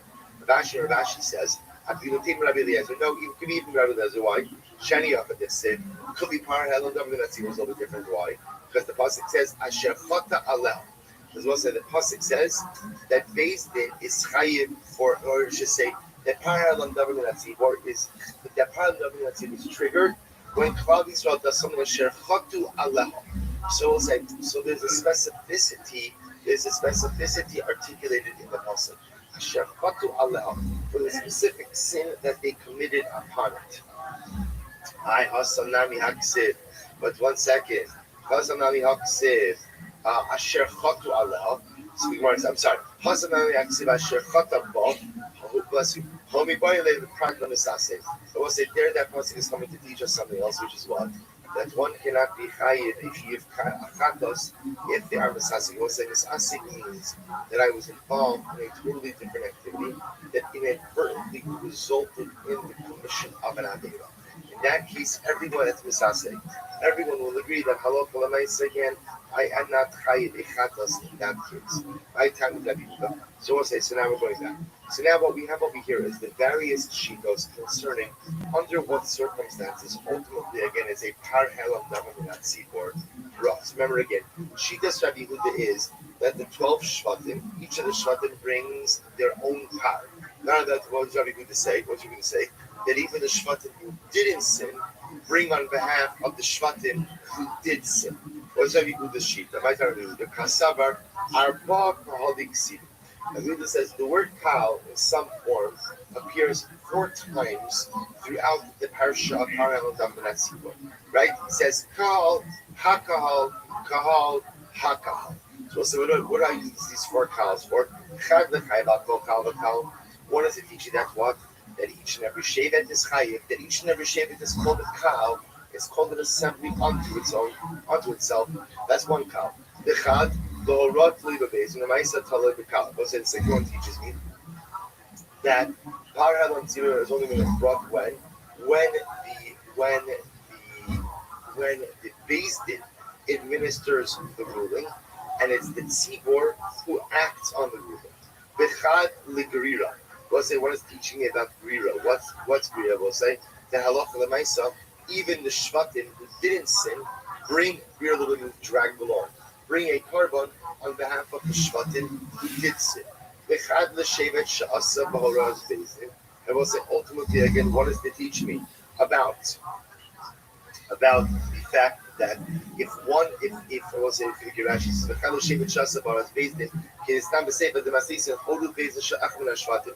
And we'll say Rabbi Yehuda, even if one of the shvatim acted based on the psak halacha of its own Beis Din. So Yehuda learns out all of the shitas from the 4 times the fact that the word kal is used. Rabbi Shimon's model. Talasa Kalik City. It says the word kal 3 times. Hakahal, kal, hakahal. Beinei kahal, orche dekro. Let's say, but he doesn't mention the fourth kal. Why? Because that fourth kal appears in the phrase me'einei hakahal. It was obscured from the eyes of the kal, which means again they made a mistake. He says that one you can't mention. Why? Because that's just an expression. As well as people often say, the matter was hidden from the eyes of so and so. So what's the attitude asking? So one kal comes to each tree, that each shevet has its own liability for following the psak of the bezdin. Utrei achrini ne'emar lemata kal, but ne'emar lemala kal. It says kal over here, and it says kal over here. Malahalan bezdin makal. Just like we'll say, it says over here that bezdin has to be with the kal. Afkan bezdin makal. So we'll say over here we're only chayiv at what? If it's the high court that ultimately goes ahead and administers the psak halacha. Rabbi Meir, kal hakal lo darsh. It was Rabbi Meir doesn't darshan this at all. He doesn't darshan kals. Therefore, therefore, ultimately, again, he needs the 2 kals that are written. Why? Ne'emar lemata kal, ne'emar lemala kal. Now, mal lahalon based in below tzibor, afkan based in below tzibor. We'll say he teaches it to me to teach me what? That just like earlier, again, I will say the kal is referring to based in, not the tzibor. So Tovir is referring to based, not the tzibor. So also remember again, what's Rabbi Meir Shita? Rabbi Meir Shita ultimately is that who brings the par hell on government at tzibor? It's the Bezdin. It's the Bezdin. Bezdin brings the power, not the populace. Therefore, he learns that out ultimately again from the Xer Shem. Shimon Elazar, my time off. What's Shimon Elazar's logic? Sid v'haya ime'inei ha'ito alma mi'uta sid me'inei. So we'll say again, remember on one hand, Shimon Elazar says as follows. The pasuk says v'haya ime'inei ha'ito.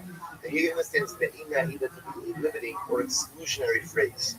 So the Gemara says, and you see that it says, Kilochala Bishkaga, the Memra Deruba in Mitutalo. So we'll say, on one hand, it says, Me'ine Ha'ida, if the matter becomes obscured from the eyes of the congregation.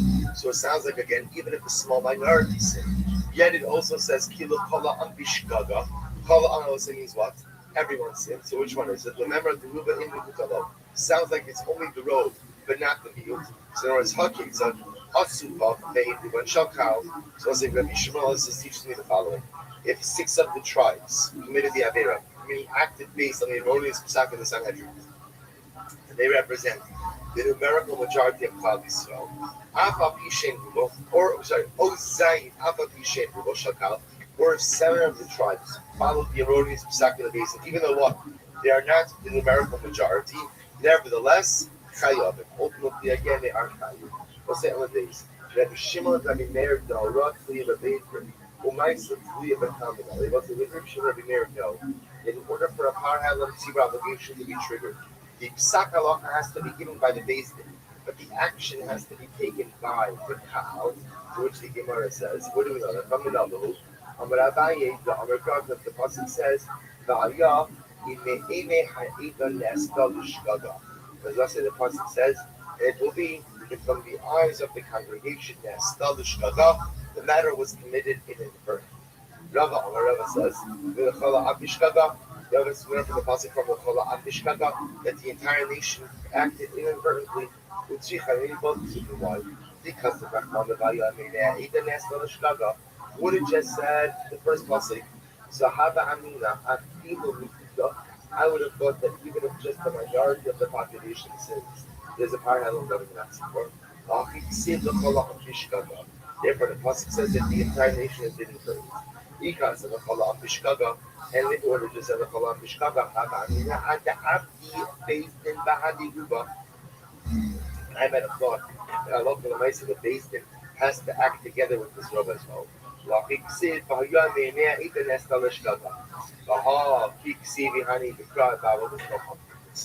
Once I release it, once I written in the context of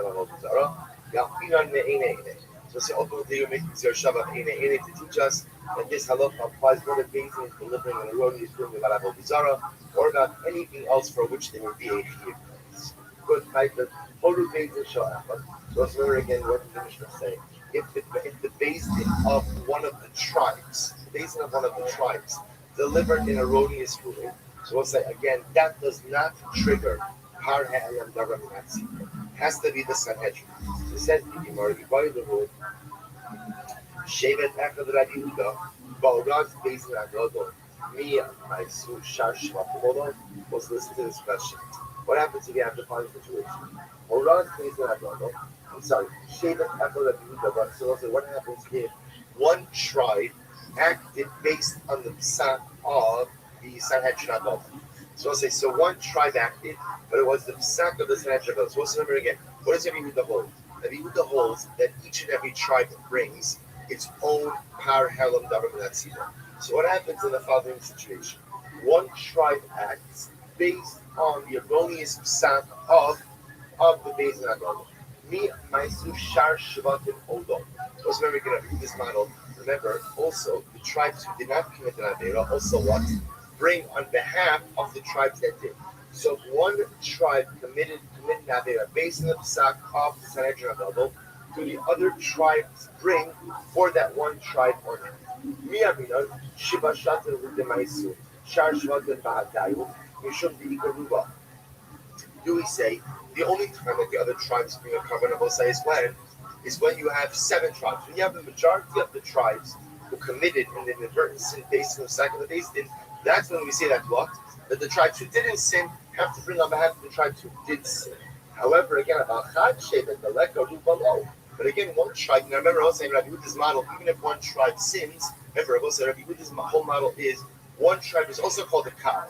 So Rabbi Yehuda's model, you can have if a one tribe follows the psak of the Sanhedrin Agad, or running its psak, they are going to bring a par helam davar minat tzibur. That will happen. The shaila is, do the other tribes have to also bring on behalf of that much? I've never said before, in Rabbi Yehuda's model, you always have 12. So not necessarily, meaning remember, here's what we do know. We know when there is a majority of the tribes, then what? Then all 12 bring. Now, the Gemara is asking is, what happens if one tribe sins? So we'll say, what do we know in Rabbi Yehuda's model when one tribe sins? That tribe, one tribe is called a cow. That tribe brings a par helam davar minatzibur. That we know. That's whether that's halacha is allowed to see. But that's what Rabbi Yehuda. The shaila, all the other tribes bring on behalf of the one as well. So do we say the only time that the rest of the tribes bring is when there's a rove of the shvatim who sin? Then even the ones who didn't bring have a kachi with the leka rubalo. But if there's only one tribe, obviously it's not a rove, then the other tribes do not bring. Maybe Rabbi Yehuda's model essentially is one for all, right? One for all and all for one. That once one of the shvatim is bringing a par helam davar minatzibur, by definition, that ignites tribal liability for all of the shvatim. So we'll say that's the shaila.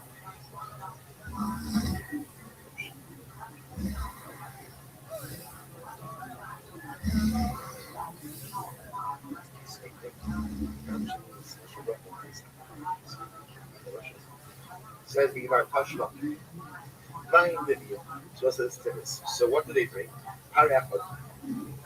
What meaning? What do the tribes bring? So parachod, they bring one par. Mishnah says, I should say different. The Mishnah says, Magnim Levin, what do they bring? Parachod, one par. The Bishimon are Shnei parim. The Bishimon says 2 parim. The Gemara asking us, so what's the case here? If you want to say that it's where 7 tribes sin, Rabbi Shimon come nearby. We'll say in that case, Rabbi Shimon, remember, what she does, Rabbi Shimon? Rabbi Shimon says that not only do the Shvatim bring their own part, but what else? Beis Din also brings. So we're talking about a case where 7 of the tribes sin. So Rabbi Shimon's model, there should be 8 part. 7 for the tribes, 1 for Beis Din. Rather, it must be 1. We must be talking about a case over here where 1 Shevet sin. So what's the case? So right. If the Shevet made a mistake in that it relied on its own Beis Din, then Shimon less like, right? So we'll say if that's the case, remember again, if they're relying on if the mistake we're talking about is a mistake in ruling given by their own Beis Din, then what? Then Rabbi Shimon will say there is no par helam davar minatzibur in that case. Elomav b'horaz Beis Din adol. Rather, it has to be what? That it's talking about an erroneous ruling of the Sanhedrin Adol. The Tanakama, funny. And it was who's the famous of Tanakama? Inin Rabbi Meir, Haru Rabbi. The same one says Rabbi Meir requires the majority of the shvatim for power of the tzibur. Hello, Rabbi Yehuda. Rabbi have to say it's Rabbi Yehuda. If you go to Shechot Shevet Echad, And what's the case? The case is where one Shevet sinned. So we'll say, therefore, what do you see from that? It sounds like that according to Rabbi Yehuda, where one Shevet sins, who brings the Har Halam Dam to that support? That's one Shevet, and the other Shevatim are not activated in a situation like that. What's the case over here? He goes, Shechatu Shisha, Shvatim, Vein Ruban Shalkal.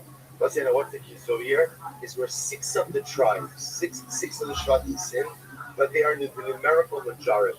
Rabbi Shimon ben Elazar, was everybody see Rabbi Shimon Elazar? Rabbi Shimon Elazar, the sign of Rabbi Shimon Elazar Omer. Goes the first white line. Mishmo, I'm sorry, Rabbi Shimon Elazar Mishmo. Chatu Shisha, Vein Ruban Shalkal. If six of the Shvatim sin, and they are the numerical majority, or seven sin, right? They're the tribal majority, even though they're not the numerical majority. But be in part. What's that? Allah is they bring a part. So the Gemara says, Tashma. Rabbi Yehuda says as follows: Shevet sha'asab ga'araz be'edina. What's that? The Shevet acted based on the instructions of its own tribal nation. So what's the halacha? Also, Shevet chayiv, ushar kol hashvatim p'turim. So we'll say what? That Shevet is chayiv, but all the other shvatim are patur. U'baharaz based in our gadol, afilu shar shvatim chayav. We'll say, but if the one Shevet acted based on the instruction of the base in our gadol, then what?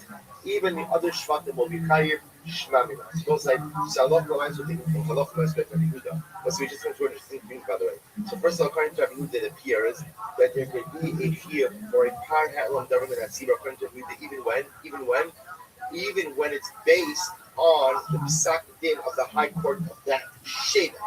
But according to Rabbi Yehuda, if the shevet is following the erroneous instruction of its own high court, then that shevet will bring a par halam government at Sibra. But what? Not the other shvatim. But if one Shevet is acting on the instructions of the base Din HaGadol, then, according to Rabbi Yehuda, that Shevet brings a power, and what?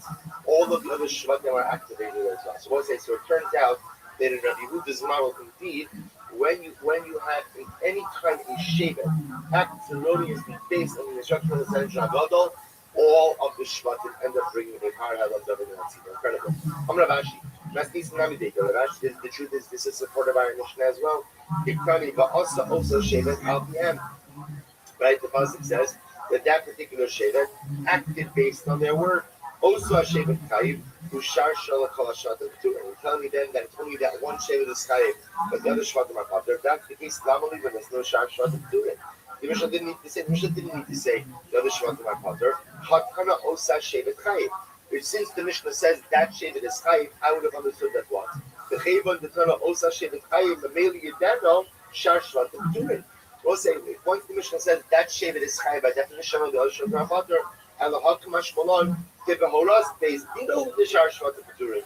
Aba Behoraz, based in Agadol, the Shar Shvatim Chayovim, Shmamina. Rather than also, we keep moving back to the Mishnah. That it's only in the case, ultimately again, where a Shevet is following the instruction of its own base, and that Shevet will be Chayiv, the other Shvatim will be P'turim.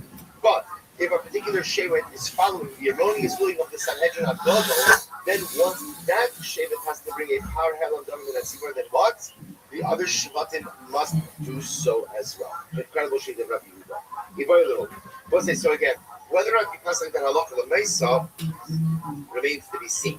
But at least now we understand that Shitas Rabbi Yehuda said that, first of all, a number of novelties. Number one, that according to Rabbi Yehuda, that even if one Shevet follows the erroneous ruling of Beis Din, of the Sanhedrin, it has to bring a par helam davar minat sibur. Why? Because according to Rabbi Yehuda, each Shevet is called a kal. Not only that, but once one Shevet has to bring a par helam davar minat sibur, then what? Every Shevet has to bring. The only exception to that rule is if it's not a ruling of the Sanhedrin HaGadol, but it's a ruling of the high court of that Shevet. In that case, if the Shevet is following the ruling of its own high court, then what? Then that Shevet has to bring a korban. The other Shvatim do not. Very strong message about collective responsibility. Absolutely. Arbus. Ivailu. Shevet Echad Shasavaras based in HaGadol. Let's listen to this. What happens if you have a Shevet Echad, one Shevet? Shasavaras based in HaGadol. Was it followed the Psak Halakha of the Sanhedrin? Sanhedrin handed down the Roman ruling You have one shevet as follows. So the Rabbi Shimon, me, my silo. So now we're transitioning from Rabbi Yehuda to Rabbi Shimon. Let's remember again, what was she does Rabbi Shimon? She does Rabbi Shimon was, Rabbi Shimon holds, he builds on Rabbi Yehuda. He says, yes, that each shevet is called its own kal. Each shevet must go ahead and bring its own part of the government at Sibor. And furthermore, again, when one brings, or I should say, when the majority brings, they all bring. He also adds that the Beis Din also brings its own part. So Rabbi Yehuda had 12 as a maximum, Rabbi Shimon has 13 as a maximum. So the Shiloh will say as follows. What happens if one shevet acted on the Psak of the Sanhedrin HaGadol? According to Rabbi Shimon, me my see all low. We'll say, so ultimately, again, what happens in that case? Me my see all low. We'll say, what's the level of liability in that particular case? The Gemara says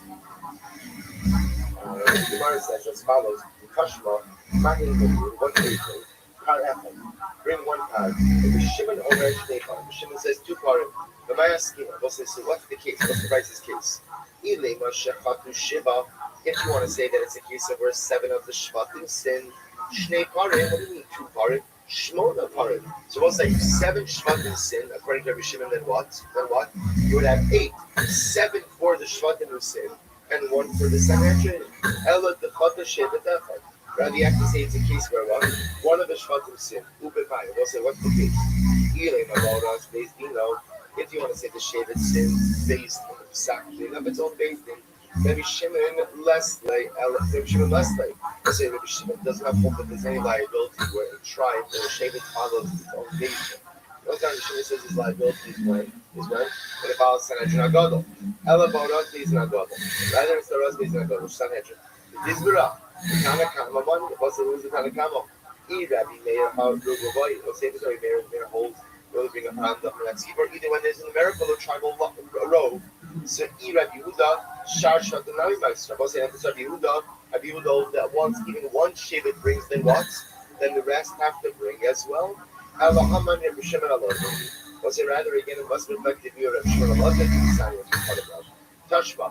The Chum say, the Olam Enochayet, Ella Al Hora is based on Agoda. The Chum say, that's the only time you bring a parallel government at Sibur is when? It's in Allah for the mice again, they're following the Psak Halach of the Sanhedrin HaGadol. My Chacham, what's the word of Chacham? Ilim Rabbi Meir, if you want to say it's Rabbi Meir, Ruba Boy, Rabbi Meir holds that you can be a tribal or numerical majority. Rabbi Shimon, rather you have to say, that it is Rabbi Shimon, to which the Gemara says, ultimately again, you see that this is correct. Rabbi Shimon, Shevet Echad Ikri Kalmanal. Also listen to this. So I will say the common denominator between Rabbi Shimon and Rabbi Yehuda is that they see. We'll say the difference is Rabbi Yehuda. So we saw the differences with us. But what they both agree on is as follows: that even one shevet is called a kal.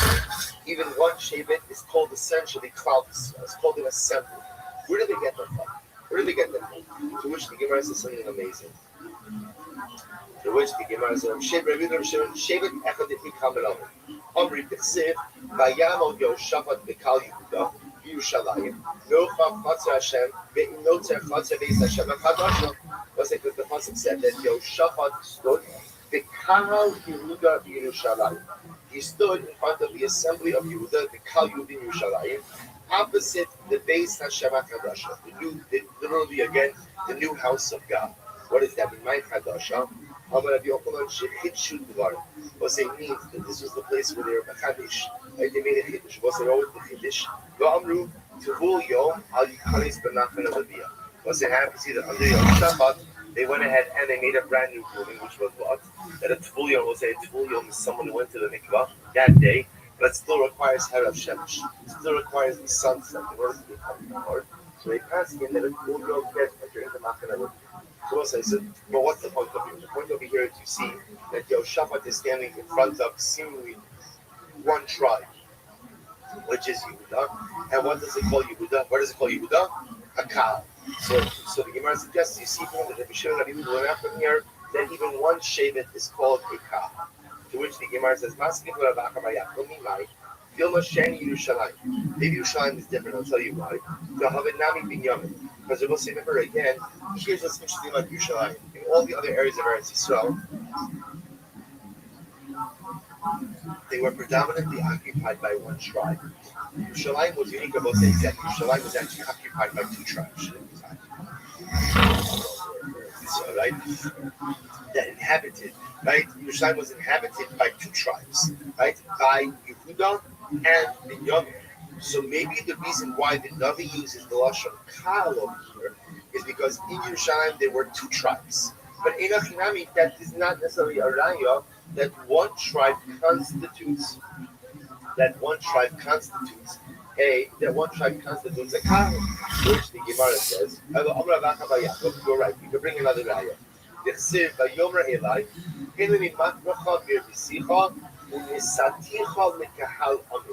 What's that? The Baruch Hu says to Yaakov Avinu, I will make you fruitful, I will multiply you, and I'll make you to kahal amim. Now both sides. Now this was said to Yaakov Avinu right before when? Man is yadad le'achishai. There was who was born in that moment? Binyamin. So HaKadosh Baruch Hu says this to Yaakov Avinu right after the birth of one of the tribes, Binyamin. So you see from here that even the birth of one tribe is called Kal, Shmamino, Havigam Rachmana is what the Torah is saying. Ultimately, again, who's going to be born to you right now? Another cow. So you see from here, ultimately, that what will say that even in one shape is called a cow. Maybe perhaps this is what Mishra was saying. Maybe God was saying something different. You're about to give birth to Binyamin. Now you're going to have 12 tribes. 12 tribes is called a cow. Which doesn't make sense. Why does that make any sense? 12 tribes are called the cow, 11 tribes are not called the cow. Rather, the Gemara says, no, it must be, you see from here, that even one tribe is called the cow. So we'll say the Gemara ends, we're going to stop over here for today, but the Gemara ultimately ends, so you see over here that what? That the Mesa, again, even one tribe is called the cow. So the Gemara is bringing two different potential sources. Either ultimately, again, from Binyamin, the fact that the birth of Binyamin is called the birth of a Kahal, or ultimately, again, from Yehoshaphat, that Yehoshaphat is standing, and when he addresses Shevet Yehuda, that is called Kahal. Right, we'll just stop over here. We'll pick up here tomorrow. I'll send out the schedule for tomorrow. Shabbos program. The doc will be in there in the afternoon. Send it out later. If you have to, good time.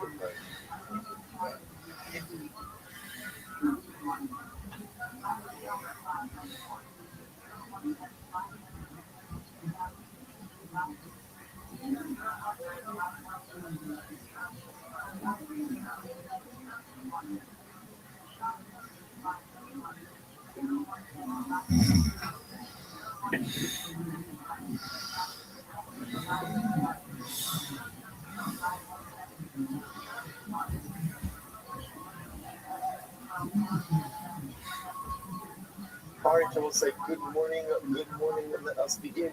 To keep my thank you all of our sponsors for this morning share today. Our annual Talmud responsibility. Dedicating all the Drushos this year as his host from Soros Kolos for Am Yisrael. Our Talmud sponsors for the month of Allah, Balding with Talmud Benegover.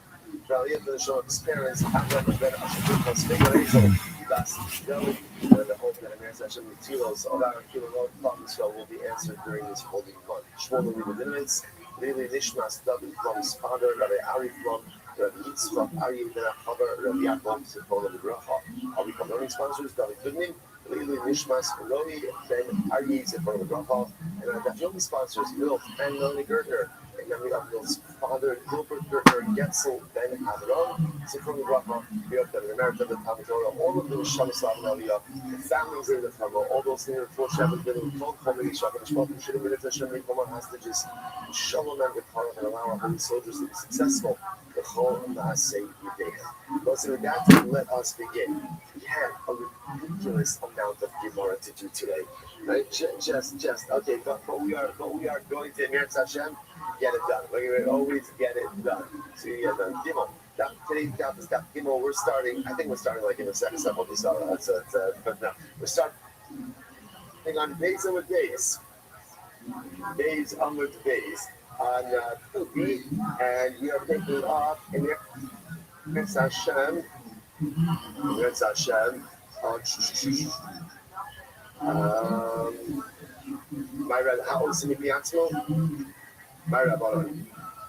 Yeah, my Rabbanon. So we'll say, so remember again, we began, this is probably about 20 lines up at the bottom. So my Rabbanon. So we'll say, so remember again, we had a statement of the name of Rabbi Yehuda in the Shmuel. Rabbi Yehuda said, Rabbi Yehuda. Right, Rabbi Yehuda said, these are the words of the Tana of Rabbi Yehuda. But ultimately, so we'll say, so remember again, our entire Mishnah reflected the following view, which is that halakha l'maisa, halakha, am I right? 20 lines up in the bottom?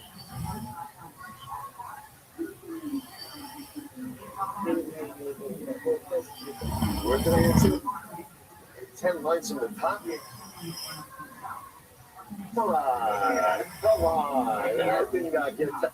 That's embarrassing. Don't just go with me with this. 10 lines from the top? Okay. 2, 4, 6, 8, 10. Roll. All right.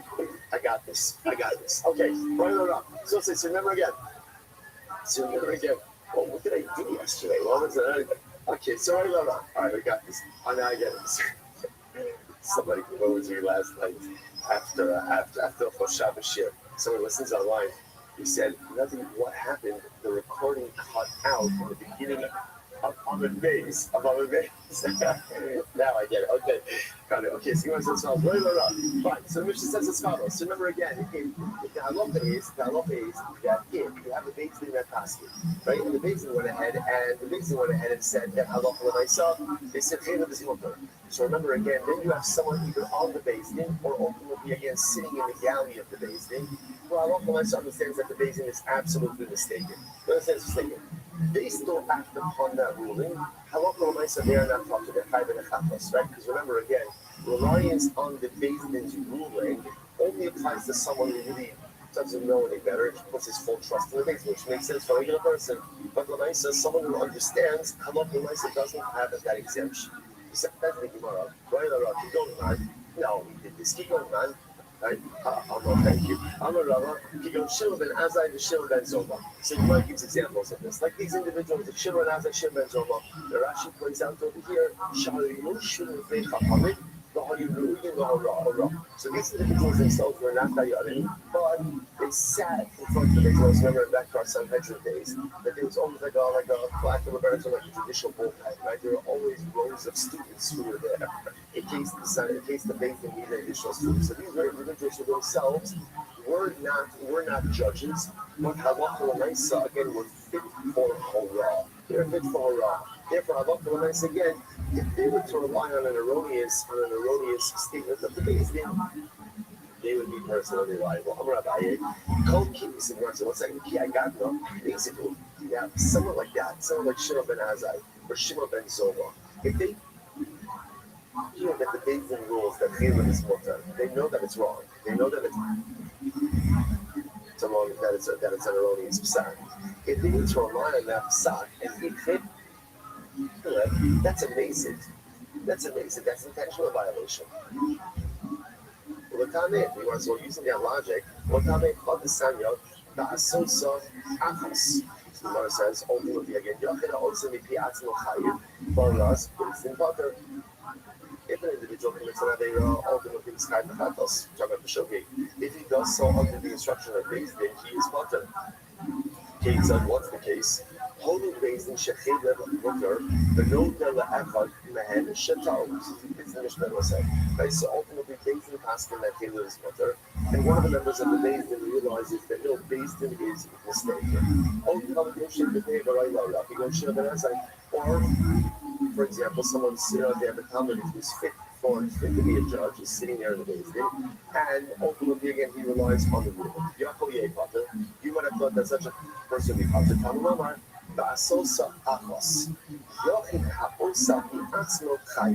if an individual acts of his own volition, ultimately again he is chayiv.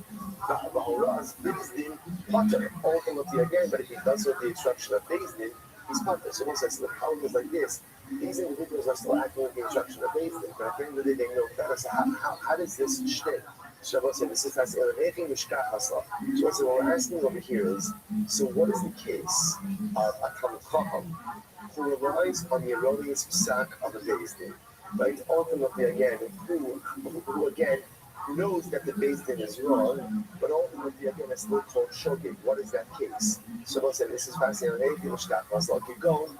The Yada the Aser, he knows that it's Aser, he knows that Chaylev is Aser. The Katai, watch this, the mitzvah v'shmoa divrei chachamim. The dynamic, the Talmud mitzvah, the shmoa and divrei chachamim. So we'll say this is quite interesting. What's the shogeg over here? The shogeg over here is like this. The Talmud Chacham knows that the Beis Din is wrong. But what he's not sure about is there's a biblical obligation to listen to the words of the rabbis. See things to himself, oh, maybe that biblical obligation applies even in situations where it's clear that the rabbanim are wrong. That's the shogeg of this case over here. So again, it's not lazy, because he's not intentionally, he's intentionally eating chaylev, and he knows that chaylev is aser, but his feeling is like this, that when Maisa, there's a mitzvah to listen to Chazal. So perhaps the mitzvah to listen to Chazal, the whole truth is, even if you know they're wrong. Now, by the way, it's not a crazy assumption. What does Rashi say on the pasuk? Small. Rashi says, do not fear from the words that they tell you right or left. What does Rashi have to say? According to the Gemara, small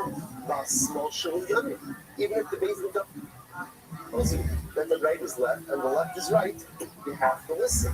So one could erroneously glean from that even if the Beis tells you that chaylev is mutter, but you know that chaylev is aser, that you should still listen or you can still listen. Again, kamash malon, no, not that far. Not that far, and therefore, again, such an individual would not be shielded from personal liability. He would be chai b'chatos, but yet he's still called a shogeg, right? He's still called a shogeg, not a shogeg regarding chaylev, but a shogeg regarding ultimately the mitzvah to listen to Chazal. Incredible. Let's go like this. Zakral, hatom b'atzmo chai. So it says, again, Mishnah said, here's the rule. Any person who essentially acts on his own volition is always going to be chayiv b'chatos. Remember, we're talking about cases of shogeg over here. So when we see chayiv, we mean chayiv chatos, which is carbonic liability for inadvertent commission of an avera, certain averas. So again, if he acted on his own volition, he's going to be chayiv b'chatos. Acted as a result of the Beis Din's instruction, will be brought to the chatos. So tell the Beis Din asuye hold the Beis Din beyond the shetel. So listen to this. Go ahead. So Gemara says, tell me the Beis Din, let me give you an example of that. Things impossible, chaylev is mutter. And then I will say what happened. Beis Din realized that they made a mistake. So what did they do? So they went ahead and they recanted. But I will say, what's the problem? But Reuben didn't hear about this. Reuben only heard the first part, didn't hear the second part, right? So Reuben heard that Beis Din asking that chaylev is aser, but he did not hear, chaylev is mutter, but he did not hear that they recanted that psak. So he acted on it. Someone says, so of course, he's going to be mutter. Someone says, how the heck you can carry law? Down about there in the forest. You're right. Someone says, you're right. First, the Mishnah went ahead and first the Mishnah said the case, and then we should just espouse the principle. Good. I'm going to do Mishnah. Okay, so let's say here's actually we left off yesterday. The rest is just Chazal. I'm going to do Mishnah, right? Zu divrei Rabbi Yehuda. So the Gemara said like this. All of this happens for now, right? So we've been operating with one principle, which is when Beis Din paskins and makes an erroneous psak, an erroneous ruling, and an individual relies on that ruling and acts accordingly, the individual is potter. He is shielded from personal liability because he acted ultimately again under the instruction of the Beis Din. That's a we're operating. Now, I will say, up until this point right now, we have assumed everyone agrees with that statement. Comes on your this is the Zoom, the Rabbi Yehuda. That's Rabbi Yehuda. The Chum say, the Chasabaras, Beis Din Chayim. The Chum say, not true. When an individual acts, even though he's acting under the instruction of the Beis Din, at the end of the day, he is Chayim. There is personal liability, even when he can act under the instruction of Beis Din. And therefore, again, just plugging this in, Beis Din says chaylev is mutter. Reuben goes out and purchases himself a nice safted piece of chaylev, right? And that's dinner. Chacham are going to say he's liable. Not us, because again, it's shogeg. It's clear it's not Beis Din, it's shogeg, but there's still going to be liability.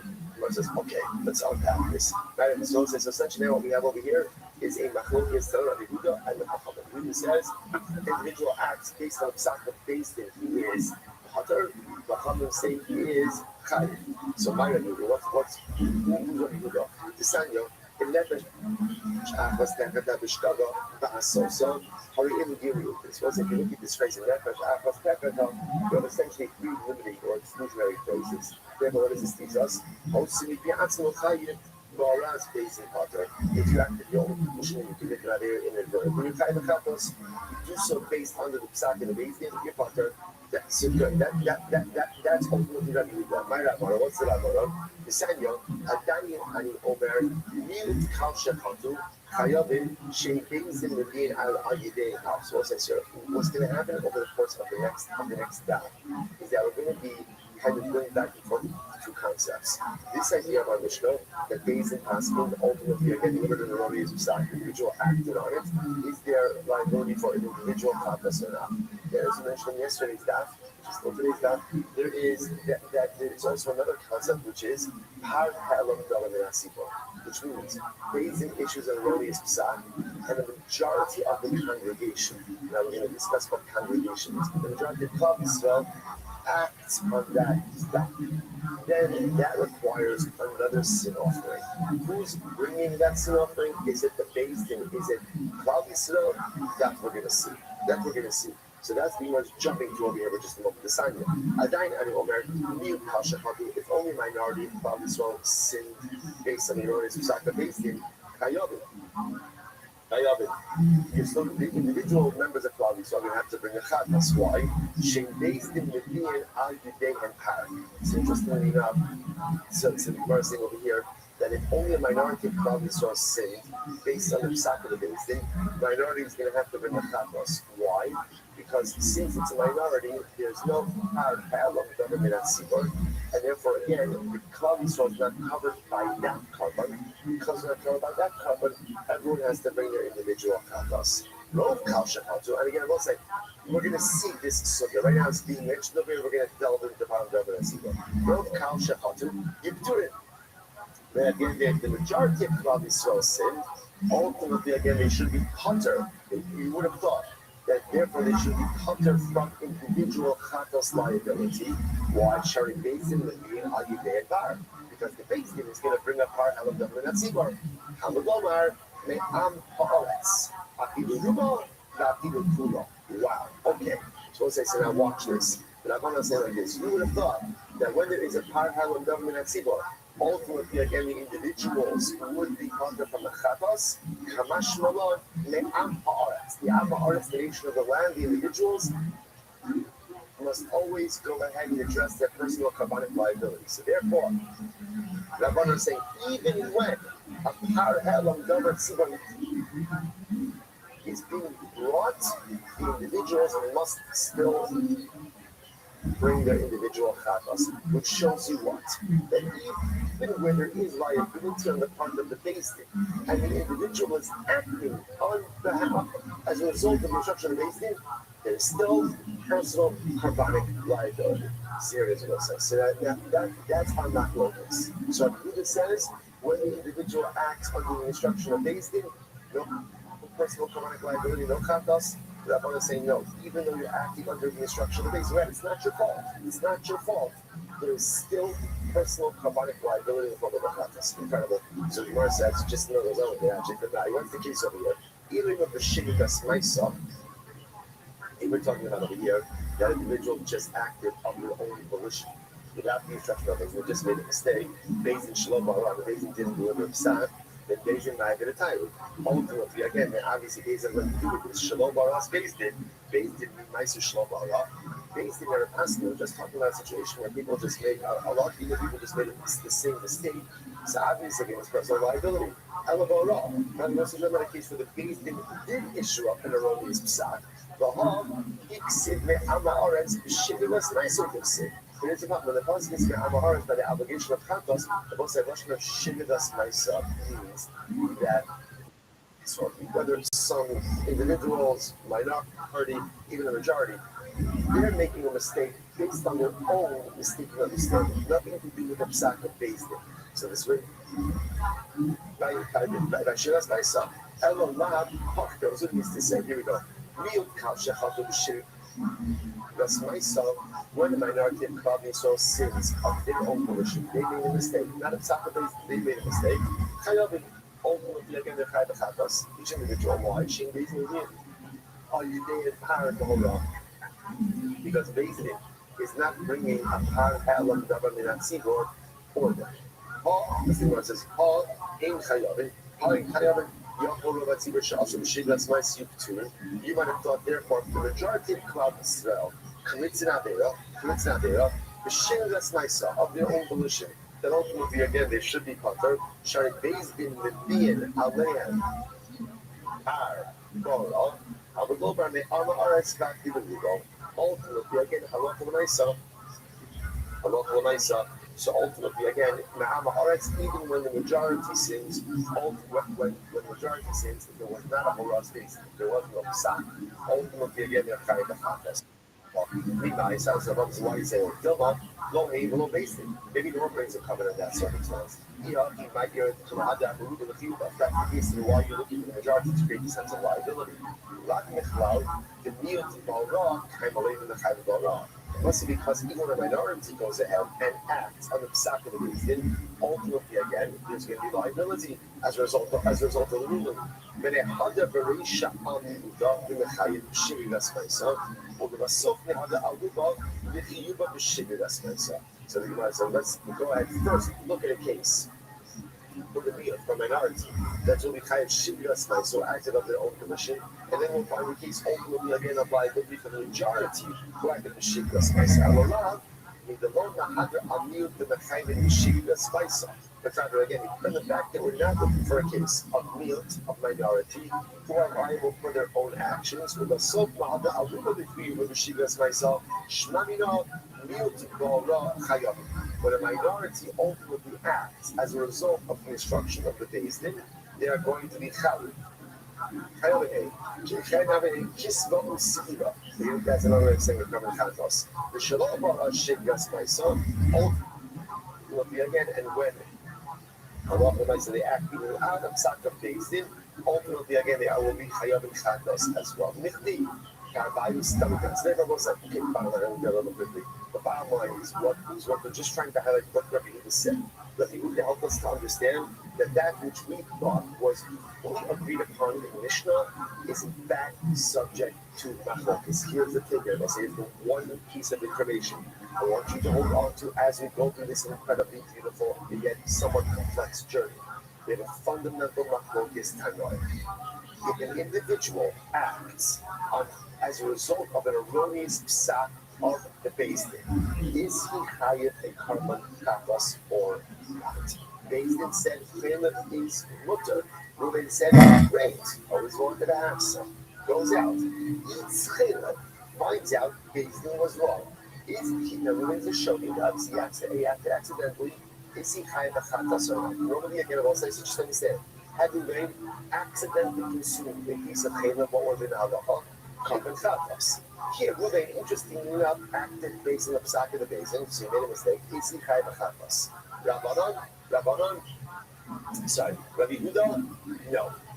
The individual who's shielded for personal liability when he acts as a result of the psak of the Beis Din, Rabbanon, yes. Just remember that machlokes. That's going to be a machlokes for today. We're going to see it play out a number of different ways. So the Gemara says as follows. The Gemara says, good. Both the Mishnayos that you quoted, right, were both still called Stam Mishnayos, which means without attribution. The Gemara said, how do you know the first one's Rabbi, the second one's Rabbanon? Equally, the Gemara said, maybe it's just the opposite. So the Gemara said, I don't think the Darshman would be no, because who's the one who ultimately darshans, and the darshan, that's like the Ne'ama, alright? Kiagas, Rabbi Huda, so Rabbi Huda Misanya, Rabbi Huda says, what's like that, but Gimel, Sus, for us, Ha'olah, so again, it also the more actions of himself for us. There are three limiting phrases or three limiting words in this series. Therefore, it makes sense to attribute the rice ultimately I go to the Mishnah, I should say, the Amaretz to Rabbi Huda. The other possibility is Adayin Ani Omer, well, what is not was Rabbi Huda? Perhaps I can't get fully established Rabbi Huda. Rov Hakal, Shechatu. So we'll say, so now again, we're jumping back now to Par Halal Dominant City. We have not learned this Sukya. But again, Par Halal Dominant City, which literally means Par, a bowl offering. Halal Dominant City. Something, a piece of information, has been hidden or obscured from the congregation. Represents a situation based in issued an erroneous psak, and the majority of Klal Yisrael relied on it. Okay, so now watch this. Because if the majority of Klal Yisrael sinned based in the Din Ayudin and Par, so based, according to this version, based is the one who brings the Par Elam Dominansi. The individual doesn't bring anything. Based brings this carbon on behalf of Klal Yisrael. Rabbi Yehuda, and I was saying, now watch this. If you think that this is Rabbi Yehuda, listen to this. Ha'amar, Sibor Udamaisi based in low. Okay, get ready for this. So we'll say, Machlokes number 2 that I want you to remember. When there is a Par Elam government at Sibor, I said, based on issue erroneous ruling, the majority of Klal Yisrael relied on it. Now, carbonic liability, Par Elam government at Sibor. Who brings that carbon? Watch this. This time. Rabbi Yehuda over. So we'll say, so well, let me just say this outside. The Rabbanan say, that ultimately again, it is the base that who brings it. Rabbi Yehuda is going to say, big Klal Yisrael brings it. The Tzibor brings it. Now, well, what does that mean? The Tzibor, like this one power. The Klal Yisrael, there's multiple powers for Klal Yisrael. That we're going to see, but just again, that's my focus number 2. Kind of keeping your head this time. Here we go. But you're fascinating. You go, man. Shiva, let's say I'm giving up on the dollar 3A, 6 lines after the top. This time, you go, man. Shiva Shatim Shechatu, the beginning Zion part. So listen to this. If 7 tribes, now we'll say, we don't know again, what does 7 tribes represent? 7 tribes represents majority of Klal. So, not interestingly enough, not necessarily numerical majority, but tribal majority. We're going to talk about that. There's so many exciting things to come. I don't know next week when we finish this now. And so I say, someone might say again, right? 7 tribes, right? So 7 tribes go ahead and commit an Avera. So what's the halacha? But now again, we'll say this all showed. The being Zion part. Rashi points out over here. Look at Rashi. Last word on Rashi, Zayin Shvatim. The Habu Rov Shvatim. That's the majority of the Shvatim of Rabbi. So the being Shiva part.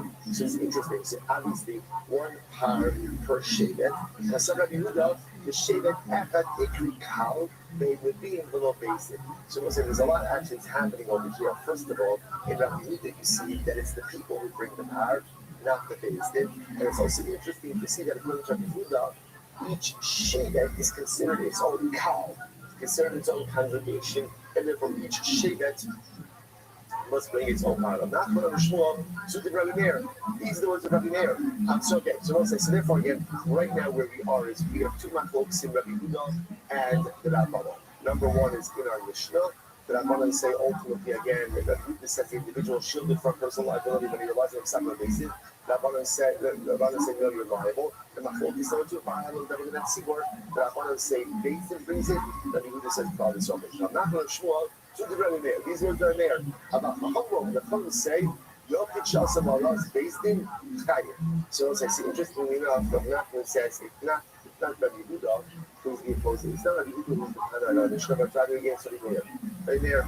Right there is one who says ultimately again the individual is shielded from personal liability when he acts on the advice of the Beis or Psak of the Beis. But the Chachamim say ultimately again that he's Chayim. So you must say, my Rabbi, my Rabbi. What are these both things mean? Here we go. Horabasi, based in Paskin, that Caleb is mother, and Ruben went out, or individuals went out, and ate it. They married Potter, Hamachai. They married says your mother, and ultimately again, Chacham said Chachai. Non awesome. So we'll say, what does this mean? Who is doing this? Who is performing this hate? Because if you look at Rothschild and Raisa, it's interesting, it says, Horu Rasu. They paskind and they ate. I'll just use Chilin as the example. So I understand the paskinning is being done by the Bezdin. Who went out and committed the Avera? Because also this is not singular, it's not Horu Ra'asa, but it's Horu Ra'asu. Who's doing it? case. Even if it's based in, so we'll say again, if it's based in who paskin and based in who went out and then acted, they ate the chaylev, so my time of that one of them chaylev. Ultimately, as well says, so once again, this is par halom davar min hasiba. So ultimately, again, say if it's the based in that paskin and the based in that went that ate the chaylev, then why would there be liability for par halom davar min hasiba?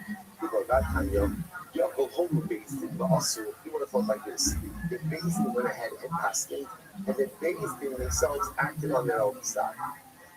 You might have thought that ultimately again it would be liability there. So a lot of Harlem government has sequel liability. Hamalomar, Hakahal Boss. No, Harlem government has sequel is only when Basin Paskins and Club Israel acts. Nice set color in the cow, while Rothschild in the Basin. The action is dependent on Klal Yisrael, and the psak is on the base. In other words, this is a synergistic partnership in the condition of sin. So ultimately, again, Basin is delivering the erroneous ruling, and Klal Yisrael are the ones who are acting on it, which indicates that if Basin is ruling, and then Basin are the ones that act on it, there might be chatas liability, and ultimately, again, it's not parallel of the Tzibor. Ella, rather you have to say, Holy Basin the Asur of Kar. It must be that ultimately again based in asking, and what happens? And what happened? And halach l'maisa, halach the majority of Klal Yisrael acted upon it. So that's the case. My times are there. Why would Rabbi Meir says? Why would Rabbi Meir say that they're potter from par halom davar min hatzibur? That's the paradigmatic case of par halom davar min hatzibur. Elav holy days, and rather we'll say what happened. Holy days, they la'asim needs cow. Rather, what happened over here? Days and Paskin and Chilul is mutter. A minority of Klal Yisrael came along and acted on that psak. Okay, so now we'll say, watch this. So welcome to the here's my focus. March summer, you have to just about us days in Potter. One of the name Rabbi Meir holds that when an individual, I will say, you're considered an individual up until one point in time, until it's the majority. Right? In other words, there's no difference between a minority of Klal Yisrael and ultimately again an individual. That it's the same thing. So again, halach l'maisa, when an individual sins, Rabbi Meir holds when he does so based on the psak of the Beis Din, he's going to be butter. In Marsa, but the other Rabbi Meir hold, Yochid Shasa Maraz based in Chayiv, not the one individual act based on the instruction of the Beis Din, he's still going to be Chayiv a personal chapa. So what's say, this is my focus. So again, we're just returning it. Before we said that my focus was that even coming now again, we are suggesting that we're not even suggesting that it's Rabbi Meir, but it's the same focus. Incredible. So it's our before the Alma. So above this week, he said, before the Alma, you have to trust someone else based in parts of natural. He said, everyone agrees that when an individual acts based on the psak of the Beis Din, that he's going to be part of it. He does not have personal liability. No chatas liability in that case. Alright, so what's the whole piece of it? This is fascinating. Based in national Siva Kameth. This is incredible process. So let's jump back now. So remember again, when do you bring par halom davar min hatzibur? When do you bring it? By the way, who brings par halom davar min hatzibur? Who brings it? Machlokes, good. Little pop quiz there, right? Machlokes, right? Machlokes is that the tzibur ultimately again is it good. So just keep that in mind, right? And when ultimately again, when do they bring it? So now here's the thing: when do they bring it? What has to happen? The majority of Klal Yisrael has to sin based on the erroneous psak of the Beis Din. So here's the Machlokes. So watch this. What's the Machlokes over here? Now the Beis Din Machlokes. Does Beis Din count towards the calculation of the majority of Klal Yisrael or not? Those will say, let's say, and again, so let's say with the Beis Din, the majority of Klal Yisrael sin. Without the Beis Din, it's a minority. It's a big difference, right? Halakha is a big difference. So does the Beis Din themselves count in the calculation of majority? So we go, Mark Summer Beis Din Mashal Tzibor. One opinion says yes. Mark Summer Mashal Tzibor. One opinion says no. Don't know the focus. Levi say, and again, we'll say, we're going to see, like I said, this is not the sugya part. I love davar min hatzibur. The good news is when we get there, you're going to be on so much incredible information. It's going to be like breeze. Levi's all possibilities. Holy Beis Din also wrote cow. Another possibility is also what happened over here. We have a typical case. Biggs and Paskin, the majority of Klal Yisrael went ahead and committed the Avera. Uman Chacham, Rabbi Shimon Ida Amar, Sibor Maisi, who pays in Maisi? Wow. Wow. So apparently, both sides, there is a third opinion, Rabbi Shimon. So up until Rabbi's Makokas, one opinion says, Klal Yisrael brings the power. Other opinion says, Biggs brings the power. Where now there's a different opinion that says, everybody brings the power. Ultimately, again, when Bezdin brings the power, Klal Yisrael brings the power. Paras for everyone. Levi said, "Well, Shevet Chasabaras Bezdino, Bezdinos." What's the other possibility? What's the Machokas? We're just trying to figure out different ways to bring this Machokas right here. Maybe the Machokas is like this. What happens? I will say every Shevet had their own court system as well. What happens in the Shevet, the entire tribe, acts based on the advice or the halakhic instruction of their particular Bezdin. So the says, "Uman Chachamim for the Chachamim including Bisanya Shevet Shasa Balas Bezdino also Shevet Chayim." So this is very interesting. The Shevet went ahead and acted under the instruction of its Bezdin. The Shevet will be Chayim. Okay, Levi said, "But we go Shechatu." Oh, you have a possibility to also watch this. Very interesting. Shechatu Shisha Ben Yidvo Shalkal, or Shiva Ava Misher Rabbi Shalkal. And what's this in the following case? Still part of the Tzibur. Let's say we have a situation where 6 tribes sin, but they are the numerical majority of Klal Yisrael, or 7 tribes sinned, so you have the tribal majority, but what? They're not the numerical majority. What happens there? We must listen. Manem Shimon ben Avozi Bisanyo, B'Shem Ozor Mishmo, Kato Chet Achot O Shisha Ben Yidvo Shalkal, O Shiva Apapi Sheikh Shalkal Chayavet. So it's actually a Pascal nice. We're going to see this later on. That for establishing majority can be established in one of 2 ways: either numerical majority or tribal majority. Either one of those 2 will create the majority ultimately again for Har Halach Rav and Sika. Incredible. So fine. Rabbi, what's the fascinating Rabbi says? So what's it? Again, takeaways over here. Takeaways. Still same focus. Whether it's Rabbi Yehuda the Chachamim or even the Chachamim, still same focus. Individual acts as a result of a mistaken or erroneous ruling of Bezdin. Is there individual liability for a chatas or not? Machlokas. That's our overarching machlokas. Along the way, we're picking up a lot of other pieces of information and some machlokas as well. In other words, to keep in mind, who brings the parallel of the women at Sibor? Is it the Bezdin? Is it Klal Yisrael? Is it both? What constitutes a majority? Tribal majority, numerical majority, or both? Again, just keep all of these things in mind as we go along. This is fascinating statement. I'm Rabbi, let's get ready for this. This is a wild Gemara. And we'll say, so remember again, from our level of at Sibor, what do you need? What do you need? Majority. However, we're calculating majority, numerical majority, tribal majority, but the power is only brought if the majority of Klal Yisrael sins as a result of an erroneous ruling of Bezdin. Come to Rabbi Yerasi says,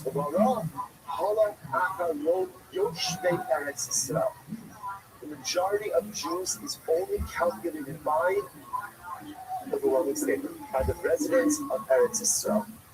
The Jews of Chutz La'aretz do not count in this calculation. Shnei Amar, why is that? Shnei Amar, Vayas Shlomo Va'isei Esachad. So after Shlomo built the Beis Hamikdash, he made a big yantiv. The Chovi saw Imo Kal Dodo, and with Shlomo was a large assembly in the Bo Hamas ad Nachal Mitzrayim. From the Bo Hamas until the border of Egypt, Shabbos essentially are the territorial borders of Eretz Yisrael. When they celebrated for 14 days, so what does that understand? Because I understand, it already says that all the parties are came to celebrate with Moshe. Right? Why does it then have to say a Kal Gadol, a large assembly, a large congregation, and then giving the borders from the Bo Hamas up until Mitzrayim? Why do that? Shmamina, they'll say, watch this. How do the Igri Kal have 100 Igri Kal? It is only the Jews of Eretz Yisrael that are called Kal, that are called the assembly of Israel. The Jews outside of Eretz Yisrael are not called Kal. So we'll say this is incredibly and overwhelmingly striking Gemara. You look at Rashi, just the whole Rashi says, the Osam Shabbat Haaretz Eino Min Hamigu. It's a little bit of an abrasive statement, right? Ultimately, again, the Jews of Chutz La'aretz, ultimately, again, are not part of the Talmud. Not part of the Talmud. But also, they're not from the Talmud of Chutz La'aretz. So I'll say, so this is a fascinating halakhic concept as well. Klal Yisrael, or we should say Kahal Yisrael, is made up of the Jews of Eretz Yisrael. The Jews of Chutz La'aretz, still bona fide Jews, but we do not count towards part of Kahal Yisrael. So maybe I will say, interestingly enough, for this purpose over here, the Kahal of Nomi on Tzibor, majority is only calculated based on the Jews who live in Eretz Yisrael, not the Jews who live outside. We see a lot of different examples of this. For example, Yovel becomes the Oraisa, but against Hashem Yod Yoshel, the majority of Klal Yisrael lives in Eretz Yisrael. So you see, there are certain things that only the Jews of Eretz Yisrael count towards the total tally. We'll say it's an overwhelming thing for us to contemplate. The truth is, we feel this. You feel it when you're in Eretz Yisrael. You always feel like you are part of something bigger. That's it. The most wonderful way. You decide anything else. When you come to Eretz Yisrael, by definition, your neshama feels, I am part of something bigger than myself. The greatest challenge of Chutz La'aretz is that ultimately, again, we're proud Jews, we're having to be part of something beautiful, but that feeling, you can have that feeling of Kehillah, it's very hard to create, but that feeling of Kahal, ultimately, again, it's something that is not felt in Chutz La'aretz. Kehillas Yisrael is only in Eretz Yisrael. That is only felt there. Strong, vibrant, beautiful Jewish life, you can find in many places outside of Eretz Yisrael. But Kahal Yisrael, only in Eretz Yisrael. Incredible. Let's go back to it. Says the Gemara. Pshita was a very interesting case here. So Pshita, the Reuben ben Ismatu, tiny football where we should have Rabbi on. I got a lot more to say, by the way, on that. How we saw Eretz Yisrael, but absolutely no time. So I'm going to come back to it. So the Reuben ben Ismatu, let's listen to this. So this is a very interesting case. Let's say at the time that Klal Yisrael sinned, it was a majority. But by the time we get around to going ahead and reading the Karban, it's a minority. So how does this happen? Rashi says people died. So now there's no longer a numerical majority. In other words, the number is not the Rashi says Pshita, the number then it's not to the Dosh Holidays. Basulo Kala here, there's kind of a happy car. But when we speak of a happy Achnes Matu Shemesu Mitzas. It's a very interesting case over here. At the time when based in Paskin, and the people committed the Avera, there was a majority. Now, at the time of the actual bringing of the Karban, it's a minority. People die. So what's the halacha? So Pshita, the Reuben ben Ismatu, Hainu Puter B'Shem Rabban is not focus. That's not going to B'Shem Rabban. Mu'atem ben Ismatu, whatever you want to say, the opposite. Based in Paskin, ultimately again, a minority sin. But now when we get to, and ultimately again, the Psak Halacha, it's a majority. So the Gemara says, what happens at night? Keep the B'Shem Rabbanon, the B'Shem Da'azal Basim Yitiyah, the Chayim. Rabbanon Da'azal Basra Chata, Patrick. So we'll say, interestingly enough, the fundamental focus is, when do we establish liability? Is it ultimately again what we call Basra Yitiyah at the moment of awareness, or is it Basra Chata? Ultimately again, at the time of the bringing of the Karban itself. I should say, Basra Chata really means the Avera. Basra Yitiyah means the moment ultimately again that we have an awareness of culpability. When do we establish majority? Because my Tisbra, Emerdusham said, Shimon Da'azal Ba'af Basra Yitiyah. Every Shimon is not just going Basra Chata, he even goes Basra Yitiyah. Hey, the Habi Yitiyah, the Chata, the Chiyah, Yitiyah, the Lord Chata. Yishamas, like maybe go to the Shimon, be both Yitiyah Chata, but it's just Yitiyah awareness. But ultimately, again, not in the majority, by the actual commission of the Chait. He always had his liability. He didn't gain, like Sikiyashtam, and the Shimon Chata, the Yitiyah boy. The Shimon requires both majority, both the kind of Yitiyah and Chata. Okay, interesting. We go to the next case. Hora based in Chilev, Mutter, Ba'asu Mil Hakar. What's the reason to this?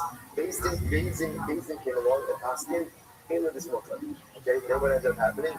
The minority of Klal Yisrael acted on the Psak. Fine. Then what happened? Based in realized their mistake, and ultimately again retracted the Psak. But also, then what happened? The Chazar based in Ba'in Ba'olah. Then based in asking again, Hela this Mutter. Billy's mother, right? And also you say to yourself, that's so crazy. How can you make the same mistake twice? And what's the answer? Look in the mirror. Look in the mirror. How can you make the same mistake twice? Life is filled with most of us making the same mistake twice or 222 times. Like most of life is actually it's not making new mistakes. Most of life is actually just repeating the same mistakes over and over and over. One of the most frustrating things that often now to the neutral process is the inability to right ourselves, the inability to kind of get the reins on the same stuff. I mentioned this a number of times already. When we come together and we do tshuva, because I think for many of us, it's not the pshat that we say, you're like, look at this. I was in the Kaddish this year. I never did this. I've made it before. This is incredible, right? We're diversifying, spiritually diversifying, right? I did what there's most of us, interestingly enough, do not come to Yom Narad with the most times. What do we come with? The same names. It's the same names that I've been doing for 10 years, 20 years, 30 years, 40 years. The same stuff. Because change is hard. Change is incredibly difficult. So don't be so surprised that a basic issue is the same erroneous psak more than once. We make the same mistake more than once throughout our journey of life. So anyway, so basic. So again, part one, basic passing, Caleb's mother. A minority of pilots acted on that. Then what happened? Basic passing again. Caleb is mother, and we'll say what happens. What's the Shiloh? Do these two minorities combine to form a majority, therefore triggering the obligation of high island government? Right, so two individual minorities, both back to exactly the same basic, both with the same Avera Chila, but two different. Do they combine to form a majority or not? So on one hand, it was two different kinds of awareness, therefore they shouldn't combine. They both Caleb, we should combine. We didn't Salova Caleb, the Caleb, or the Stari. Near the Caleb Shalakebo, near the Caleb Shalagabi now. Let's say you would say that two instances of Caleb do combine. What happens if there's two types of Caleb? The first time based in basket that the Caleb on the stomach was motor, and the second time they said Caleb on the kidneys are also.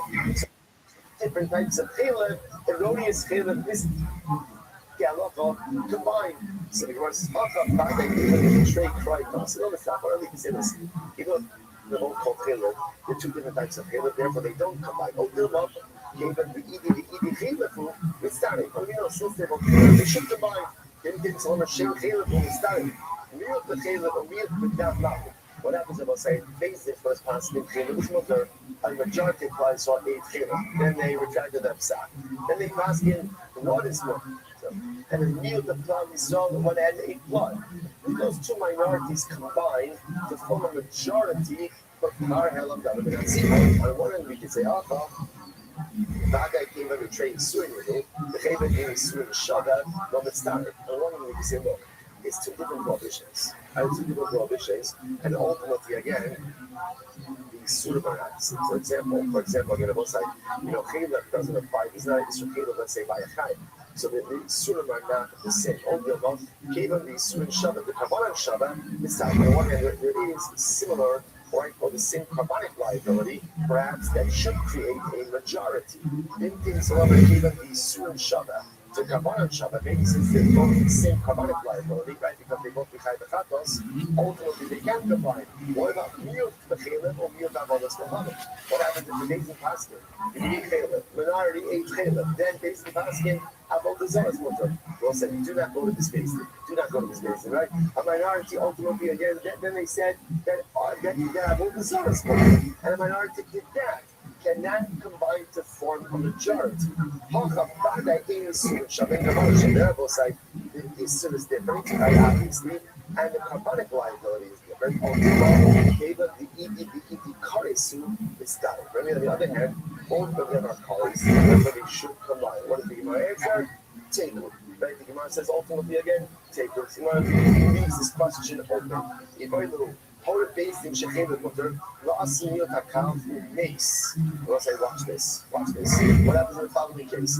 Based in Taskim that Taylor is Mutter, right? And then what happened? A minority of the Gidua, minority of so went ahead and ate. And what happens? Mace also based it. And then the based in died. Remember the based in died. Okay, now what happened?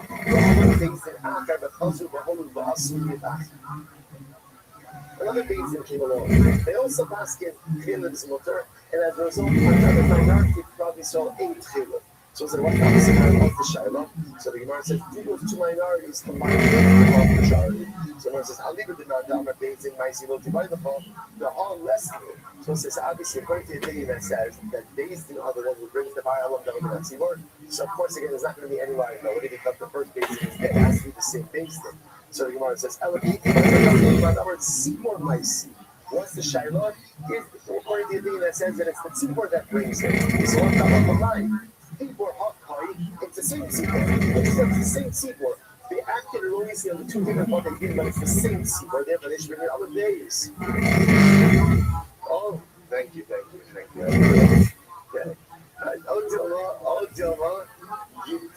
What's the thing about like this?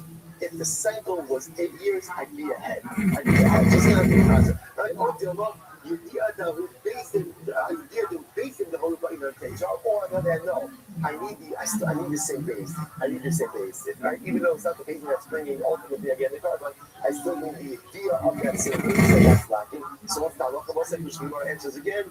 Take you. All right, we'll stop over here for today. Shkoya, absolutely incredible. The truth is, all kidding aside, already by Shabbos, the daven actually gets, you notice the print gets bigger. Right? The pages get a little bit shorter. We'll be fine. Check on one side. All right, you guys want to see the good day.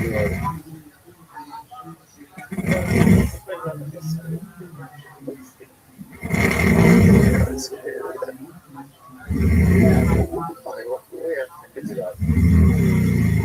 I'm going to leave it before Shabbos also. See, I want to do the first one tomorrow's out. See how good stuff it is.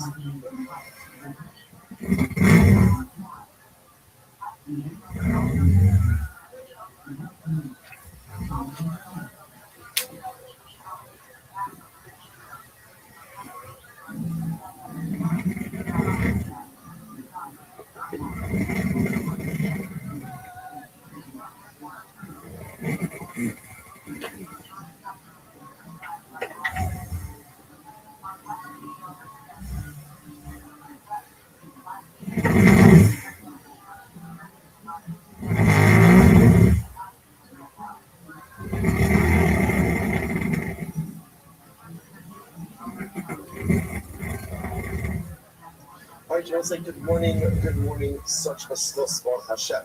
Oh, not the wrong side. What my bones are. All right. Good, get excited.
Okay, let's try that again. Morning on both sides. The great is above Zvak Hashem. To the given sentence. Wait. Okay. So. was für Amis.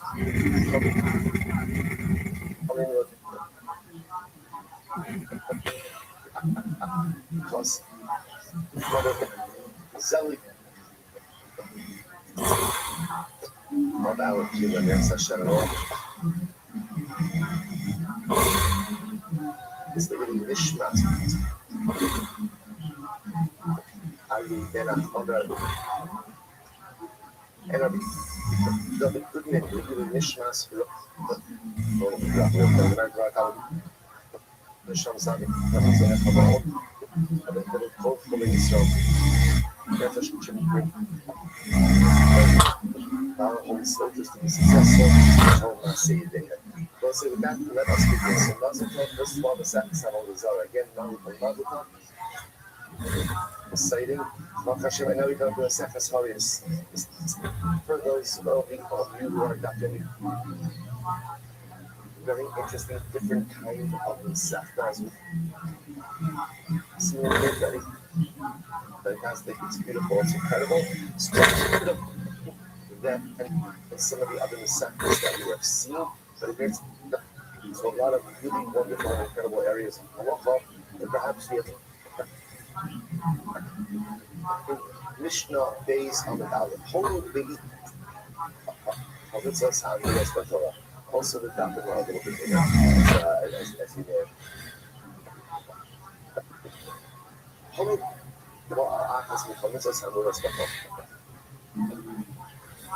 We're going to be preoccupied with at least for today and a bit of tomorrow.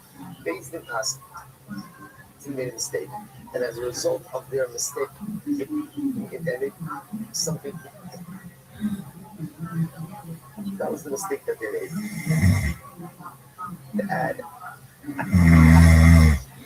with his guidance, he don't show holy shift. Is I forgive it back. In an infallibility that exists within Judaism. Ism does not have that concept, which is why the version is out of it. What really said, we got it. Give it an Avera. One Avera. Most of us have done more Averas over again. Literally again to dismiss who the person is Rashi says it.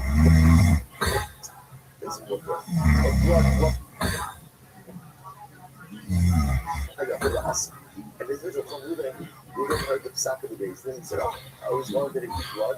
So he goes ahead and he goes out and he has down. Okay. He says, now what's down? What's the house of the shagat up here?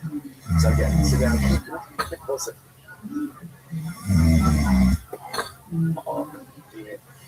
base of the psak of the days. So bossy, right? When you're talking about a case where they did also say also afterwards. So and followed it. What's the halacha? Yeah, what's that? Normal food. Eat blood or eat days.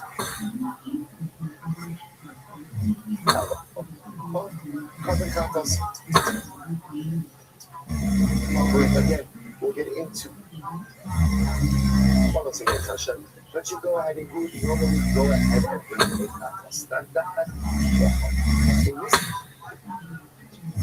it's part of even this. Why doesn't Ruben have to bring the compost? If they should tell them. Wishing, of course, that which he made from the sack of basting. So that the sack of basting blood, and then the halakha So as I said that, this is what the Mishnah over and over again is introducing us to.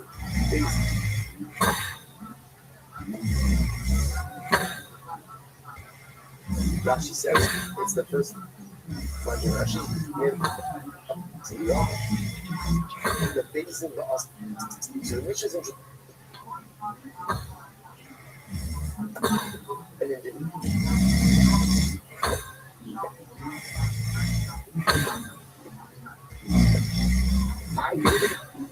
I'm not make the payment based on the instruction of the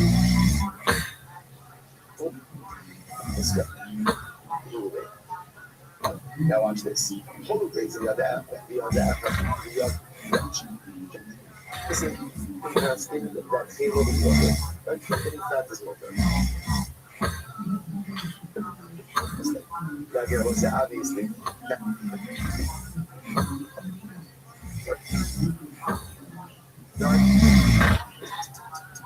The central judges listed or for that matter again, it was a little dumb shot, but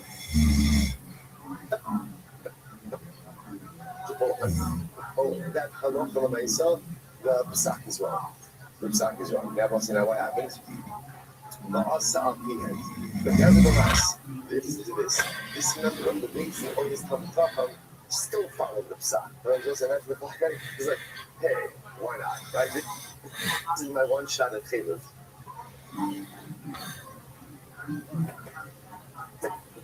I know that is very important. This is basic. Listen, knows the psak is wrong.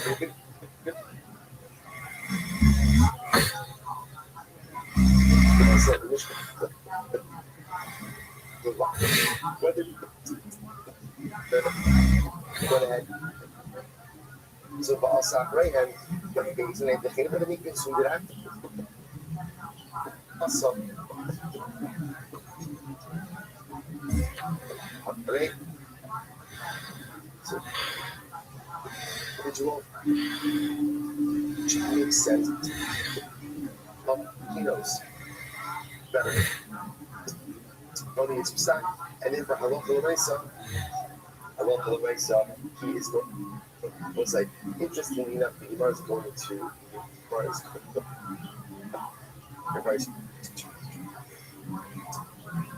and he does it anyway. He's going to rely. Well, there has to be more to the case. Next, why he was at the end of the day, shield for liability. When you could say that I didn't. But if you know that the psak of faith is, and you fuck,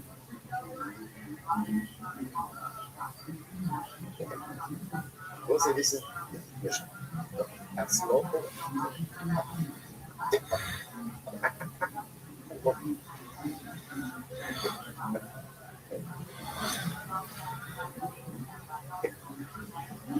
What's that? Because remember, you're not going to get a cut. You can't bring a chatas because chatas is a. Right, so if you the mezik is no chatas. Only the shogeg is chatas. So that's why we're going to have to define what this case is over here. Because in order to say chayiv b'kashas means chatas. And the shogeg. Again, we'll have to see in the Gemara.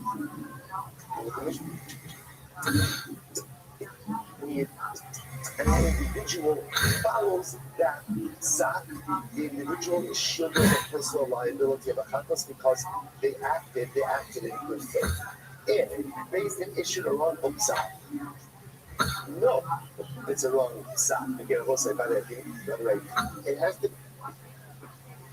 knows that it's an erroneous psak. You know, that's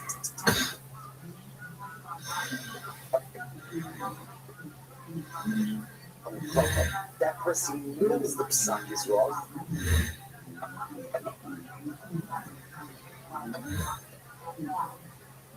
Yeah, that was Mishnah Harias, our first Mishnah Harias. But I was wrong. Also, we all know that. Now, we see Machlokes Shmuel and Rabbi about this. So now the Shaila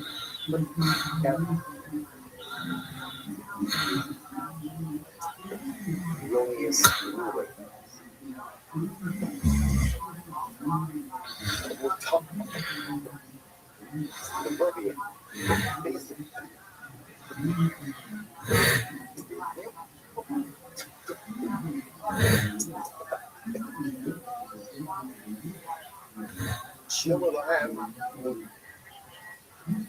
Lasos.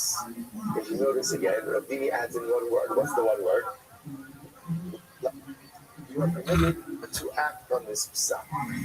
He says, it's not enough. In order for the individual to be shielded, Beis must have also added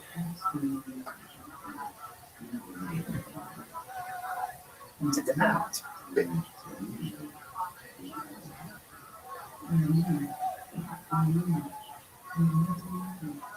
Rabbi says, because without there's a statement of information, there's a statement of fact. About the act, that is the word of lasos. In order for this to be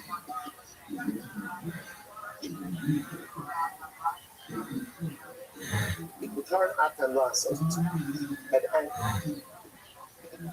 mutar atan la'achol. Right, you're allowed to go ahead and eat. Okay, so they're hustling and they're giving hurrah, they're giving instruction. Rabbi says, "Halakha myself." That's what. Ultimately, again.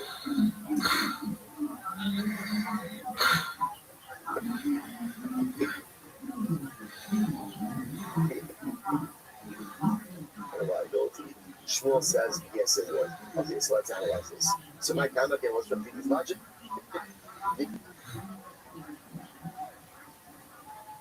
No.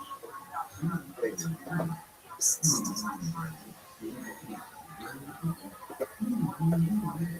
It's done this. Done this. So let's analyze this.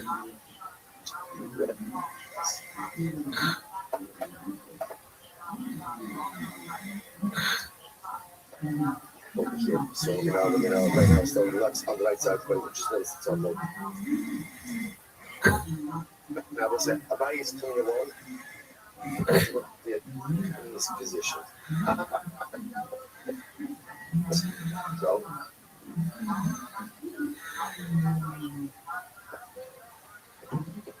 He's a member of the Beis Din who refuses to yield to the majority. Take a quick look. Pause up. Sucking Mamre really wrote, hold money. So sucking Mamre is literally again someone yield to the majority. Such a for this is to yield to the majority, you're undermining what's it?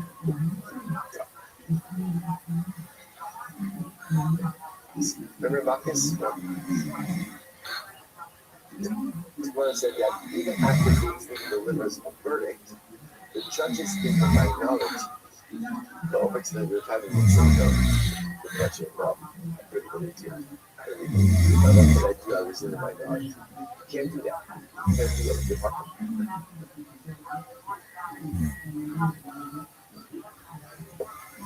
I'm guilty of the majority. So watch this. Because of the euro,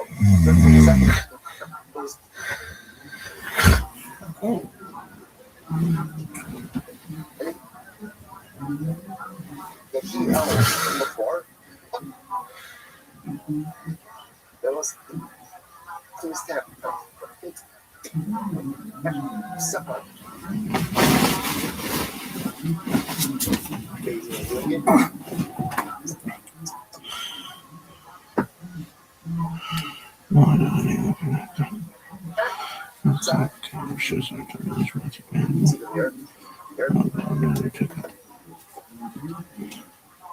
At the same color that time.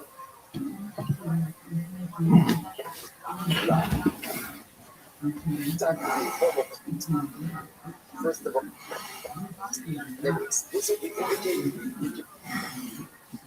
just remember again, why is this important for us? Our whole on the side of facing which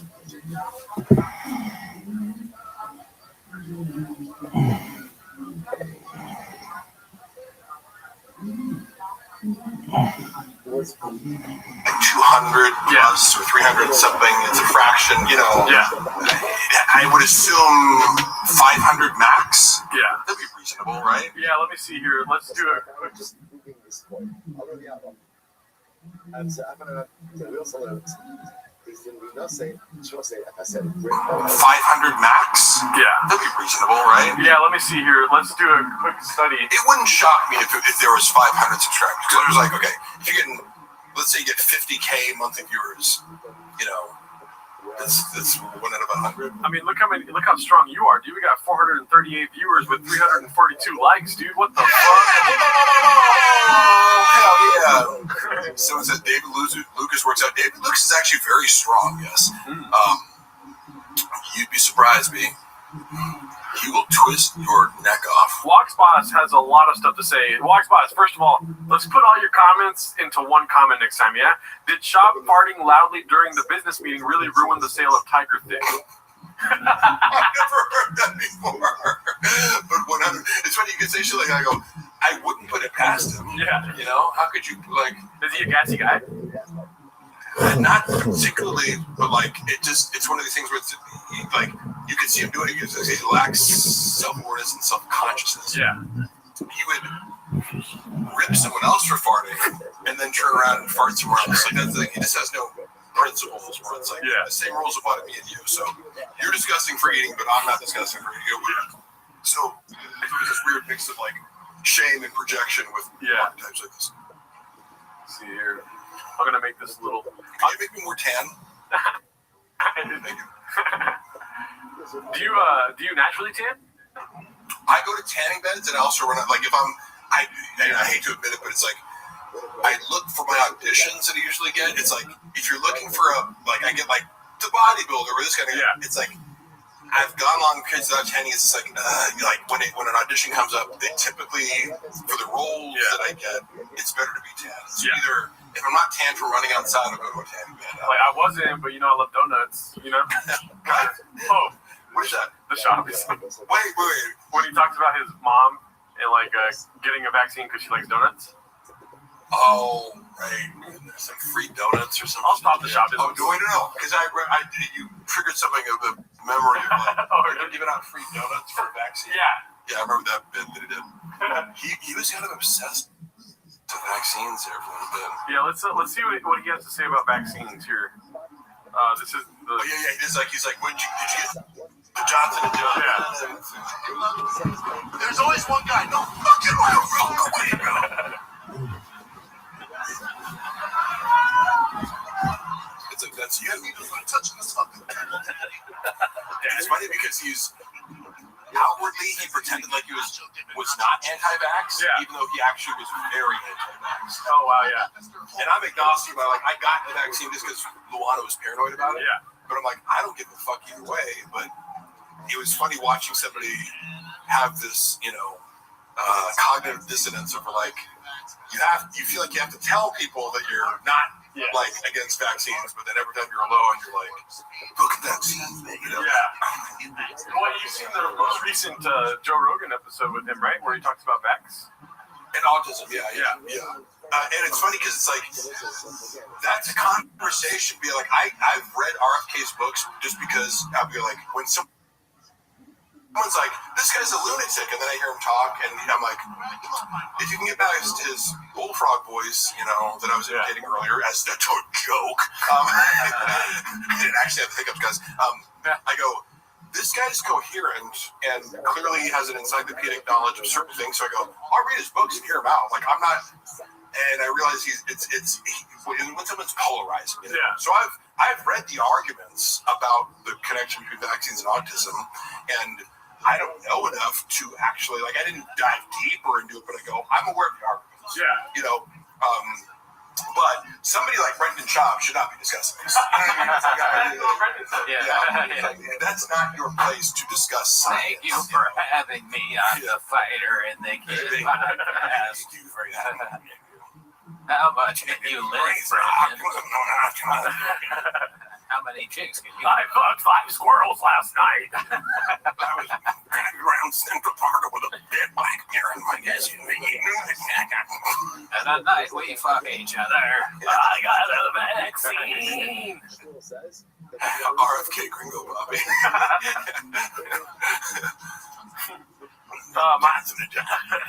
I transferred the comments over to here just so we could have a full nice, screen. yeah. Copy. That's good. BGL is like Bradley Martin with a beach.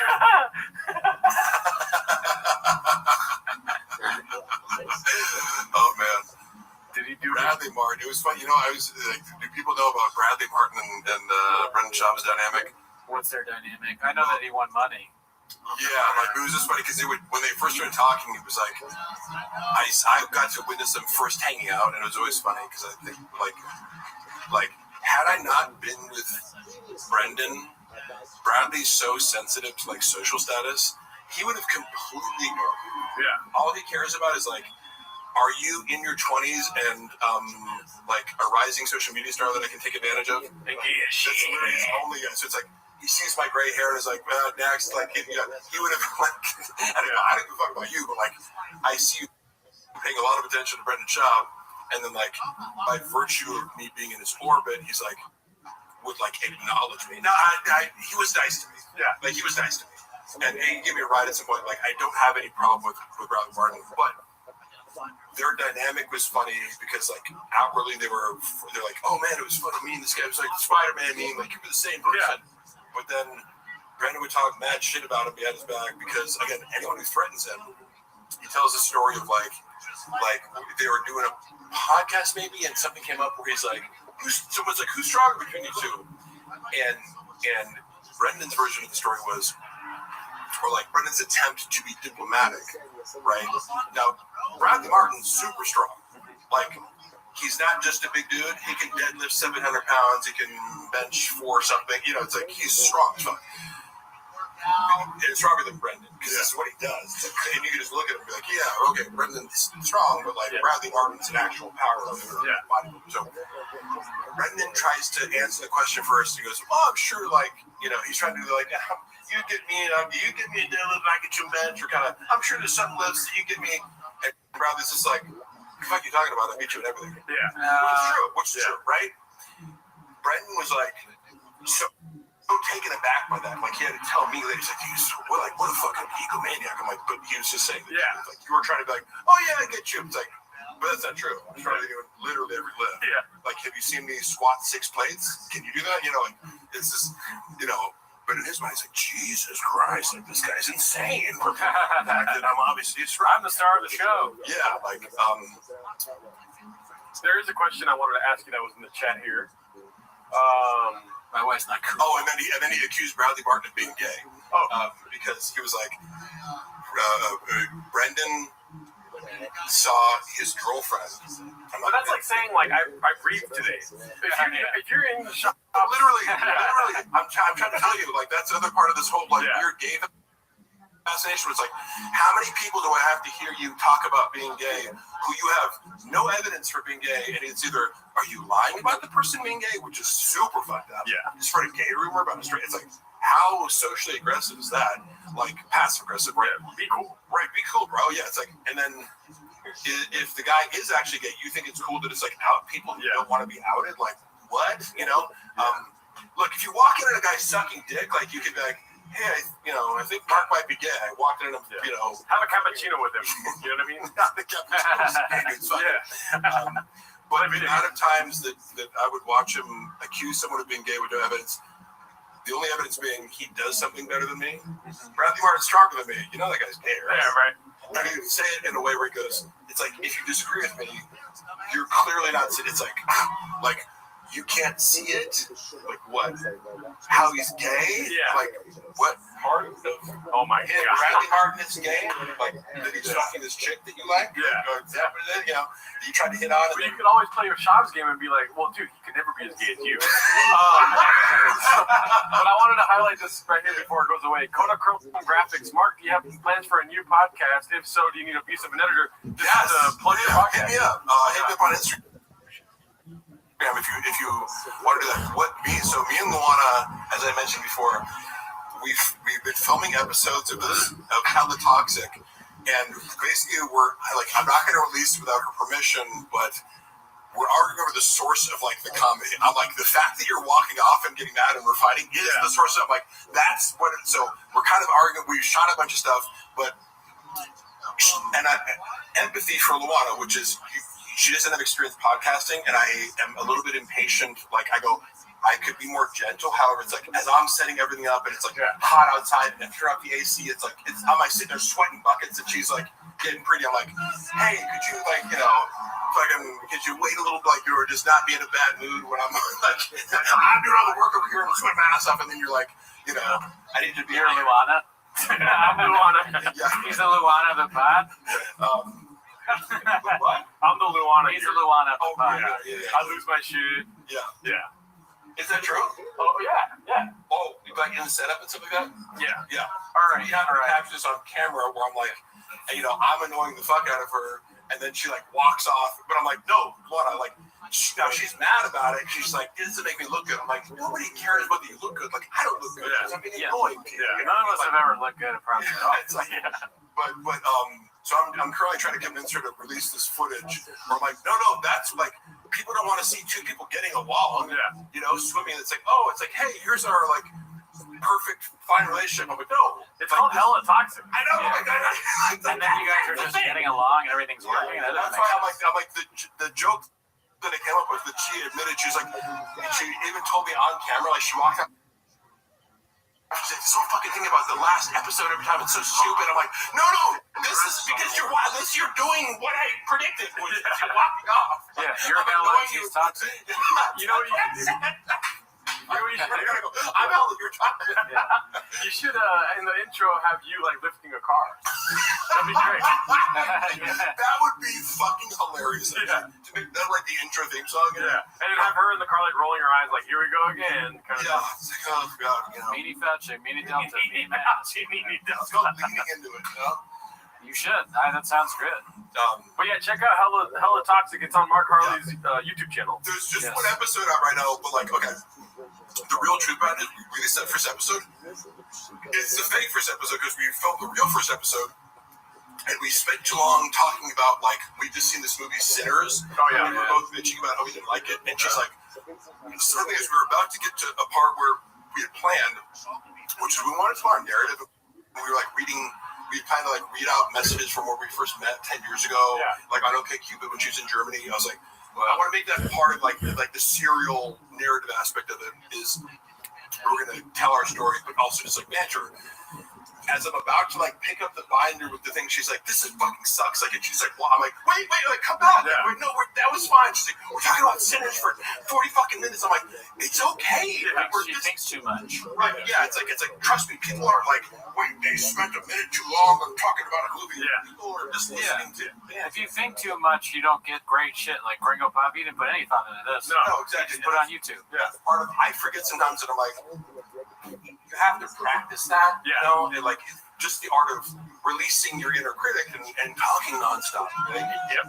And so if you're trying to worry about looking good, you're going to speak less and subsequently. Yeah. And also, you should be like, in a couple weeks, you're going to be like, I have nothing to talk about. If you only want to stick to like random topics. Yeah. Like, so just let it unfold and if work on the dynamic of making, like feeding off of each other. Can I give you some constructive criticism?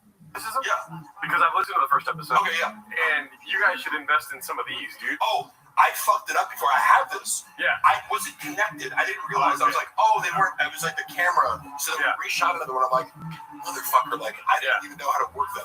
But these are great. I had that exact one. Okay, so we were wearing them. Yeah. And I was just like, someone's like, oh, the camera's picking up the audio. And I was Yeah. like, no, it's not. And we had them. And I'm like, oh, shit. That happened to me the first couple times I used it too, Yeah. but it's super effective. And do you guys use a phone or do you use the camera? You just use the phone, but I just got a camera. Oh yeah, that camera. I was experimenting with that. I'm like, it looks way better. Yeah. Yeah, even with the phone, it has a nice little hookup. But if you guys have good audio, I'm sure you guys are going to take off. Yeah. Well, yeah. My only point of doing this was like, we filmed the first episode on our 10th anniversary because I'm like, look, we can wait to like do the perfect fucking setup and everything, like, but that's gonna happen a year from now. Like, they're like, okay, when we have $5,000 to do stuff, go put the camera up, put it in our fucking living room, and just let it one angle, whatever. Because then it's also like, there's no editing where it's like to make you look good. This is just it. There's no editing, so you see the tension. Yeah. You know. Yeah. And it's deliberately lo-fi, which I like. I go, look. Yeah. I hate when people like pretend like that they're bigger than they are. It's like, yeah. Oh, we need this whole podcast. It's like we're getting 100 views. Why do you need to fucking have this whole official space? Yeah. As if that's the thing. No, be interesting first. Get a storage unit. Right, yeah. Somewhere to put your truck. Yeah. As I've always said, Brendan, it's like, Brendan, why wouldn't you just shoot everything in your fucking own garage? Like, you have the space to have the studio. Yeah. You can't, yeah. Like, why wouldn't you just make that the thing? You can't wait for success to come to you. That's why we don't have a Rain sponsorship, but we have Rain out, as if we did. Yes. Because one day Rain will find us. They're like, you guys are great. We love what you're doing. Beast of the manifest. We're a marketing. Take it till you make it. Marketing geniuses, just like off our, forefather, Brendan Shaw. I've actually been waiting for this moment, Mark. Yeah. If you could do me a favor, please. Yeah. I will cue the music. What I need you to do right now is focus really hard. Right? Yeah. And please use the keyboard here. Yeah. Spell my name. It's Gerdo. Oh, shit. D-O. Sorry. Let's go. That's a good guy right there. Most people spell it with an F. Ferraro? I was saying Jafardo. That was great. Wait, is it spelled giraffe? Giraffe. That's one of those things, kind of like Chin, not knowing that Australia isn't in Europe. You go, how did you like figure out how to feed yourself? Yeah. You know, Mexican man. How did you like make a Gerardo. Gerardo, can you get me some giraffe? benzos, please? Benzos. They're all trying to tell you how to spell it. You got it right, y'all. Gerardo. Just Tosto. Gerardo. Gerwaldo. Gerdo. Okay. Look at you guys. I'm here for. Oh yeah, you didn't spell it right. Cockfest. You didn't put any salsa on top of it, so No. it wasn't spelled correctly. I like. Okay, that is probably my favorite joke special because it's so. That was like the viral bad joke. Yeah. It was like. What's a Mexican cookie? A chocolate chip cookie with some sauce on top. It's like The pillow. Yeah. because. In case it hurts. Oh, but thank you. Sorry. No, I like. You know, like. Could there be a worse lazier joke? Yeah. You know. I mean, I never thought of that before. No, it is something like it is. I don't think it's lazy so much as it is just racist. You know? Yeah, it's degrading. It's like you've never seen a Mexican cookie before? Yeah, that makes sense. So unaware of yes. It is hurtful because they're so good. You know what I mean? Like a salsa cookie is disgusting. Yeah. But a Mexican cookie is Disneyland, dude. Yeah, That's what I always say. Mexican cookie mean the thing you brought that one time specifically? Yeah. It also implies it's like, oh yes, Mexicans don't know how to make food. Mm-hmm. Yeah. Why would you put salsa on a cookie? You fucking Facts. Everyone knows Mexicans don't know how to make confections. You know. They're really upset. They're saying my name is Sharpie. I don't know what that means. Jafardo, Gerdo, Greg Giraldo. Oh, I'm sorry I can't spell your fucking name, dude. I didn't sign up for a spelling bee. I signed up for a 24-hour fucking podcast starring BGL, dude. The flyer you sent me said BGL, 24 hours. We're not going to talk. What are you talking about? Be careful, BGL. My car is very heavy, okay? Yeah, So. you're getting from my manager. My car has a hybrid battery. We reenact that here. Yes, please.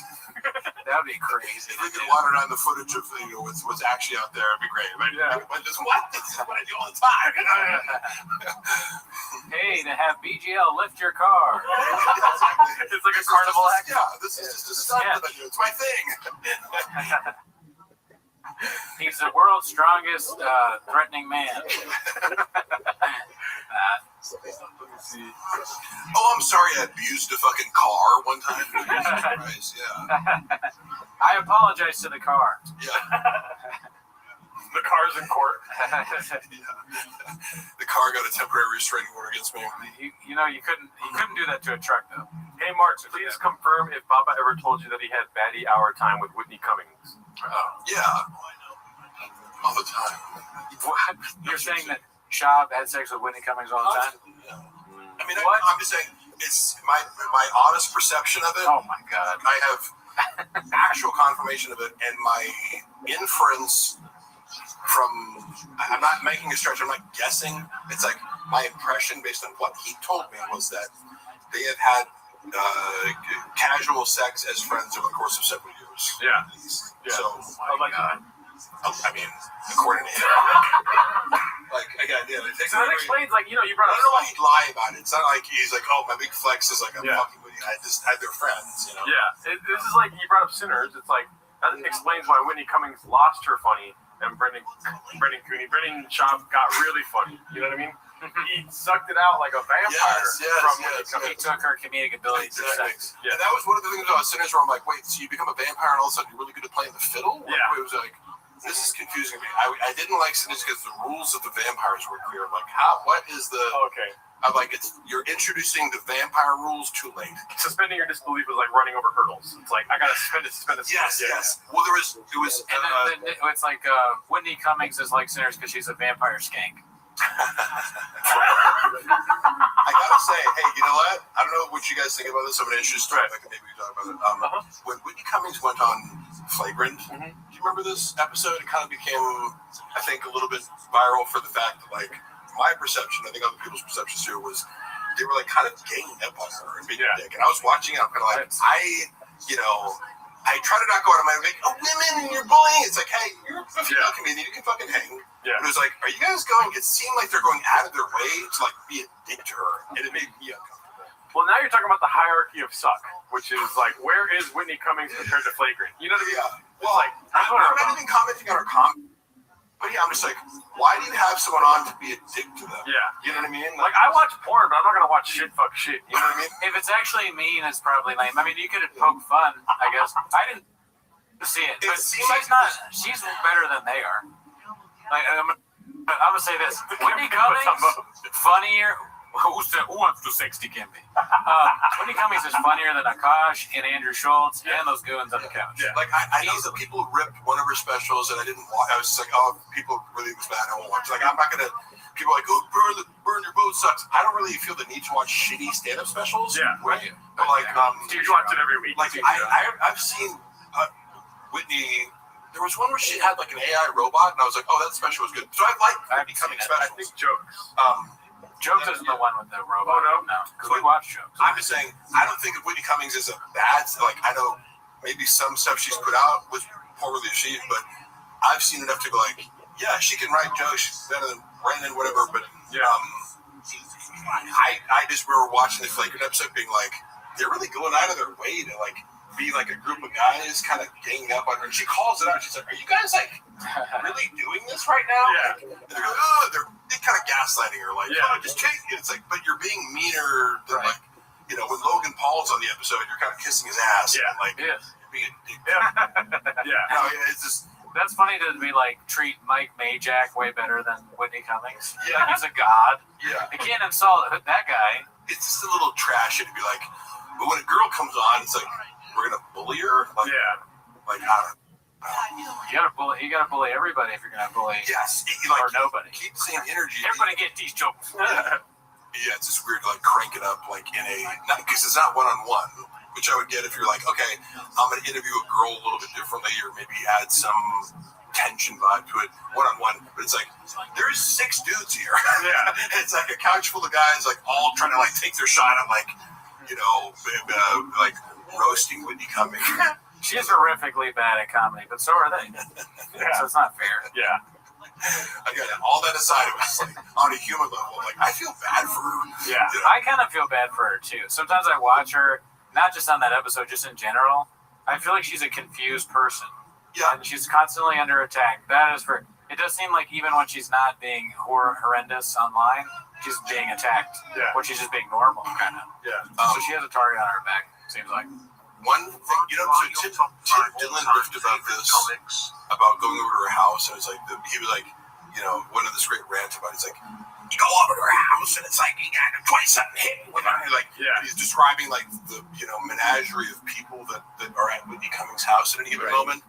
And I remember I saw that after Brendan Schaub had kind of confirmed, like said something similar to me in private about, like, who hangs out with Whitney Cummings at her house? You know, like people who take drugs. It's like a weird mix of people. The idea, kind of like January 6th shaman. They got I can see him there. There's a certain weird kind of oddball collection of Hollywood people. That lady for the Cincinnati Reds that was racist back in the day, she died, but she's probably there. Yeah. So Brendan described it like Tim Dillon like ranted about it to her face. It was like really funny, and she was like laughing and acknowledgement that it was accurate. I'm like, that gave me some insight into like, I think she does probably use a lot of drugs. Like, okay.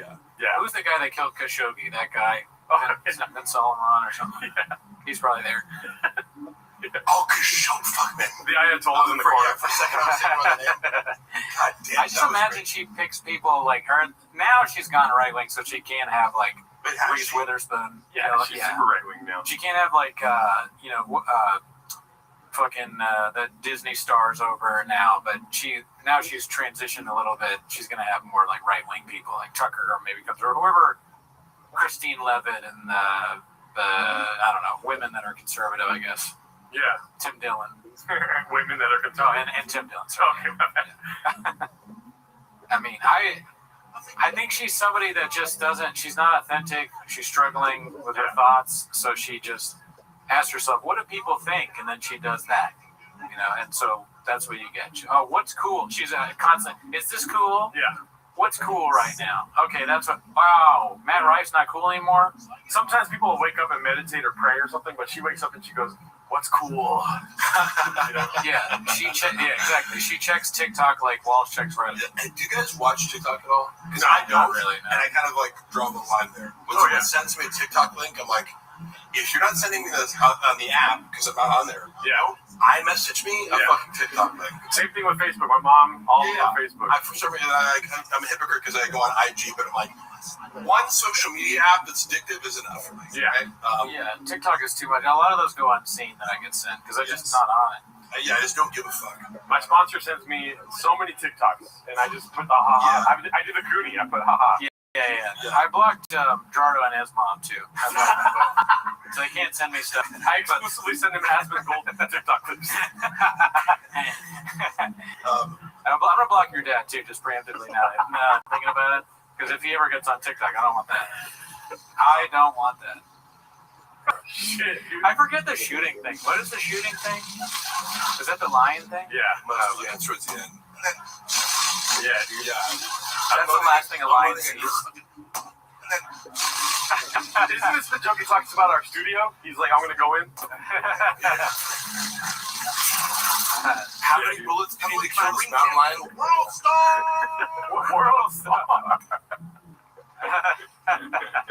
This is just closer. Yeah. Crazy. This is such a bad joke. Yeah. Some would say the worst. I heard that he wears those night vision goggles, but they're not on, so he's just blind. Dude, could you imagine? Could you imagine going to his house? Of course he has those. Yeah. Or like, are these the goggles? Podcast episode. We're wearing it. They're just not on. Does he really have goggles? Do you know? It wouldn't. Does he have night vision? I know he has guns. I don't know. He definitely has guns. Which is also like when he was claiming that I like broke into his house. I'm like, why would I visit my ex-boss who like has AK-47s in his house? Like, what kind of fucking? Like, you know what I'm saying? Like, wait. Like Gerardo. Why would I go harass like a UFC heavyweight fighter who has an arsenal of weapons? is. Yeah. And who's like, father-in-law is like a LAPD officer. Like, Yeah. what? Like, On the bullet, it was engraved that if you're reading this, you're redacted. Homeless cat. yeah, eat this, homeless cat. Eat this homeless. Fuck, man. Catch this, you blockbuster. He's definitely coming for us at some point. Yeah. You know, I'll fight to the death. It's a matter of when as opposed to if. I remember because it's funny, like when he chose to. I would love to. Earlier you asked about Akash giving me notes. Yeah. And one of the things I wanted to comment on was like. It's like this mountain line. How do you give notes on somebody on a stand-up special that's already been filmed? Yeah. You shot it, motherfucker. It's like, hey, can you give me script notes on the movie? It's like, well, that would be at the script stage. You have to watch somebody's set and give them feedback. Yeah. Right? So he was doing a lot of like, can I get feedback on this, on his finished product? And it's like, well, unless I have access to all the footage and angles and jokes you took out, I can't, like, unless I have the raw footage, how can I give you notes? I'm not an editor, and that would take So I remember he was just like thirsting for, like, is this good?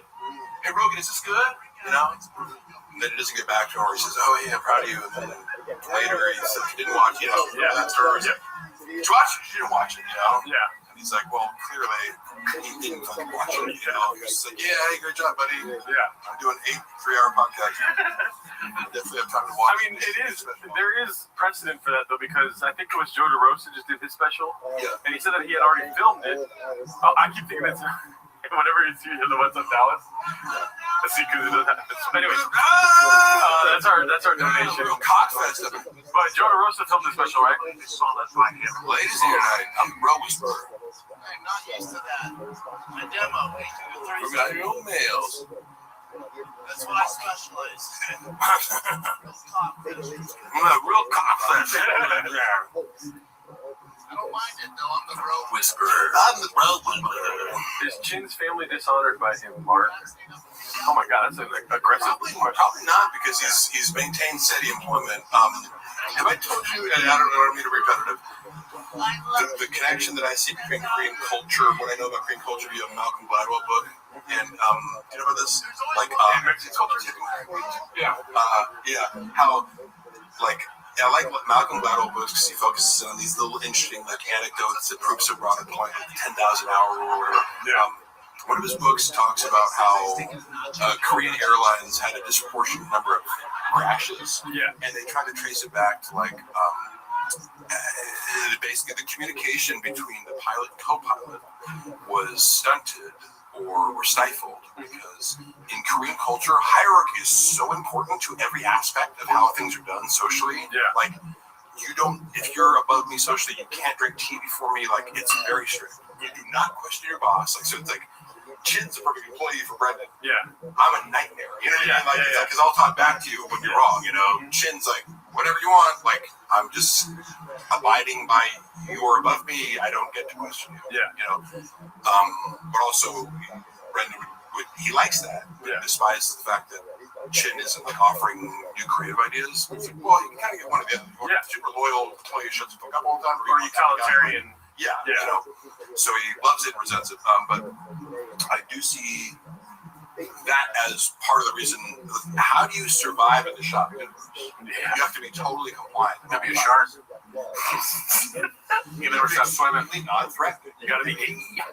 It's like he either has to have some sort of leverage over you, or be so vital, or whatever. It's like, like I said, Chris D'Elia is like, if you're funny enough, it's like Chris D'Elia can do no wrong just because he's like so vital to his world. He looks up so much to him. You're either like a god to him, or like an appliance that never questions. Yeah, he is like a Jeffrey Epstein-sized void of like, why does everyone keep Shop around? He's not funny, and he sounds like fucking terrible to be around. Here's the thing, guy.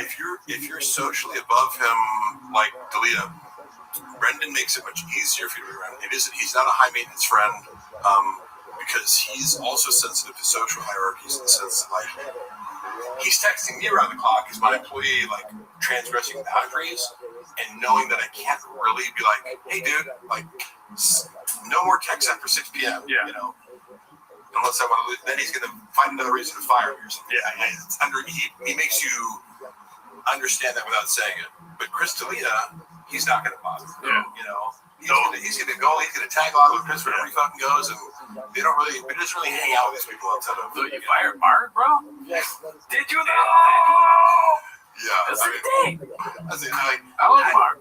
So, Mark, I don't know what, I don't know where Mark is. He left, but I mean, he was like really cool. Like we've been drinking Mark coffee together, bro. Already know. Oh my god. I mean, Chris was way nicer though. Yeah, that's good. Do you think with Papa, like who do you think he thinks is the funniest person, or does he even like him? George Carlton. You didn't even know who George Carlton is. Yeah, because he inside people like Jim Carrey. It's like obvious. Like, how old are you? 34. Okay. Because I remember being. I grew up on Jim Carrey. Yeah, it's like that was the funniest motherfucker on the planet to me, and I still think it holds up. It's like he's like. And he was a stand-up comedian. Yeah. Went into acting and just singing. Like he did MMA first, but yeah. But he's in the lineage of like Canadian MMA. Like what, I love looking back at physical comedy over the ages. It's like that is universal, and it's like an athletic mastery thing. Like, it's like when you watch him, it's like he was one of a kind for a time, but he is in this lineage of like back in the 40s and 50s. Like there were guys doing physical comedy. It's a skill. Yeah. You never know because he's like, oh, I used to love SNL. I was like, oh yeah, who did you like at SNL? Name a skit that you liked. You know, so like he likes the idea of liking SNL. Yeah, and like again, we've heard that change. He'd be like, oh yeah, growing up, like my dad wanted me to be a star. My dad wanted to be an NFL player. I want to be like, wait, what was the childhood dream again? What age? Worked on trucks. I was a comic book seller. Yeah. Like it's again, and some with like beige frequencies, the person who can kind of like. I didn't see that like, oh, when you put all these things side to side, when he's telling some bullshit story on that Ari Shafir. He thinks like Jim Carrey is Elmo from Sesame Street. He's like, the guy when he's red, and you squeeze him, when he tickles him, sometimes he laughs. Jim Carrey rules. Yeah, I mean, Shafir, like, because as comedians, you guys think about like not only who you like the most, but why you like them. Yeah. It'd be interesting to hear Brendan go like, why do you like Jim Carrey? Yeah. Articulate what you think is great about him. But I have heard of Andrew. Didn't David Lucas get beat up in Mothership parking lot? I heard that. Oh shit! Does the Mothership have a parking lot? How dare you? This David Lucas slander I will not stand for. You are being racist right now, and I need you to stop. Oh, I think he's confusing it with the time where an owl landed on his arm. He falls asleep. Did you get beat up in the parking lot, David? Is that an inside joke I'm missing? Yeah, he thinks that titties on your arm feel like an owl landing on it. It's pretty funny. That was something special. Did he get fucking beat up? Where is that an actual rumor? I don't know. This is the first I heard. It's a trend flip narrative. I've heard some stuff about him at the Comedy Store. I'm not sure about the Mothership. Yeah, I think I heard that, but I now have forgotten what it was. If that surprised anyone, great. No, like the David Lucas part of your brain is like it got conquered by Graves. Yeah, no. Graves is the Fourth Reich in his brain. You know what I mean? What's Graves? Oh no, that's kind of does sound like a nickname for Elf Period. No, but I have Graves disease. It's like it's not a big deal, but that's right. Never heard of it. Yes. But I take a pill. Yeah, FT3. And yes, exactly. Dude, this guy's a doctor. Wow. I mean, listen, he knows his stuff. I'm a doctor. Like Joey I was talking to a doctor yesterday, and they'll admit this. It's like you can be more of an expert in certain very specific niches. Like a lot of bodybuilders probably know way more about anabolic compounds within your body versus doctors that are teaching you shit. You roughly know. Vaccines. Sometimes they'll go into like a checkup, and they're like, you're taking too much testosterone. I'm like, oh, good. They're like, you should take 50 milligrams. I'm like, well, yeah, for sure. Like, shut up. Good idea. Yeah. You should be able to be that small. Come on. Yeah, how many fucking things can you lift, dude? Yeah. What does that How many cars can you lift? Does that stethoscope help you fucking bench? Then shut up, dude.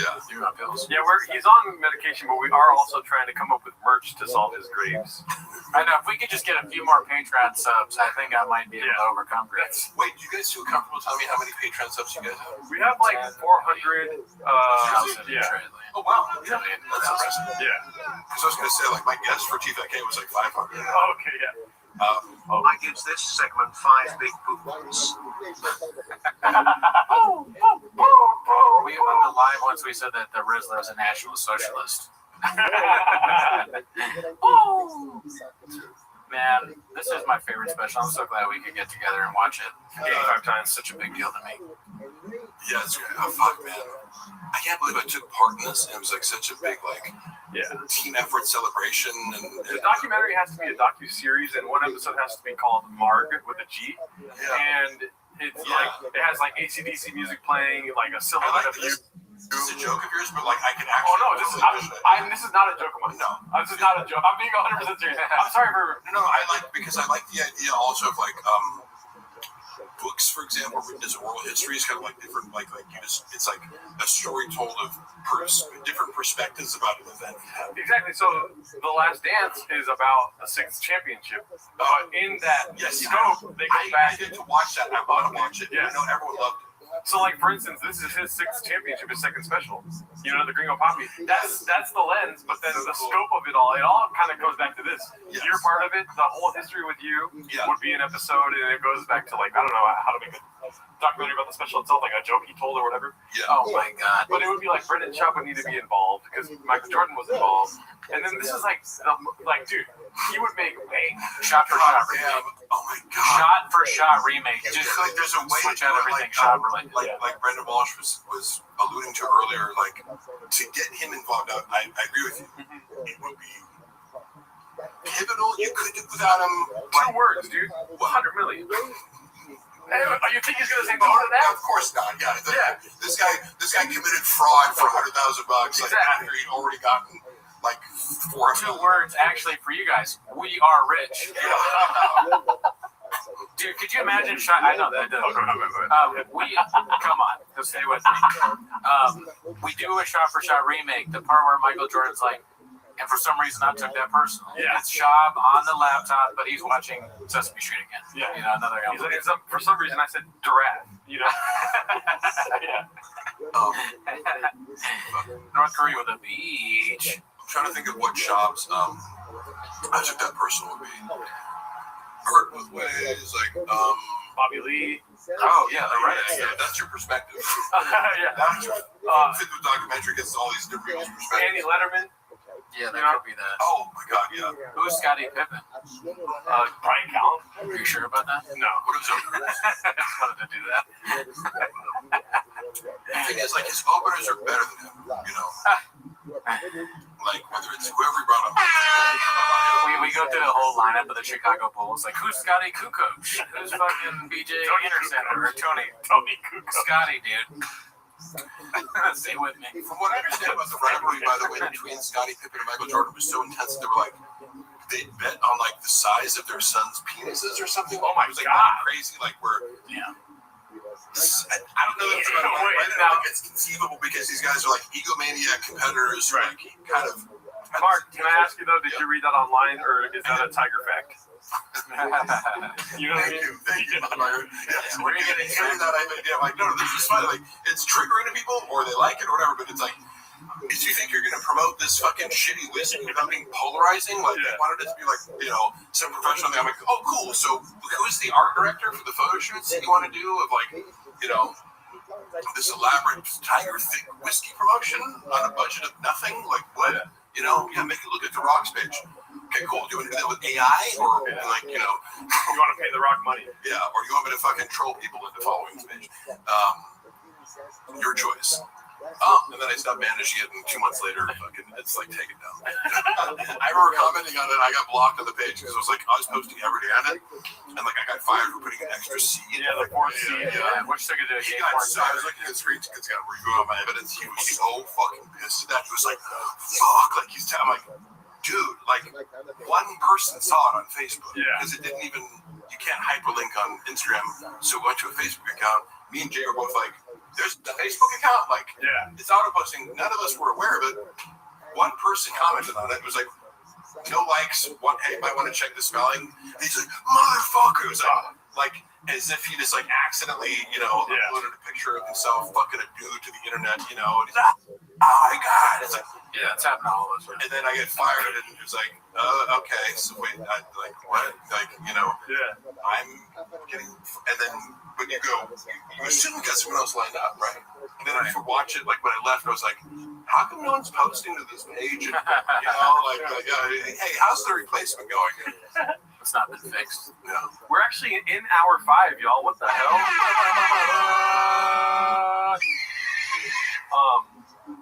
Yeah, we got more guests coming through, y'all. Luana's saying, I wish you'd come home right now. And I said, okay, I will.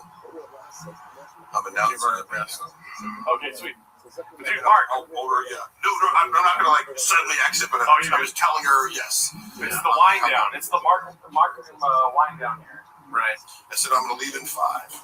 We do have to address the bots later, so. Yeah. But like all the negative comments, it's just, I don't know why they. Yeah, anybody say, like, it's so funny that so many, like, that someone would pay for so many negative comments about me. It's just like, fucking get a life. You're telling me. I don't know who pays for it or where they come from, but I just, It might be an inside job. I did text Bobby. He did not respond. All these bots. Mark got to go to sleep for 18 hours. Fuck, I wish. That sounds so nice. I know, right? What the fuck? Right.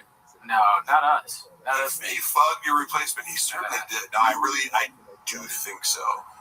Allegedly. They're like, she's texting him fucking outfit pics at like 3 a.m. and things. I will say, dude, every time you come through, I am. What is it called? I don't even know what I expected beforehand. You know what I mean? And then you break both your hammies and you fucking beat my expectations. You know what I mean? Right? Oh, every time. Like, hey, let Mark ramble on forever. Which again, I appreciate people let me do that. People are like, "Are you guys gonna get food?" And I'm like, "Mark is cooking."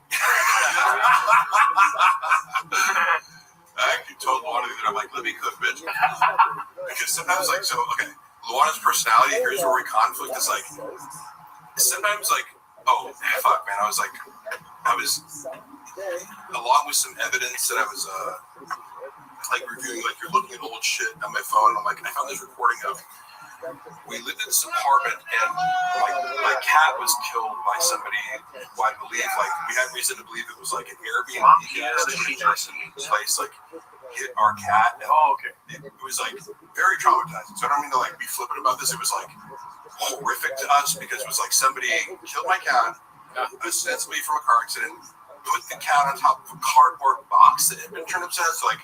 And then a neighbor was knocked on our door Sunday morning and was like, I'm sorry about your cat. And we both lose our mind. We run out, and then it was the area where she used to hang out in this a grass area, it looked like a car had driven over the sprinkler. The sprinklers were, so I was wait, Buffalo usually hangs out there, and it was it was an Airbnb that we were already annoyed by. It's you turn this apartment into an Airbnb, and now people are coming in left and right, and they don't understand the situation.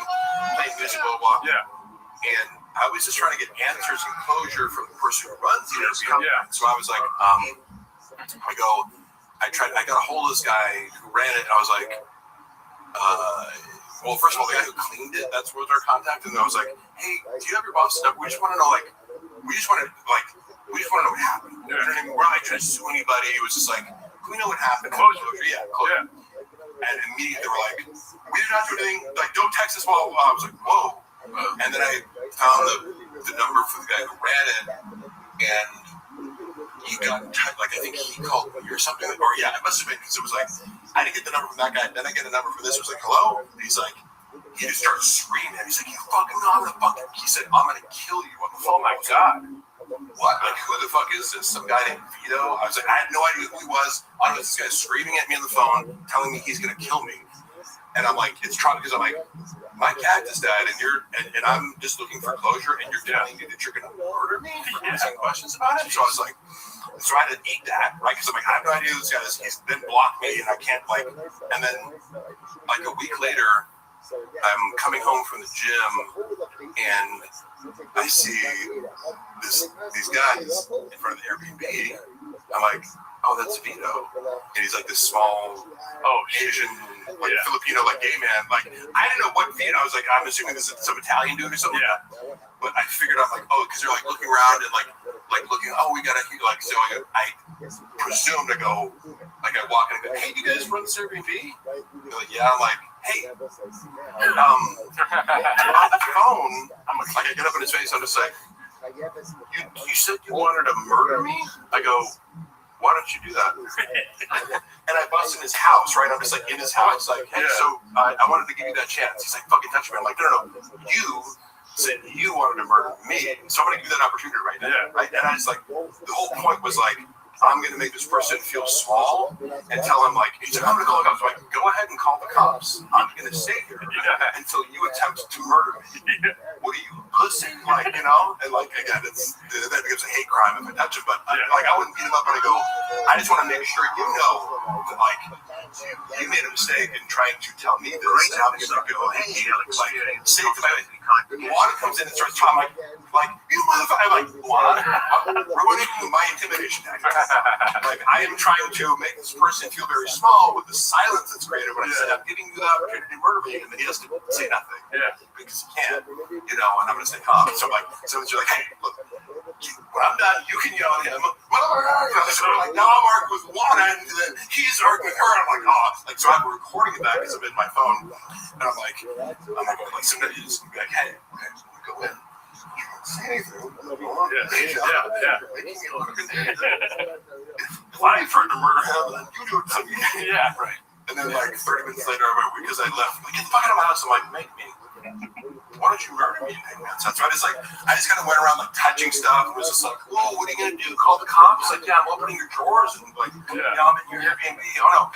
But it's a nice glass door you have. It was like, Airbnb, so I'm like, oh, they're like, but wait, do you guys live here? Like, I thought it's an open house. Like, well, this is an apartment. You guys live here? You don't live here. You rented? What did I like? I'm trying to get the movement. Like, oh, you run an illegal Airbnb.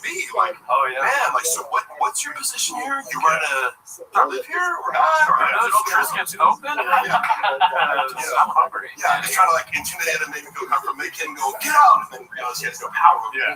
Like, I took the cops to escort me, right? But I left on my own accord, but I felt like the job was done.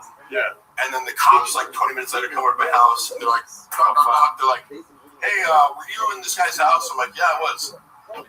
Can't do that. I'm like, I know.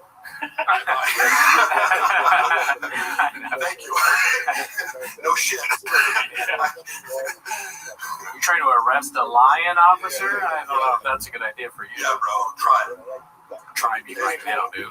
There's a guy in college I knew who, speaking of a shirt, one of the guys on the track team, he was being drunk and disorderly and got tased by the police at the party. And he like ripped the little things out and he goes, I'm an athlete, I can take it. Damn, I'm sorry to hear about your cat, dude. Yeah, sorry, man. No, I didn't like it is sincerely like losing a pet. Yeah. Super emotional. If I wanted to go there and think about it, I'm glossing over my emotions about it right now, but it was to get to the point of like you know, the humor of like when you want to be a tough guy and then your wife's like nagging you. It's like, hey, stop right now. Like I'm trying, you know, because that'll happen with the strong personality like Luana. It's like, hey, have your shirt in a second. Right now, I'm being the tough guy. Speaking of which, let us have to come over now. Okay, yeah. Okay. I want to eat something. Not sure if I can. I got a sausage for you, bitch. Would you like poke or something? I'll do some poke. That's what I saw my right hand that night. Yeah. But what is this? Dylan was like, Brendan Shep's a gay man. That's gay.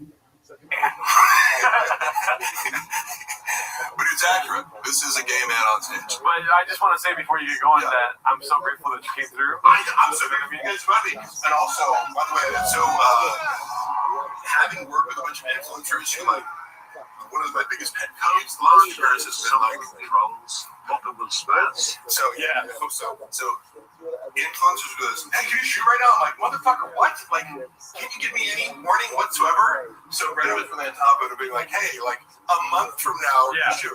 And then he gave me like every like appropriate update. So it's impossible for me to find. Like, I do need that. Yeah. Like, oh yeah, all right, that's today. Okay. Yeah. That was amazing. I really appreciate the conscientiousness, and everyone out there should fucking remember that when you're trying to get people to actually show up or shit. Don't be like, hey, can you come to Agoura Hills right now and shoot a skit? I'm in Seattle, man. For what? Fucking TikTok? Yeah, dude, I'm hanging out with Antoine Jameson. Get in line, bitch. Yeah, I really appreciate you guys having me over. We love you, Do it dude. again soon. Yeah, dude, the fans love you, I love dude. the 10 Minutes Shop community sincerely. All the stuff that I said about it being a very positive, out of all the Brendan Shop based reaction content channels, I do think you guys have probably the most positive, like kind of good spirited crowd. So thank you guys all for watching. As long as, like I said, I wanted to stay for the full 24 hours, but Oh God, no, dude. It's gonna be hard for us. but you're gonna do it. You got look. You got. I'm sorry. I should have left some more reins. Oh no, you're good. This is my favorite flavor. Please take the reins with you, Take right up. I'll let Jesus take the wheel. Here we go. Oh, Yo. oh, here, real quick, come over here. Okay. Yeah.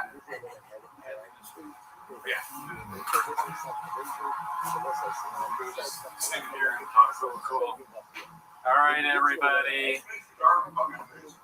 We had, dude, take it with you, man. Take the whole thing.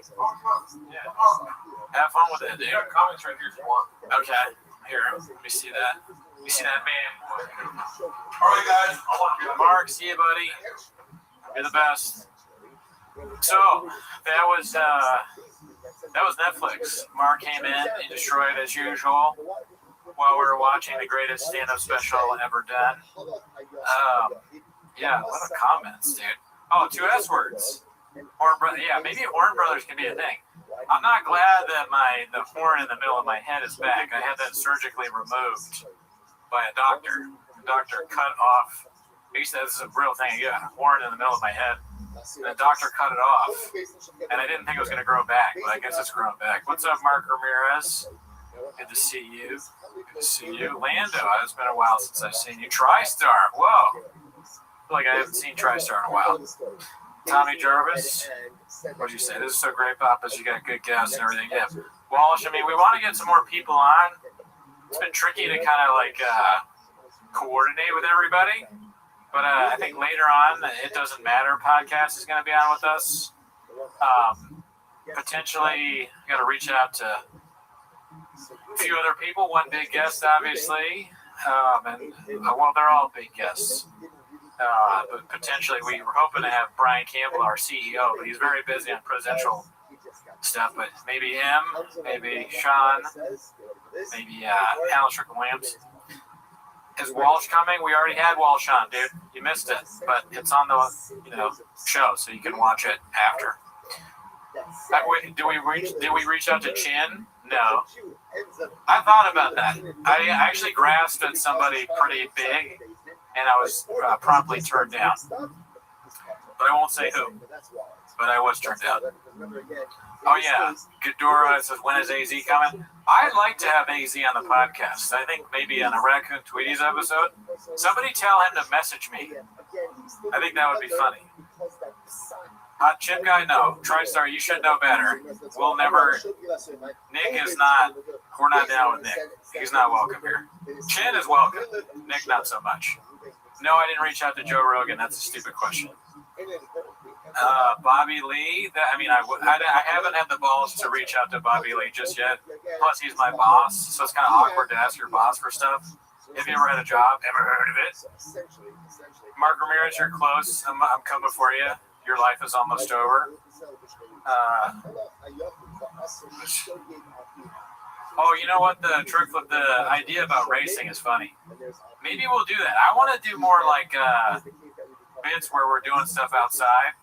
So lifting, racing, selling trucks, maybe food truck type diary thing.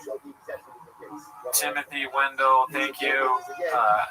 Yeah, that was kind of weird. I mean, I think most people like Sinners. I honestly, I haven't heard a single person say that it's bad yet, but everybody has their own opinion, you know? Okay, cool. Oh my goodness. Water.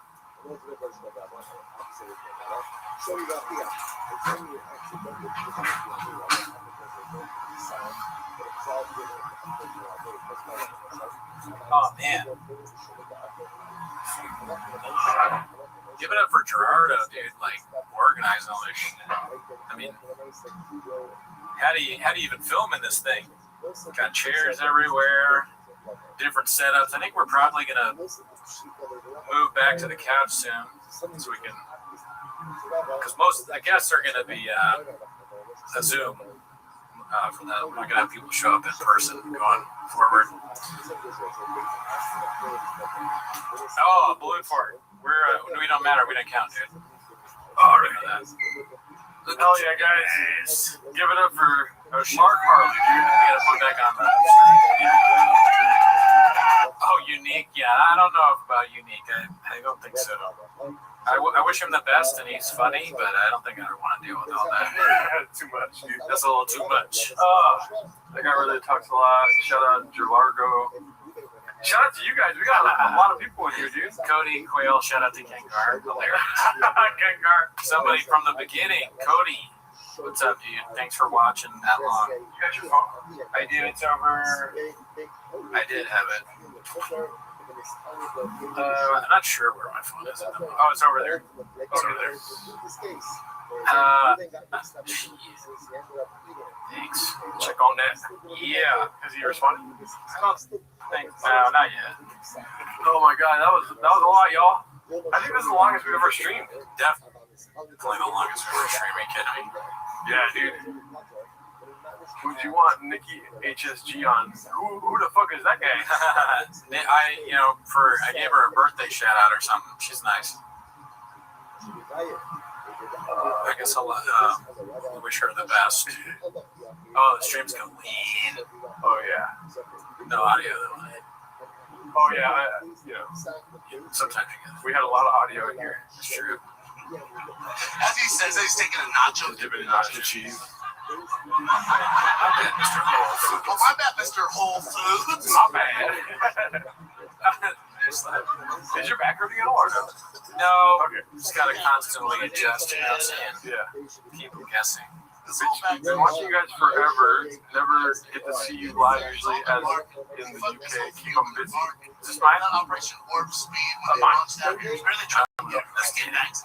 They're like, yeah, Dude. Krispy Kreme, 5 dozen donuts, get back. You know, I am struggling. I won't lie to you, because I probably have undiagnosed sleep apnea. Yeah. Probably the brain kind. But I'm fine. I'm not gonna fall asleep, but my head hurts. Yeah. I got Advil if you want them. I want it. Okay. Oh yeah, thank you. Yeah. Oh, that's good. I'll take the whole bottle, please. When I walk out, push number 2. Okay. For now, when I walk out, push Listening to number much 2. won't gain Okay. grades too. Will I be able to do it? Push number 2. All right. So just me. Mark gave us all Graves.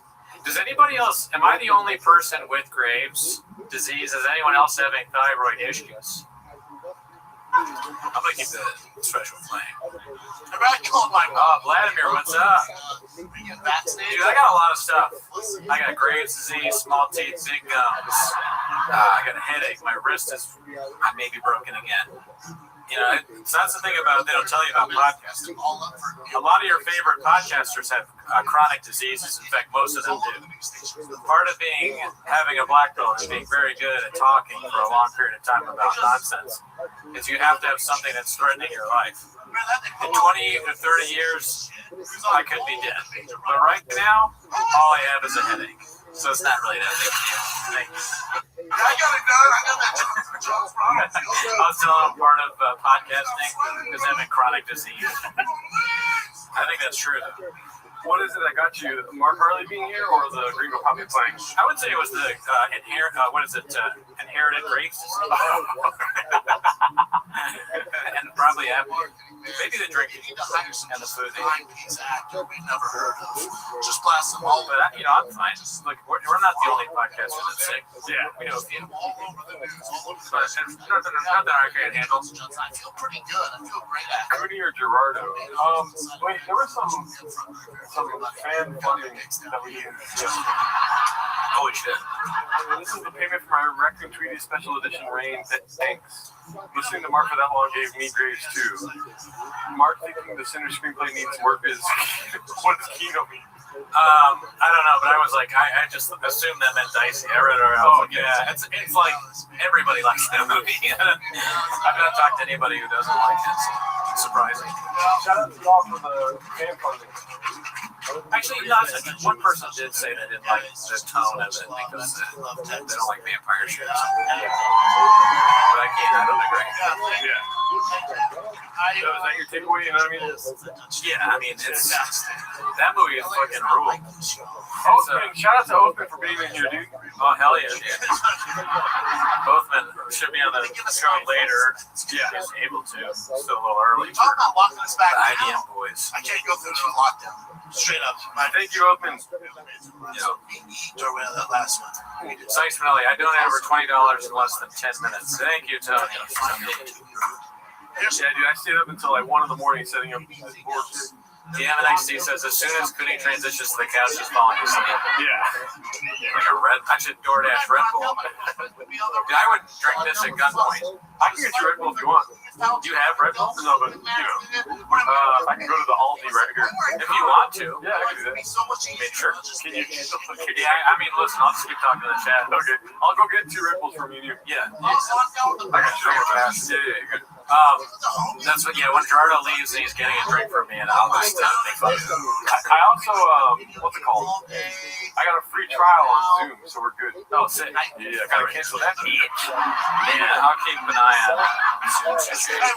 And you wanna do? Would you rather sit on the couch or no? Up to you, bro. I'm fine here or there. Everything's already set up for the couch if you want. That's fine. Okay, cool. I can always suggest you too. All right, I'm not into that. Yeah, dude. I mean, Red Bull Run seems healthier than what my original suggestion was to order DoorDash pizza. Every time we have pizza on the stream, it goes really bad. So I think I'm just gonna live off bacon. Earlier, when we were like planning this shit for the stream, it was kind of, and we've been telling you all about this for weeks, but I'm not gonna lie to you. I won't sugarcoat it for you. I won't put sugar all over your dicks and vaginas and tell you it's delicious. We didn't really plan a lot, I would say. Like, we're just reaching out to people like, can you be on? Can you be on? Then we're like, we need Diet Coke. So Gerardo got Diet Coke. I was like, what kind of food should we have? He's been streaming for so long. So I was like, what bakeries are open? So I need coffee, cake. Listen, LA. I wasn't gonna get donuts. I wasn't, but I love donuts. So I got a bunch of bacons. I'm so tired. I forgot where I was going. So let's check back into the chat. Ryan Hardy, where did you get the Puig jersey, Daddy? Okay, I got the Puig jersey on. What is that site where you? It's like I've never used it before. Where you bid on things. That's how the Graves is hitting hard. I got it on that site where you bid on stuff. And I wasn't sure about jersey sizes, so I had to chat GPT what is large jersey sizes. If you don't know, 48, Danny. eBay, that's it. See, you asked the question, you knew the answer already. That's the kind of fan we want. Thank you for helping. I got it on eBay. I bid a little bit under, and I won immediately, and I was like, damn, I should have bid way less. I said, you're in a group chat with other parents, dumbass. Fucking, but it wasn't that expensive. And it came, and then like yesterday, I got a little surprise for you, Gerardo. And he was like, oh, I think I already know what it is. I had forgotten that I texted him. Oh shit, Gerardo's calling me. I'm gonna put on speaker. All right, you're on speaker. You know I want sugar free. Don't ask me a stupid question now, kid. Thank you. I appreciate it. I'm sorry. All right, there. Dude. Would you guys are sugar-free people, I'm assuming, right? I mean, is it, I'm glad that he asked, but, because sometimes people aren't, but I gotta have a sugar-free. But anyways, I was talking to Gerardo, and he was like, I think I know what it is. I'm like, what do you mean? He's like, the Yasser Puig thing. Apparently, I had texted to him earlier, and I forgot. It's just, I mean, the Graves is really, recently, I just don't remember anything. I might have even just said that twice. I'm not really sure. Yeah, dude. I mean, all sugar-free soda is pretty good. So I think it's all great. Bone would have been cool if you guys could have gotten Matan on. I don't have any connection to Matan. I think he's funny. Sure, it'd be great to have him on, but I don't know anyone that knows Matan. So if you all know Matan, you can tell him to come on our show. If he has the time, we'd love to have him on. That guy, he cracks me up. Originally, I was sort of like, I don't know about this guy, but now I think he's hysterical. Fucking cursor. Cooney doesn't put sugar all over his Red Bull until he. That's exactly right. I could have said it better myself. Thank you, FB. Appreciate it. Thank you. Thank him. Is the like count good? I haven't looked at it. To be honest with you, I don't even know how to check. Gerardo does the checking of like counts. I'll just trust your word for it, truthfully. But yeah, definitely like the video. That would be helpful. We got Patreon content. We just watched Kill Tony. We watched Jordan Jensen's new stand-up special. Jordan Jensen's funny. She liked Jumpy. We enjoyed it. Pretty good. Pretty good stuff. We watched on the Patreon. We watched specials and we reviewed them. Never heard of it. Synthetic sweeteners give you cancer. I'd rather F up my teeth. Listen, Skinny Popeye. You could just drink neither one. Don't F up your teeth. You gotta make sure you got a dentist beak. You don't want to end up. Gerardo's got all sorts of teeth problems. I just have small teeth, but I don't have any cavities. Gerardo is getting like a root canal soon. I don't want that. And that's true. TriStar puts a good point. Everything gives you cancer. I'm gonna turn back on the special now.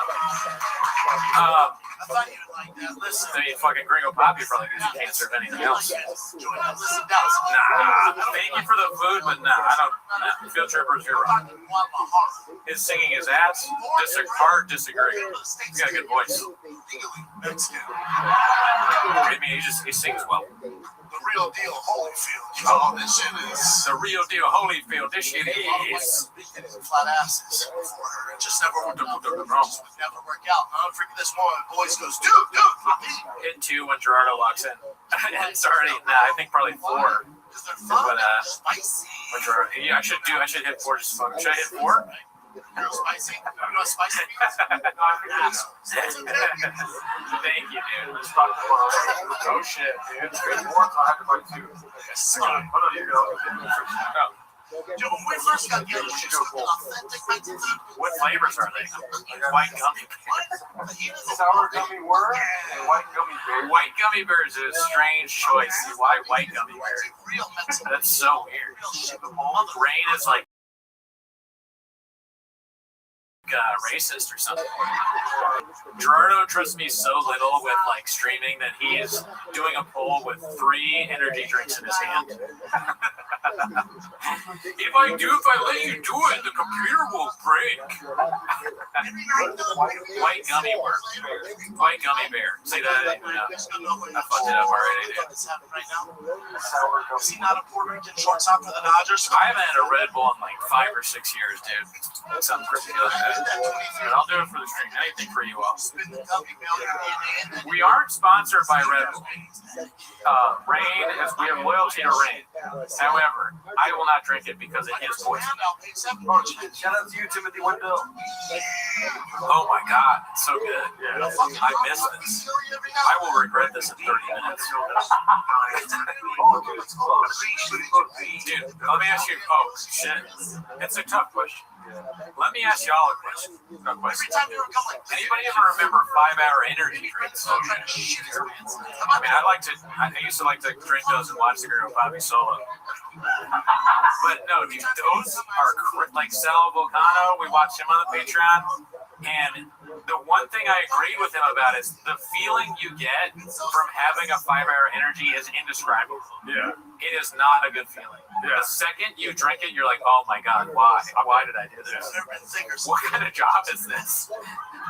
That I need 5-hour energy to do it. That was when I had the most hourly of hourly jobs. Bookstore, restaurant, smoothie guy. I was like slamming 5-hour energies, making smoothies with apple stickers in it. Hey, mine has a sticker in it. Who's the guy making it? Oh, I'm sorry. I accidentally left the sticker on the apple. I apologize.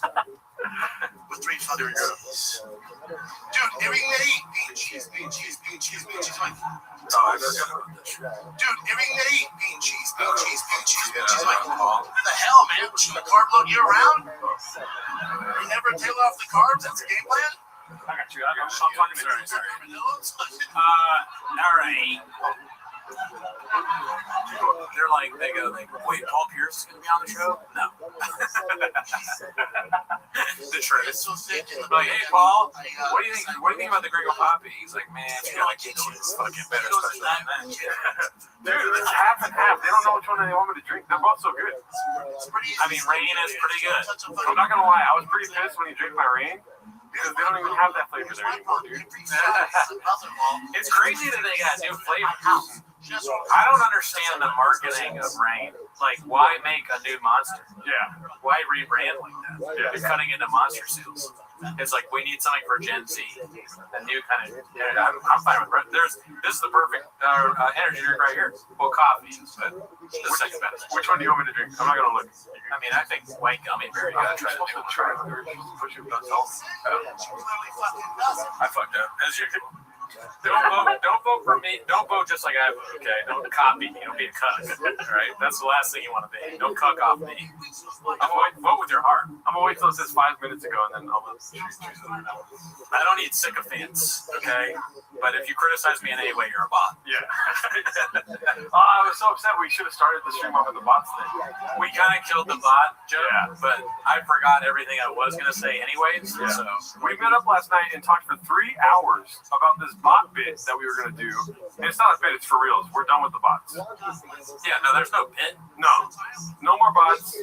You know what I mean? We're gonna focus our attention instead of on the comments, on coffee cake, stuff like that, donuts. It's just crazy, like the comments where they go like, "Oh, go back to Timo's every week." It's like, "All right, bot." Yeah. Like, do you think I was born? Yes. Do you think this is my first rodeo? Yeah. That's what I told Jordan last week. I was like, "There's a lot of people, and I told him to sit down so he could take it." And I was like, Yeah.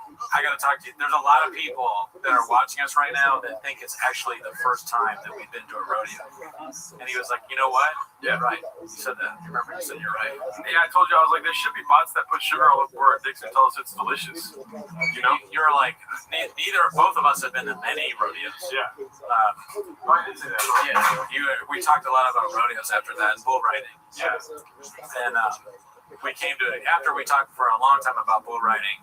We were like, you know what? Bots need to go. We have a no bot policy. We don't read the comments, so we won't know. But if we did and we saw a negative comment, we just like, oh, that's a bot. Ignore it. Yep. You know, no, leave them up. We're not going to delete it. Yeah. But we'll know that any kind of criticism whatsoever in any way, even if it's not just like enough reverential, like it's something that's not like you guys are amazing, then I know it's a bot commenting. Yeah. Yeah. You know, it's like, who's going to read it? The other bots. So why would we delete it? You know what I mean? The bots are communicating and liking each other's posts. Elizabeth Marsden, peace myself laughing. What up, Ireland? What up, Irish bot? What's up? Wait, yeah, I do like a Schultz thing. What's up, fam? In Ireland, bro? What's up, my fucking home country? I saw some Irish comments. I was happy to see the Irish flag, and you know, Yeah. I went to I went to see Swell Season last night at the Greek Theater. Shout out to Irish people. I don't know if any of you are fans of Swell Season in the chat, but it was pretty good. You ever heard of the movie once? Never heard of it.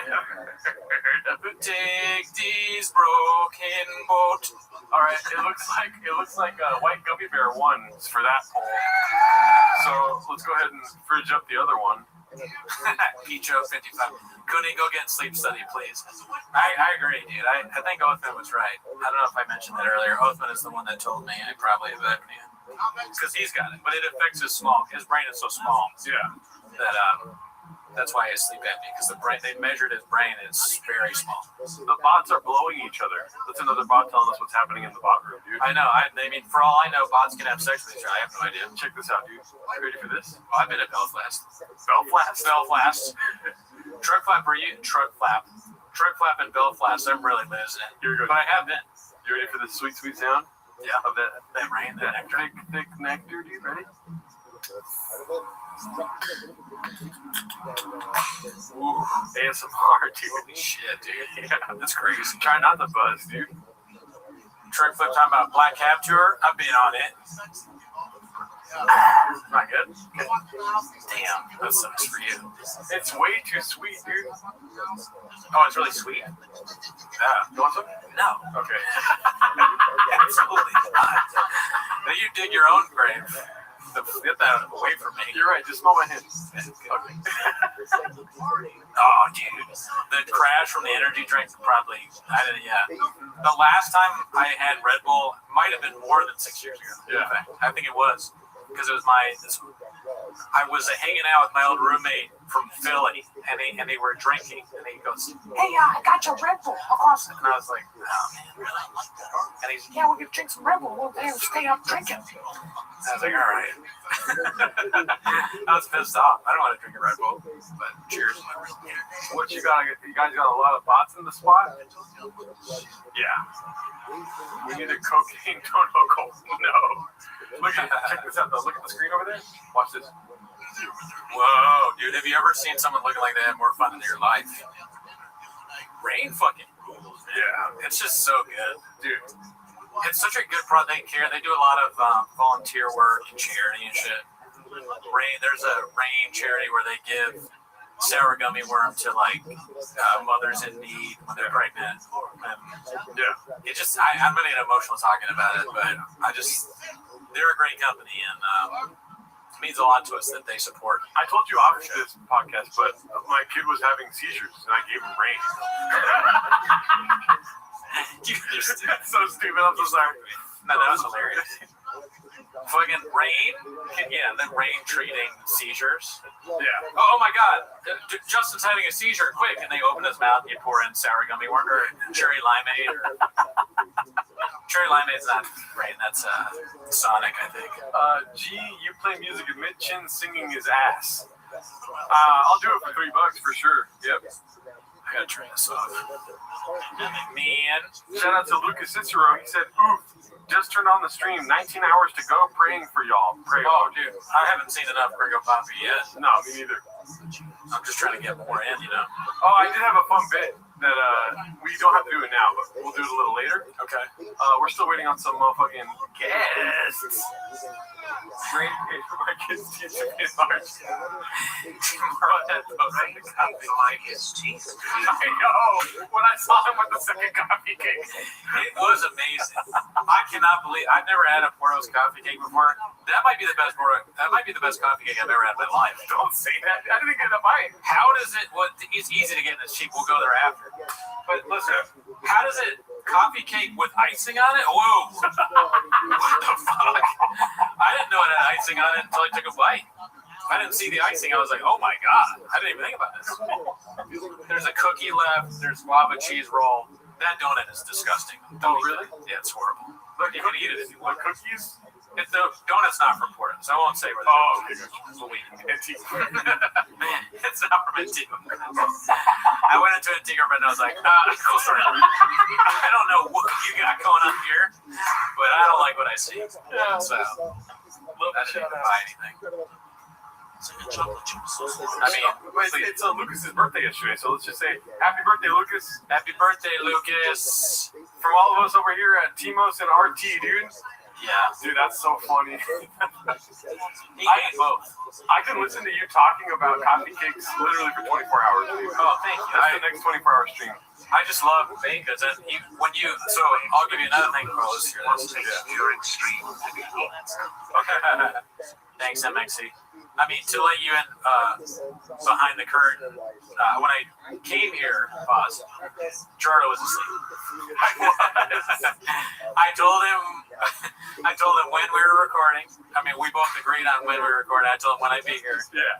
Jardo was asleep. I called him a few times, and then I was like, you know what? He's asleep. I'm going to get more baked goods. I tried to get coffee cake, but I was like, I'm not going to drive far away. So I went to another coffee shop and her bakery. And then I came back, and he's still asleep. So I honked my horn, and then I went behind his window, and he's charging his car through his window. So I started screaming his name, and then I called him again. He woke up. And that all happened. Yeah. And, I woke up at 6 a.m., and I was like, he's not going to be here for a couple of Oh, yeah. I sleep deep. Pause. I'm a deep sleeper. I woke up but early because I knew I wasn't gonna have time for shit. Because I mean, shit slow. You know, I mopped the floors all night. I cleaned It's very nice. I cleaned all the floors. I took out my trash for the first time this year. It's pretty nice, dude. It smells good here. Last time you came in, it smelled like, and you have bad smell too. Yeah, I have really bad smell. It smelled like a cat's kitty litter. Truly, a lot of things are wrong with me. I mean, I forgot about the bad. I can't smell. Like, God. No, we had a gas leak. My old roommate, he was like, "You smell a gas thing," and I was like, "No." And then we called over the gas people, and we had a gas leak, and he was like, "It's not good that you couldn't smell the gas."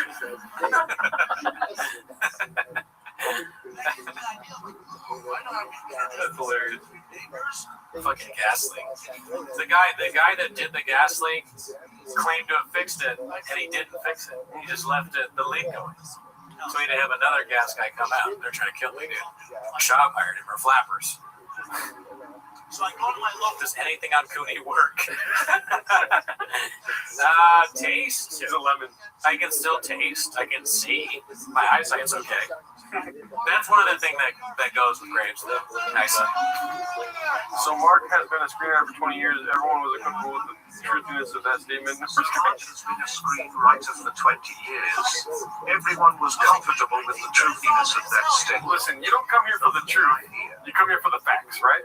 That's true. Yeah, so think about that. And facts you can choose. That was so fun. You looked at me, the 20-year thing. Sure, I've been a screenwriter for 20 years. That was awesome. I wish I said stuff like that. I like how Brendan Walsh, in the same motion he entered the chat, he left the chat. Yeah. He was like, all right, I gotta go. See you later. No, listen, you don't have to tell the truth when you're spitting facts, right? Yeah. That's what I say. You have no sense of smell and you have no sense of humor. Comedy, ever heard of it? Come on, dude. That's a bot. That's a bot, dude. Oh, that's a bot. Yeah. That is a fucking bot and a half. Oh, shout out to the subscribers, too, dude. We got a shit ton of subscribers today, dude. Oh, we just hit 10,700. Hell yeah. Oh, hell yeah.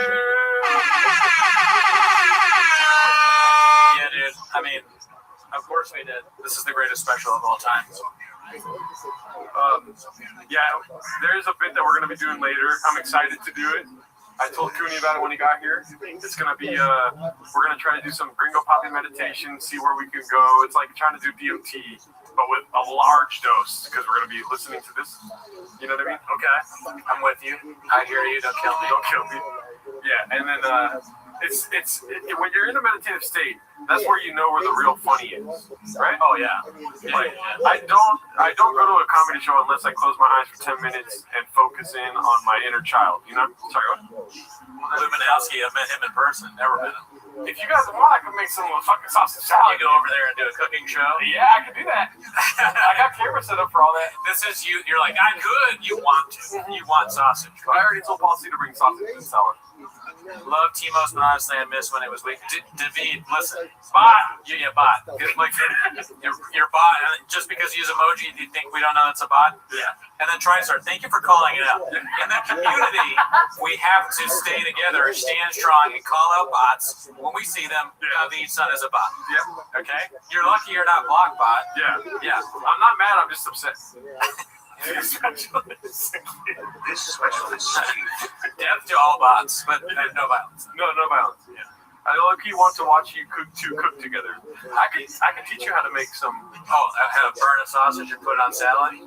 If you're, I think I know how to do that already. Oh, okay. No offense. Sausage salad all day. I'm gonna tell Flossie to bring some sausage and some fucking salad, dude. Sorry for calling. Oh yeah, I mean, listen. Eudora says make banh mi. Can you make banh mi? God damn, who's that? You guys gonna premiere any new songs today? Not today. We're not done with songs, okay? We're still doing Jordo. He's working on some things in the kitchen. We may go back to songs. I mean, we want it, and that's our goal. But as you can see, we're very busy. Energy drinks. The Gringo Poppy has to play for 24 hours. A song on today's podcast. But you got Cowbell, you got Mark, you got Walsh, maybe some more guests. You know, don't ask for too much. You're a bot. Actually, that's a bot question. That's a fucking bot. You tried to trick me, bot. You tried to trick me, bot. I forget where you were. who you are. I mean, we just noticed this a couple days ago, so we're gonna be struggling with who's bots and who's not. Simple sentient being. How many hours deep? I don't know, 6 hours? I was thinking about making beans and cheese, but that seems like a mission. Bean cheese. That would be crazy. I remember I said on the phone nachos, but I was like, that's gross. Oh yeah, the nachos is bad. That would fuck us up. Yeah. I mean, pizza would fuck us up too. When you left, I was laughing at that, how hard it is to stream and eat pizza. Yeah. Not a good time. But you know, if you're asking me what I want, pizza's always the right answer. You know what I mean? Pizza later. I mean, I think it's a great idea. I'm ordering right now. Who's your top 5 comedians who are also incredibly gay? I don't know. Well, actually, that's easy. Yeah. So Eddie Murphy, Chris Rock, George Carlton, Richard Pryor, and Dave Chappelle. Boom, done. Boom. Nice. Easiest thing I've ever had to deal with. I mean, you know, you forgot about the wild card. Which one's that? Oh, Hannah Gadsby. Well, that's my top. Yeah. That's my top comedian. Yeah. Hannah Gadsby is the best it's ever done. What I was gonna say though, can you watch the first Papa special or will the stream get gadooshed? John Doe, the stream will get gadooshed. If you don't know, in our early days of podcasting, we did watch the first special and we uploaded it to YouTube, and it got gadooshed immediately, dude. What was that? The first special. Oh yeah. Yeah. Dude, hey, look at that. Should we do that for a bit till later? Yeah. Okay. Hell yeah. Same link. Hell yeah, Papa. Yeah, same link. Or wait, no, that meeting's over. Let me. Okay. I'll leave this over here for you. Yeah, gotcha. All right. Dude, thank you, Wade. We love you too. Oh hell yeah, dude. Look. What is the color of our belt? Black. Always. Black belt. We were black belts like when we first started. Honestly, Yeah. we were doing it even before we started. Yeah. It's just something we know. Something we know how to do. Is talking on a podcast about shop. Rosa in the chat. What's up? Rosa. What's up? The Madre. Okay, she started the whole thing, fellas. Mom, can we call you later? Oh yeah, are you free to hop on a call or? If not, it's all good. They really want you. Everyone's asking about you, Mom. You know, the one bad bit about Rosa, she refuses to meet me in person. I mean, I went to the Norco horse party. I didn't see Rosa there, so that's all I'm gonna say. A little bit blockbuster, honestly. Yeah. I thought she was gonna be there. She wasn't. I'm excited to get a call. Okay, I'll call my mom real quick. Yeah, we can call. Let me see. Yeah, you call. Mom, no politics, yeah? Yeah, please don't get us canceled. Where's my mom at? Right here. How's the White House, Rosa? How's the White House? And did you hear about Trump? Oh, no.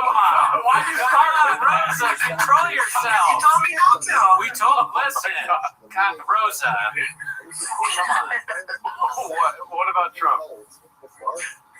He's the man. Oh my God, Mom. A bot. My mom is a bot. It's a bot comment. He's better than Poppy Gringo. That's the deal.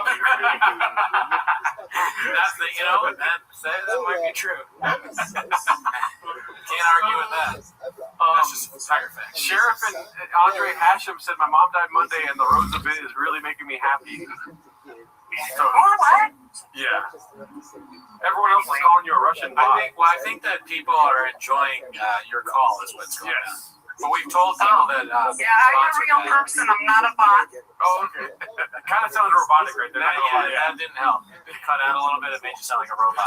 I am I'm getting over some sinus stuff. Oh, okay. Sorry to hear that. Yeah. It's called TDS. But the other way. The opposite. Yeah. Okay. What's the opposite of TDS? Austin brain. Rosa Alarcon has Austin brain. My mom has heavy Austin brain. You guys just be glad I'm calling. How are you doing, Mom? Everyone's happy that you're calling. I'm in the middle of cooking a vegetable soup with all the homegrown vegetables, and it's got beef in it too. Ooh, yeah. Okay. All right, please don't make any abondigas. Yeah. No. Or she calls it al-Baha mode. Albondigas. Yeah.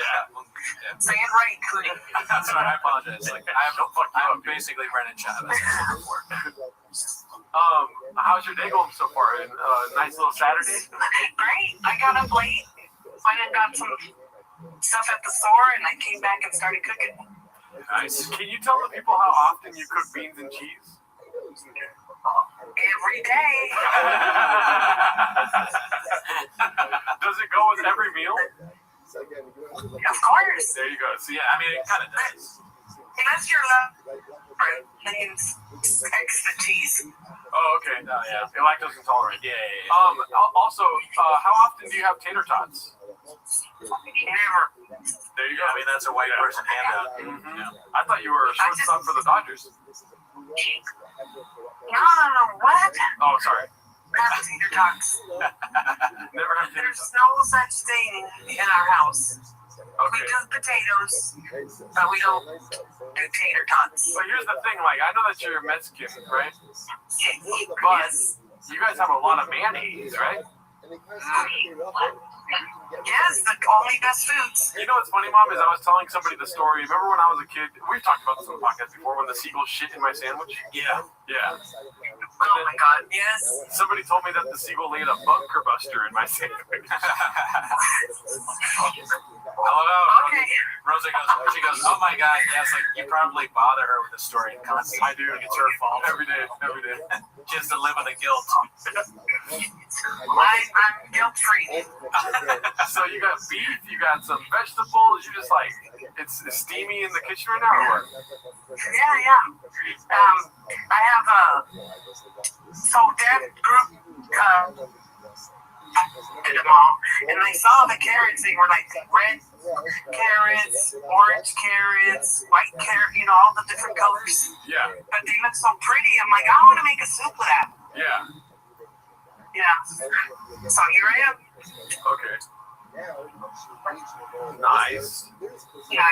Well, thank you for talking to us. I know that you have no interest in watching the Gringo Poppy.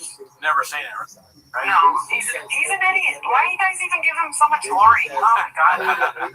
Thank you. I appreciate that. You think that what we do is glory or something like that.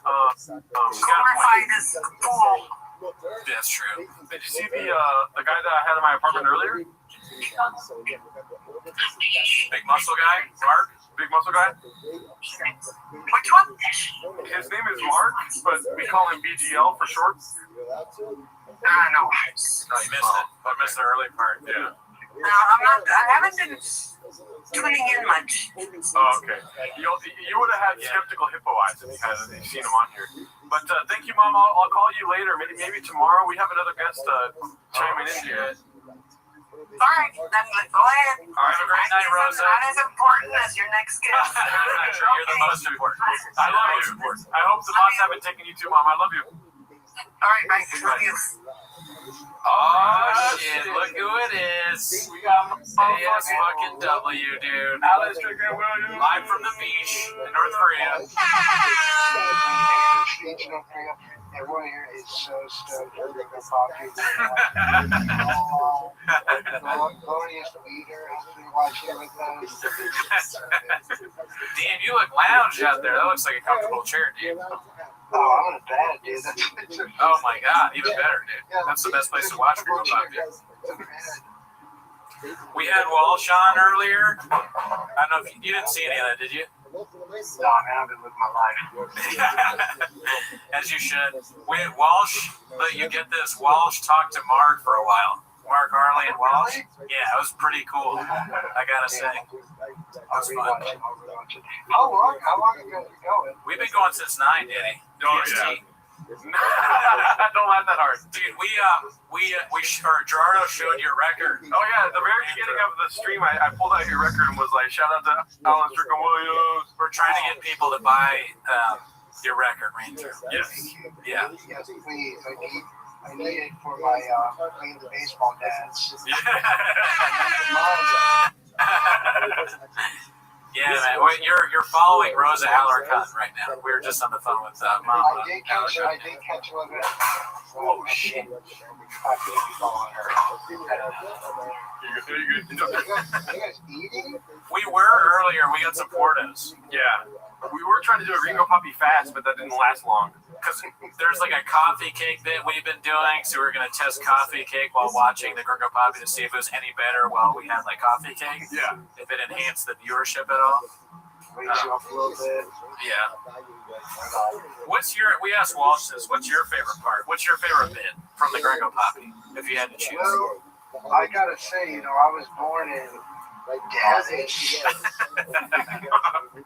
Okay. So, as a Dallas boy, I think his his local humor it's pretty good. stuck out to me. Do you? Actually, wait. You know my favorite part? What? The end. Well done. Do you do comedy in Texas at all? I actually did a show at this place called the Dallas Comedy Club, which is a good club. But it was just so weird because from outside the club, to smoke a cigarette, you could see the hospital where I was born. Whoa. I was like, I hadn't come far at all. But yeah, and then I've been to Austin. I recorded my album in Austin. Oh, okay. Yeah, the Velveeta room. But yeah, I think I've only done Austin and Dallas. So, do you find the observations that Shop made about doing comedy in Texas to be true? Is it better? They're pretty true. Yeah, Yeah. it's definitely better. It's just Texas strong, Right. Like, They don't make you wear a mask and all that shit. Like, you don't gotta be woke and all that shit.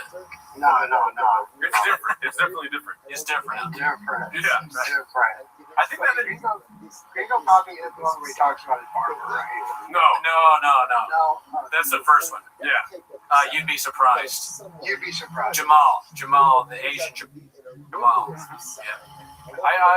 I think my favorite joke is North Korea with the beach on Gringo Poppy. That is a pretty good one. I think that might be mine. I like Mr. Whole Foods a lot, though. That sticks out to me personally. And I'm glad that we can celebrate the special itself on a glorious day like this Saturday, Dude, Alan, you gotta if I could be so bold as to give you advice, I think you gotta do that as an improv. Yeah. No, you're right. I think you gotta do that, dude. I mean, look, I just, right now, I'm just trying to focus on my kid, and, and we all got COVID, so we're canceling some dates, but we'll get back. Dude, COVID's not real, man. I mean, and also, I know you know about the double placebo blind studies that have ever done, so you're all in. Well, you know what I never realized is I wonder if he did Addie and Addison. Yeah, for sure you did. Yeah. You think they get the Gringo Poppy without Adderall? Did you see the thing that Moses Storm did when he did the Addison improv, like the IG story? No, I don't think so. Oh, no. I should have asked him if he wanted it, to be honest. Oh, yeah. I didn't think about that. But Moses, he had a show at the Addison Improv, and he posted this really funny video of how honored he was to be doing it, and he edited in clips of the most offensive Shabbats, and he starts pretending to cry, and then at the end he put us in it. I was like, holy shit! And that's how you get our favor. It's just including us in any way, shape, or form. That's how we know you're not a bot. If you want to not be a bot, you have to be on the Patreon or be friends with us. Yeah. Otherwise, you're a bot. Yeah, those are funny. Yeah. These are the tribe. So you got to do it too. Is what I'm saying. Okay. Please make a video. Addison Improv. Include us.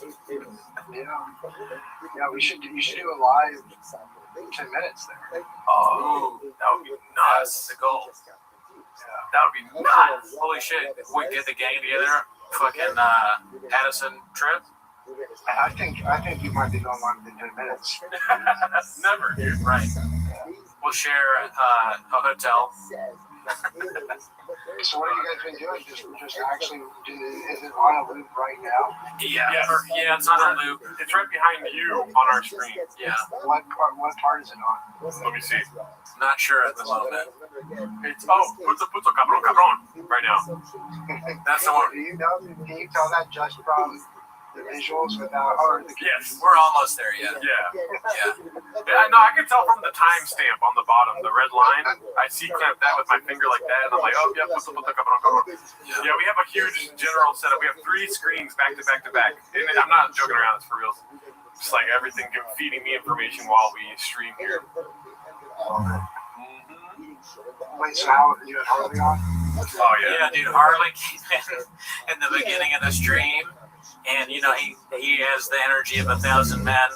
He did 3 or 4 hours straight of Bappa intelligence. Facts. Tiger facts. Oh, that's great. Yeah, and I mean it's hilarious to have him meet people. So I wish he could talk to you as well. Yeah. But watching him talk to Wallace was pretty fun. Yeah. Yeah, so it was a good time. Something's going viral on Chains right now that he said.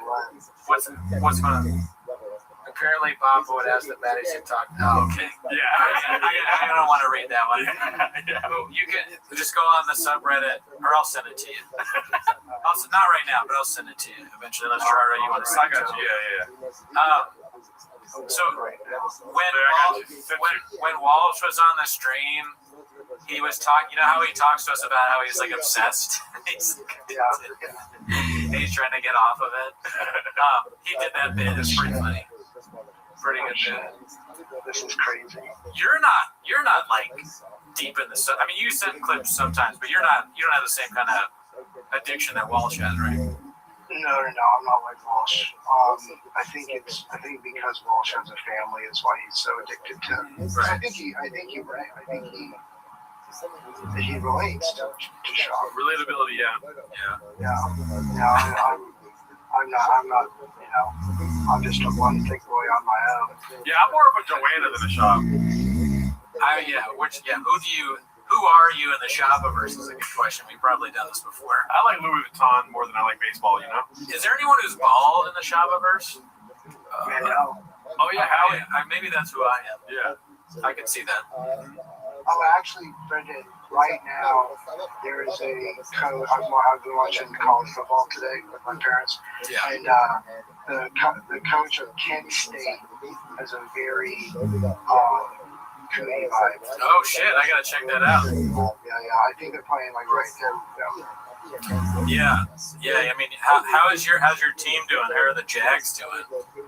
Jags are okay. I mean, that'll be tomorrow. My parents went to Florida State. I've been watching that with them. And Kent State sucks, so they're winning. But they beat Alabama in the first game of the year. Besides that, they haven't really played anybody else that matters. Shop would have started on all those teams, probably. He was pretty good. No, I saw Shaw play today. He was really good. He played on like 17 teams. He did. He was very good. Yeah. Buffalo Bills is the main one. I'm sorry to do it for me, but I think the Jags are going to lose tomorrow. Who are they playing? They're playing. What are the Commanders playing tomorrow? Do you know? The Commanders play the Raiders. Yeah, that's right. Jags are playing Houston. Yeah, they're going to lose. Yeah, they might. Although Houston's lost both games so far. True. I've always been a football guy myself. And I don't know anything about football, but I'm in a Pick'ems league, and I picked the Jaguars to lose. I'm sorry, I didn't know they were your team. If they were your team, I'm picking the fucking Commanders every week. The Commanders will probably be good, but they just lost to the Packers because the Packers are really good. Yeah. Well, any team would be better with Shaw. On the field, on the sideline, in the stands, commentating. I would love to see Shaw call a football game. Oh, yeah. Yeah. I mean, Shaw talking about anything is awesome. We were talking with Walsh about like a reality show. That was a new idea he had, a shop reality show. But I still think the Gringo Poppy documentary is what I'm most interested in. Oh yeah, no, I like a keeping up with the shop, Exactly. like that kind. Yeah, I could see that working. I could see shop hosting hosting a Love Island or something like that. Shop Island would be pretty good. It's just people in the Shopperverse that have to live together in a house, and you get to vote someone off every week. That'd be great. Oh, yeah, I mean, Shab Island, yeah, so different Shab. He did almost host Fear Factor like Ludacris, or like Ludacris beat him at that. Yeah. That's another, you know what show unironically I love now is The Floor. Did you ever watch The Floor? I just saw a commercial for The Floor because there used to be a show called The Wall. Do you remember The Wall? No, what's The Wall? The Wall was, and it was the guy that was the voice. He used to be a weatherman in LA. I don't know if he still is, but he would play announcer to a lot of things. It would be called like, "And here comes the wall," and then it was like, an old cartoon with like, like Wiley Coyote or whoever would like run through a wall. Yes. Would leave like an imprint. Yeah. Like it's basically like a wall comes at you with a weird imprint, and you have to like. Oh, get through the wall, make the post. If you don't, it'll like knock you off into like water, like whatever the hell. But yeah, so like I saw that there was what is the floor? Okay, so the tiles lined up. Yeah, The Floor is totally different from that. What you just described sounds like a show that Simon Gibson would host, but this show, The Floor, is a little more intellectual. If you like things like that, it's the guy. Rob Lowe is the host. He does a great job, and he's. So he gets low on the floor. It's so all these people are on the floor, and they are experts in different categories. And there's a randomizer that picks one or two people, and they battle against each other. So it's like a picture of like whatever, like let's say it's history and R&B artists. So like if it's R&B, the history guy go against the R&B, and it'll show a picture of like Brian McKnight, and they go back and forth. And if you get the answer wrong, you lose time. And there's a timer, and it goes. And so it has all these categories. It's fucking. I'm not doing it justice, but it's a great show. No, I gotta tell you also, I got distracted because I just imagine Sean saying R&B as RBD. BRB. You're talking. He's like, I love Usher. BRB, dude. It's my favorite kind of music, man. Oh, really, dude? Fucking love that shit. Oh, man. But yeah, no, The Floor, the new season's coming out. It's hosted by Brendan Schaub. Check it out. Yes. It's going to be pretty good, dude. Oh, yeah. No. I mean, what other shows could he host? What other game shows? I mean, Price is Right would be good because you wouldn't know the price of anything, and he was like, he'd probably start arguing. But he would do if he was the host. Also, this is what he would do if he was the host of stuff. He's the host of Jeopardy. He says the thing out, someone gets it right. He goes, I heard both ways. He'd be like arguing with like the actual answers, even though they're definitely right. Yeah, not yet. I'm not sure about that one. What's the capital of Massachusetts? Boston. He doesn't even know his own name. Boston. But I guess that's what was the suitcase show where there's money in it? He'd probably tell people the amounts by accident. What was that called? Make it. I think that might have been Make a Deal. Let's Make a Deal. Was that a Howie Mandel show? I'm not sure. I think you're right. I think it was for a minute. Yeah, I've been saying like I know Howie Mandel is funny when he makes fun of Schaub, but I've been kind of saying he sucks. He's not good. Like I don't understand why people like him. Howie's not. I mean, Howie was just like one of those. There's this old clip where you can watch Howie like you're like, oh, this is what he used to do. This is what made him famous. It's like from the '80s, and it's like. I don't know if he was actually coked up, but like it has that just like crazy energy. Yeah, I've seen that. You know, I'm talking about where he puts the like nurse glove over his head and blows it up. And yeah, everything. Robbie Goodwin retweeted that and wrote Casey Rocket. Good bit. Howie Mandel is funnier than Casey. No, but I met Howie Mandel because I used to work at NBC, and he came to the office one day, and it was like there was an email that went around and was like, "Hey, Howie's coming to the office. Don't try to shake his hand." And he was kind of nice and friendly, but it was like there had definitely been hints, but he was trying to be really cool, and I think he made a really stupid, like, NBC, there's the peacock. I think he made a really weird cock joke. Nice. But yeah. You can't do that anymore in woke culture, dude. You get fired. At least he called out Shaw's mangina. That was pretty great. The mangina thing. What did Shaw say? It's like, those be nuts. Yeah, them's me nuts. That's the one thing I do like about Mandel is that he's clearly being fed these lines from like younger people. So like, they're like Gen Z staffers are like, okay, here's the subreddit. They say he pisses in the sink. He has a mangina. And Mandel's like, say less. I got this, fam. And then he goes. Are you guys pissing in Gerardo's sink? Every night. Oh yeah, we are. Sorry, I'm dealing with a lot of stuff right here. Oh yeah, he's wheeling and dealing. Yeah. Hey, y'all are driving. Y'all are king of the airways right now. Look at that, dude. I'll never piss on this thing right here, dude. What the fuck? Alan is very good at stand-up, guys. He's a very funny stand-up comedian. Good shit, y'all are the best. As you've seen on Conan O'Brien, ever heard of it? Yeah. There you go. Comedy Central, that used to be a channel. Hey, Paul C, fuck you, dude. Yes, it'll fit in my fridge. We're doing this bit now where, like, anytime somebody says something negative, we call them a bot. Yeah. If it's not referential enough, or reverential, then we say that they're a bot. And there's a lot of bots in the chat. Yeah, a lot of bots, dude. We don't know how to get rid of them. What do you do with bots? Personally. Engage. You engage? You read the comments? Big mistake. I read the comments. I'm trying to get inside the head of the bot. Yeah. Oh, yeah, so what's going on? Where are you from? How many inches? I gotta tell you, being on a stream this long, easiest thing I've ever done. No, I'm about to die. It's very hard. People keep commenting like Cooney seems sick. Cooney's tired. Yeah. He'll fall asleep. You know. So what you did, you started at 9.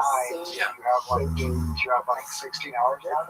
I know. Oh my God, why are you trying to make us think about Are you a numbers guy? Yeah, Dude, come on, a dude. numbers It's guy. fucking numbers guy in here right now, dude. Are you a bot? Dude? Yeah, bye. Oh yeah, I'm a bot. I think, it's 4 o'clock right now, right? Or 3:30. Yeah, we have a lot of time left, dude. Listen, we'll see how long the devices work. You know what I'm saying? 17 hours. Yeah, we'll see how. I mean, because like things happen on the stream. You know, like sometimes sometimes people unplug things on purpose. You never know. It'd be funny too if you guys ended up like causing a power outage in LA. Oh yeah. Too much Ringo power. Oh well, you know what the biggest one was in history. You know about this, right? Have you heard about this? What? The biggest thing in it's Burbank technically, but the owner of Flappers had a poop so big that it clogged the entirety of Burbank. And there was no toilets worked, no running water. It was all because of the size of Barb's shit. Yes. Yeah. You That's know. why you're not allowed to smoke in Burbank anymore. Yeah. It's because that's Barb's natural diuretic, and I think they had the leading cause was her cigarettes. Oh man, that's why they charge extra that gas station charge on the bill that you get at Flappers because of the toilets. Who's the kid that works there? That now is not a kid. Josh Snyder? Yeah, That's crazy. He can't shit. That's weird. The craziest thing I ever. ran into Cooper and Shane the other day. For some reason, we were talking about Flappers, or maybe he just went to Flappers. And I was like, "Is Josh Snyder still there?" And they were like, "He's exactly the same." Dude, oh my god, yeah, and you never in a million years, if you told, even with how ridiculous Flappers is, if you had told me back then that Josh would be the booker, the talent booker, I'd have been like, I don't think so. But I don't know why, because they had Richie before that. He was just as weird. Yeah. I think about it. He's like the provost of Clapper's University now. He's the dean. Yeah, that's pretty impressive too. That's a lot of responsibility for one man. I don't know how he does it. I bet they really brainwash you with Clapper's University. I bet he really become a radical. Yeah. Yeah, that'd be cool if one day Shane is the biggest comedian, and then there's two huge Shanes coming. Here's a question. I wonder if anyone. Here's a good game to play. Yes or no? Is there anyone good performing at Flappers this entire week? We should check. Oh, that's a good question. That's a good game. Let me see. We're not allowed to check, right? No. No. I think you go through and you just see like, okay, yeah, like Maria Bamford's good, she's performed at Flappers, but like you check to see if anyone. Let's see. Oh yeah, there's. In my mind, Jeff Garland is 24/7 performing. Oh yeah, he's always there. He's a mainstay. But I heard a rumor that Jeff Garland's actually the name of the shit that Barbara. Sorry, what she named it Jeff. Yeah. She took it Jeff. They told her you can't take any more Jeff Garlands, okay, hon? Yeah, look, the mainstays were like Jeff Garland, Hal Sparks, Alonzo Bowden. Who else? Barbara took a shit and she looked at the shit in the toilet, and then the Curb Your Enthusiasm team started Alonzo Bowden's like, what's that smell? Oh shit, dude. He's playing. Oh fuck! A Unique subscribed to our channel. That's crazy. Do you know who Unique is? No. So Unique is like this. I mean, now that he's our fan, yeah, I have to watch my works. Yeah. But when he's the famous YouTuber that got sued by Shop. Yeah, he got sued by Shop for like showing a video where Shop gives a piece of paper with a phone number on it to a cheek. Yeah. The baddie. Yeah. Shout out to Unique. Yeah. That post is crazy, by the way. I looked at that Jordan, and that's nuts. Oh yeah. Yeah. Oh yeah. That checks out. You know that Shop's. Dude, is Shop on a microwave? Probably. I mean, who knows? He's a wild guy. You know? Apparently it's 8 inches. You know, he always says that. Yeah, but would you say it that much? Oh jeez. Oh my God. We shit on Jeff Dye a lot in the beginning. Oh, man. You know what's funny is like I kind of was like, oh, Jeff, whatever, he's just whatever. And then I saw him like when the Mark Maron stuff was going on. And he was like, who's this? I'm like, dude, shut the fuck up. You're Jeff Guy, you gotta deal with Shut up. We watched on Patreon this hilarious thing that he did. Did I tell you about this already? Okay, so he did a video on his YouTube channel where it's like Jeff Dye hates women or something, and he goes and it's him and he's like, all these people think I hate women. I don't hate women. I women are great. In fact, here's a list of women I think are funny, and he starts listing off women that he thinks are funny, and he puts their picture up. It's so good. It's everything you would think it was. But is he being like sincere? Yeah. No, if he wasn't, then it would be funny, almost. But he was like, at one point he picked this. He goes, he looks at his own list that he made, and he's like, Don, who's that? He forgot who the woman was, and he's like, oh wait, yeah, no, she's good. And they were all like, it was like Whitney Cummings and Industry Plants. But he's like, see, I don't hate women. I think they're, they can be funny sometimes. Saying stuff like that. It was amazing. Whitney's really lost it. No, she's crazy now. Yeah, we lost a good one. Whitney, like they should be able to call Child Protective Services 5150. Take that kid away from her. Oh, you're worried about the kid. I'm worried about Whitney. I'm worried about both of them. My heart goes out to them both. CPS. Dude, Mark said that. I feel bad saying this again, Margaret, but maybe, you know what? I'm not going to say it. Okay. I'm going to leave that. I'll tell you later. Everyone in the chat knows. I'm not going to say that again. I don't want that. I don't want a clip of me saying that. Actually, now that I think about it, I'll leave that alone. Text it to me and I'll say it. But it's good. It was funny. Unique is in the chat and he said acknowledge me. We did though. We said shout out to you, dude. Yeah, thanks for subbing. Yeah. He said sub balloon. Everybody loves balloon fart. Balloon fart is one of the mainstays here. Balloon fart is very friendly. Originally it was Wadsworth, but then he disappeared. He waddled somewhere else. But Yeah, I don't know where Wadsworth is anymore. He left. Sometimes he chats in, but he's not. No, he hasn't chatted in today. I mean, he's a legend. I think he's in hiding right now. Yeah. Smiley face emojis. You're good. You're good. Thank you. Regular people like asking me about that. Oh yeah. Yeah. I mean, That really brings me to past just like insane comedians that talk about other comedians all day. Yeah, he transcended the box. yeah. I mean, Marin was talking about Elephant Graveyard on like the New York Times podcast or something like that. It was hilarious. Yeah. He was like, you gotta get this guy. You know, who's your guy? He was like, this guy, Elephant Graveyard. And they're like, okay, next question, please. You know, please don't ask us. Please don't talk about that on this. This is a newspaper, sir. Ran by billionaire technocrats. They don't want. They listen.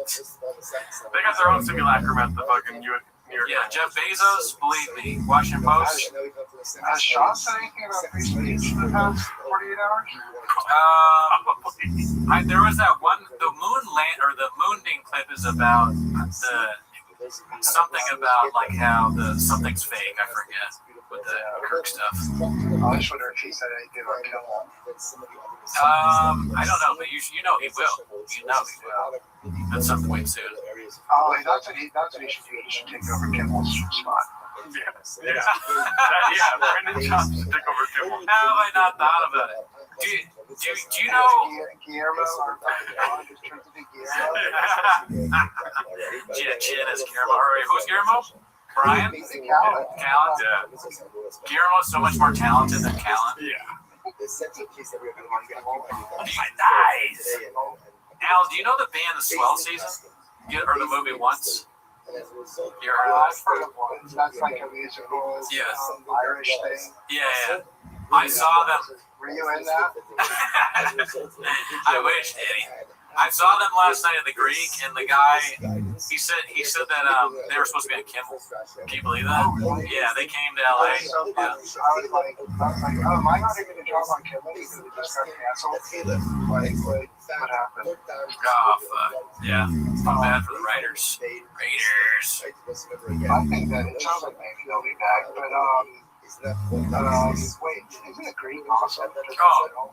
Yeah, I mean, it's great. I went for the first time last year, and it was like, this is pretty close to me, so I can like walk there and shit. Nice. All right. I'll let you know when. Yeah, I mean, I've been there twice. This time we got the seats in the front, and they were super nice seats. Good food, very laid back. Everyone's friendly.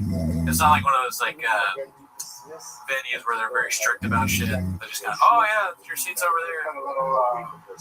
Little salsa on. Yeah, the Greek is the Hollywood Bowl of salsa on it. It's very good. Very good place. Highly recommend. Who would you see? I saw St. Vincent. Ah, okay. Gerardo's favorite. She wrote kind of there a couple weeks. Oh yeah, you're a big music guy. Marlo Kylie's sick. Yeah, I'm seeing them. That's why I'm here. Tomorrow. Oh shit. And you're on tour with Vampire Weekend. Yeah, I see them like 9 times this year. You know, kids, you can see Vampire Weekend 9 times in 1 year. I fucking love that band. I want to go to Vampire Weekend. And then on my bucket list is to go to Ween with Walsh. Oh, yeah, Ween with Walsh. Oh, thanks, Bug. Shop could host I'm Not Smarter Than a Fifth Grader. Ever heard of it? Chalk I'm not smarter than a fifth grader ever heard of it. Brown Cornelius says asking you if Rilo and Kylie is back together. Obviously they are, right? Yeah, they're reunited to do shows. I don't know if they're going to put out a new album or anything, but they've done like touring, I think, since June, July, something like that. I think the same thing happened with the band from Once, because like they were together and they broke up. Well, what's happening too is like we're around the same age, so it's like the bands that we like back then, like their big albums or whatever are hitting like their 25-year anniversary or like 20-year or whatever. Yeah. I mean, I'm only 17, but Yeah, Rilo and Kylie is like white woman. Thought about that. Yeah, go ahead. Rilo and Kylie is like white woman System of a Down, you know? very much. Yeah. Very much. Yeah. That is crazy that we're at the age now where the bands are like reuniting. Like I guess me seeing the Swell season is like my parents forcing me to see the Temptations. Who's still alive from Peter, Paul, and You know Mary. what? We never really talked about. Oh wait, well, whatever. I gotta go. But that fucking Paul and Dershowitz picture.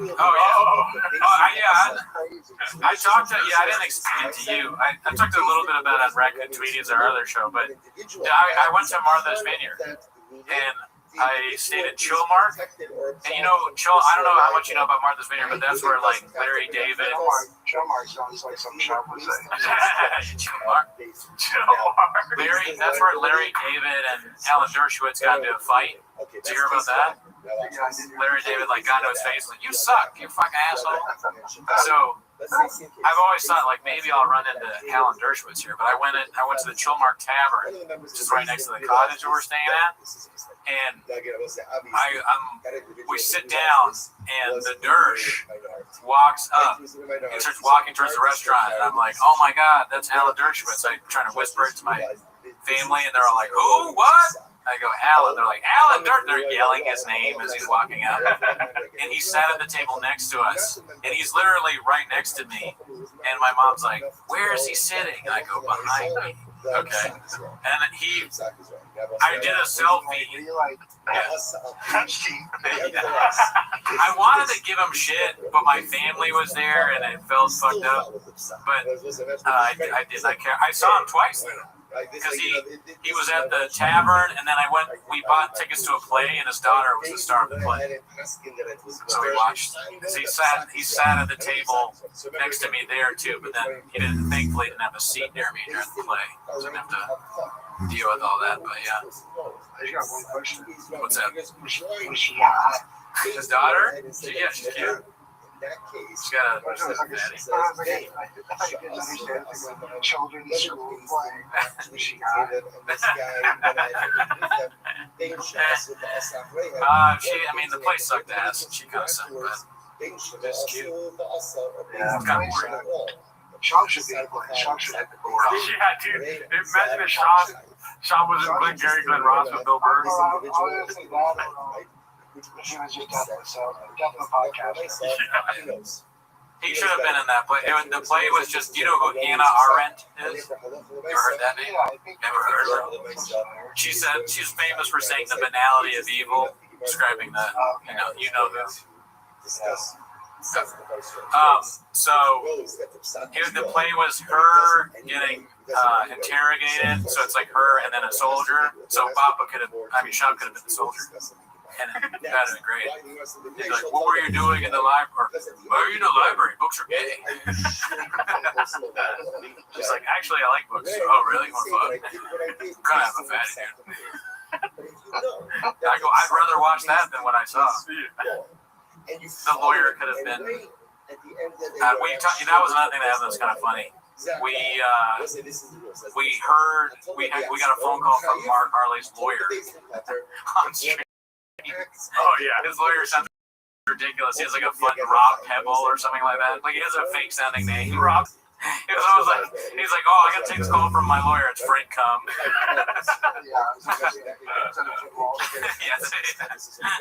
Why does your lawyer have this offensive accent?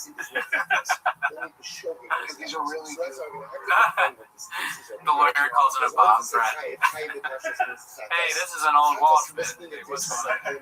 My name is Bobby Pebbles. How can I be of service? Yeah, I'm Bobby Pebbles. I'm gonna get you off. What do you mean you're gonna? I'm suing for wage and hour violation. congratulations. Yeah, I get you off. Yeah, you're gonna come. I'm Frank Cum, actually. Rob Pebble. Yeah. But easy. Bobby Pebbles, attorney at law, at law. Boss. He sounded hilarious on the phone too. He was like, "Here's what I want you to do, Mark." What? Tell him what he couldn't say on the bond or something. Yeah, well, Mark was like, "Are you sure that you want to be on like the pod?" And he was like, "Oh yeah, that doesn't matter." And I did mute it, but then they were like, "No, just leave it on." I was like, all right. Attorney-client privilege exists even if you're on a podcast with 400 people listening. You didn't know that. He just needs a bunch of clients from Restream. Oh, they should. He's the best lawyer around. That's what I heard. For Mark, the BGL is good for you. Yeah, Exactly. If you want a big attorney, big good lawsuit. I'm a big good lawyer. That's what BGL stands for. What are your qualifications? I went to Yale. Never heard of it. Shop should give a talk at Harvard.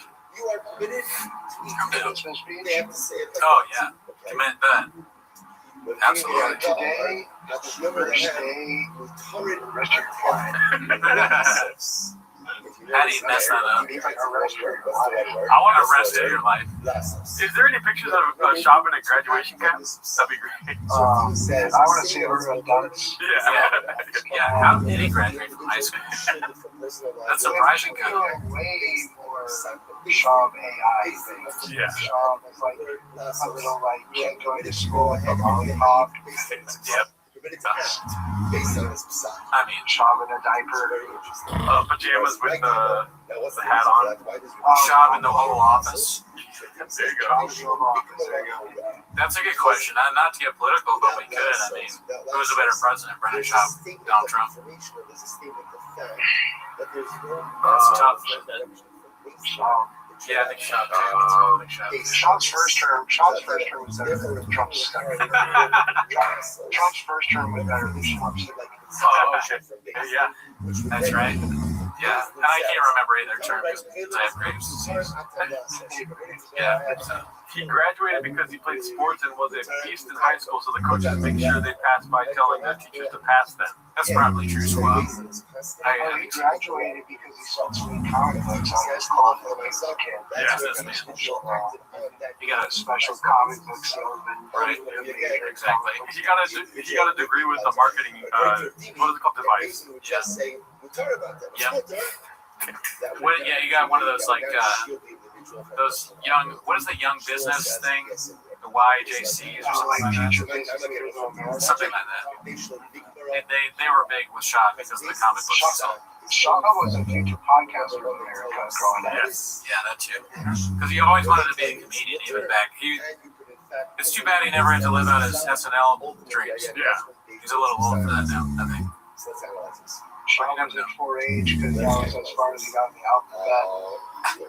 That's as far as he got in numbers and as far as he got in the alphabet. Well, thank you, ASW, for coming through, dude. Yeah, we love you, man. Love you, brother. Good luck. We gotta get back. We got some business to do, dude. We gotta watch some Gringo Pop. Yeah, we gotta get back on it. You know what I mean? Later on, Trash. Alright. Where were we, dude? Oh, we're back on, dude. Here we go. Let's go.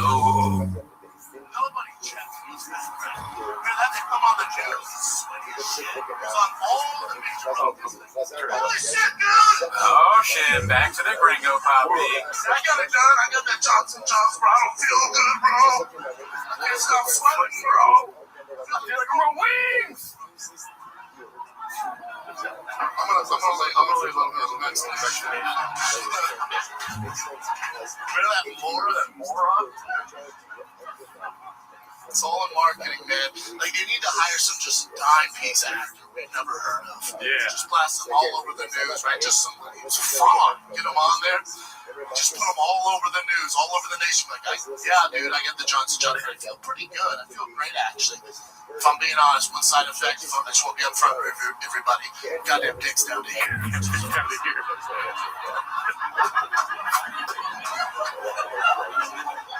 You'd have a line of bros at CVS just like, I was trying to do my part, bro. I was trying to do my part, man.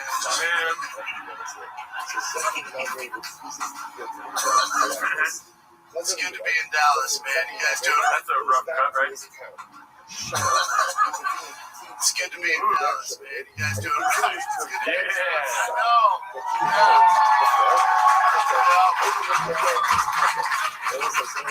There's a reason I started shooting my special here, man. You guys just give me so much love. I absolutely love Texas, man. Thank you. I haven't touched LA since I touched you. It's fantastic. LA is not like this, y'all. LA is North Korea with each. That's so good. One of the greatest trips ever written. Yeah. I'm gonna leave this. How did he even think of that? Yeah. You know, North Korea. But they give us Wi-Fi, so that's cool. What's the over/under on him writing that bit? 0%. Zero. I would never take credit for it, though. The writers, it's I think it's funny that no writers ever take credit for anything. But you know, some of those wrote a lot of the shit. Robbie, yeah, Walsh was on, like, I've lost track of time now, but maybe an hour ago, 2 hours ago. Yeah, he was on it like noon or something. Yeah. I mean, the time is really strange when you do a stream. I'm now learning that, because I'm used to the longest we've ever done is probably 2-3 hours. Yeah. And we started at 9, it's now almost 4. That's insane. Yeah, I mean, watching the Gringo Bobby helped me a lot. If it wasn't a Gringo Bobby thing, I don't know if I could do it. That, and also, it felt like when what's his name came? Mark. I feel like Mark, like, he saw us as paper, and so he folded us up into a little airplane, and he launched us into the future like 5 hours. You know what I mean? No, but the grave is telling me yes. Yeah. I was in, but I didn't understand it. Yeah. Mark said he's coming back. It's cool that a lot of y'all are staying on. You know, we're happy to see some of you back. We haven't seen Elizabeth in quite some time. Yeah, I started thinking Shopping sacrifice for the poor, but all of his friends are nearly as bad as his parents that are Austin. Job is sacrificed for the poor, but all his friends are nearly as bad in fairness. Be better, Austin. Be better, Austin. Shout out to you, Timothy Wendell Up. I wonder what Austin is actually like. I need to ask one of my friends that moved there and be like, give me but you can't. They won't give me an honest opinion because they live there now. Yeah. So we gotta go ourselves. We gotta make a trip and see what it's actually like. Because it's one thing to just make fun of a place and not really have been there. Yeah. You know, like North Korea or the beach. I gotta go and experience it myself. Like, what's good about it? I don't know. Me neither. I haven't really heard anything good. Alan seems to like it. Yeah. Oppenheimer's back. Oppenheimer. How are you feeling? Pretty sick, honestly. Really? I know. I mean, I just have a headache. Oh, okay. I looked at my eyes in the bathroom. I was like, my eyes are red. It's all that Gringo Poppy going straight through you, dude. I was like, fuck, dude. That doesn't look good. Oh, well. You can watch me, like, deteriorate, falling apart. I'll say this. A lot of people are saying I'd be asleep early into the pod. And I'm not asleep. Hit them with the finger, dude. Oh, no, they were right. My friends in the group chat were saying that. It's like, you're my friends back home. Why? Attacking me? Like, can I get some support? Like, you'll be asleep soon. They told me to get 5-hour energy. Nah, no, hell no. You don't ever do that. Nah. These are better than that. Get that away from me. That's disgusting. Don't threaten me with an ad. Something about getting headaches feels feminine. I started to get a headache, but then Mark kind of pulled me out of that with his Ken story. Well, the Advil's helping. I appreciate that. It kind of grounded me into reality, where I was like, you know, we're just a couple of cats out here looking for a home. You know? Yeah. Now, you don't smell bad, but if you want to wear your deodorant. Oh man. Squab, don't put me in a nap and make me flip my way out. Mark, did you miss Cowbell? We did it at the beginning of the pod. Yeah. But, you know, you can watch it. It's just a live, so you can watch it after. You can watch Cowbell or something better. You can go Poppy with us. You know what I mean? It's true. I mean, yeah. Bot. Yeah. We know you're a bot, Mark. Yeah, you're a bot. Why don't you have a profile pic? Because you're a bot. Yeah, bot. I know a bot when I see one. You know, now I can see right away. Todd Joden, how does it feel being a bot, dude? Yeah, Todd, bot, more like Bot Joden. You know who's not a bot? Truck Clip. You know who else isn't a bot? Timothy Wendell. So try not to be a bot. How about that? Try not to be a bot challenge. Challenge 500. How do you say those things hard?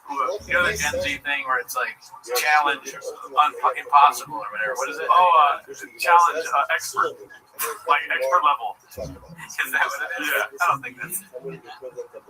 Like, what is it called? Difficulty. Nah, QT, you're not a bot. Adam said Ellie's a bot. Uh-oh, trouble in paradise. Oh, no. Damn, dude. Damn. Trouble in paradise. Something about that sounds like masturbation to me, bro. Oh, yeah, you're gonna be jacking it. The first relationship that has been torn apart by this pod. Yeah. Challenge level impossible. Oh fuck! Timothy's a bot. Oh, Psych. We know you're not a bot. Psych. Lou Dowd, rest in peace. One of the best ever news. Try not to enjoy your Poppy challenge if possible. There you go. That's how you do it. Challenge impossible. So I was close. Do you guys hang out with Mark outside the pod? I mean, when we hung out with him at P.F. Chang's, I went to dinner with him once with Luana. But outside of that, not really. Trouble in paradise. Is this Timos? Bot. YouTube channel here. Bot. Yep. Yeah. Shadow ban bot. Fake bot whiskey. TriStar, almost a bot. Almost a bot, but no. I know who you are, so I know that you're not a bot. No, but when I did walk him out, and I walked him purposely away from my car, you know, and then he ran away. Yeah. This is fake 24-hour gringo. Bot Jonah. Yeah, dude, bot. We already knew you're a bot. Yeah. Oh, cool story, bro. Bot. Yeah. I wish I heard you all sit there silently watching your go Poppy. I mean, 5 minutes from now. Oh, we're gonna do that. Yeah,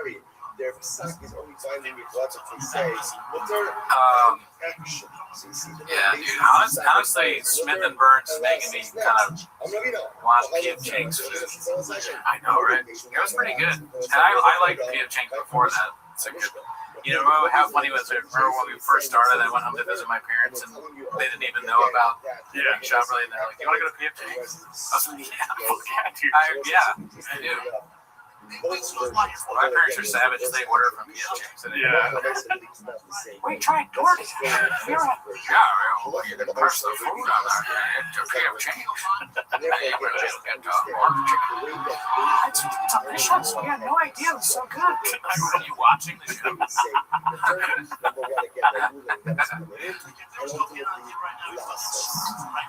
Started from right field, dude. Pastole. Dude, that's how I was Pastole. Never had it. Throw Walden on? Damn, that sounds like a good idea. Walden is a good movie.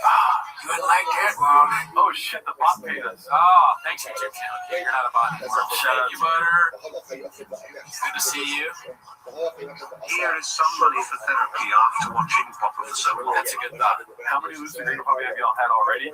It's hard to count, but we do have expert, what is it called? Beast. We have lawyers. AI, and they're going to tell us after the stream. We'll be sure to be transparent about the numbers. It's a tactical amount. Yeah. Therapy will be key. We had tactical coffee. Yeah.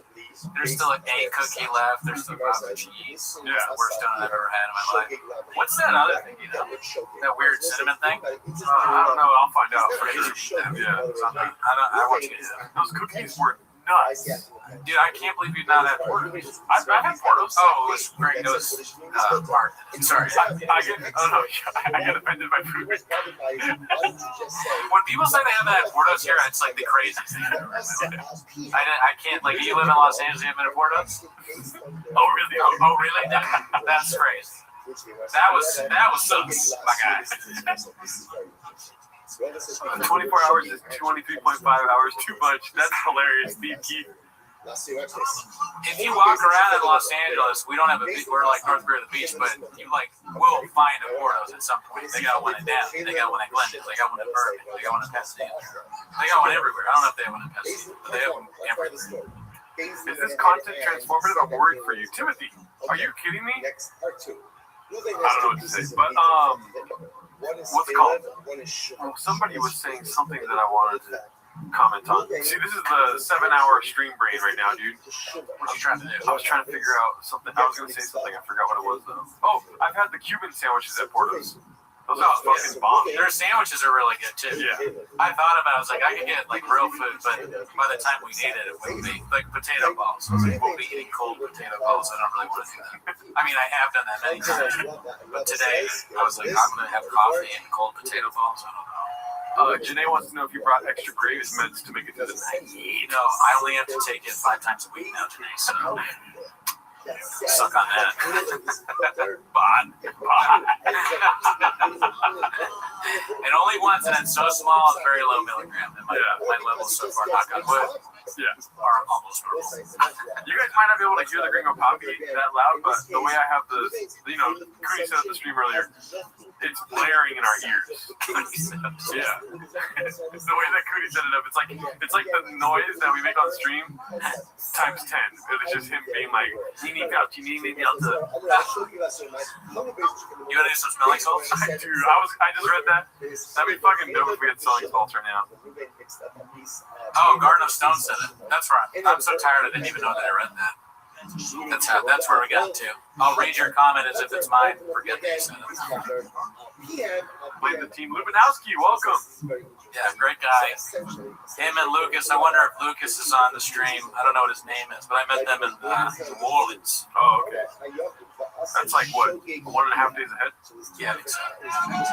Papa is a poet and a philosopher of our generation and all that shit. Our generation and all these selling salts.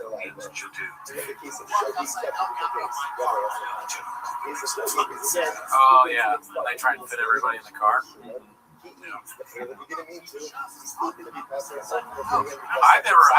I still don't know what smelling salts are, to be honest with you. I know we've gone over it before, but I don't understand it. But it's easy joining. Turn up Cootie's mic. I want to hear the craze playing. Obvious bod. Is there a drinking bod? Come on. The bots are getting easier to tell, dude. Ammonia daddy like catfish. Bot. Oh, you know what? 36 not a bad thing to ask. I should have grasped. I actually, you know what? I have not. That's the one person I have not even grasped at. Yeah. That earlier, I was like, I told them that I was grasping at some bigger guest. I mean, we make it the biggest guests of all time. But I was grasping at someone else, and they completely turned me down. Yeah. Look at you.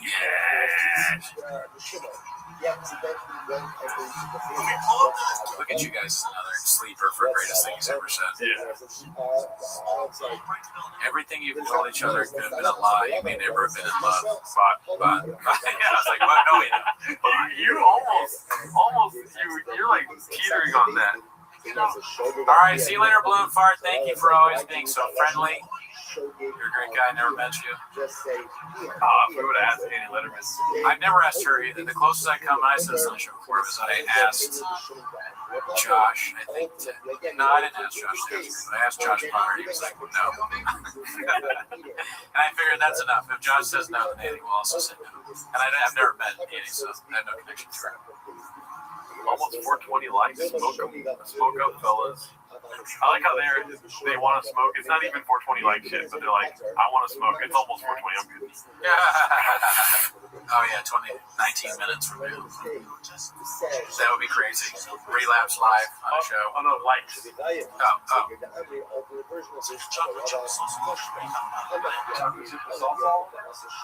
Oh, 420 likes.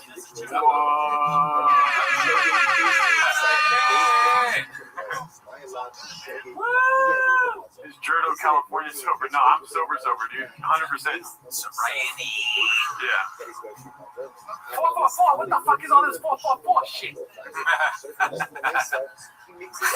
What's his name? DePaulo? Yeah, Nick DePaulo. He's so funny. He's just arguing on like old man online. Like, hey, fucking, you know, this fucking Biden guy doing it like that. Oh man. These fucking liberals they're not fucking kick Jimmy Kimmel's ass. Red Bar is watching. Also, the bots are too, dude. Yeah, Bot. Christian. Good one, Bot. Hi, Gerardo. His name's Gerardo. Bot. You smoked all those cigars and never called me. Damn, that'd be crazy. We smoke cigars. You wouldn't want to smoke outside. No. Do you fuck with cigars? I actually haven't smoked cigarettes since November. Oh, nice, good. I wish, but no, I can't do it. I only smoke cigars when I'm 10 toes down. Oh yeah, steady on business. Yeah, when I'm saying I don't smoke cigars. Damn, dude, this is I'm like falling in and out of consciousness, dude. Oh yeah, no, this is crazy. You fuck with water? I haven't had lemonade in months. You smoked all those cigars, never called me. Bring back Cooney Plainview. I know we need to bring back. If I told you I smoke a cigar, I might be too tired for Plainview. When do you guys think you'll hit the wall? I mean, I'm like rubbing against the wall right now. I hit the wall 5 hours ago. Yeah, well before we started. I'm where the woke meets the wall. I'm the wall from the TV show Alan. I feel like if the shape was just me sitting in this chair, I still wouldn't get through the wall. Gerardo's the wall. Rub that wall, Danny. I mean, I don't know. Smoking cigars. I know Red Bar has his feelings about it. Oh, Roger got arrested? Oh, yeah, you didn't see that? Oh, dude, the video's gnarly. Why? Just because it's so sad looking. Oh, it's filming. He's like, you filming me? He's getting locked up by the cops. It's just tragic. I feel bad. He did a really bad thing, but I feel like he's just, he's got issues. Yeah. He is clearly caused by serious mental issues. Not funny. Sad. I have a secret should I tell you right now? Yeah. My boy's getting sausage salad right now, dude. Yeah, I got a text from Oracle soon to see what he's up to. I think we fumbled the bag on McCorkle, right? We might have fumbled the bag. It might be too late because he did say that he could only do early, and then Mark was here for 5 hours or something like that. I want him on. I mean, we'll get him on. Yeah. Love the guy. Yeah. He's probably doing whatever he said he was going to have to do. Yeah. Unfortunately. 0 dark 30. We will probably have a few more guests though, so don't get it twisted. There's more guests coming. Yeah. What's he doing right now? Oh, he's starting the closing bit. Oh yeah, Yes. the Lions. Yeah. I know I said this earlier. I would like to see the Elizabeth Marsden. what'd she say? BGL was telling a cat story. Yeah, I mean, I've heard. That's not the first time I've heard the cat story. Yeah. I don't know. I can't remember whether he talked about it before or with me. I don't remember. I heard Annie Letterman is tonight's special. Yeah, right. So dude, I wish. I regret not asking Moses. I just shoot him a message. Moses, but I'm so tired. I know, dude. I hit the wall hard. Yeah. You've been carrying the load, Pod. Oh no! Yeah, listen, take a nap. All right. If you want to switch to the couch, we can switch to the couch. But I'm fine. Oh, okay. I mean, I'm waiting for our guest. Yeah, and then couch. When IDM comes on, they can just take it on. Yeah, IDM has to watch it. And we're gonna be sleeping. It's blue shirts and they're like, all right, Ann, go ahead. Don't talk to me. Don't ask questions. I bought. When they're like, hey, so are we on the spot?